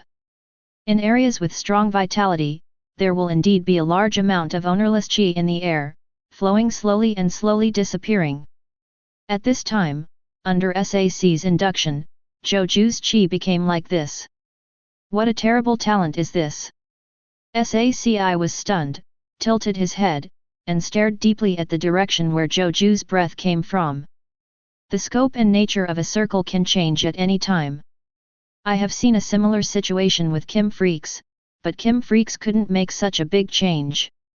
At the same time, Zhou Jue went deep into the fog, nearly 500 meters away from SACI and the first-tier candidates. He put away the bone fragment in his hand. There was no way to avoid this merlet, so he had to take action. The biological sites in the wetland are intertwined and blocked with each other. Sometimes there is no way to find a gap to pass through, so you can only choose one of them to kill and force through. But the radar signal table seems not to be the limit of my circle. Zhou Jue walked in the mist and started thinking. The range of the circle depends on the user's energy and energy. A radius of 200 meters is not the limit of his courage and energy. He can do more.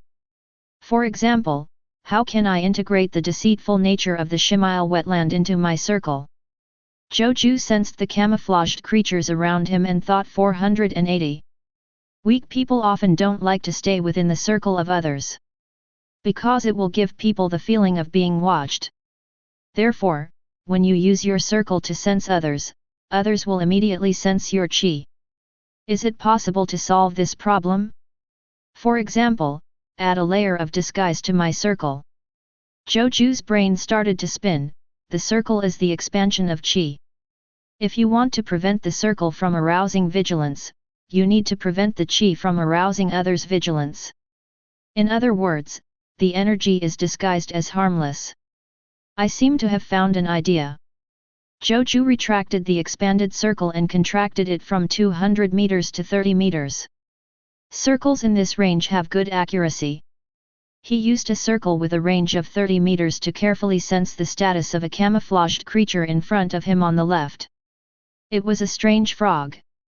The color and texture of its skin were almost the same as those of moss. It lay motionless on a patch of moss. But it's not just a superficial disguise, it even almost stops breathing, and its body functions are greatly dormant, entering a state that seems to be in a deep sleep. But Zhou Jue knows that once prey approaches, the frog will activate instantly. The state of qi has changed. Zhou Jue carefully observed the qi slowly escaping from the top of the frog's head. In different states, the qi escape speed of living things is different. In active, angry, intense, and other states, the escape speed of qi will increase, just like a chimney, spurting out in clusters. If it is in a calm state, it will rise straight like blue smoke. And if it is in a state of low physiological activity such as deep sleep, dormancy, coma, etc., the qi will turn into strands, like water mist, slowly dissipating. The energy that makes up a circle is too stable. Zhou Jue looked at it for a long time, and suddenly realized something. The skill of the circle is to diffuse the qi and maintain a regular, stable, and unchanging circular sensing area. This means that the movement of qi is very fixed. You can tell at a glance that someone is controlling the energy. So, I should disguise the qi as a loose and irregular movement, so as to mislead the enemy and make people think that it is qi that spontaneously escapes from natural creatures. Zhou Jue's eyes flashed. After clearing up his ideas, he immediately started trying. Call. The energy within 30 meters spread outward. But this time, it is no longer a stable circle, but an extremely loose circle that is tumbling, blowing with the wind. 100 meters. 200 meters. 300 meters. 400 meters. 480 meters. The radius of the circle easily exceeded 200 meters and reached an astonishing 480 meters. Zeno from the Zaldik family, his circle has a radius of only 300 meters, and I am 1.5 times larger than him. Zhou Jue's eyes were bright, as if they were sparkling. The 480-meter circle is no longer a stable and regular circle. Instead, it was a soundless and colorless thin gas that seemed to blend into the air. The gas slowly flows outward in the form of escape. The edge of the circle changes indefinitely. Sometimes it is convex, sometimes it is concave, sometimes it extends upward, sometimes it sinks downward. No more stable boundaries. Zhou Jue gave up the control of qi and simulated the camouflaged creatures in the wetland, turning qi into a state of spontaneous dissipation. In this way, you can obtain a huge sensing range beyond common sense. And the ability to not be noticed by the enemy. This kind of thin qi is almost the same as the ownerless qi that circulates in nature. You can't even tell it's my circle. Zhou Jue felt the huge 480 meters and smiled. Of course, as a price. My sensing accuracy has dropped again, and I can only vaguely sense the air concentration in the 4 directions of east, south, west, and north. The greater the concentration of gas, it means there are more or stronger organisms. Zhou Jue thought for a moment and gave this state of anger a name. Circle Thermal Imager. Just like a thermal imaging machine, it can only vaguely detect the existence of a huge heat source in a certain direction, but cannot determine the number, distance, and location of the heat source. So far, Zhou Jue has developed 2 exclusive circle advanced techniques. Circle Radar Signal Table. Circle Thermal Imager. At the same time, Sassy's face moved slightly as he led the candidates forward. He couldn't feel Zhou Jue's anger anymore. Disappeared. Satsuki was a little surprised, but then he frowned. No, it's hard to say whether it disappeared or was hidden. He spreads his circle. The radius is 20 meters, everything is normal. I can't feel anyone's qi, only wisps of ownerless qi flowing freely with the air. There's none. Saci tried several times, but no matter how hard he concentrated, he could not feel Zhou Jue's anger. Normally, this should be Zhou Jue cancelling the circle. But just now, the qi inside Zhou Jue's circle has been becoming thinner, constantly reducing its sense of existence, and then suddenly disappeared. This changing trend made Sassy unable to help but doubt. Did Zhou Jue develop a unique circle that can hide qi from others while using it? He was leaning toward this answer. It seems that I need to write a special report to inform President Netero that there is a person with terrible talent among the candidates in this class. Sassy thought in his mind. The other side. The middle section of the wetland park. Puff puff puff puff. Rudy. There were sounds of flesh and blood being cut apart, and a strong smell of blood emanated. The bodies of dozens of candidates fell to the ground. A large number of camouflaged creatures fled in all directions, not daring to stay nearby. Because here is a hunting ground for a terrible guy. You guy! Leorio originally ran away, but his anger persisted and the land spread and destroyed. He held the iron rod and looked coldly at the red-haired man in front of him. Oh! Hisoka's originally boring expression showed a trace of fluctuation. You've given up, so you don't want to escape. No, just the opposite. Leorio said expressionlessly, I can't bear the feeling that my life is being wasted randomly. I can't swallow this breath. He roared angrily and rushed towards Hisoka with the iron bar in hand. Call. Leorio swung the iron rod and whizzed at Hisoka. This attack was naturally easily dodged by Hisoka. Ho ho ho, did I misunderstand? Hisoka turned around, came behind Leorio, and knocked out a playing card with his backhand. The air wraps around the playing cards, strengthening the hardness and sharpness. Whoosh! Before Leorio could react, the stick in his hand was cut into several pieces. Nanny! He was shocked. Snapped! In the next moment, Hisoka grabbed his chin with one hand, like an iron vice, and held Leorio in front of his eyes, looking at him carefully. It's great. Behind the extreme anger and strong fighting spirit, there is a fearful expression hiding the shadow of death. It's really good. Hisoka's originally boring face lifted up a lot of energy. But that's all.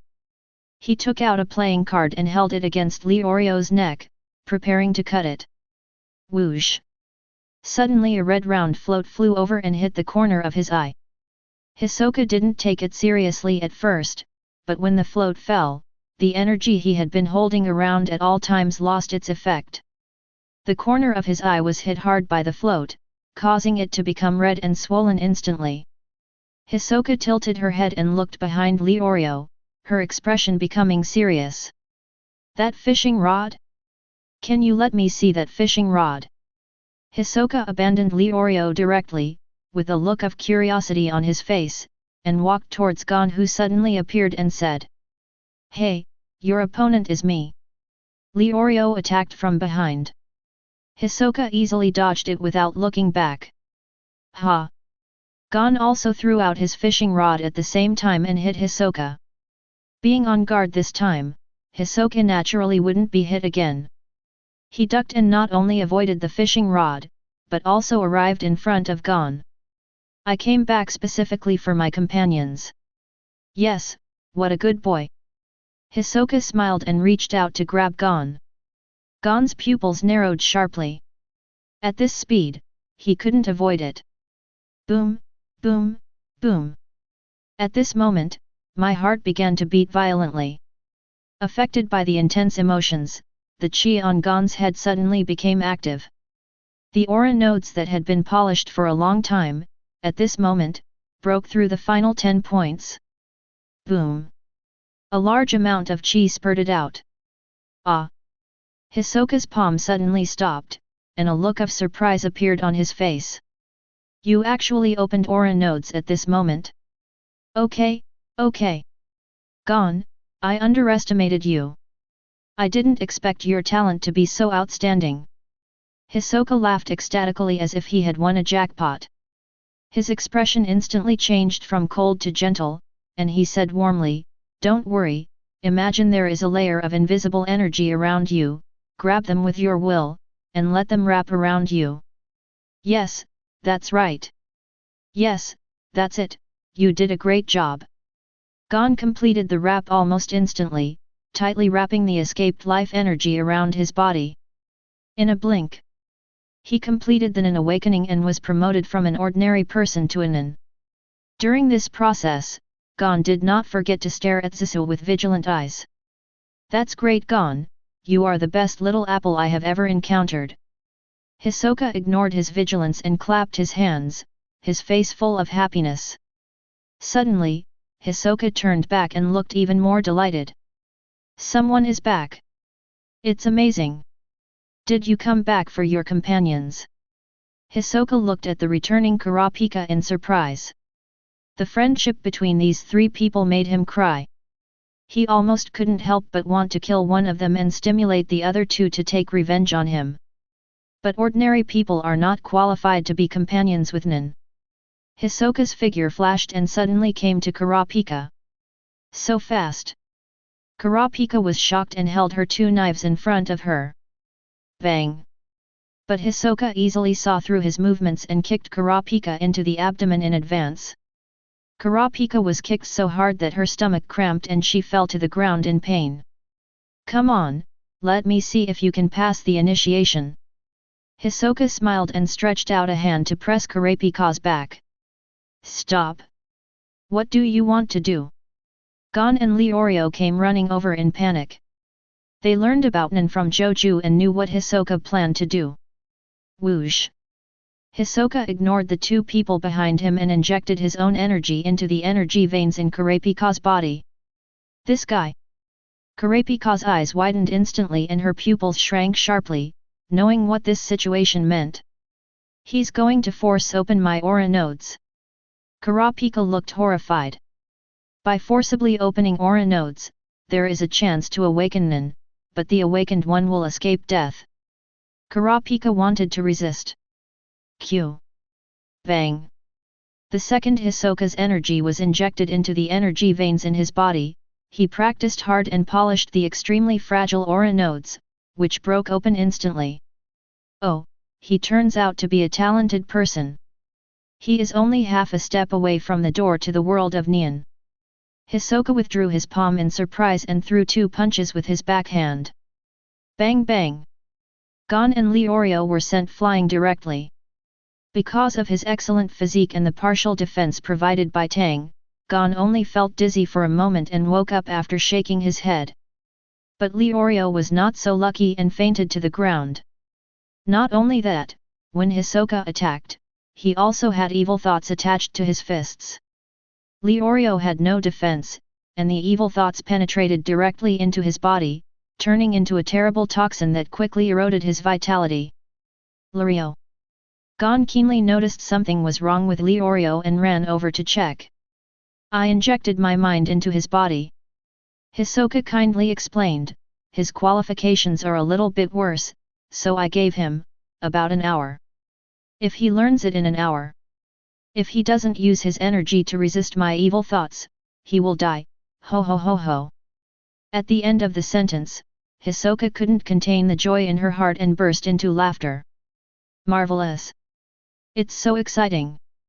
In one day, I met 3 little apples worth looking forward to, and 1 person worth killing.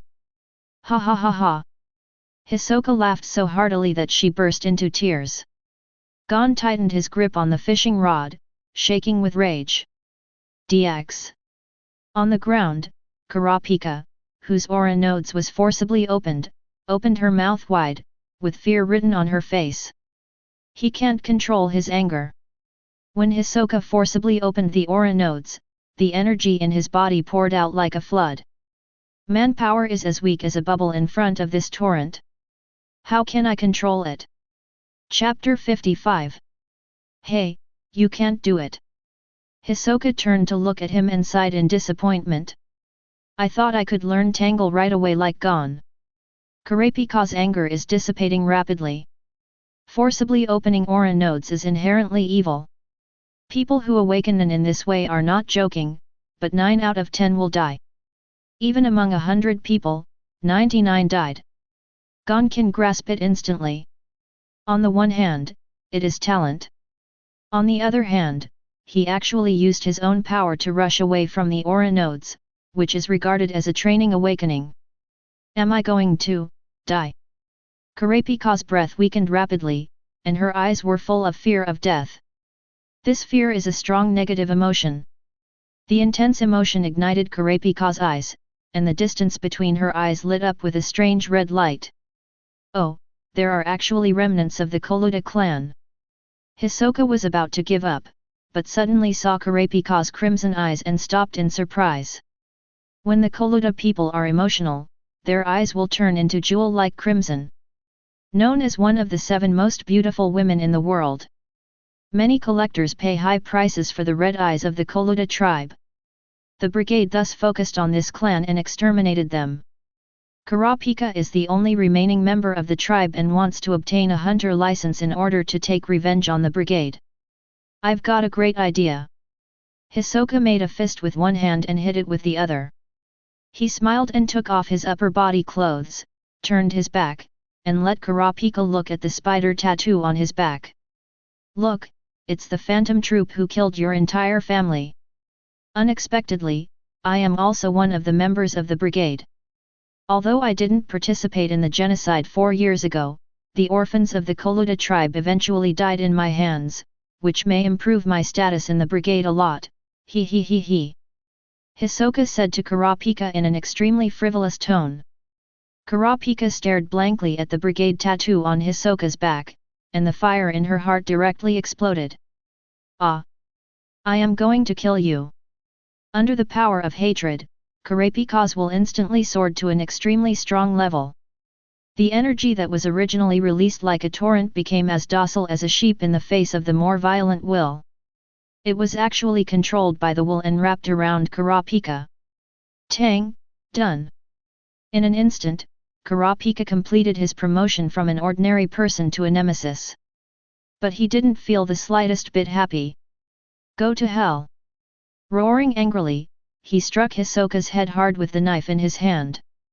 The chi he had just controlled was mobilized unconsciously and wrapped around the blade. Weak. Oh, I didn't expect that you have a good talent. Hisoka praised, holding a playing card between his fingers and throwing it out. Also wrap the chi around the playing cards. Swish, swish, swish. Hisoka's playing cards easily cut off Kurapika's two knives, and the energy wrapped around them instantly destroyed Kurapika's energy.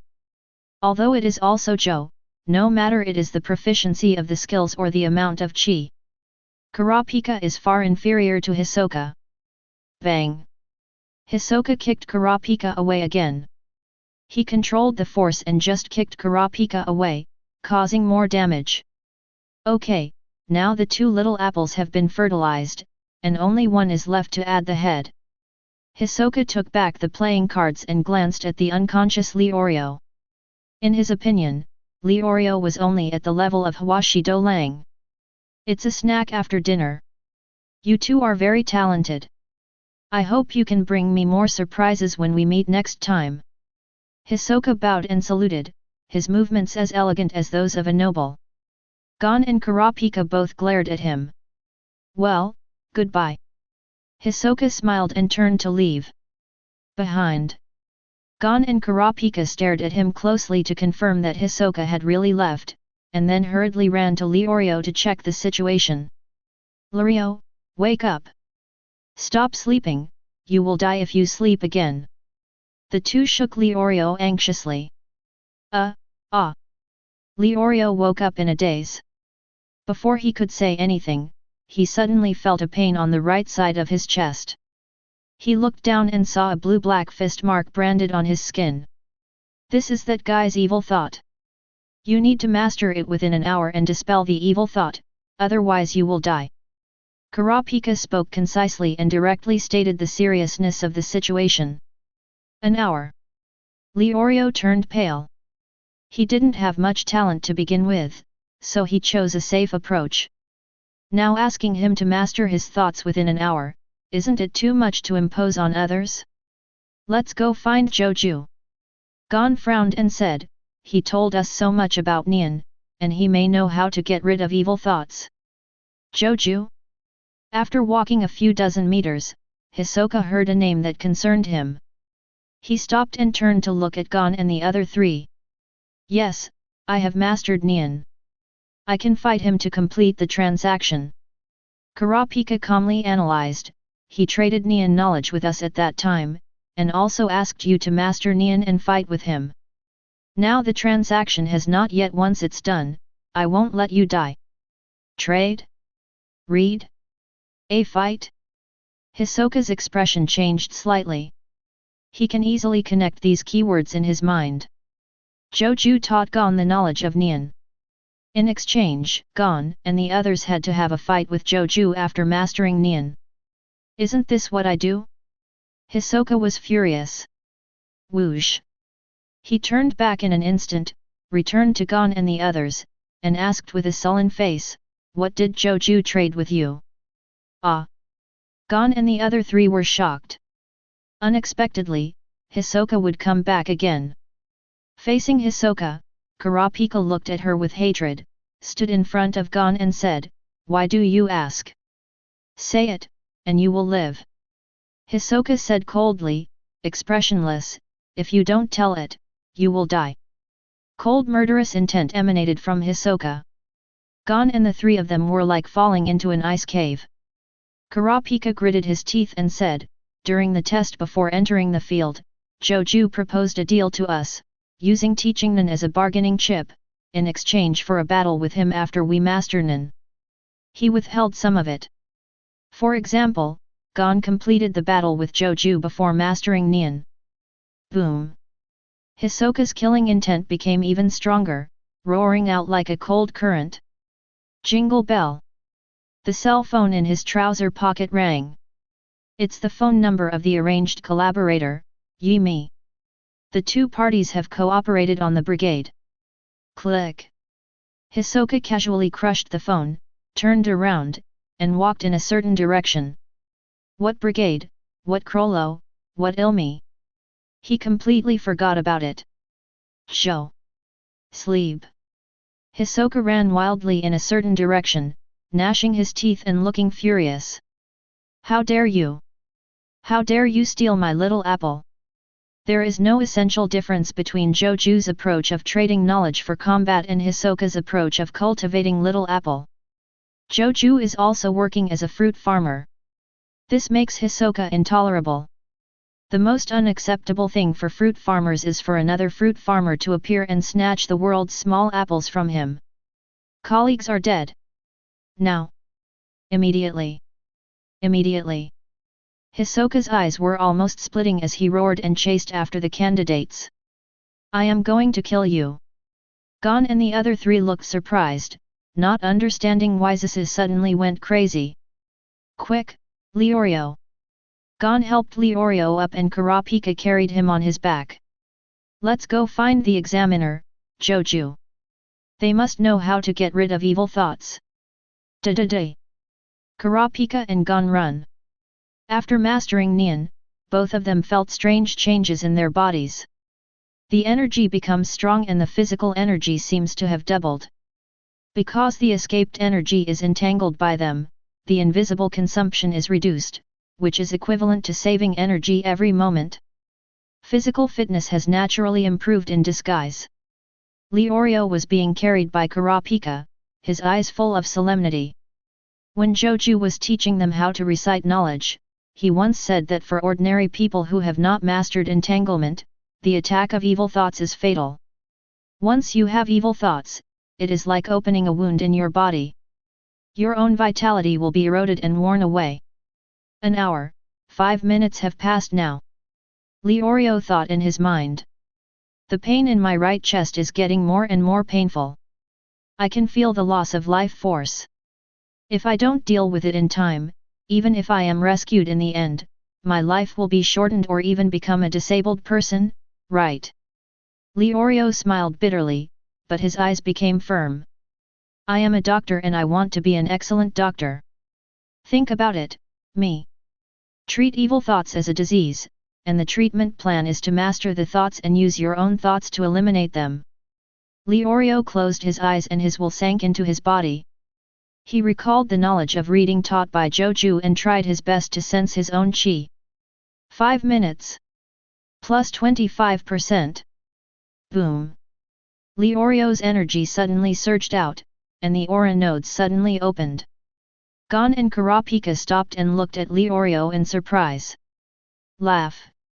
A rush of air sounded on the right side of Leorio's chest.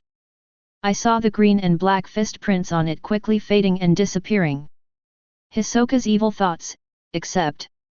I've mastered Nian too. Leorio opened his eyes suddenly and announced happily. The rich qi wrapped around his body. Great Leorio! Gon clenched his fists excitedly and cheered for him. Well done, Leorio! Kurapika also smiled happily. In the mist. Zhou Jue used a 480-meter circle to sense the air of different densities in the 4 directions of southeast, northwest, and northwest. His eyes seemed to pierce through the fog, and he had a clear insight into the population distribution of the Shimile wetland. Well, are you leaving the wetland? Zhou Jue suddenly sensed that the examiner SACI and all the candidates were angry and left the Shimile wetland. In the induction of the circle thermal imaging camera, it is a huge moving heat source. Zhou Jue remembered it. Therefore, it is judged that the second level of Hunter test is coming to an end. He thought for a moment, then retracted the circle's range, kept it at about 30 meters, and walked towards the edge of the wetland. 0, please give me flowers. There is nothing interesting in Shimile wetland. He learned to recognize and camouflage, which this wetland did not have for him. What a value! Zhou Jue walked slowly towards the direction of the candidates' queue. The other side. Sassy led the first echelon of candidates through the Shimile wetland and arrived at the Viscon Forest Park. In the park, there is a large old warehouse. The warehouse door is not open. There is just a clock hanging on the wall. Arrived at the scheduled time. Sassy checked the time and nodded, my mission is over. Before he finished speaking, a voice full of murderous intent came out. Where? Hisoka walked out of the wetland with a stern look on his face, exuding a terrifying murderous aura. His whole body was covered in blood, and he was holding half of the strange animal's body in his hand, as if it had been torn in half by him. Zhou Jue. Hisoka's cold eyes scanned all the candidates. The candidates were silent and shivered one after another. This man's murderous intent was also terrifyingly strong, and they didn't even dare to look at Hisoka. Examiner Hisoka, fighting is not allowed here. Satsuki frowned and stood up, warning, if you violate this, I will deprive you of the qualification to take the exam. Hisoka turned a deaf ear. He didn't even look at Sats, he just looked at the European examinee coldly. No. There is no Zhou Jue among the candidates. Are you still in the wetland? Hisoka looked at the wetland behind him. He didn't think that Zhou Jue could be found in a mere wetland. As for the hunter test? Go away. No one can stop me from killing him today. Hisoka said coldly. 0, 0. He glanced at the nail man among the candidates and turned back to the Shimile wetland. Kill him. Kill him. Kill him. Kill him. The killing intent in Hisoka's body boiled like boiling water. So scary. Isn't this guy too dangerous? Fortunately, he was looking for that Zhou Jue. Yeah, two dangerous guys, it's best to die together in the wetland. After Hisoka left, the candidates whispered. Satsuki watched Hisoka's figure disappear in silence, with a worried expression. In terms of temperament, candidate Hisoka is almost twice as powerful as candidate Zhou Jue. This is a very big gap. Although the battle of the ninja is not entirely about Chi Gao. But the side with more courage will definitely have the upper hand. Candidate Hisoka's murderous intention is very determined. If the two meet, they will definitely fight to the death. Candidate Zhou Jue is in danger. Satsuki pushed up his glasses and sighed slightly. He had no intention of stopping or helping anyone. He just has a good impression of Zhou Jue, but not to the extent of personally helping out. Among the candidates, the nail man looked silently at the direction Hisoka was leaving. What are you doing? In order to kill that guy named Zhou Jue, you didn't even answer the phone. He tilted his head, showing a puzzled expression. Besides, isn't the promised target Crollo? The nail man, also known as Yi Mi, thought to himself speechlessly. In the warehouse ahead, Menchi and Boera were also surprised. They are the examiners of the second level test and have not appeared yet. But in the warehouse, the two of them could also feel a strong killing intent, as if they would not stop until they killed someone. From what Satsuki said, that guy's name is Hisoka, right? Menchi asked. Boasi nodded and replied in a muffled voice, it is the candidate who injured the examiner in the last test and was deprived of the qualification to take the test. It's really terrifying murderous intent. Menchi praised. Yes, even if we face each other, there is still a risk of being killed. Boasi nodded and said. Idiot, I'm a gourmet hunter. How could I fight with someone like that for no reason? Menchi rolled his eyes and said angrily, and even if it's true, you can't say that. Come out, I, the examiner, don't want to lose face. DB. Boasi scratched his head and changed the subject, I don't know who that Zhou Jue is, but he was targeted by such a dangerous guy. Whatever, it's better to die. I don't think there are too many candidates left in the first level. Menchi said unconcernedly. Subconsciously, both of them thought that the candidate named Zhou Jue was doomed. Hisoka's killing intent and aura are extremely rare among official hunters. The strength is mostly very strong. It is enough to have one monster among the candidates. Subconsciously, the two of them did not think that Zhou Jue was the second monster candidate like Hisoka. Shimile Wetland. Zhou Jue walked forward along the footsteps of the first-tier candidates. Suddenly, he stopped. A strong killing intent, like a boiling flame, burned through the thick fog. This murderous intention is extremely strong. So much so that Zhou Jue's hair stood on end and she felt goosebumps for the first time in a long time. Hisoka. A figure walked slowly and emerged from the garden atmosphere. It was Hisoka. I've been looking for you for a long time, Zhou Jue. Hisoka said slowly, with a gentle tone and a smile on her glasses. But his body exuded a terrifying murderous intent. Chapter 56. You want to kill me? Zhou Jue frowned and looked at Hisoka. The rising murderous intention and agitated anger made his instincts go crazy. Will die. Will die. Will die. It's almost twice as powerful as my own and can completely crush him. Yeah, I can't wait to kill you. The corners of Hisoka's mouth curved up, revealing a cold smile. Don't even think about escaping, even if I overturn this wetland, I will find you. Ugh, what a bad time. Zhou Jue sighed and stretched out a hand.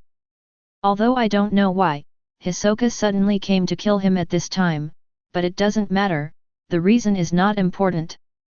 He originally had the idea of fighting Hisoka. Swish! Chi gathered in Zhou Jue's hand, and a vague bronze door emerged. Bad timing. Hisoka squinted her eyes slightly and observed Zhou Jue's movements, feeling a little uneasy in her heart. Whoosh! He immediately moved, his body turned into an afterimage, and rushed towards Zhou Jue.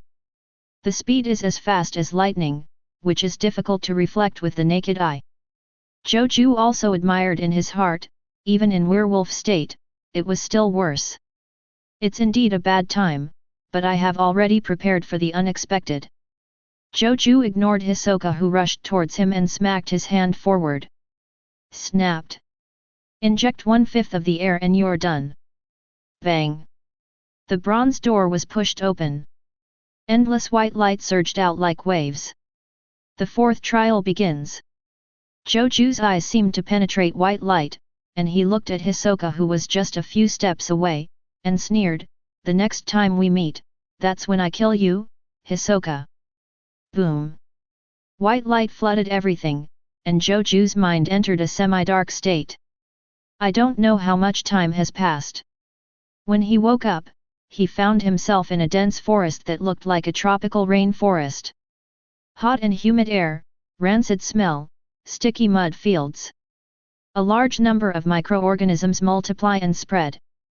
610 Whether it is tall trees, lush vines, or shrubs and grasses everywhere, they are all in a state of rapid life and death cycle.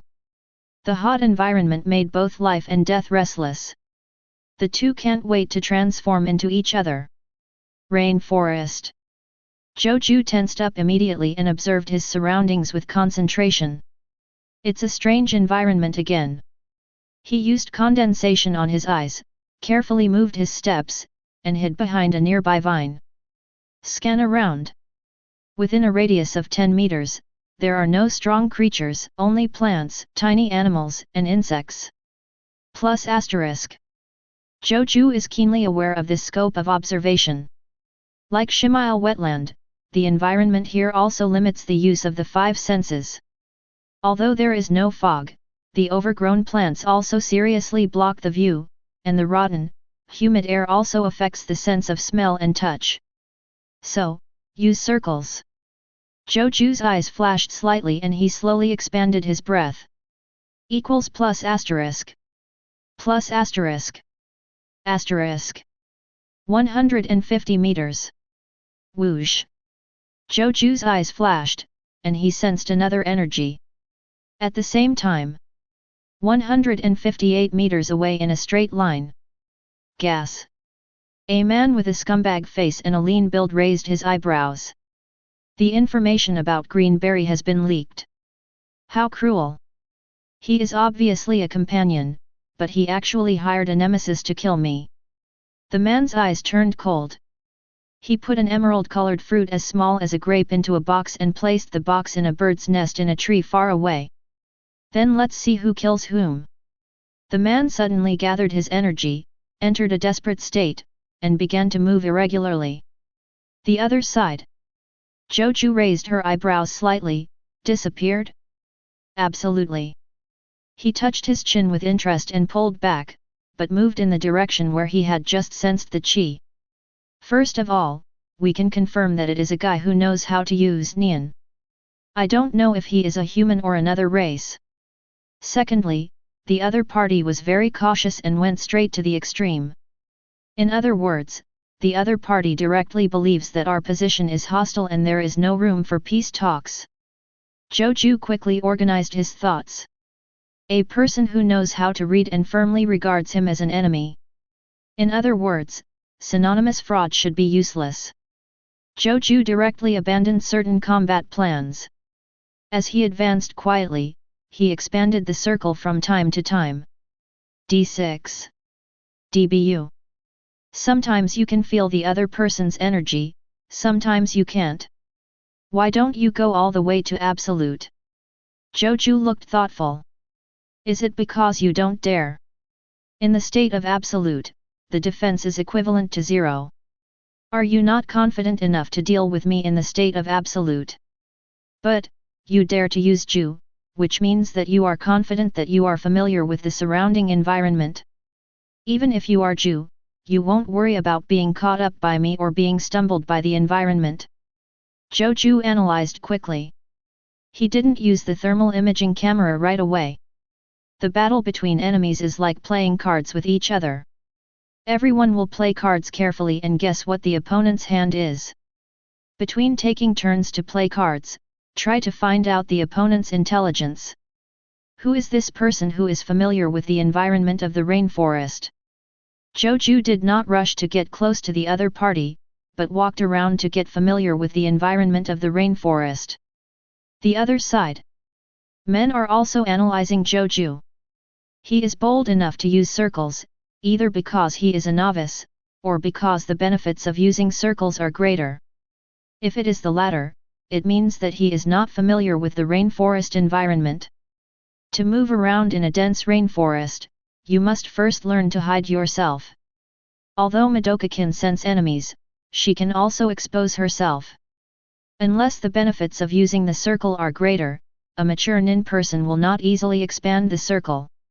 I ended my zetsu 10 times, but he only sensed it 4 times.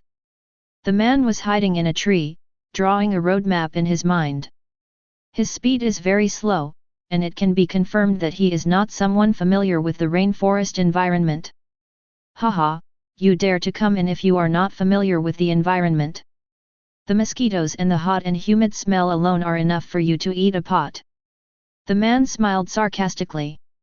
It took a week for a person like him who was used to running around in the wild to get familiar with the environment of the rainforest.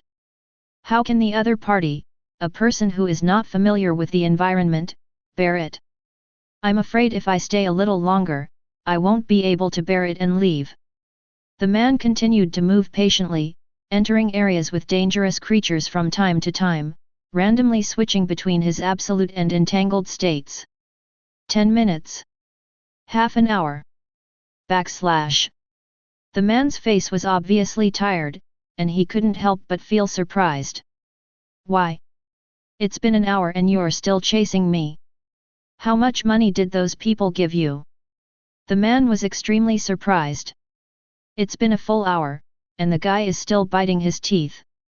He wasn't even a little impatient, and kept following him cautiously. Within this hour, the two parties had never seen each other, they had only sensed each other's anger. FK, you must be impatient. The man felt slightly uneasy.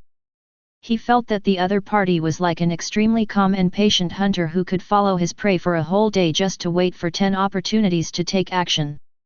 This kind of patience is scary. He didn't know that on his way out of Shan Keshang, Zhou Jue walked over mountains and ridges, walked in the forest sleeping rough, and hunted many forest overlords. He didn't lack patience and calmness at all. The other side. Zhou Jue looked calm, breathed calmly and cautiously sensed the other party's chi. His movement route intersected with the opponent's route. Overlapping areas. Zhou Jue observed carefully and discovered human shoe prints. Very good. It is confirmed that it is a humanoid creature walking upright. At the same time, the shoe prints are obvious crafts. We can temporarily rule out that the opponent is a savage or humanoid creature. Zhou Jue nodded. He jumped onto a nearby tree and rested briefly. Frequent use of circles consumes a lot of money. However, the harvest is also great. He fully understood the rainforest environment within a radius of 500 meters. All dangerous biological areas are marked on the map in his mind. This is also due to the fact that the other party wanted to lead me to the dangerous area, but I just used the circle sensor and didn't get close at all. In this hour, I didn't even get closer than 50 meters to him. Zhou Jue thought and became calmer. He knows very well that in such an environment and with such enemies, the competition is patience. 20 minutes later. After a good rest, Zhou Jue set off again. This time, he casually captured a few small monkeys, and at the same time spread out the circle to sense the opponent's energy. Found it! Zhou Jue speeded up instantly, stepping on the surrounding trees with his feet to gain strength, and nimbly shuttled between the branches and leaves. The other side. So fast! The man's face changed slightly, and he noticed that Zhou Jue was speeding up. In just 1 hour, you have adapted to the rainforest environment and can you move freely? He immediately entered Zhou and left in a certain direction. After a while, Zhou Jue maintained the circle and came to the place where the man's chi had appeared. He threw the monkey in his hand. Squeak! The monkey ran away in panic, knocking away countless branches and leaves along the way. Zhou Jue stared at the fleeing monkey and tilted his head in confusion. Didn't trigger the trap. He was a little strange, so he caught a few more venomous snakes and threw them over. I saw a colorful snake swimming on the ground, its scales rubbing against the soil and weeds, making a squeaking sound, but it was safe and sound. It's really strange.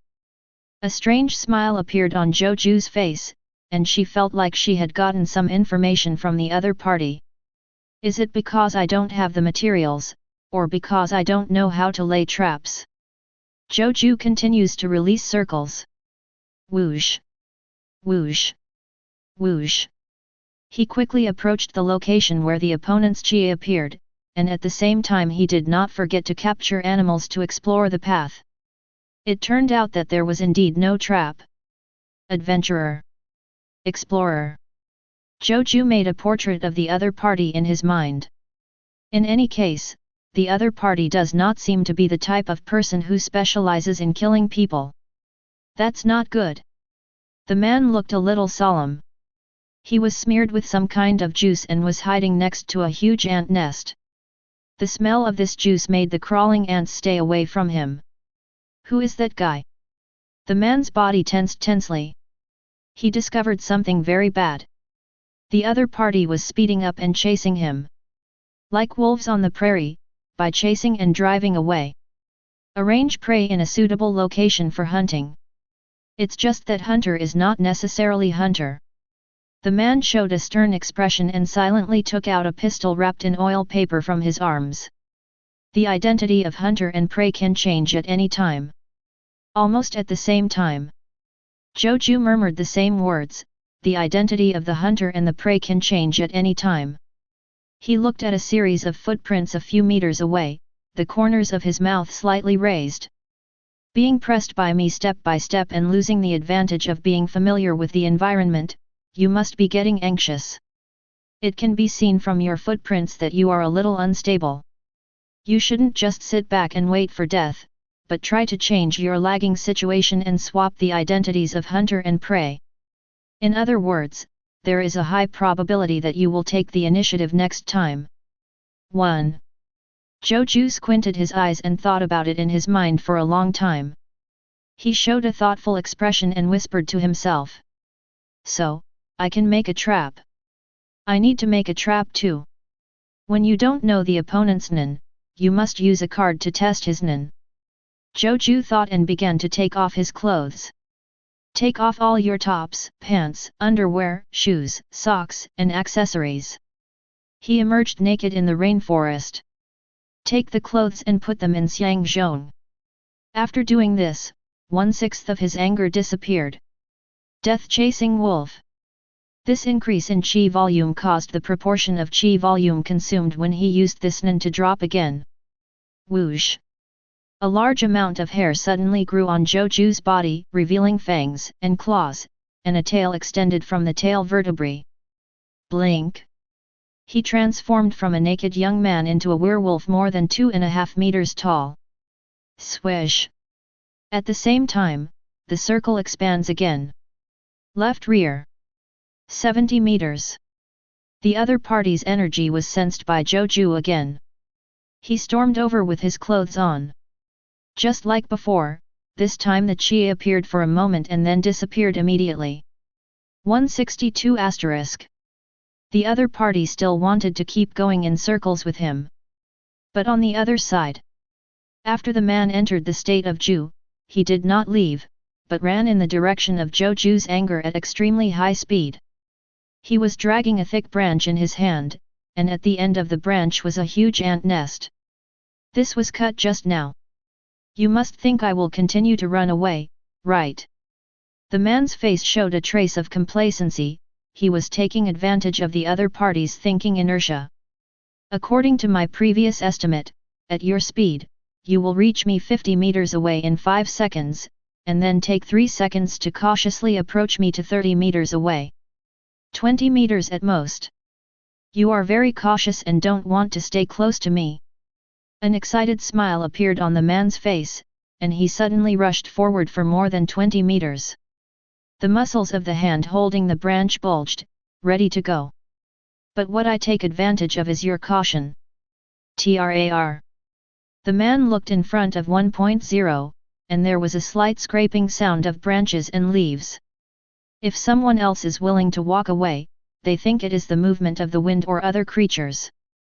But the man was familiar with the environment of the rainforest, and his eyes suddenly lit up, knowing that the other party was approaching. E-1. The moment he said, the man suddenly threw out the branch in his hand. At the same time, he took out a gun with his other hand and shot the ant nest. Bang! The special air blast bomb penetrated into the ant nest without penetrating, but directly exploded the entire ant nest. Hundreds of thousands of ants sprayed down from their nests. At the same time, underneath the ant nest, a figure appeared cautiously, and was completely covered by the exploded ant nest. Ha ha ha, this kind of fighting dog ant is an extremely dangerous ant. Once it sticks to it, it will gnaw at the flesh and blood crazily. It only takes 3 minutes to eat an adult until only the bones are left. The word head was not spoken. The man was stunned. The figure that appeared was a tall werewolf, covered in fighting ants, wailing and rolling on the ground in pain. Its movements, eyes, and posture are all the same as those of ordinary wolves. Neon beast. The man felt a chill rushing to his forehead and his back was soaked with cold sweat. No, I was fooled. He rolled on the spot without thinking, avoiding the attack from behind. Under normal logic, the attack would definitely come from behind. There is nothing wrong with the man's thinking. But unfortunately, Zhou Jue took advantage of his thinking inertia. Howl! The moment the man dodged, the werewolf on the ground suddenly jumped up and pounced on him. The wildness in his eyes disappeared in an instant, replaced by the thinking gaze of a human being who was uniquely an artificially intelligent creature. Boom!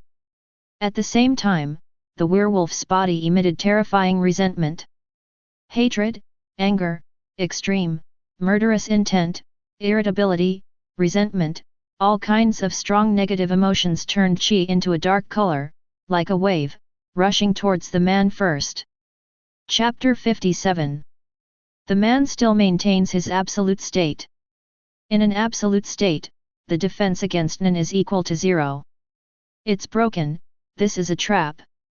As soon as the man had this thought, his vision went dark, and strong resentment rushed into his mind. Whoosh! Zhou Jue turned into a werewolf, and the wolf bit him on the neck. But at this moment, the man disappeared out of thin air. Zhou Jue bit into an empty space, fell to the ground, and turned around in confusion. The place where the man stood was empty. The other side, more than 300 meters away. At a place where a man had walked, the man's figure appeared out of thin air. He leaned against the stone next to him and retched violently. Vomit! The strong resentment was like a steel needle, piercing deeply into his brain, causing him severe pain that made him want to die. At number yen number percent at number at dot. Backslash. Meaningless murmurs swirled in his mind. Vomit. The man's stomach acid was so acidic that he vomited it out. It was like the painful feeling of convulsions and dizziness when riding a roller coaster. GG. But as soon as he gritted his teeth, a ruthless look flashed in his eyes. Ignoring my still unrecovered body, I used mine again. Whoosh. His figure disappeared again. Disappeared? Zhou Jue looked at the place where the man disappeared, and his mind started to spin rapidly. Teleport? Virtualization? Teleportation. There is no movement track, disappearing out of thin air, it can only be space type. Thinking. The light in front of Zhou Jue suddenly dimmed. The figure of the man appears again. He raised the gun, the energy in his body spread out in a circle, and in less than half a second, he pulled the trigger on Zhou Jue's head. This momentary change was as short as less than half a second. Zhou Jue's thinking is still stuck in thinking about painting. He had no time to react. He only felt his eyes blurred. Before he could see what it was, the sense of crisis in his heart exploded like gunpowder. Will die. Will die. Will die. However, there was no time to dodge. In less than half a second, even the nerve channels have no time to transmit signals, and what the eyes see does not even have time to be analyzed and imaged by the brain. Only instinct, only subconscious reaction. Then, give up thinking. Boom. 06 bullets came out of the chamber. Boom. The energy in Zhou Jue's body rushed out of the body fiercely like a volcano erupting. The next moment, blood splashed. The bullet hit Zhou Jue's left eye, tearing the fragile eyeball into pieces. Zhou Jue's body leaned back sharply, and was severely knocked away by the strong impact of the bullet. I won.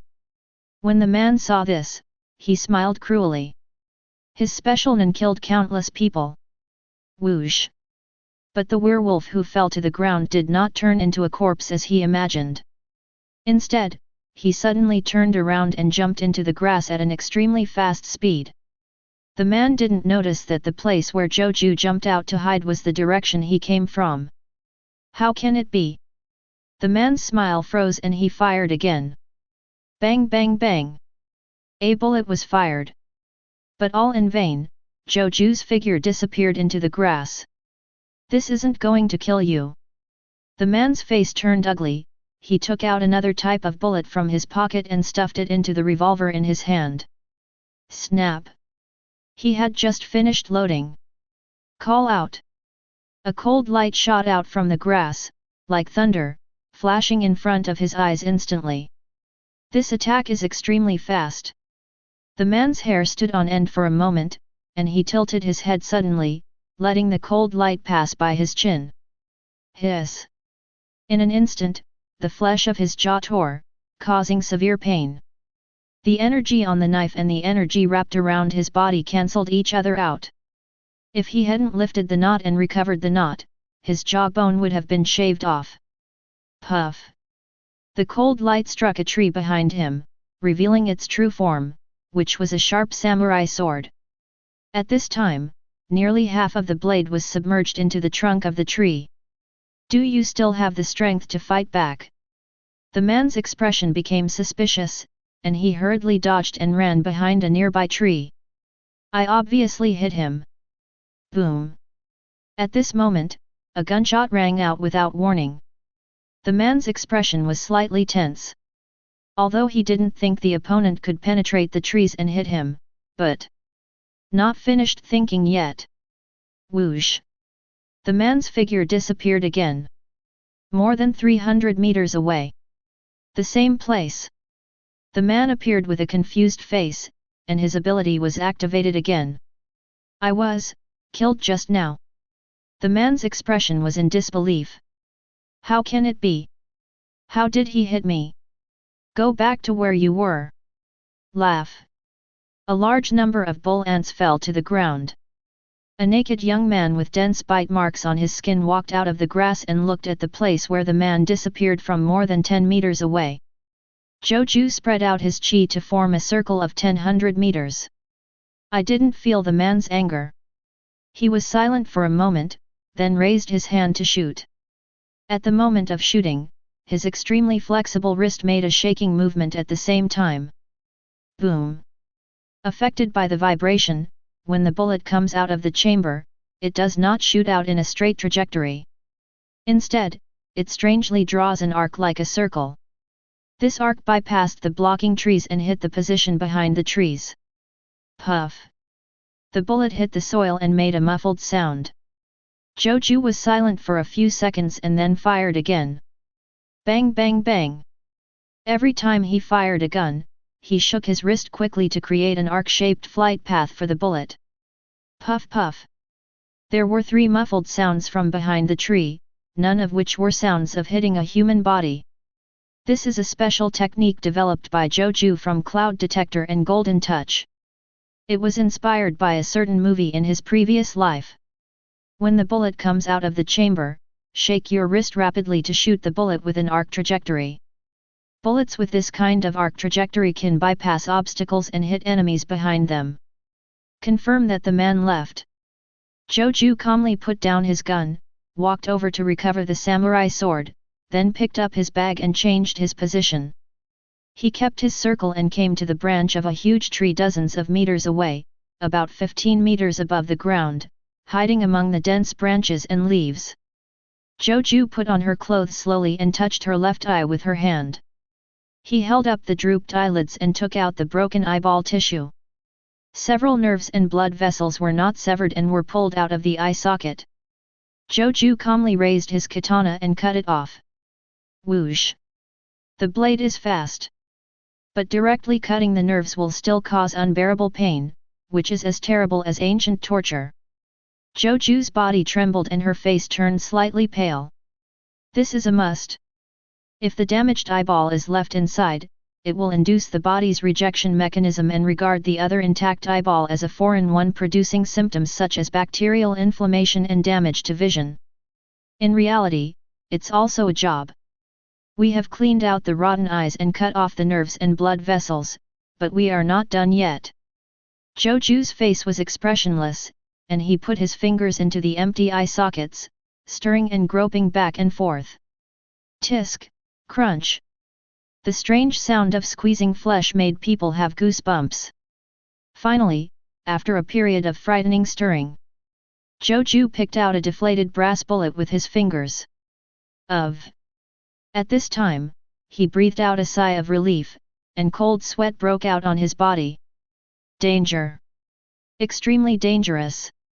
If it weren't for the critical moment, he would have given up all thoughts of dodging, concentrated all his energy on his head, and instinctively used hard. The man's shot had already hit his head. That's bullshit. I just thought the difficulty of the trial was too low and there was no life or death crisis. You're going to give me a tough one in this 4th trial, right? Zhou Jue grinned and revealed a sinister smile. Violent, manic, crazy, the alien temperament exposed in the first trial appeared in him again. What a surprising way to attack. Hisoka surprised me there, and it surprises me here too, right? What a bullshit trial. Zhou Jue had a sneer on his face. Although he almost got shot in the head, he didn't have the slightest fear in his heart. On the contrary, he was urgent. Can't wait to kill that man. There is no movement track and it disappears out of thin air. It can only be a space-type nin. He seamlessly connected with his previous thoughts. The space teleportation ability is too powerful. With a man's energy and strength, it is impossible to use it unconditionally. There must be many restrictions, such as the number of times of teleportation, the amount of energy consumed, the distance of teleportation, the location of teleportation. These all require testing. While Zhou Jue was thinking, he casually tore off the fabric from his clothes and wrapped it around his left eye. Anyway, as long as you win, there will be no real harm when you return to reality. In addition, the two attacks I just made, one was to shock his consciousness with resentment, and the other was to shoot in an arc without warning. Theoretically, he has no chance to actively use Nen. So, is there a passive triggering mechanism? Or can it only be triggered passively? Zhou Jue's brain was spinning rapidly, and a large number of thoughts appeared and disappeared. He also noticed that the man never used circles. I thought the circle had a limited range, so I didn't use it, but when the man suddenly came back and shot him, I used the circle. It was a very small circle, with a diameter of only 30 centimeters. Such a small range, don't think about it, it must be a special circle. When he came back to shoot, my position changed, and the time was as short as half a second. In such a short period of time, the retina had no time to image. How did he complete the aim? Zhou Jue touched his chin. In other words, his circle can assist aiming. In other words, sacrificing distance in exchange for ultra-high precision perception. Zhou Jue is 70% sure that this is the case. Thinking of this, he carefully changed a hiding place before continuing to think. This time's thinking is to review my own plan. There was no problem with the traps he set, and he was also successful in predicting the man's psychology. By transforming into a werewolf, the man takes advantage of the man's mental inertia that someone is chasing him, disguises himself as a mind beast or a controlled animal, misleads the man's judgment, and kills him at close range. The disguise was successful.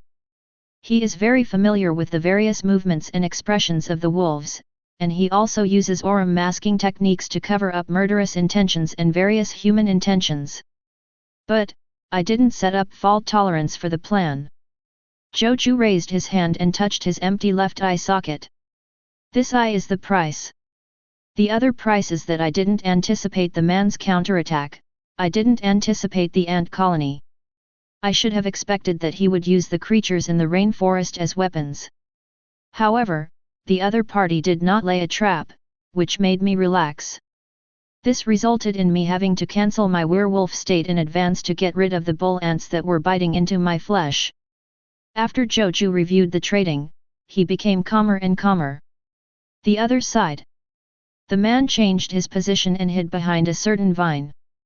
He held some kind of fruit in his hand, crushed it with his fingers, and put it under his nose to smell it. The cool and sweet taste rushes into the brain all of a sudden. The man regained his energy for a while and regained some energy. However, the headache did not get better, and the pain was still excruciating and unbearable. Is that resentment? The man's expression was one of lingering fear, and he couldn't believe the attack he had just endured. That kind of thought that contained strong negative emotions was as terrifying as the resentment of the deceased. Just touching it, it wrapped around him and caused severe pain in his head. Although it is not to the extent of asking a mind-killing master to take action. However, within a few months, this resentment will probably not dissipate. In other words, I have to endure severe headaches for several months. The man's expression couldn't help but become bitter. Along with the headaches, there should be distraction, memory loss, insomnia, nightmares, etc., right? But the battle is not over yet. The man feels hopeless. His Nen is very special, it is a manipulator and has a special character. Teleport manipulator. When used, he can create a mark that only he can touch and see. The mark can be integrated into objects larger than the mark. Creating a mark consumes his upper limit of mind. Each mark consumes 1/3, which means that he can only make 2 at most. Once he makes the third one, he will fall into the state of Ju 797 and lose his combat ability. At the same time, the placed mark needs to be recycled by him personally, otherwise the upper limit of consumed mind will not be restored. I created 2 marks, and now I can only use the remaining energy to teleport 2 more times. The man sighed. These 2 transmissions include passive times. As a person looking for rare plants, he is not good at fighting, but he often encounters danger, which forces him to make a special oath. He limited the circle to 25 centimeters. Within this range, the sense of circles can replace the 5 senses and form a 6th unique sense. This allows him to complete aiming and shooting in less than half a second. At the same time, the range of the circle is also a safe limit. Because he often encounters danger, the man is set up so that when he encounters a fatal danger that he cannot react to, he will be forced to trigger teleport to transfer him to the nearest mark. This unresponsive judgment means that when the attack entered his circle, he did not make any dodge or defensive actions. I just relied on this mechanism to avoid Zhou Jue's werewolf bite and arc bullet. In addition, men sometimes encounter one-time danger, which means that the danger will only happen once, and once you avoid it, you will be safe. From this, he developed second teleportation. But after teleportation, due to the passive effect, he has a chance to return to his original position. In the past, all enemies were solved or severely damaged by me using secondary teleportation, but this time is different. The man's face turned pale and his lips tightened nervously. This guy is different. He still has the ability to kill me. The battle is not over yet. The more the man thought about it, the more desperate he became. He still doesn't understand how the second passive teleportation is triggered. There was obviously a bunker, so why did the opponent shoot him? Or is it that although the gun fired, it didn't hit me, and it was due to other reasons that caused me to be passively teleported? The man tried his best to think. However, the severe pain in his brain made it difficult for him to concentrate. Not to mention thinking, even normal actions are affected. What to do? The man crushed another fruit and put it under his nose to smell it. But there was more and more cold sweat on his face. The cooling fruit gradually stopped working. Wow! The reason why a rainforest is because heavy rain often falls.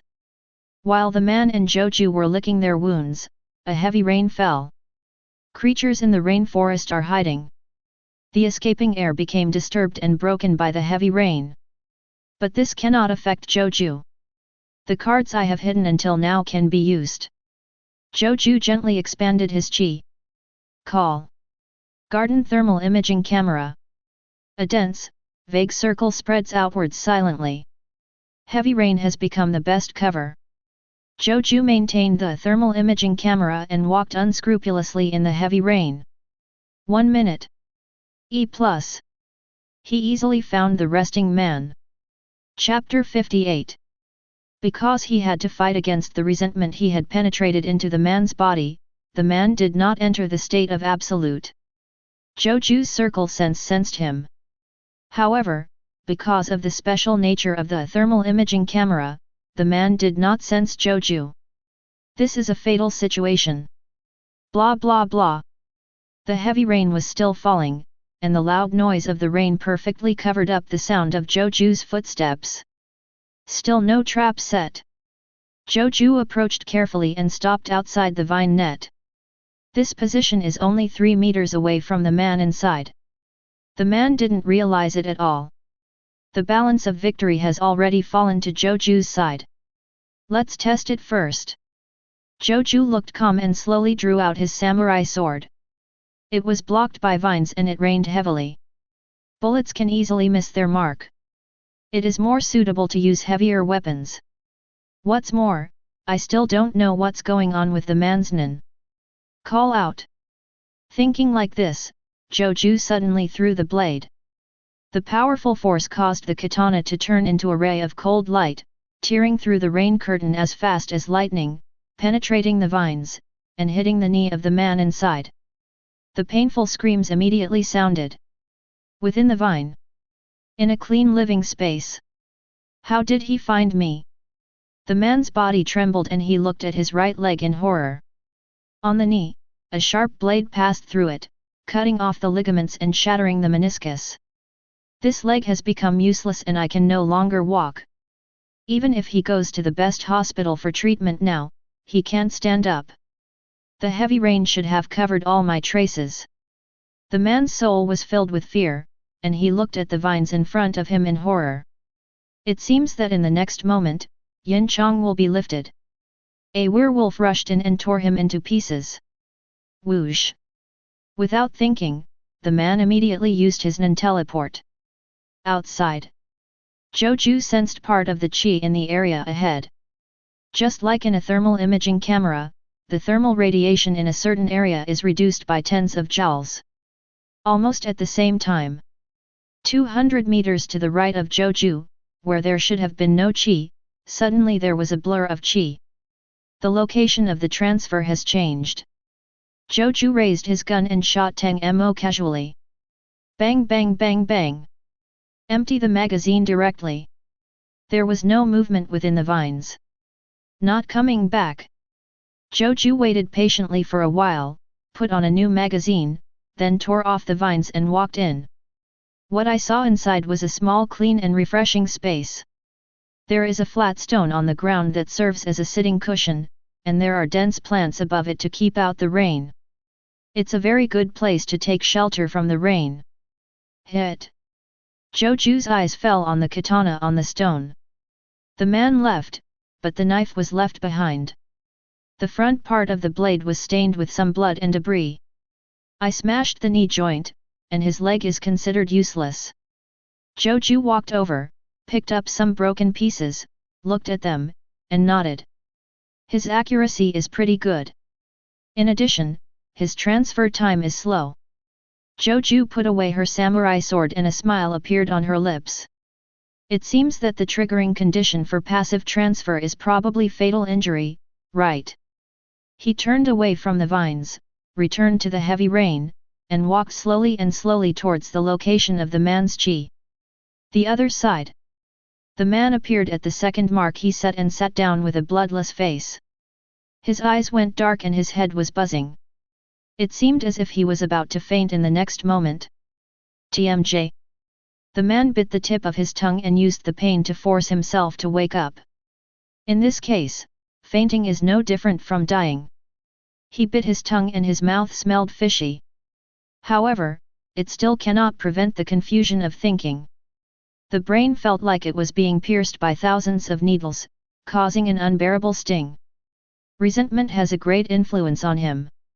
There are only 2 transmissions left. The man said this, becoming even more desperate. The situation completely collapsed. He has run out of cards. What to do? The man was confused and completely panicked. He couldn't think of anything to do. Death seemed to be right in front of him, slowly coming towards him. Zhou Jue walked towards the man slowly. He glanced at the location of the breath, confirmed that it was above a tree, and climbed up a nearby tree.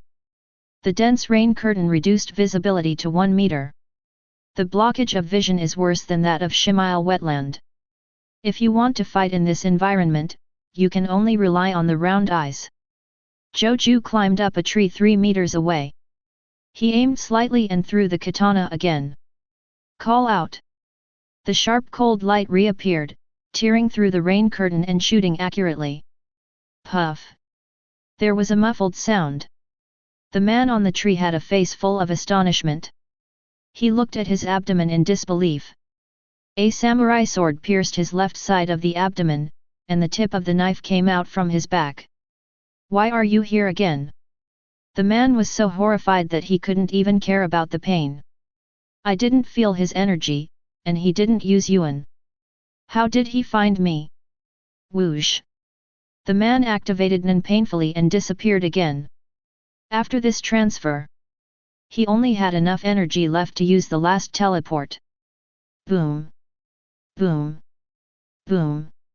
Zhou Jue didn't know this, but he wasn't in a hurry. He fired slowly and waited for a while before going over to recover the Takeda sword. This time, I aimed at his stomach. I should have stabbed him through the intestines. Zhou Jue said thoughtfully. The injury is more serious than the last time. It will be fatal, but it will not be fatal immediately.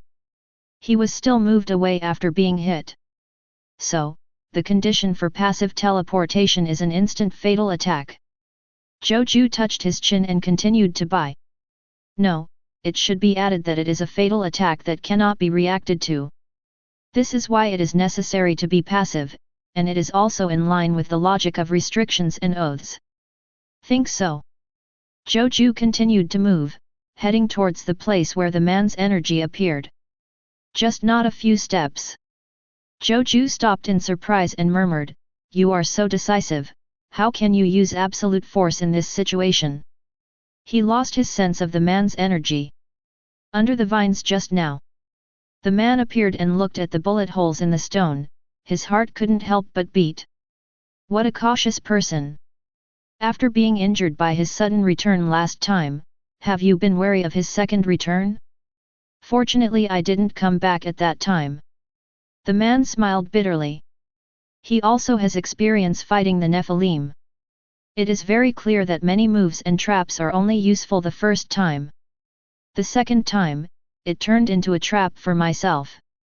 We have no choice but to fight. The man gritted his teeth, removed some kind of plant from above, used it to make a bandage, and wrapped it around his waist to stop the bleeding. Then, he entered the state of absolute buzz. In this state, the qi is completely restrained, and the resentment in the body suddenly rises.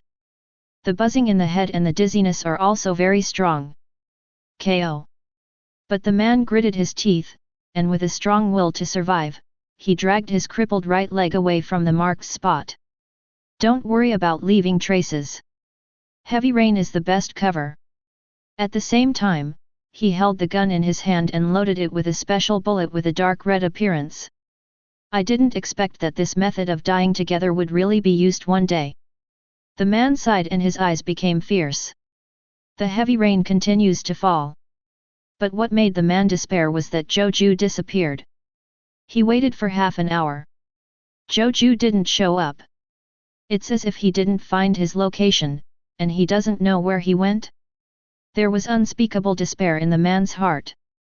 His whole body was shaking, he was seriously injured, he was exposed to the rain, he had a headache, and his consciousness had begun to blur. Wow! The last wave of rain fell 3 minutes later. Then, the heavy rain stopped and the sky cleared up. The strong sunshine shines down again, and the rainforest returns to peace. 10 minutes passed. Zhou Jue still didn't show up. The man was completely desperate, tilted his head and leaned on the branch nearby, and fainted. Hundreds of meters away. Zhou Jue stretched and finished his rest. The short rest relieved his fatigue a lot. It's time to finish. As Zhou Jue said, 1/5 of the energy in his body disappeared instantly. Whoosh! He grew hair, fangs, and claws, and the country entered a werewolf state. The life-chasing wolf. Whoosh! The werewolf carried his luggage and ran dexterously in the rainforest on all fours. The sharp claws provide him with good grip. 1 minute later, Zhou Jue, who transformed into a werewolf, came to the place where the man appeared and disappeared in anger just now. Well, as expected, there are restrictions on where you can teleport. Zhou Jue looked at the vines and nodded slightly. Return to this teleport location again. Ded. Then he sniffed nearby. In his werewolf state, he was given an extremely good sense of smell and could easily smell the faint smell of blood in the air. The man has been severely injured by him. With a broken leg, a punctured abdomen, and a lot of resentment, he couldn't run far in such a bad state. Zhou Jue is not in a hurry at all. Just like seeing prey entering a trap, the net is tightened slowly and completely eliminating the possibility of the prey coming back. Found it! Sure enough, Zhou Jue soon smelled the slightest smell of blood. He followed the smell and quietly approached. Not long after, I saw a pale-faced man with a gun in his hand, leaning against a branch with his eyes closed and his breath weak.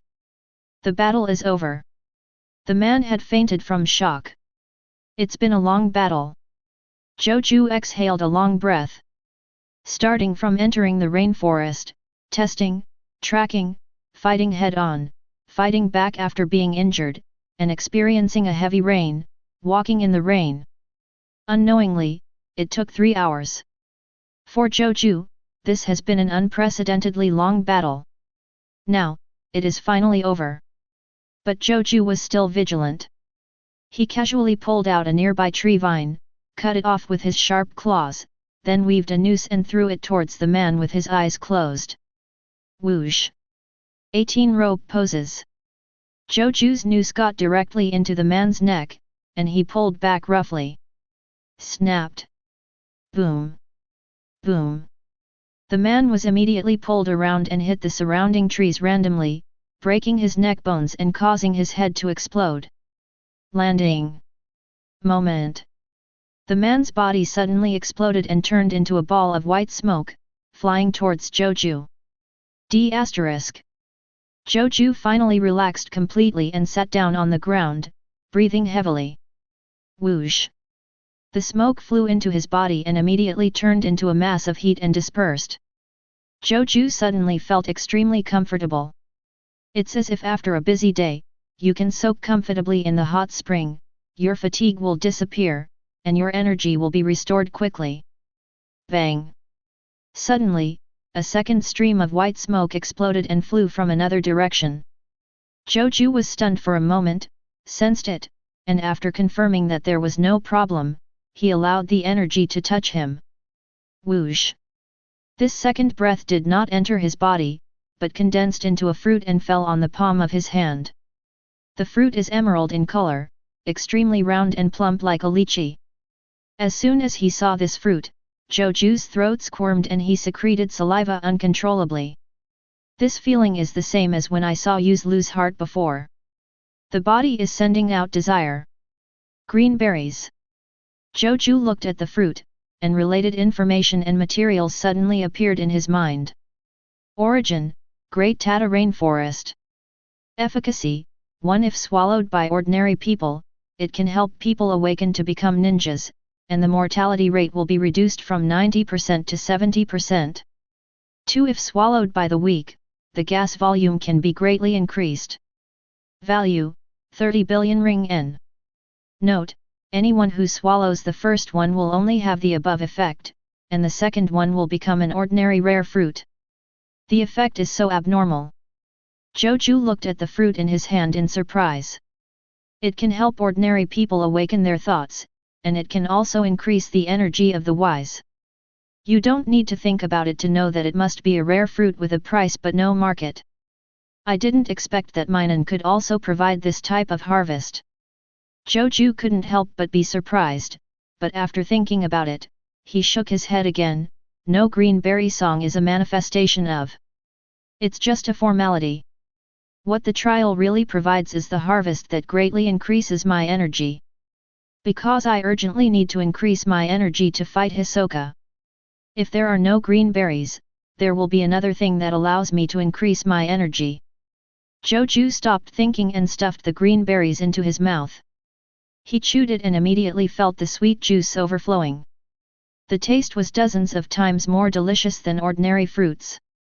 020. Zhou Jue swallowed the pulp and juice. Whoosh! Instantly, he felt a vital warmth, starting from his stomach and spreading throughout his body. The body seems to have grown a second time. Muscles, bones, nerves, organs, etc., all begin to strengthen at a speed visible to the naked eye. At the same time, Zhou Jue's energy level is also soaring. +1. +1. +1. Almost instantly, it went from 11 to 25. The energy volume has more than doubled. This feeling. But what surprised Zhou Jue, Zhao Dihao, even more was the changes in his body. Physical fitness has also improved. I understand, green berries do not directly increase the amount of energy, but increase the physical strength and vitality of the eater, indirectly increasing the amount of energy. Eating a serving of green berries not only increases your energy volume, but also enhances your physical strength. Double the profit. Besides, there seems to be a surprise. Zhou Jue's heart moved, she closed her eyes and immersed herself in her mind. A large amount of knowledge, skills, and insights emerged in his mind, making him feel as if he had gone through a long period of time, carefully polishing and learning Nen skills for more than 20 years. 4 major industries: Zhou, Yin, Ning. Round, firm, hard, fluid. Learn all the techniques. Although it can't be called proficient, it can be regarded as skilled. Is this the skill this man has mastered? Zhou Jue looked surprised. Except for the skills, there was something else condensing in his mind, which seemed to be transforming into something unique. But Zhou Jue didn't have time to sort it out. The trial passed. Such information flashed into my mind. The surrounding environment suddenly darkened, and Zhou Jue's consciousness fell into a semi-dark state again. He only had time to cancel the werewolf state before he lost consciousness. When you come to your senses again, Zhou Jue has returned to Shimile wetland, his lost left eye has recovered, and all the fatigue and injuries on his body have disappeared. Whoosh! In front of him, Hisoka's figure rushed over. Tisk, just after the trial, there's another fight. Zhou Jue complained, but an excited smile appeared on the corner of his mouth. Just in time. Choke. He drew his sword sternly, and the blade suddenly appeared like a cold light, slashing towards Zissou. At the same time, the energy in his body surged. Boom! Xin. Doubled energy surged out of Zhou Jue's body. Hisoka's expression became surprised, and the Hyuxia doctor playing cards. Boo-hoo-hoo! The playing cards are wrapped with qi and are as sharp as iron pieces. When flying, it makes a sharp sound of breaking through the air.